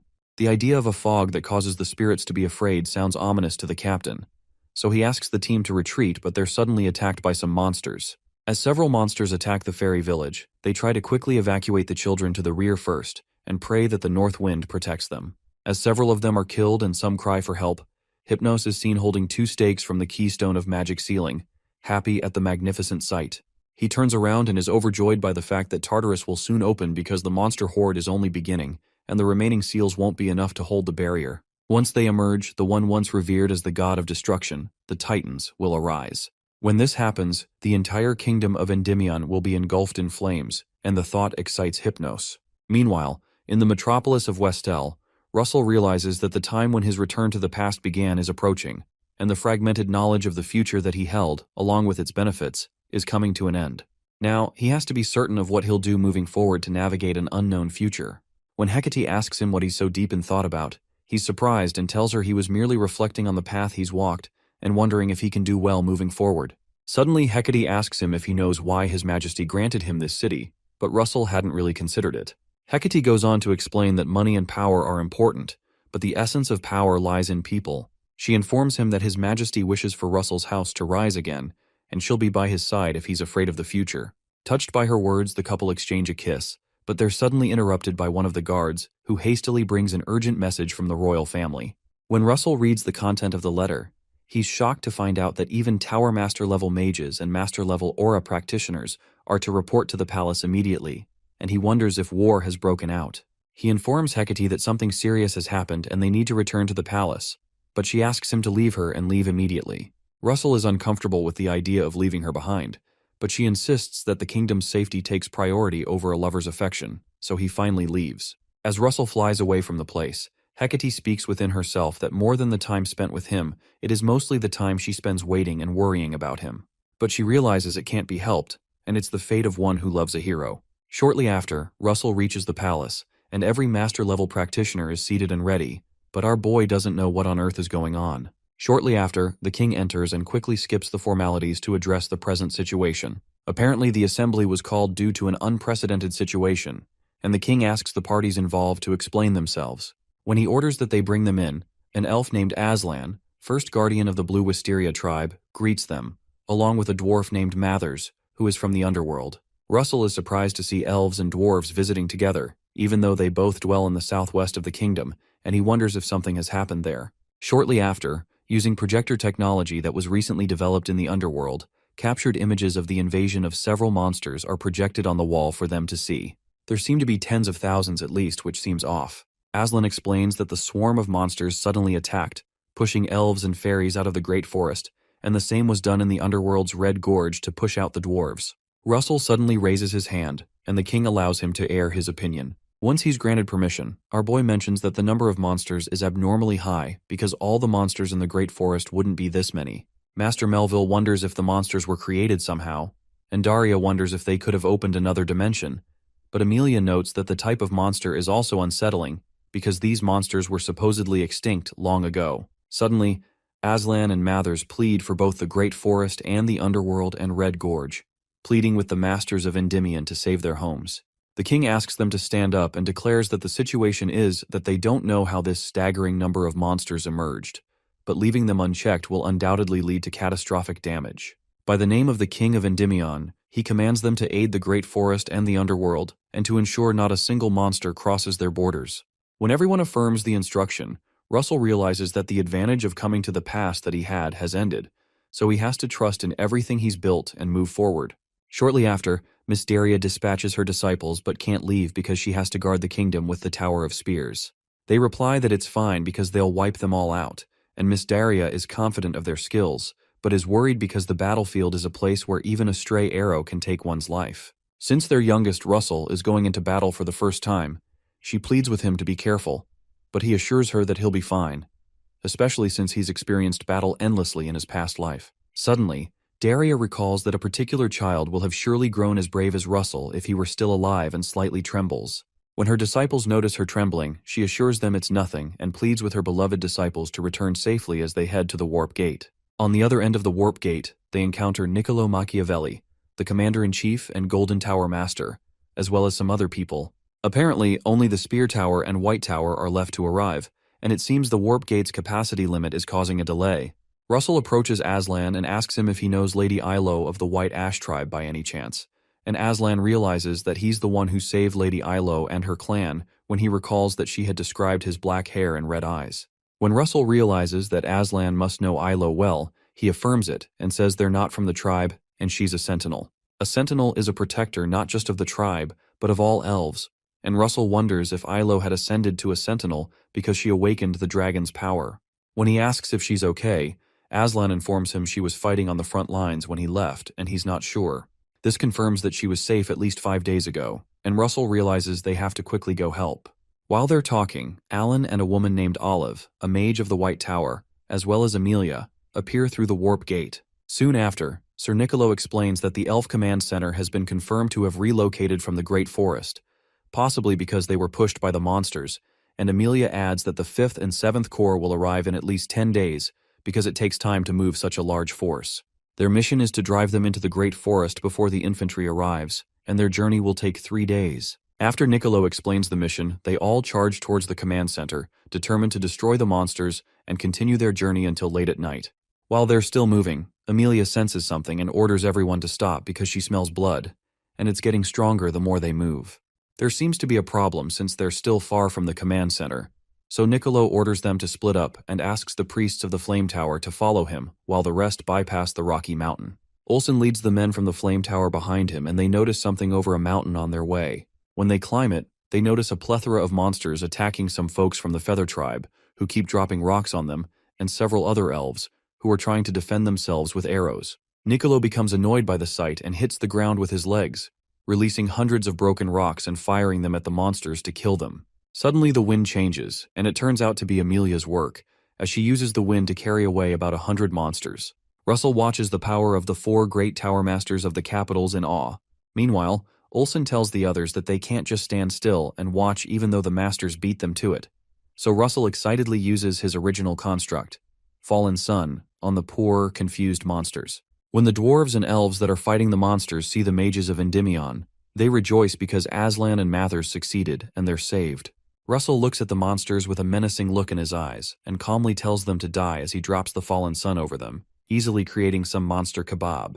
Meanwhile, deep in the Great Forest, a mysterious monster with many faces awakens. On the mountain where the mages are, Alan takes down some of the monsters with ice spears, while Master Amelia destroys more with a lightning storm, and Master Niccolo impales several of them with spears from the earth. The issue with a large-scale magic bombardment of this magnitude is that it hasn't been seen in a while, and it will require them to redraw the map because of the power they're releasing on the terrain. However, the number of monsters hasn't decreased, and if scale magic of different natures is concentrated like this, it will eventually harm their allies too, since the boundary between allies and monsters has collapsed. When they realize this, Olsen quickly informs Niccolo and everyone else that from now on, large-scale magic is prohibited, and they now have to engage in full-scale combat. Master Niccolo quickly orders everyone to advance, and Russell realizes that he must use mana efficiently because the fight will now be prolonged, and he has to refrain from using draconification as much as possible. Everyone soon begins to tear through monster meat using their individual skills, and several of the elves offer support by firing arrows. When Olive, a White Tower mage, is suddenly ambushed by a monster from behind while she is fighting, Russell cracks the monster's head open with a lightning strike and goes to check on Olive. She thanks him but questions why their numbers aren't decreasing, and wonders where they're coming from. At this rate, it doesn't seem the fight will end, but the sun suddenly begins to come up, which excites the dwarves and elves, who pray that the spirit of the wind lends them strength. Olsen and Hubert wonder why they're acting like this and what the sun has to do with anything, especially since monsters aren't undead and the sun shouldn't affect them. Suddenly, when the sun comes up, all the monsters quickly retreat, and the mages watch in confusion. Shortly after, the representative named Orion comes to thank the mages for helping them survive another fight, as well as Curvo, the Feather Tribe chief, and Atri, the dwarf representative. Niccolo humbly clarifies that they came to help their allies, and Arain apologizes that they can't treat them with hospitality due to the present situation. Russell informs her that it's fine but asks where Lady Yahello is, and Arain explains that Yahello was here until a few days ago, which makes Russell worried. Later on, Arain explains that the monsters grow stronger and surge forward at night, then weaken and retreat when dawn breaks. Another strange thing is that they don't spread out in all directions, but persistently target only the fairy tribe as if they bear hatred towards them. Since that means they'll attack tonight, Olsen suggests that they attack them first during the day when they're weaker, but Atri explains that it's impossible because their alliance number is just over 1,000, and fewer than half of them are warriors capable of fighting.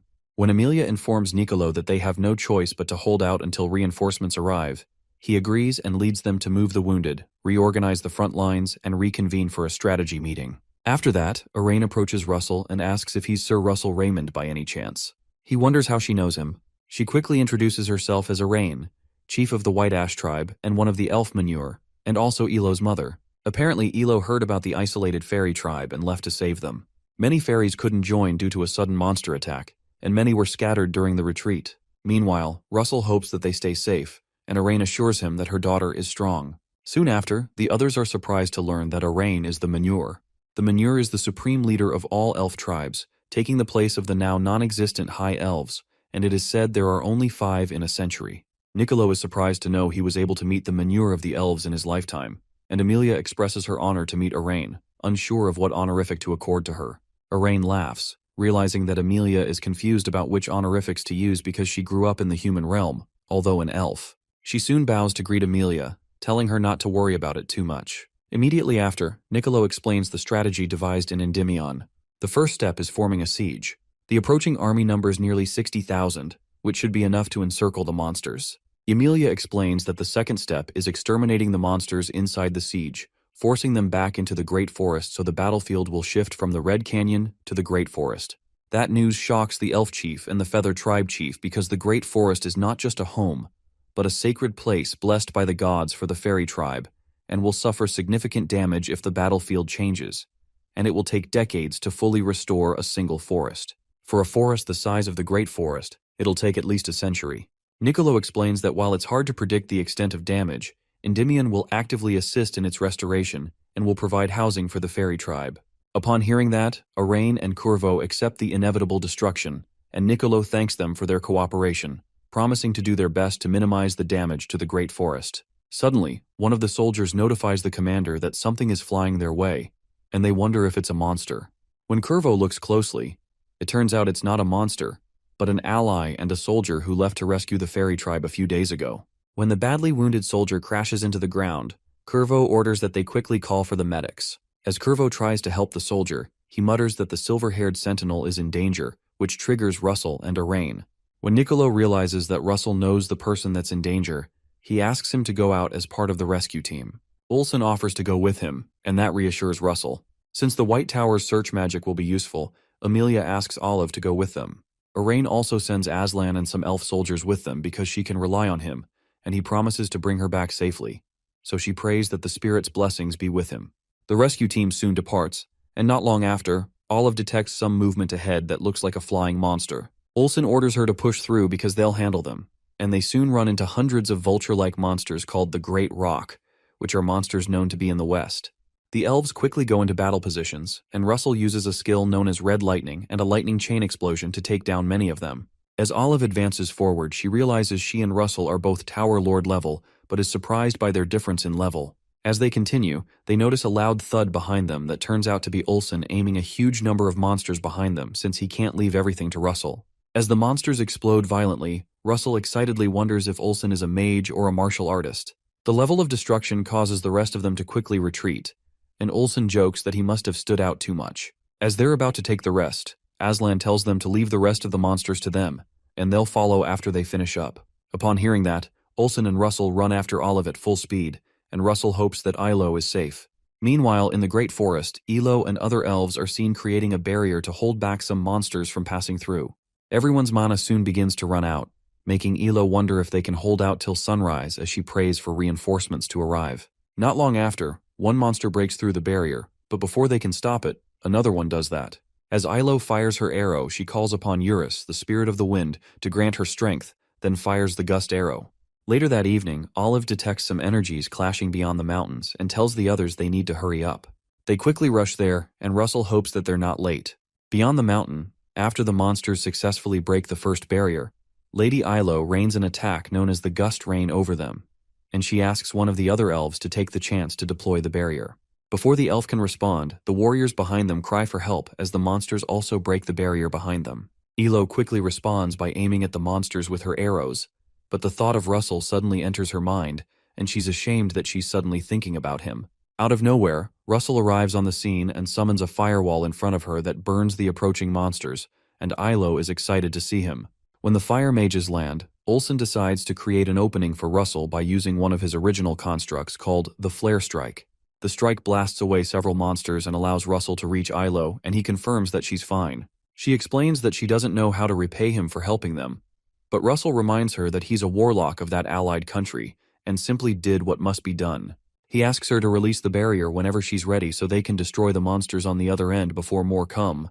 When Yahello reminds him that the children and injured won't be able to keep up if they leave now, Russell assures her not to worry and asks Olive to work her magic. Olive quickly casts magic upon the whole fairy tribe that will help them run quickly without feeling tired, and Yahello's body suddenly becomes much lighter. Soon after, the combat reinforcement arrives, and Yahello is glad to see Aslan. Meanwhile, Olsen explains that Olive and the fairy tribe will be in the center, Russell will be on the left, and Yahello will be on the right with Aslan, while he takes the front and cuts down all the monsters.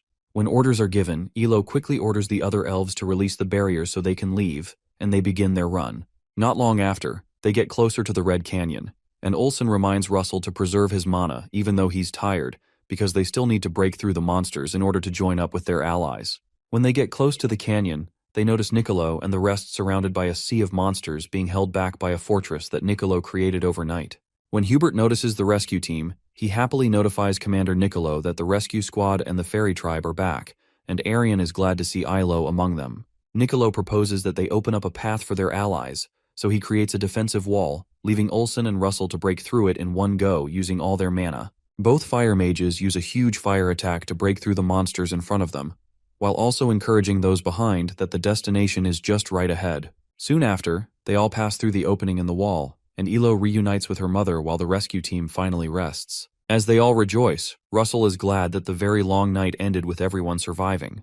A few hours later, the sun rises and peace returns.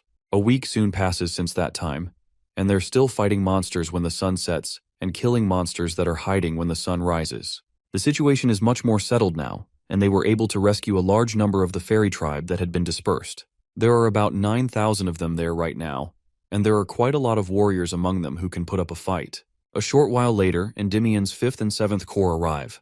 The next day, in the Tower War Room, commanders from several legions gather around a large table with a map. Niccolo opens the meeting with thanks, but the 5th and 7th legions assure him they're just doing their duty for the people and country. Niccolo then outlines the mission. Their legions will lead the frontline rescue. To explain the threat, he calls on the one who faced it directly. Russell Raymond steps forward with a confident smile. A low murmur spreads across the room. Everyone knows his name now. As he moved pieces on the map, Russell explained the plan. The 5th Legion would hold the defense line since the monsters were gathering in one area and could surge deeper into Endymion territory at any moment. It was crucial to establish a strong perimeter and rescue the elf tribe trapped in the canyon. Russell was clear that no monster would slip past the 5th Legion. Next, he turned to Dwell and the 7th Legion, who would attack directly, pushing the monsters back into the Great Forest and cutting off their chance to regroup. Dwell nodded, ready to go. Their operation was set to start in 3 days. Everyone reviewed the strategy one last time, and Russell stood tall, proclaiming their mission: reclaim the Great Forest. The 5th and 7th Legions weren't just good. They were the best in the whole continent. Standing by the wall, Russell looked out at the land ahead, feeling confident they could win. But something felt off. A soft voice called out his name, and he turned to see a female elf standing behind him. He shifted slightly, realizing that in all the chaos, he overlooked something significant. She watched him in silence, and he could tell he wasn't the same boy she once knew. He had become stronger and more composed. A small smile appeared on her face. Her mother watched her with quiet amusement, placing a hand on her shoulder, which made the girl flinch. Her mom smiled and encouraged her to go talk to him. Yahello froze, feeling embarrassed. She shook her head, knowing Russell was engaged to someone from Endymion's royal family. She shouldn't have feelings for him, but they were there nonetheless. Her mother gently cupped her cheek. Elo closed her eyes, concentrating. She could feel the connection between Ilo and Russell. Their destinies were tied together. Elo gasped and asked if her mom truly recognized it. Her mother replied softly, explaining that Elo had the same gift, but it would only awaken if she accepted her role as Manhwa, the next leader of the tribe. She looks at her daughter with love. The time for second-guessing is running out. Elo will need to make a choice soon. Russell's fate feels heavy like a chill wind in winter. If she wants to love him, she has to accept that burden. The scene shifts to the battlefield, where a monster's roar echoes across the land. The ground shakes as the enemy shows up. A guy in gold wipes his forehead and sighs, realizing it's starting again. The 5th Legion hangs back while the others charge into the forest. Mobs of beasts rush forward with glowing red eyes, and Russell glances at his teammates, flames flickering in his hands. Swords go up, spells fly through the air, and the battle kicks off with a shout as the formation charges into the dim, red-lit dusk. A female warrior takes a deep breath and pulls back her bowstring, magic swirling at the tip. Nearby, a dwarf charges in with his axe ready, slamming into the monster and breaking through its tough armor. A young mage calls up a giant spear that crashes down, sending a shockwave through the enemy. Nicolo and an elven archer dodge the blast and raise their weapons as another monster charges in, only to be taken down by a blast of wind and ice. A magic blade glints in the fading light, slicing through the creature's armor in one clean stroke. A warrior yells to hold the front as a soldier rushes to close the gap and reinforce the line without a second thought. Meanwhile, Russell stands surrounded by flames in both hands, launching a wave of fire that scorches everything around him. Screams fill the air as winged beasts screech overhead, while elven archers unleash arrows with deadly accuracy until there are none left. 15 days later, they finally reach the edge of the forest, worn out but ready to celebrate. One warrior cheers, and soon others join in, their victory shouts echoing through the trees. Still, something feels off. Olsen steps up and asks Russell if he feels it too, and he nods, sensing the unease. They push into the forest, where it's eerily quiet and nothing stirs. Thick mist hangs between the trees, and the silence feels heavy. Elo turns to her mom, saying she can't hear the forest spirits anymore, and her mom frowns, sensing something is really wrong. They stop and wait for the Feathercloaks, who went ahead with a device to check things out. A shout goes up as the scouts return, and everyone gathers in the tent as the device projects an image of the forest on a screen, showing nothing but still trees. Russell asks to get a better aerial view, and when a scout questions him, he points at the screen, saying the mist has thickened deeper inside. Another warrior echoes him, and a scout chimes in, mentioning he's noticed the same thing. Before long, a new recording pops up, and a scout calls everyone over as a glowing blue sphere starts to emerge from the mist. The room goes quiet in shock until one person finally asks what it is, but there's no answer. Elo's mom realizes the forest isn't quite what it used to be. Russell wonders if this weird vibe he's been sensing has something to do with that sphere. He squints his crimson eyes and says the imbalance they're feeling definitely connects to it. The image shifts, revealing a second sphere in the middle. It's black and pulsing with dark energy, making the room feel cold. A warrior tightens his fists as everyone realizes they've found the source of their problems. Inside the black void lies a twisted beast, its violet veins glowing and pulsing with dark energy. Red cracks scar its face, and when its eyes open, they burn crimson. As it stirs, a wave of killing intent sweeps through the forest. The nightmare begins. The images they recorded show a pretty scary truth. That area could be hiding millions of monsters. One of the warriors turns to Arain with a worried look and asks if she knows anything about it. Arain says it might be linked to the legend about how the Great Forest came to be. She starts explaining that the legend goes back to a time when the world of the gods was coming to an end. It mentions how the gods gathered one last time and blessed the land, which is how the Great Forest was born. Russell is paying close attention, but then Nicolo pipes up, asking if Gaia actually created the forest. If that is true, then its purpose must be more than just nurturing life. It is meant to keep those monster hordes locked away. Suddenly, Russell feels like something's off. If the gods were still around when Gaia made the Great Forest, why didn't they just wipe out the monsters instead of sealing them away? There's definitely something they're missing. Olsen gets it, and Russell figures that maybe what Gaia is trying to keep hidden isn't the monster horde after all. An elf suggests they get an investigation team out there to confirm the theory, and the commander agrees, giving the order. Meanwhile, the whole squad gets together. Deep in the forest, 2 scouts are pushing ahead. One of them mutters about how there's no life around, while the other thinks it's weird that the forest is still running but feels off. As they move on, Nicolo holds up a hand, suggesting they take a break. Russell checks in with Ilo, and she gives him a nod, letting him know she's good. But then he notices Arain standing still, eyes closed, with this spark of magic as lights swirl around her. Ilo says she's trying to talk to the forest spirit and mentions that there are tons of spirits beyond just the 4 elements. Russell adds that lightning, ice, light, and darkness have their own spirits too. Arain then tells them she's going to show them the forest spirit. Suddenly, from a small spot, this energy beams out in swirling waves. Russell is stunned. He has only heard about this in rumors, and the rest of them are stoked to see it. Near Yahello, a tiny creature made of soil and leaves pops up. Its cute, doll-like appearance blows everyone away. Then it speaks gently to Russell, who freezes and looks at Yahello, not sure if it's real or just his imagination. Our hero starts to realize that the forest spirit is just a collection of tiny spirits without any real mind of its own, and Yahello is sharing her consciousness with it. She explains that this spirit needs time to get stronger since it doesn't have its own will. Russell thinks the way they control it is a lot like how you'd control golems, but then the spirit starts to flicker, and Yahello frowns, noticing that even calling one spirit is almost impossible given how messed up the forest is right now. Arain leans against a tree, looking exhausted, while the forest spirits seem frozen with fear. Yahello asks if her mother has found anything useful, but Arain shakes her head, saying the darkness in the forest's center is the problem. Russell goes quiet, his mind racing with the haunting thought that there might be something hidden in that darkness. Suddenly, he gets jolted back to reality by a shout. Someone dashes ahead, using wind magic that blasts through the trees, and the group quickly follows, cutting through the heavy air. The warrior with green hair scowls, feeling like the mist is creeping into his mind and getting thicker. They stumble upon a field littered with broken armor and corpses, with blood-soaked blades reflecting the red and violet light. It hits him that the 7th Legion might have been wiped out here without a clue about what was coming for them. In the forest core, a big ball of violet energy floats ominously, and no one says a word as the tension builds. Then, the ground starts to shake as massive stones shift, glowing runes lighting up with an eerie glow. Nicolo realizes these stones are keystones for some magic seals. He wonders who placed them and what they're keeping at bay. Urging everyone to investigate before night falls, he notices the sphere is pulsing violently, and the ground shakes even more. As they search for the source of the tremors, Nicolo figures it's all coming from the darkness itself. But what he doesn't know is that he's standing right above a demon with crimson eyes. Suddenly sensing a dark presence, he yells for everyone to pull back, but it's already too late. With a massive explosion, dark violet energy bursts out, shaking the whole place. A gigantic red hand crashes into the ground, and the arm rises, pulsing with crimson veins and multiple heads. The warriors freeze, horrified. One steps back, shocked, while another stutters in disbelief. They're realizing it's not just the ground, but something living. Nicolo grimly identifies it as Hekon, a remnant of Titanomachia. This forgotten war is resurfacing.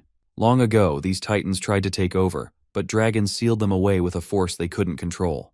Yahello gasps that the demon has been hiding all this time, and her mother admits she never thought something like this could stay hidden in the forest. Nicolo warns that if this creature breaks free, it'll spell disaster for the world.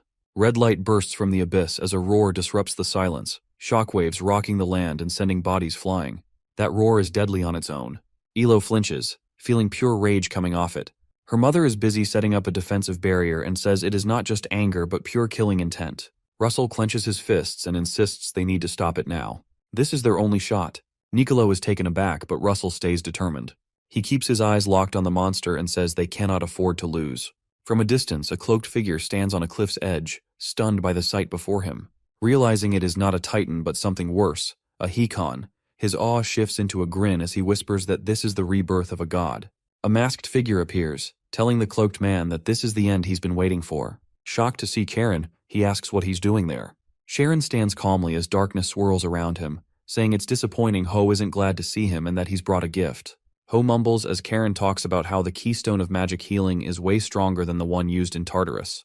Ho grins, and Karen gives him a subtle nod of thanks. Surrounded by a dark haze, Karen asks if Ho even knows whose seal he's about to break. Still staring at the box, Ho replies it belongs to a creature from the Hekon race during the Titanomachia era.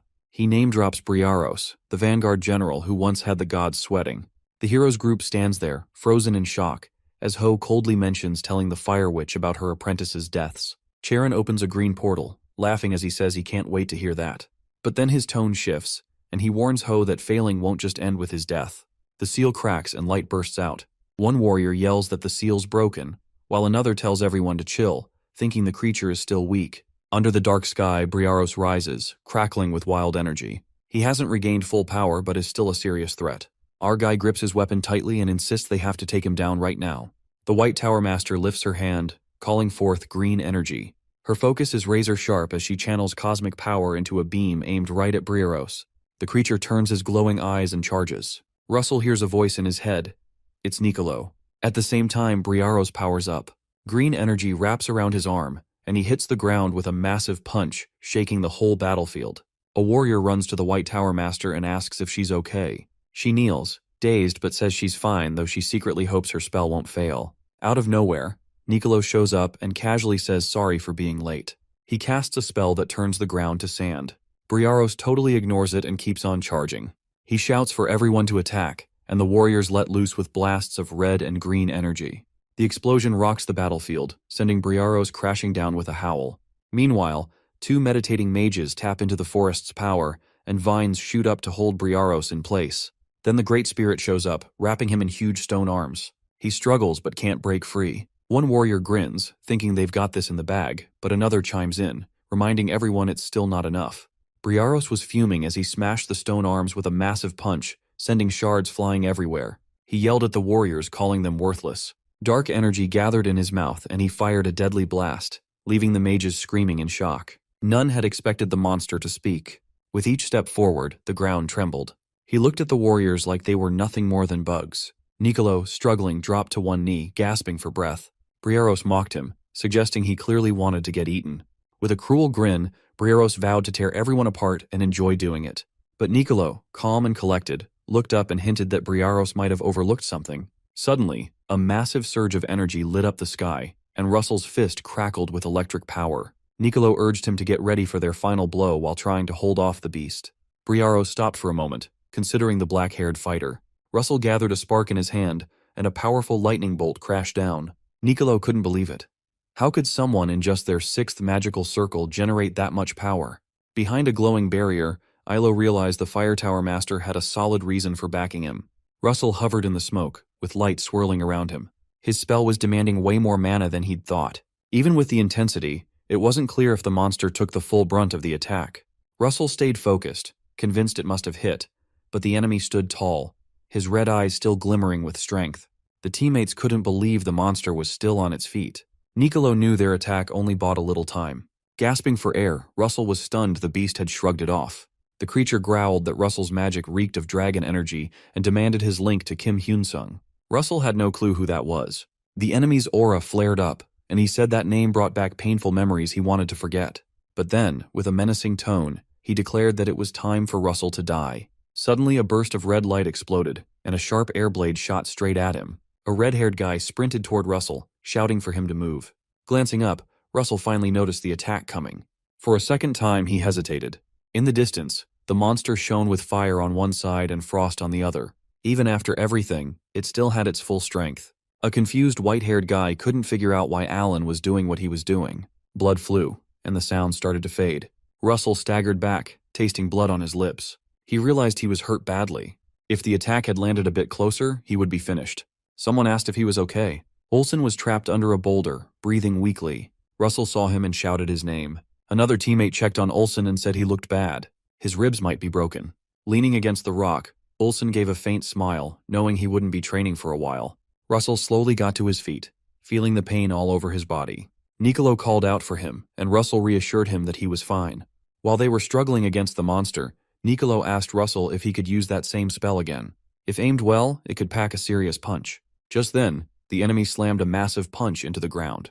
Russell realized that one solid hit could change everything, but he was still having trouble controlling the lightning vortex at his level. With his fists clenched and energy crackling around him, he got ready to fire again. This might just be their one shot at victory. The monk gritted his teeth, bracing himself against the incoming force while secretly wondering if Russell could pull off another spell. Russell stood still, gasping for breath, while Nicolo declared he needed 15 minutes to prep. He rallied the group, shouting that they would hold the line and protect Russell. Everyone behind him nodded, ready to keep the enemy at bay. From where he stood, Russell thought Olsen was safe, but he couldn't go too far. He had to stick around. Sensing his nearly empty mana, he knew he had to recharge. His body shifted slightly, transforming into a draconic form as his inner power kicked in. Suddenly a bright light burst forth and a powerful weapon appeared in the air. It was the Brahmastra spear, said to pierce anything. The enemy froze, clearly intimidated by the overwhelming power aimed at it. With a roar of fear, the beast locked its red eyes on Russell, cursing him as a cursed descendant of Kim Hyun. Then, it exploded with rage, slamming into the ground and sending shockwaves throughout the area. It lunged forward, moving quickly and radiating deadly energy. Just then, a wave of blue energy swept across the battlefield, freezing the enemy mid-stride. The white-haired girl pulled off a magic trick, stopping the monster and signaling the team. The squad pushed forward, glowing with radiant energy. A huge blast of Prometheus flame erupted, lighting up the field. Everyone switched to defense, holding the enemy back while the beast let out a painful roar, its massive frame buckling under their attacks. A silver-haired man unleashed freezing pillars of ice from the ground. Meanwhile, two mages knelt down, calling on forest spirits. Vines shot up, wrapping around the beast and holding it in place as it thrashed around. Nicolo noticed the team was drained from casting so many powerful spells, but time was still on their side with 15 minutes left. The monster, breathing smoke, glared at them in pure rage. It cursed them and charged again, its punch exploding with dark purple energy and tearing everything apart. Above, Russell hovered with the glowing spear in hand. Nicolo stumbled back, panicking as he realized how dire the situation was. Then one warrior charged forward, slamming his hands to the ground and screaming in fear. The white-haired fairy cried out Russell's name, her heart racing. He had always been her protector. Now it was her turn. She thought back to all the times they escaped together. If she could just stop this next attack, maybe there was still hope. A burst of purple light shot towards Russell. She reached out, her hand glowing, and prayed for one last chance to protect him. Just when she thought she was out of options, the chaotic energy in front of her slowed down. The wild light faded as the power crumbled like something unseen was tearing it apart. She stared in disbelief. Has time really stopped? Everything around her became still. Darkness wrapped around the space, blanketing it in silence. Her lips trembled as she whispered in awe. Then a divine creature appeared, floating in the void. Its voice echoed, telling her the true power had always been within her. She just hadn't unlocked it yet. Sitting on the ground, puzzled, she looked up at the being. It smiled gently and reminded her she already understood her gift's nature. A giant dragon emerged from behind it. The figure's voice filled the void, saying there was only one way to awaken true dragon power. A woman with horns and pointed ears stepped forward, her eyes calm yet serious. She explained that accepting the power meant embracing her fate and leaving behind her old life. The girl hesitated, clenched her fists, and declared she would accept it. The being smiled as if it had always known she would. Below, someone stared in shock while another man screamed Russell's name in complete panic. Flames burst around Russell as a wave of power surges through him. Suddenly, there's a massive explosion, and energy rips through the air. In the shadows, red eyes blaze with anger. A giant dragon appears, glowing in the sky. Nicolo stares in disbelief. After 700 years, a dragon is back. A white-haired elf whispers Elo in shock. The creature screams in fury, its red eyes blazing as it hurls insults. It slams into the ground with full force, shaking the area. It tells the dragon to move, but the dragon just looks back, taunting the monster about its unchanged hatred over 1,000 years. Then the dragon opens its mouth and unleashes a deadly beam. The monster tries to block it but gets pushed back hard. Grinding its teeth, it realizes just how weak it's become. Determined, it vows to rip off the dragon's wings and tear out its heart, smoke swirling from its body as it promises to devour the beast. Suddenly, a streak of light shoots down from the sky and the beast freezes in shock. Despite giving it everything, there is no fear, but something is shifting. The dragon turns to a horned woman, closes her eyes and vanishes. Her part in this is over. Russell stands ready, filled with divine energy. The Brahmastra spear shines with pure destructive power. The warriors sweat in the heat while Nicolo watches in awe as a quiet elf and a small creature hover nearby. Their delay has worked, but Nicolo still struggles to grasp the strength of a 6th-level mage. Amid the chaos, Russell is wrapped in flames with the glowing spear in hand. Nicolo wonders what might have happened if this energy had not become a weapon. Its force alone could have destroyed the entire forest. In the distance, the monster's eyes widen in fear. For the first time, Briaros is scared. It's unheard of for a Titan general to tremble like this. Then, Russell launches the spear at the monster with incredible speed. Briaros flips through the air to dodge it, barely avoiding the blow. It laughs, feeling proud of its quick move. But Russell is already on his way in. The monster's eyes bulge as it realizes just how close Russell is. A chill runs down its spine. When did he get that fast? Pulling out his last trick, Russell speaks the words of Arachne and brings out 2 stunning daggers. The sky burns red and orange, with light crashing down like the world's coming to an end. In the next moment, powerful mana pierces through Briaros's core, making it roar and shake the air around it. A hole shows up on his body and it starts crying. After being locked away for ages, I'm finally free. But all that pain and loss while I was trapped turns into raw anger. Smoke and dust fill the air as Briaros swoops down. Our hero coughs up blood, feeling the beast's recoil hit him hard. The magic he just used tears through him. It's too much to handle. He falls through the thick air, the wind rushing past him, crashing toward the battlefield below. He's covered in wounds, pain stabbing at him everywhere, and his vision starts to swim. But he knows he protected everyone. Suddenly, a notification pops up, saying the mission is complete, and he can see his reward. Later, he's lying in bed, all wrapped up in bandages, breathing shallowly but steadily. His eyes flutter open, but a sharp pain shoots through him as he tries to sit up with a low groan. A voice comes from outside. Elo steps in with some medicine, clearly happy that he's finally awake. Russell slowly sits up, fighting through the pain, and asks about the others. She gives him a gentle nod, saying most are recovering, but Olsen still needs time. Russell manages a weak smile, relieved that everyone's alive. But then he looks at his arm, and something clicks. He asks Elo to check it out. Her eyes widen, and she smiles, telling him she accepted dragon power during the battle. From that moment on, they're connected no matter what. He remembers an arm of dragon scales and a strange force that kept him safe. He starts to think she might have been the one who pulled him through. She smiles softly, almost encouraging him to put the pieces together. He admits he's not entirely sure, but he's got this feeling. She talks about the next generation of dragons that serve the ancient dragon emperor. Their connection isn't a coincidence, it's fate. Russell glances at her, concern in his eyes. He asks if she's okay, and tells her she should stick by his side now.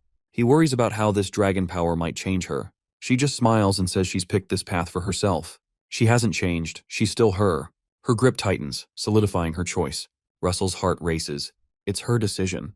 Even though he already has another companion, knowing she wants to stay with him means more than she realizes. After a beat, she asks what they should call each other now since Dragon Emperor sounds too stiff. Russell just shrugs, telling her to pick whatever name she wants. She thinks for a second, then throws out, Master. Russell laughs and tells her to just use his real name. She tries out Russell a few times, getting closer each time. Her smile brightens as she decides to call him by his name.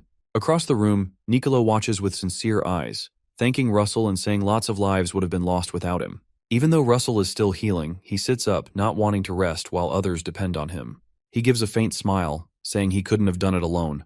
He reminds Nicolo of the time Nicolo saved him, mentioning this is just returning the favor. Nicolo goes quiet for a second, then nods and thanks him. He asks if Russell has seen everyone. Russell nods back and smiles. Nicolo laughs and says it must have been loud in here, then tells him to get some more rest. Once everyone leaves, Russell flops back onto the bed, completely drained. But resting isn't on his mind. In an instant, he jumps up, eyes burning with determination.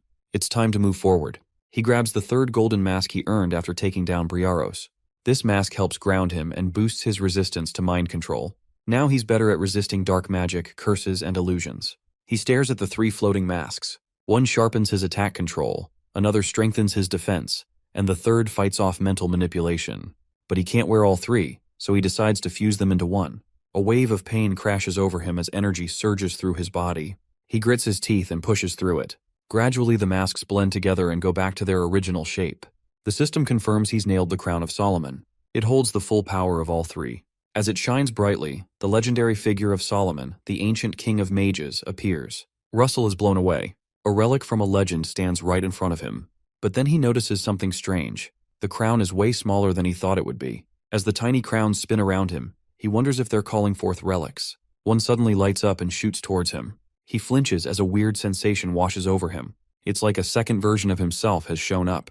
His body flares with a red aura as something powerful stirs within. Now he finds himself in a huge blue void full of glowing symbols. It feels like he's stepped into another realm. A strange calm envelops him as he floats in this magical space. Looking at the crown, he senses a living presence inside it, helping with intricate magical calculations. It feels like part of his mind has fused with the crown. This isn't just a feeling. It actually makes his magic sharper. But then, something takes a turn.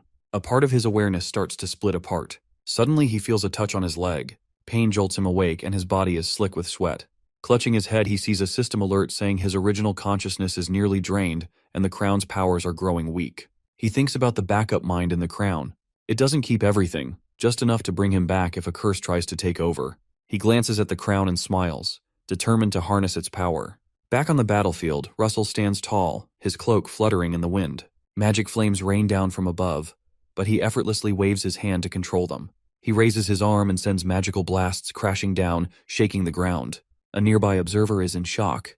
Russell has only taken 10 days to bounce back, and now he's even stronger and faster. Another guy laughs, saying Russell always puts in the hard work. Olsen steps up, challenging him to a fistfight with no magic. Russell hesitates but agrees. The ground trembles as the first punch lands, dust swirling everywhere. Olsen twists his body, laughing, confident he'll bounce back on his own. Watching the fight, Russell wonders whether this guy is even a mage. Just as the match heats up, a sharp sound cuts through the air. A soldier yells from the tower. Something's happening. Even though most monsters have been taken care of, danger still lurks. Then Russell sees someone soaring through the air. His heart sinks. Knights on horseback charge in as one waves a red flag, clearly a sign of emergency. Olsen frowns and wonders if the Empire is making its move. Niccolo steps forward, his face tense. He announces a national emergency has been declared. Soon after, a flag with a strange symbol pops up. Then Grand Duke Bismarck's icy glare follows. Niccolo confirms that Bismarck has finally shown his true intentions. Olsen slams his hand on the table, asking if Endymion is under attack. The answer is a solid yes. Suddenly flames shoot up into the sky. 5 magic towers, along with the 13th and 21st Legions, launch a full-on assault on the capital. A young man clenches his fists, with fury burning in his eyes. Blaine's trilogy echoes in his mind. This is the man who destroyed his family. He realizes Blaine is connected to Duke Bismarck. He remembers the past and how his master saved him. Across from him, someone grins knowingly, daring him once more. He freezes in confusion. Why are his master and the guardian of the Blue Tower in the capital? In an instant, both vanish. The group turns, stunned. The old silver-haired man and the battle-worn woman disappear without a trace. Olsen pounds his hand on the table, fuming that all this went down while he was away. Russell stands next to him, keeping his cool and saying that their master can't possibly lose. If he had, the enemy would already be claiming victory to stomp on everyone's spirit. The silver-haired girl folds her arms and agrees, guessing that Duke Bismarck just locked him up. Russell starts to think that the real target could be the throne, which means the king and princess are in trouble. Niccolo chimes in, saying Sir Gillian Perlson is watching over the king while a blue-haired knight is keeping an eye on the princess. But things don't look good. Russell feels a chill run down his back. The princess is really at risk if the enemy has someone as tough as a tower guardian. One name keeps popping up in his mind. Hecate. A knight from the 7th Legion suggests they should leave right away and take out the enemy. Niccolo raises his hand, trying to keep things under control. Even if they leave now, they won't make it to the capital in time. He turns to Sir Hubert, asking for the quickest route. A mage at the gate mentions teleporting might be the way to go, but it's probably not an option since the gate is likely out of commission. Someone throws out the idea of heading through the Red Gorge and using the magical tower near the capital, but that'll still take a whole day. Niccolo insists that they can't wait any longer. Russell looks at him and asks if he can get to the capital faster. Niccolo hesitates, and then a box pops open, showing the Eros and Psyche rings. The Eros ring can teleport its wearer to whoever has the Psyche ring. The silver-haired girl suggests that a guardian should use the ring instead, but Russell stays calm and says he's the only one who can use it. Once it's bound, it can't be passed on. Niccolo gives Russell's shoulder a reassuring squeeze and trusts him with the job. Russell swears to protect the princess with everything he's got. A bright blue light surrounds him as he activates the ring. His red eyes narrow with focus. A mission alert appears. Protect Princess Hecate Rathmos until the rebellion ends. The reward remains unknown. Outside the palace, chaos reigns. Warriors bark orders to hold their ground and fend off the rebels. At the western gate of Ginevra, royal forces regroup to face the oncoming wave. One soldier shouts at others to move the wounded back and keep the front line strong. Meanwhile, medics scramble for more supplies as the casualties keep piling up. Nearby, a knight groans in pain from a nasty chest wound. A teammate crouches beside him, urging him to hang in there during treatment, even if it hurts.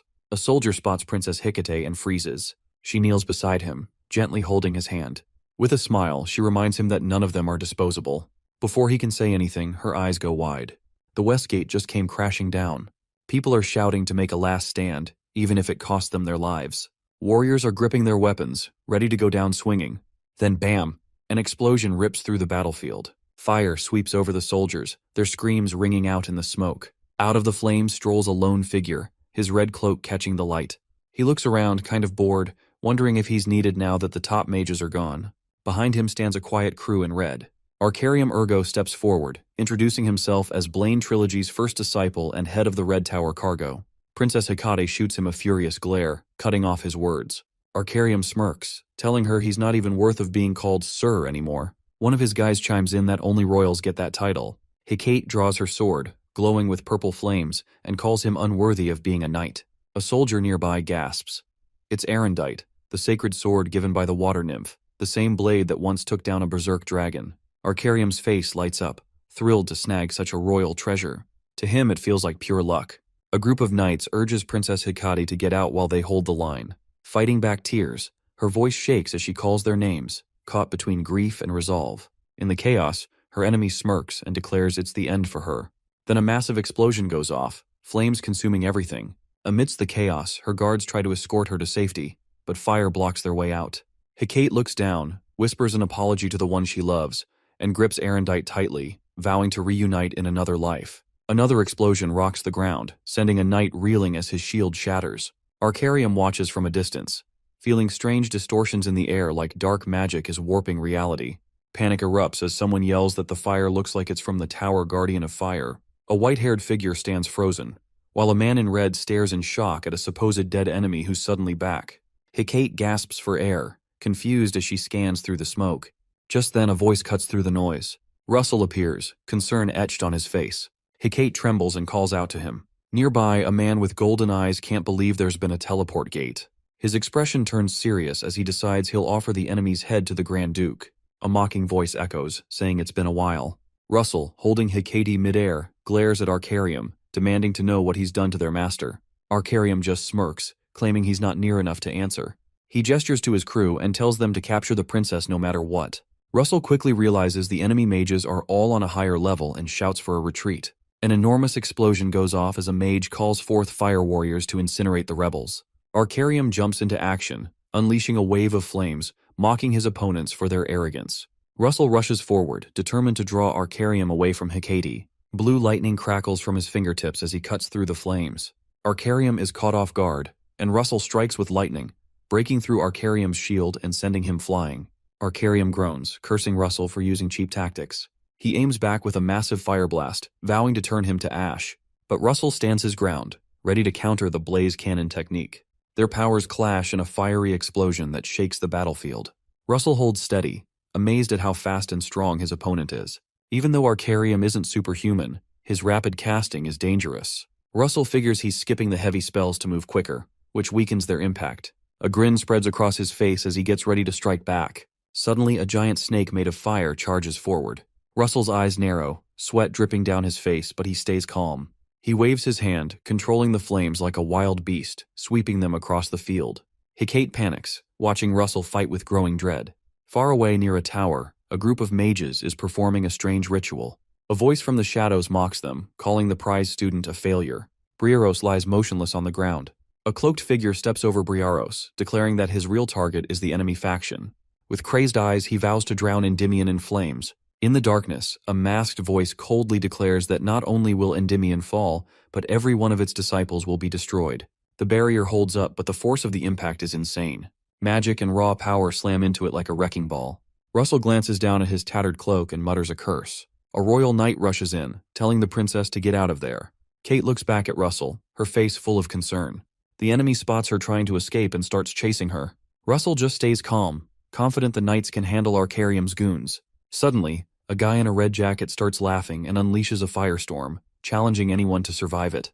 The explosion shakes the ground, but Russell stands strong inside his magic shield. He knows just playing defense won't cut it.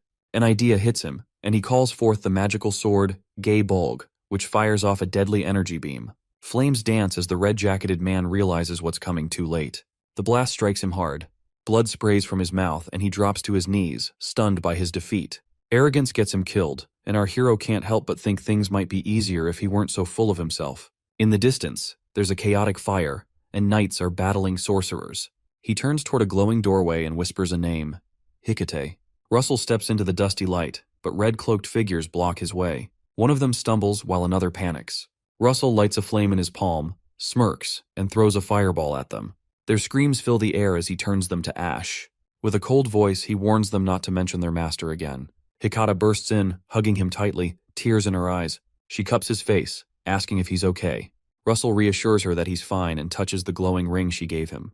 He nods, explaining he can't use its power since he's lost his magic. Together, they face a shattered window, wind howling from the palace's direction. Russell tenses but tells her to relax. He trusts Sir Gillian to keep the king safe. Holding her hand, he insists they need to team up. The enemy will back off when they realize Arcarium has fallen. Hecate steps forward and announces her name as Princess Endymion. Calling on the sacred sword Erendite, she summons the king's blessing. Light flares up, and Russell gasps as he feels his strength return. Hecate suddenly collapses. Russell panics and catches her. Arendite has taken her life force to help the others. She whispers that she's given everything she has. He holds her hand tightly as voices around shout her name, honoring her sacrifice. Suddenly, a nasty voice cuts through the cheers, mocking the idea of wasting time on a woman. Russell stands firm with Hecate in his arms, feeling the looming threat. He yells for everyone to get back. A red flash sweeps over the battlefield as a black-cloaked figure raises his hand. His low voice echoes ominously, causing the ground to crack beneath them. A blast destroys nearby buildings, filling the air with fire and ash, scattering broken weapons and armor everywhere. From the smoke, the figure steps out, his cloak billowing as he simply says, "Blaine Blade."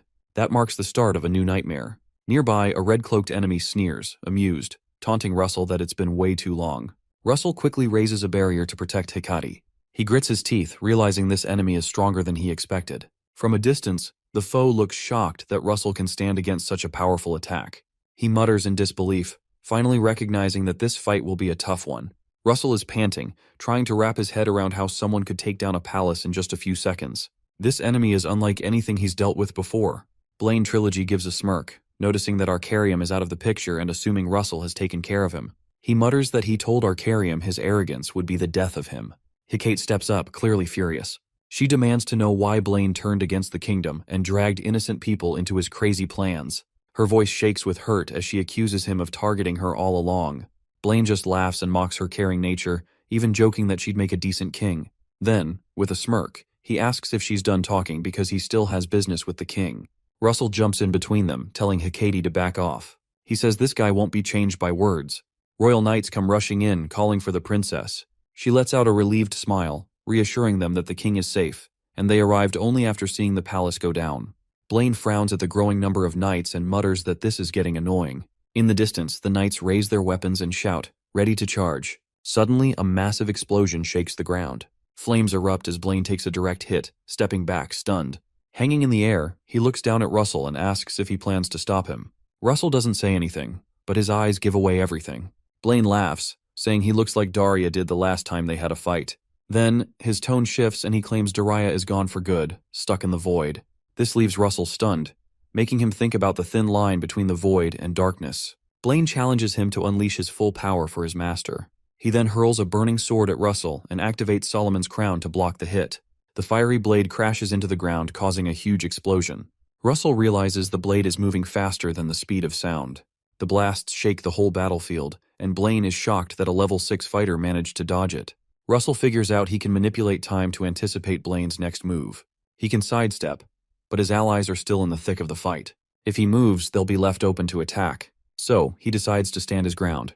He conjures 5 powerful spears called Gay Bulg and launches them with deadly accuracy. Blaine scoffs, saying that trying to protect others is a weakness and it'll only lead to trouble. Dark purple light glows in his hand as he lifts it and fires a massive blast to show Russell just how far apart they really are. As the knights try to pull back, a stone wall suddenly appears, cutting them off. Hecate gasps at the unexpected spell. Purple energy crashes into the wall, triggering a series of explosions. The ground quakes, sending everything into chaos. Russell stumbles back, surprised by Blaine's quickness. He's able to chant as fast as Russell can. Magic rings float around Blaine as he looks at Russell with an amused curiosity, wondering how long he'll be able to hold on. Blaine goes quiet for a moment, then suddenly the ground shakes with a burst of energy. Flames and smoke fill the air, and when it settles, Russell is standing there, hurt, but still alive. He's clutching his shoulder, coughing in disbelief. Blaine smirks, saying he might have considered taking Russell on as a student if Daria hadn't stepped in. Getting his breath back, Russell realizes Blaine's speed and power are way beyond Arcarium.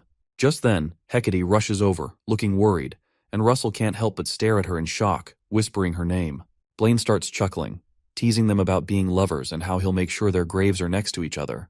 This just makes Russell snap back, telling him to shut up. Blaine raises his hands, ready to unleash another fiery spell. Heat radiates off him as he's about to strike again. In the distance, a knight cries out for the princess to fall back, warning that they can't hold on for long. Blaine raises an eyebrow, surprised to see mage soldiers showing up for the fight. He mutters under his breath about the Duke's secret plans and how this whole battle is turning out to be more hassle than it's worth. With everything going on, Russell struggles to stay on his feet. Hecate comes rushing to him, and he reassures her that he's okay. He knows it's time to go full dragon mode. A notification pops up, telling him to grab a relic, which is the blue necklace from Princess Hecate. He turns to her, asking for it. She's taken aback, but eventually hands it over, having touched it in surprise. It's her mother's keepsake, but she sighs and gives it to him. Russell thanks her and channels his mana into the necklace. A bright blue light bursts out, shocking both of them. The system confirms that the relic's true form has been restored as a dragon scale. He expected horns, but he takes it in stride. He declares he'll absorb the scale. Light engulfs him as blue energy blasts out, shaking the ground. Blaine's eyes widen, and sweat starts to fall down his face as he can't believe what he's seeing. From the dust, Russell emerges, now armored in black dragon scales, and Hecate can only stare in awe. The system announces that Russell's body has been boosted, and his transformation will last longer with fewer side effects. Clenching his fist, he feels a surge of raw strength inside him, one eye glowing bright as the power of the dragon flows through him. With his transformation activated, he stands tall, covered in black scales and radiating energy. Blaine hovers above them, muttering that the rumors about Russell's dragon bloodline must be true. Dust swirls around as Russell faces him with determination. Nearby, a scar-faced man watches, now realizing how McCrae Hughes was beaten. Russell turns to Hecate, telling her to get back. He's not going to let her get hurt. Blaine laughs as he senses Russell's dragon mana, admitting it's on par with his own and dreaming of stealing it. Red and blue energy clash in the sky as Blaine thinks about using this chance to surpass all the Tower Masters. Russell's body is burning from the heat. He knows Blaine has the magic edge, but he's got physical strength on his side. He's decided it's time to end this fight. Flames surge around him as he activates overheat, concentrating everything into his palm and unleashing a massive fireburst. The impact-falling sun crashes down like a meteor and obliterates everything in its path. Following that, he sends out 12 glowing spears, shooting forward at blazing speed. As they fly, Russell activates the Titan Killer skill and swings it wide to unleash a fiery slash that rips through the field. Heat waves surge outward and push the battle to its peak. Clenching his fists, Russell knows those last attacks weren't quite enough. Suddenly, Blaine disappears. Before Russell can respond, Blaine reappears high above, wrapped in flames, and slams down on him with a heavy hit. Blaine mocks him for looking impressive, but not being a real threat. In response, Russell charges up a fireball and shouts, "Overheat!" hitting Blaine and pushing him back in pain. Without hesitation, Russell unleashes a massive flame cannon, pouring all of his energy into it. The explosion engulfs Blaine in flames. Just as Russell catches his breath, a wave of energy strikes him, forcing him back.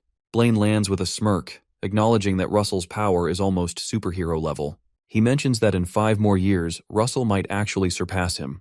Blaine raises his hand and vows to finish it. Out of nowhere, Russell jumps down with a glowing sword, challenging him to try. He goes all out, searching for a weak spot. Fireballs start falling as Russell channels every bit of strength he has. He thinks he can wrap this up if he just pushes a bit more. Letting out a roar, he unleashes a powerful surge into Blaine, who screams as the energy rips through him. Lightning crashes all around. Blaine grits his teeth, knowing his dragon form is running on fumes. Solomon's crown can't hold much longer. Russell feels this is his chance and calls down a massive bolt of lightning that hits hard, forcing another anguished cry from Blaine. But Russell feels his own limits closing in. Both his dragon transformation and Solomon's crown are on the verge of collapse. Across the battlefield, Blaine is shaking but won't back down. With pure hatred, he curses Russell and prepares his final move. The sky trembles as a dark storm brews overhead. Blaine unleashes his ultimate spell, Demon's Flame. Just before it lands, another powerful blast collides with it, tearing the sky apart. Thunder crashes as blue light erupts, wiping everything out in its path. Russell hits the ground, aching and barely seeing straight. But even through the pain, his red eyes shine fierce. He thinks about the people he cares about and gets back up, refusing to fall. Blaine watches, shocked at how far Russell has come. Russell is now at the 7th tier, a level he never thought he'd reach. Another bolt of lightning strikes, hitting Blaine hard with pain. The enemy mutters that reaching the 7th completion is unacceptable. Suddenly, a new voice chimes in, mocking the Red Magic Tower Master for looking so pathetic. A guy with blue hair threatens to rip out the enemy's tongue if he says another word. Another figure shows up, asking why he's late. A deep voice answers that some things got messy after the others left.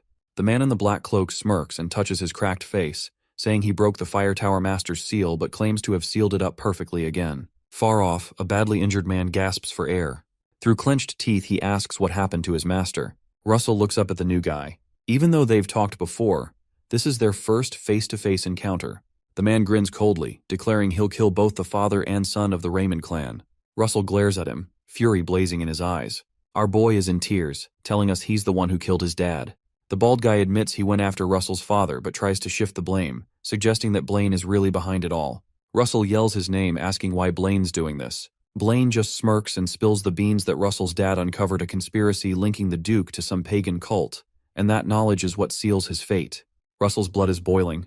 He curses and glares at the guy while the half-burned villain prepares to strike. He casts Pandemic Gust from the 7 circles, sending out a glowing skull that releases toxic fumes. Grinning with cruelty, he promises Russell a fate worse than death. Light spills across the field as someone promises they won't lose a loved one again. A fiery army charges ahead. Russell spots her and feels a wave of relief. Despite his exhaustion, he's just happy she's okay. She stands there amidst the flames, gives him a slight smile, and silently apologizes for taking so long. The 2 enemies are in shock, unable to wrap their heads around the fact that she broke free from Tartaros. They exchange anxious looks, trying to figure out how someone they thought was just ordinary managed to shatter that seal. Filled with rage, she lets out a cold laugh. She tells them that thinking of her or her partner as just regular humans is a joke. She makes it crystal clear that they've really messed up by underestimating her. On the other side, Blaine and his buddy start to freak out when they realize the Blue Tower Master has also escaped. Russell drops to his knees, calling out to his master with worry. She reassures him that it'll all be over soon. Her expression hardens as she curses the traitors, vowing to make them pay for pulling up old wounds. Then there's a flashback. A young Russell, all excited, raises his hand and tells his mom he wants to be a great mage like her. She smiles and lifts him up, saying he's going to make it because he's her son. Russell shows off a magic missile, and his mom praises his talent. He trains all day, eager to impress, glowing with fire, and he has a serious sweet tooth, always hunting for candy. His mom used to tease him about it. Then that night, everything changed. His mom got a surprise letter from the royal court and had to leave in a hurry, totally unaware that it was a setup. By the time she figured it out and rushed back home, it was already too late.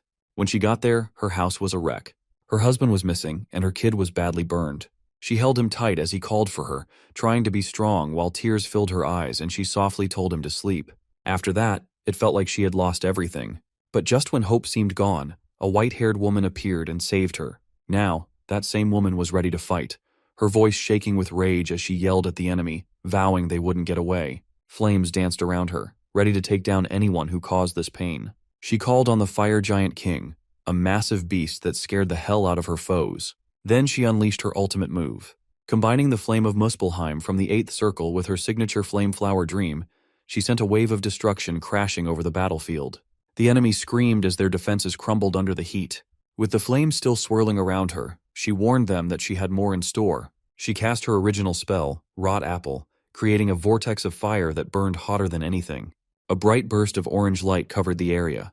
Blaine yelled for her to stop and raised his hand, but the flames hit him hard. He screamed as the fire gripped him and burned him alive, his cries echoing as he was consumed. Nearby, Hypnos was cursing and watching in horror as his friends got scorched. Finally, he snapped and shouted that he had no choice. A huge explosion lit up the sky as he teamed up with the Duke to take down the royal house. He tried to run, but the flames wrapped around his legs. Russell yelled that nobody was getting away as he held the fire string tight. Hypnos was panicking after getting hit by a blast of fire. Russell just stood there coldly, reminding him that he had warned him. The white-haired woman was adamant that no one would make it out alive. Hypnos froze, realizing just how intense the flames were. A massive explosion happened next, and his scream was swallowed by the blinding light. Trapped, he struggled against the flames that only tightened their grip on him. He screamed again, fully engulfed. The white-haired woman demanded Hypnos speak up, promising him a quick death. But Hypnos just laughed, claiming the real darkness was still on its way. He vowed to drown the continent in blood and chaos, laughing madly. The woman called him twisted, saying he was ready to destroy himself just to win. Meanwhile, Blaine was leaning against a wall, bleeding and shaky. He admitted that the plan had gone south and cursed the cult he relied on. He decided he'd disappear and start fresh. When Russell approached, Blaine noticed Alex Raymond's resemblance and was stunned.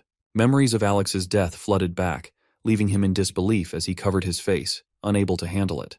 Before he could collect himself, Russell charged in, flaming sword in hand. It hit Blaine right in the chest as he realized too late that Russell was Alex's son. As he fell, Blaine whispered that Alex Raymond wins. Blood soaked the ground, marking the end of their feud. Up on the ramparts, there was a clash of energy that made the air vibrate. A magical barrier was in place, and the knights were in a panic, wondering when help would arrive. Then, a bearded mage appeared, blasting water at the enemy and mocking them as they scattered. Soldiers cried out that the fire tower was joining the fight while flaming beasts swarmed the battlefield. One soldier warned that Jillian was guarding the ramparts. The commander urged the troops not to retreat, insisting they had the numbers. A knight cursed, saying the enemy was turning the tide just before the ramparts fell. Another knight glared, questioning how the monsters got loose, blaming it all on Blaine and Hypnos. Soon, a new figure showed up, pointing to two charred bodies. With the sunset behind her, she said they were unrecognizable, but had been brought for a reason. A woman shouted the Grand Duke's name and stepped forward, flames in her hands, ready to protect Russell and the others. A knight shrouded in a purple glow steps up, boasting about his years of planning. With a sneer, he shouts and swings his blade, ready to take out anyone who gets in his way. Just when it seems like he might lose, Russell's hands burst into flames. The white-haired woman reminds him they have a score to settle. After a quick nod, Russell unleashes the flame of destruction, creating a huge firestorm across the battlefield. The purple knight gets caught up in it, screaming as his armor melts and his body turns to ash. Suddenly everything goes quiet. The knights lower their heads one by one, coming to the realization that the battle is finally over. At dawn, light seeps over the ruins of the palace. The king talks about plans to rebuild, but insists on using the Golden Tower to help restore people's homes. The tower leader agrees, promising to get things moving quickly. Then, the white-haired woman updates the king, confirming that Hypnos' warning is legit. She says Hypnos warned that someone is about to bring true darkness to the continent. The king realizes this threat is serious and orders everyone to gear up. He tells the Tower Mistress of Flame to look into the cult's activities, and she jumps at the chance. As the king checks a list of names, he stops at Russell Raymond's and can't help but smile in disbelief at how quickly this young guy has risen through the ranks. Meanwhile, Russell is lying in bed, wrapped in bandages, whispering his worries. The princess is anxiously keeping an eye on him. The white-haired woman gently reassures her that Russell just needs to rest. She explains that he recently unlocked his powers and pushed himself too hard, but his magic ring is holding strong. In a flashback, Russell smiles weakly during the final battle, showing incredible endurance. The woman tells the princess to give him some space, assuring her he'll bounce back like he always does. With sunlight streaming in, Russell's ring glows faintly. He stirs and calls out to his master, sensing warm red energy nearby. It's Pepper, now an intermediate fire dragon. A notification pops up, confirming their full fusion. Russell smiles, feeling a surge of renewed strength and hope. Outside, under the moonlight, he presses a hand over his chest where Pepper's light pulses, feeling stronger than ever. He forms the spell of perfection, reflecting on his journey and how he defeated the man who killed his father. But he knows there's still work to do. The cult is still out there. With clenched fists and flames rising, he vows to become even stronger. Looking around the open space, he thinks about whether Pepper can change sizes like before. Excited, he summons the spirit gate and calls out Pepper's name. A fireball shoots up into the sky. From the blaze, Pepper emerges, a stunning red dragon with blazing wings. Russell stands in awe, filled with joy at the sight of his powerful companion. He rushes forward, arms wide, to greet the dragon spirit. Pepper lets out a happy rumble as Russell gently pats its head, praising how cool it looks. It feels like they're finally reconnecting after ages. Russell checks out Pepper's new form, impressed by how much stronger and more majestic it's become. He realizes Pepper only awakens after he hits 7 perfections, and their bond has grown deeper than ever. Russell places his hand on his chest and feels the mana flowing perfectly alongside Pepper's. He smiles, knowing they're set for some exciting times ahead. Looking up, he asks if Pepper can still shrink. The dragon tilts its head like it's listening, and then, with a little pop, shrinks down to an adorable size with big eyes. Russell laughs and claps, amazed that Pepper hasn't lost that trick. Pepper bounces around, clearly loving this. Russell suggests they have some fun, and Pepper agrees, quickly shifting back to full size. They take off into the sky at a crazy speed, and Russell can't help but watch in awe at how agile Pepper is. Holding onto Pepper's neck as they dive through the air, Russell feels the wind rushing past him. He grins, realizing their combined speed and power have reached new levels. Suddenly, Pepper lets out a stream of fire into the sky. Russell is surprised at first, then starts laughing, feeling that they're perfectly in sync. Flames wrap around him, forming fiery wings. Russell shoots forward in a bright blaze, keeping up with Pepper. He feels confident that together, they could take on anyone in the air. He encourages Pepper to go higher, and they soar into the night sky, leaving glowing trails behind. 3 days later, Russell holds a message from the princess and his friends. Cheers erupt as they celebrate. He stares in disbelief when he realizes he's been named a duke. That title comes with royal status, something never given to anyone outside the Rathmos clan in Endymion. Even the first Raymond was only named Marquis. The princess gently touches his face, sharing his shock. The Tower Mistress of Gold remembers how the meeting hall went completely quiet when the news came out. A burly warrior laughs, saying no one can dispute it. Russell definitely earned that title. The Tower Mistress of Flame teases him, calling him Duke Russell. Embarrassed, he asks everyone to just treat him like normal. He insists he's still Russell Raymond, a student of the Tower Mistress of Flame. She promises nothing will change. A warrior slaps him on the shoulder, laughing that Russell's humility makes him even more likable. The group chuckles together, and the mood is warm and friendly. Later that evening, Russell sits on his bed, gently stroking a sleeping Pepper. He sighs and checks his quest rewards. A glowing item reveals a map pointing to a dragon nearby in the Empire. He leans in, surprised and curious. Pepper tilts its head, sensing Russell's interest. Russell thinks carefully, plotting his next move. The Britannian flag and the Empire's capital pop up in his mind. He recalls the rumors about a sick emperor, feuding princes, and growing tensions. Getting in won't be easy with strict borders and heavy security. Lying back, Russell mutters that he never expected Britannia to be his next stop. It's going to be dangerous, but he's determined. Rubbing Pepper's cheek, he insists they'll figure it out. Pepper chirps softly in agreement.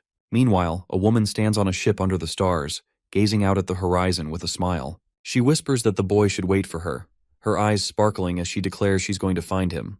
The king walks into the grand hall, the morning sun lighting up the shiny floors. Everyone bows together, showing their admiration and respect. He looks around and announces why they're all gathered, to sort out the lives of the fairy folk and beast people. In the crowd, a young man stands lost in thought. Memories return, and he's surprised how long it's been since he saw them. Guilt rises for nearly forgetting the fairy and beast people's escape during the rebellion, but it soon turns into resolve. The king appoints the Tower Mistress of White to aid the fairies, while Duke Russell is tasked with protecting the beast people. A man nearby bows and accepts the duty with calm confidence. With a tight smile, the king says it's time to dive into upcoming plans, but the tension in the room is palpable. Russell is trying to stay calm but privately worries about Muya's fiery personality. He can't shake the thought that she might challenge him, especially since he's still hurt. Just the idea of that rattles him a bit and leaves him unsure of how to deal with her if the moment arises. Meanwhile, Muya is soaking up the sun, stretching like a wildcat ready to strike, and she can't help but grin at the idea of facing off against the human boy whenever she gets the chance. Her mind buzzes with excitement at the thought of a good fight. Someone nearby remarks that the Beast Queen looks extra fired up. A large bullman agrees and says it makes sense since a worthy opponent is finally in front of her. Another observer looks puzzled, but before he can speak, a small bunny with binoculars yells that land is ahead. Excitement builds as Endymion's skyline comes into view along the coast, marking the end of their sea journey. Russell admires the rows of ships lined up at the harbor bridge, ready to dock. He soon spots a huge crowd waiting at the pier, buzzing over the arrival of the beast people, figures once only known through stories. Then Russell senses a strange surge of mana from within the crowd. He mutters, wondering where the surge came from, and scans the crowd. Just then someone calls out Sir Alan. A silver-haired man steps forward with a smile, recognizing Russell and saying the king sent him to help however he can. Russell laughs and tells him to drop the formal title. Alan jokes that he'll call him Duke if that works better. Russell admits that actually sounds kind of cool. Before they can relax, a loud voice orders everyone to line up. The crowd turns to the harbor, buzzing with energy as the next adventure begins. The beast people march in single file, each one showing off unique traits that draw curious stares. Russell and Alan scan the crowd for Muya. She suddenly charges in like she's ready to fight. Alan freezes, sensing a powerful aura stronger than even the Tower Mistress. He realizes this must be the fierce warrior Russell mentioned. Muya stops in front of them and greets Russell with her usual mix of fun and challenge. Russell jokes she hasn't changed, and she laughs, saying he looks stronger. She notices his aura and suggests they test it. Russell, still recovering, asks her to hold back a bit since her energy is making others uneasy. Later on, the beast people head into the vast Avert forest. While moving through, Muya asks why the fairies are sharing the space. She complains that no one filled her in on that. Russell explains that Avert Forest is the biggest in Endymion, so there's plenty of room for both of them without clashing. Muya keeps grumbling that the fairies are too peaceful and boring for her taste. To calm her, Russell promises that if she behaves, he'll find her a worthy opponent. That gets her fired up. She points at Alan and says anyone who wants to fight her needs to be on Russell's level. Alan flinches, clearly not expecting that. Muya leans in and says Alan seems strong at first, but she can't feel any mana from him. Curious, Russell flips through his thoughts about Fenrir, the first Beast King rumored to have dragon blood. He starts to wonder if Muya might be part of that lineage. Looking at her more closely, he sees how much she resembles Fenrir. If she has his blood, she might carry dragon traits too. Just then, Muya hugs him and asks why he's staring. Russell stammers and tells her to let go while Alan just stands there, frozen. Back in Avert Forest, the White Tower Mistress praises Russell's progress. He tells her to call him whatever she likes. Nearby, Muya spots a tough-looking human girl and makes a comment. The girl calls her rude. Then a cheerful voice welcomes the beast people. Arain and Elo bow and greet Russell, saying it's been a while. Muya teases the pair about their sharp ears and possible strength. Alan chimes in, reminding her to show a little more respect. Muya then tells Russell she catches a scent from one of the fairies that reminds her of him. Elo, caught off guard, quickly denies any connection. Muya jokes that Elo might be trying to stake a claim on Russell, making Elo snap back that he's not some prize to be won. To ease the tension, Russell gathers both groups and lays out a boundary plan. He explains that a bit of friction is normal since their cultures and environments differ, so they need to define clear territories. He suggests using a huge chestnut tree as the divider, north for the fairies and south for the beast people. Both Arain and Muya agree. And of course, Muya reminds him not to forget about their duel. Later, in a quiet vehicle heading to the capital, Arain asks if the king's meeting will be special. Russell says Muya will represent the beast people. Muya shrugs off the title and says she only wants a good fight. Russell adds that there will be a grand ball at the palace to show strength and unity to the world. When Muya hears about the food at the ball, she brightens but quickly stiffens, sensing two powerful beings approaching. She mentions that one might match her in strength, but the other is much stronger. The thought of facing them excites her. Russell tries to calm her down, explaining that one of the two is his master. Muya scolds him for not saying so earlier and frantically adjusts her outfit, asking how she looks. Russell, unsure how to respond, stays quiet. When the carriage stops, Russell's master and the Blue Tower mistress step out. He is surprised they came personally. Hemingway Melville and Daria Snow White explain that the king asked them to greet the new guests. Arain recognizes Daria and expresses her deep gratitude, recalling how Daria once saved her daughter. A woman beside her introduces herself as Manure of the Elves from the White Ash Tree tribe and apologizes for not thanking Daria sooner. Daria simply smiles, saying she did what was right. Muya stumbles as she introduces herself to Daria as the Beast Queen. Daria gently tells her not to be so formal. Muya insists she's fine, though it's clear she feels awkward. Russell watches, thinking Muya must be uneasy around those stronger than her since her people value power above all. Elo suddenly glances at Daria, noticing something strange. Daria tilts her head, puzzled.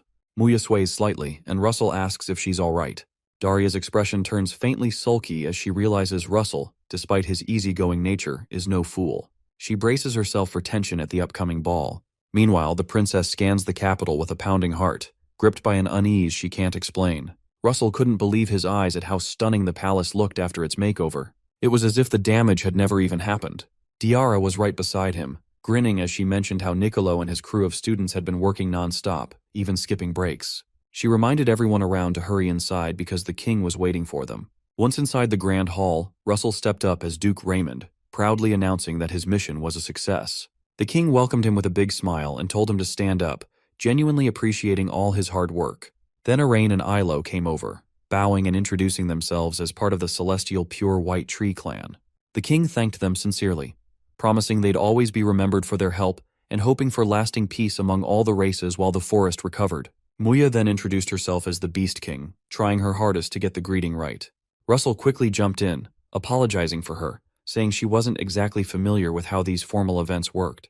The king didn't mind, showing that he understood beast folk traditions. He even suggested giving Muya a formal title at the upcoming ball, which caught her off guard. She stammered but promised to follow his orders, and Russell smiled at her and couldn't help but think he'd need to give her some etiquette tips soon. Fast forward 3 days, and Muya confidently knelt before the court, reintroducing herself as the Beast King and pledging her loyalty to the kingdom of Endymion. The way she carried herself surprised many in the audience, as everyone expected her to be a bit more wild, given her reputation. King Alphonse Rathmos signaled for the ceremony to kick off. With a lot of formality, he gave Muya the Lakos family name and named her an Earl, officially bringing her into the ranks of Endymion's nobility. As he tapped a ceremonial sword on her shoulder, applause erupted, clearly heartfelt. Under the sparkling chandeliers, nobles were dancing gracefully in the ballroom while Muya watched with a hint of confusion, wondering why everything felt so extra. Russell came over and complimented her, saying she really nailed it. Not long after, a noblewoman approached Russell for a dance. Just then, Hecate Rathmos walked in with an effortless elegance, apologizing for being late to introduce herself. Elo's eyes widened, noticing how close Hecate seemed to Russell, while Muya figured she must have some significant ties to the king. Hecate then suggested a change of scenery, inviting Muya and Elo for a private chat.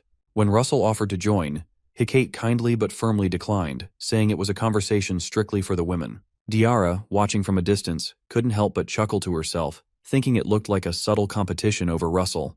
The scene shifts to a quieter room where a maid bows to a guest, calling her princess, and leads her inside. Hecate invites Muya and Ilo to sit and suggests they relax and skip the formalities. Muya seems calm and focused, while Hecate, looking serious, explains she wanted to talk about something important. Suddenly, she downs her drink fast, leaving Muya and Ilo a bit shocked. Lowering her voice, Hecate asks what they really think about Duke Russell, the guy she's about to get engaged to. Muya stammers in disbelief, and Ilo is confused about where this is heading. Eventually, Ilo admits she has strong feelings for Russell, while Muya is more straightforward, saying she's drawn to his strength and bold spirit. Hecate nods, almost as if she expected those answers. She believes Russell is meant for greatness, someone who's destined to lead and maybe even take the throne. For someone with that much responsibility, she insists there can't be any divided loyalties or romantic distractions. With unwavering belief, she declares that she'll never share Russell with anyone for as long as she lives. Ilo isn't shocked but is taken aback by how intense Hecate is. Muya calls out the arrogance of humans for making judgments. She declares that she also plans to keep Russell by her side, no matter what. Hecate pauses, her tone softening a bit. She talks about how incredible Russell was even as a kid, and mentions the rumors about his dragon blood. She suggests he might one day surpass ordinary humans, maybe even get close to divinity. Hecate admits she's afraid that if she disappears from his life, he'll be left all alone. Her words leave Muya and Ilo silent.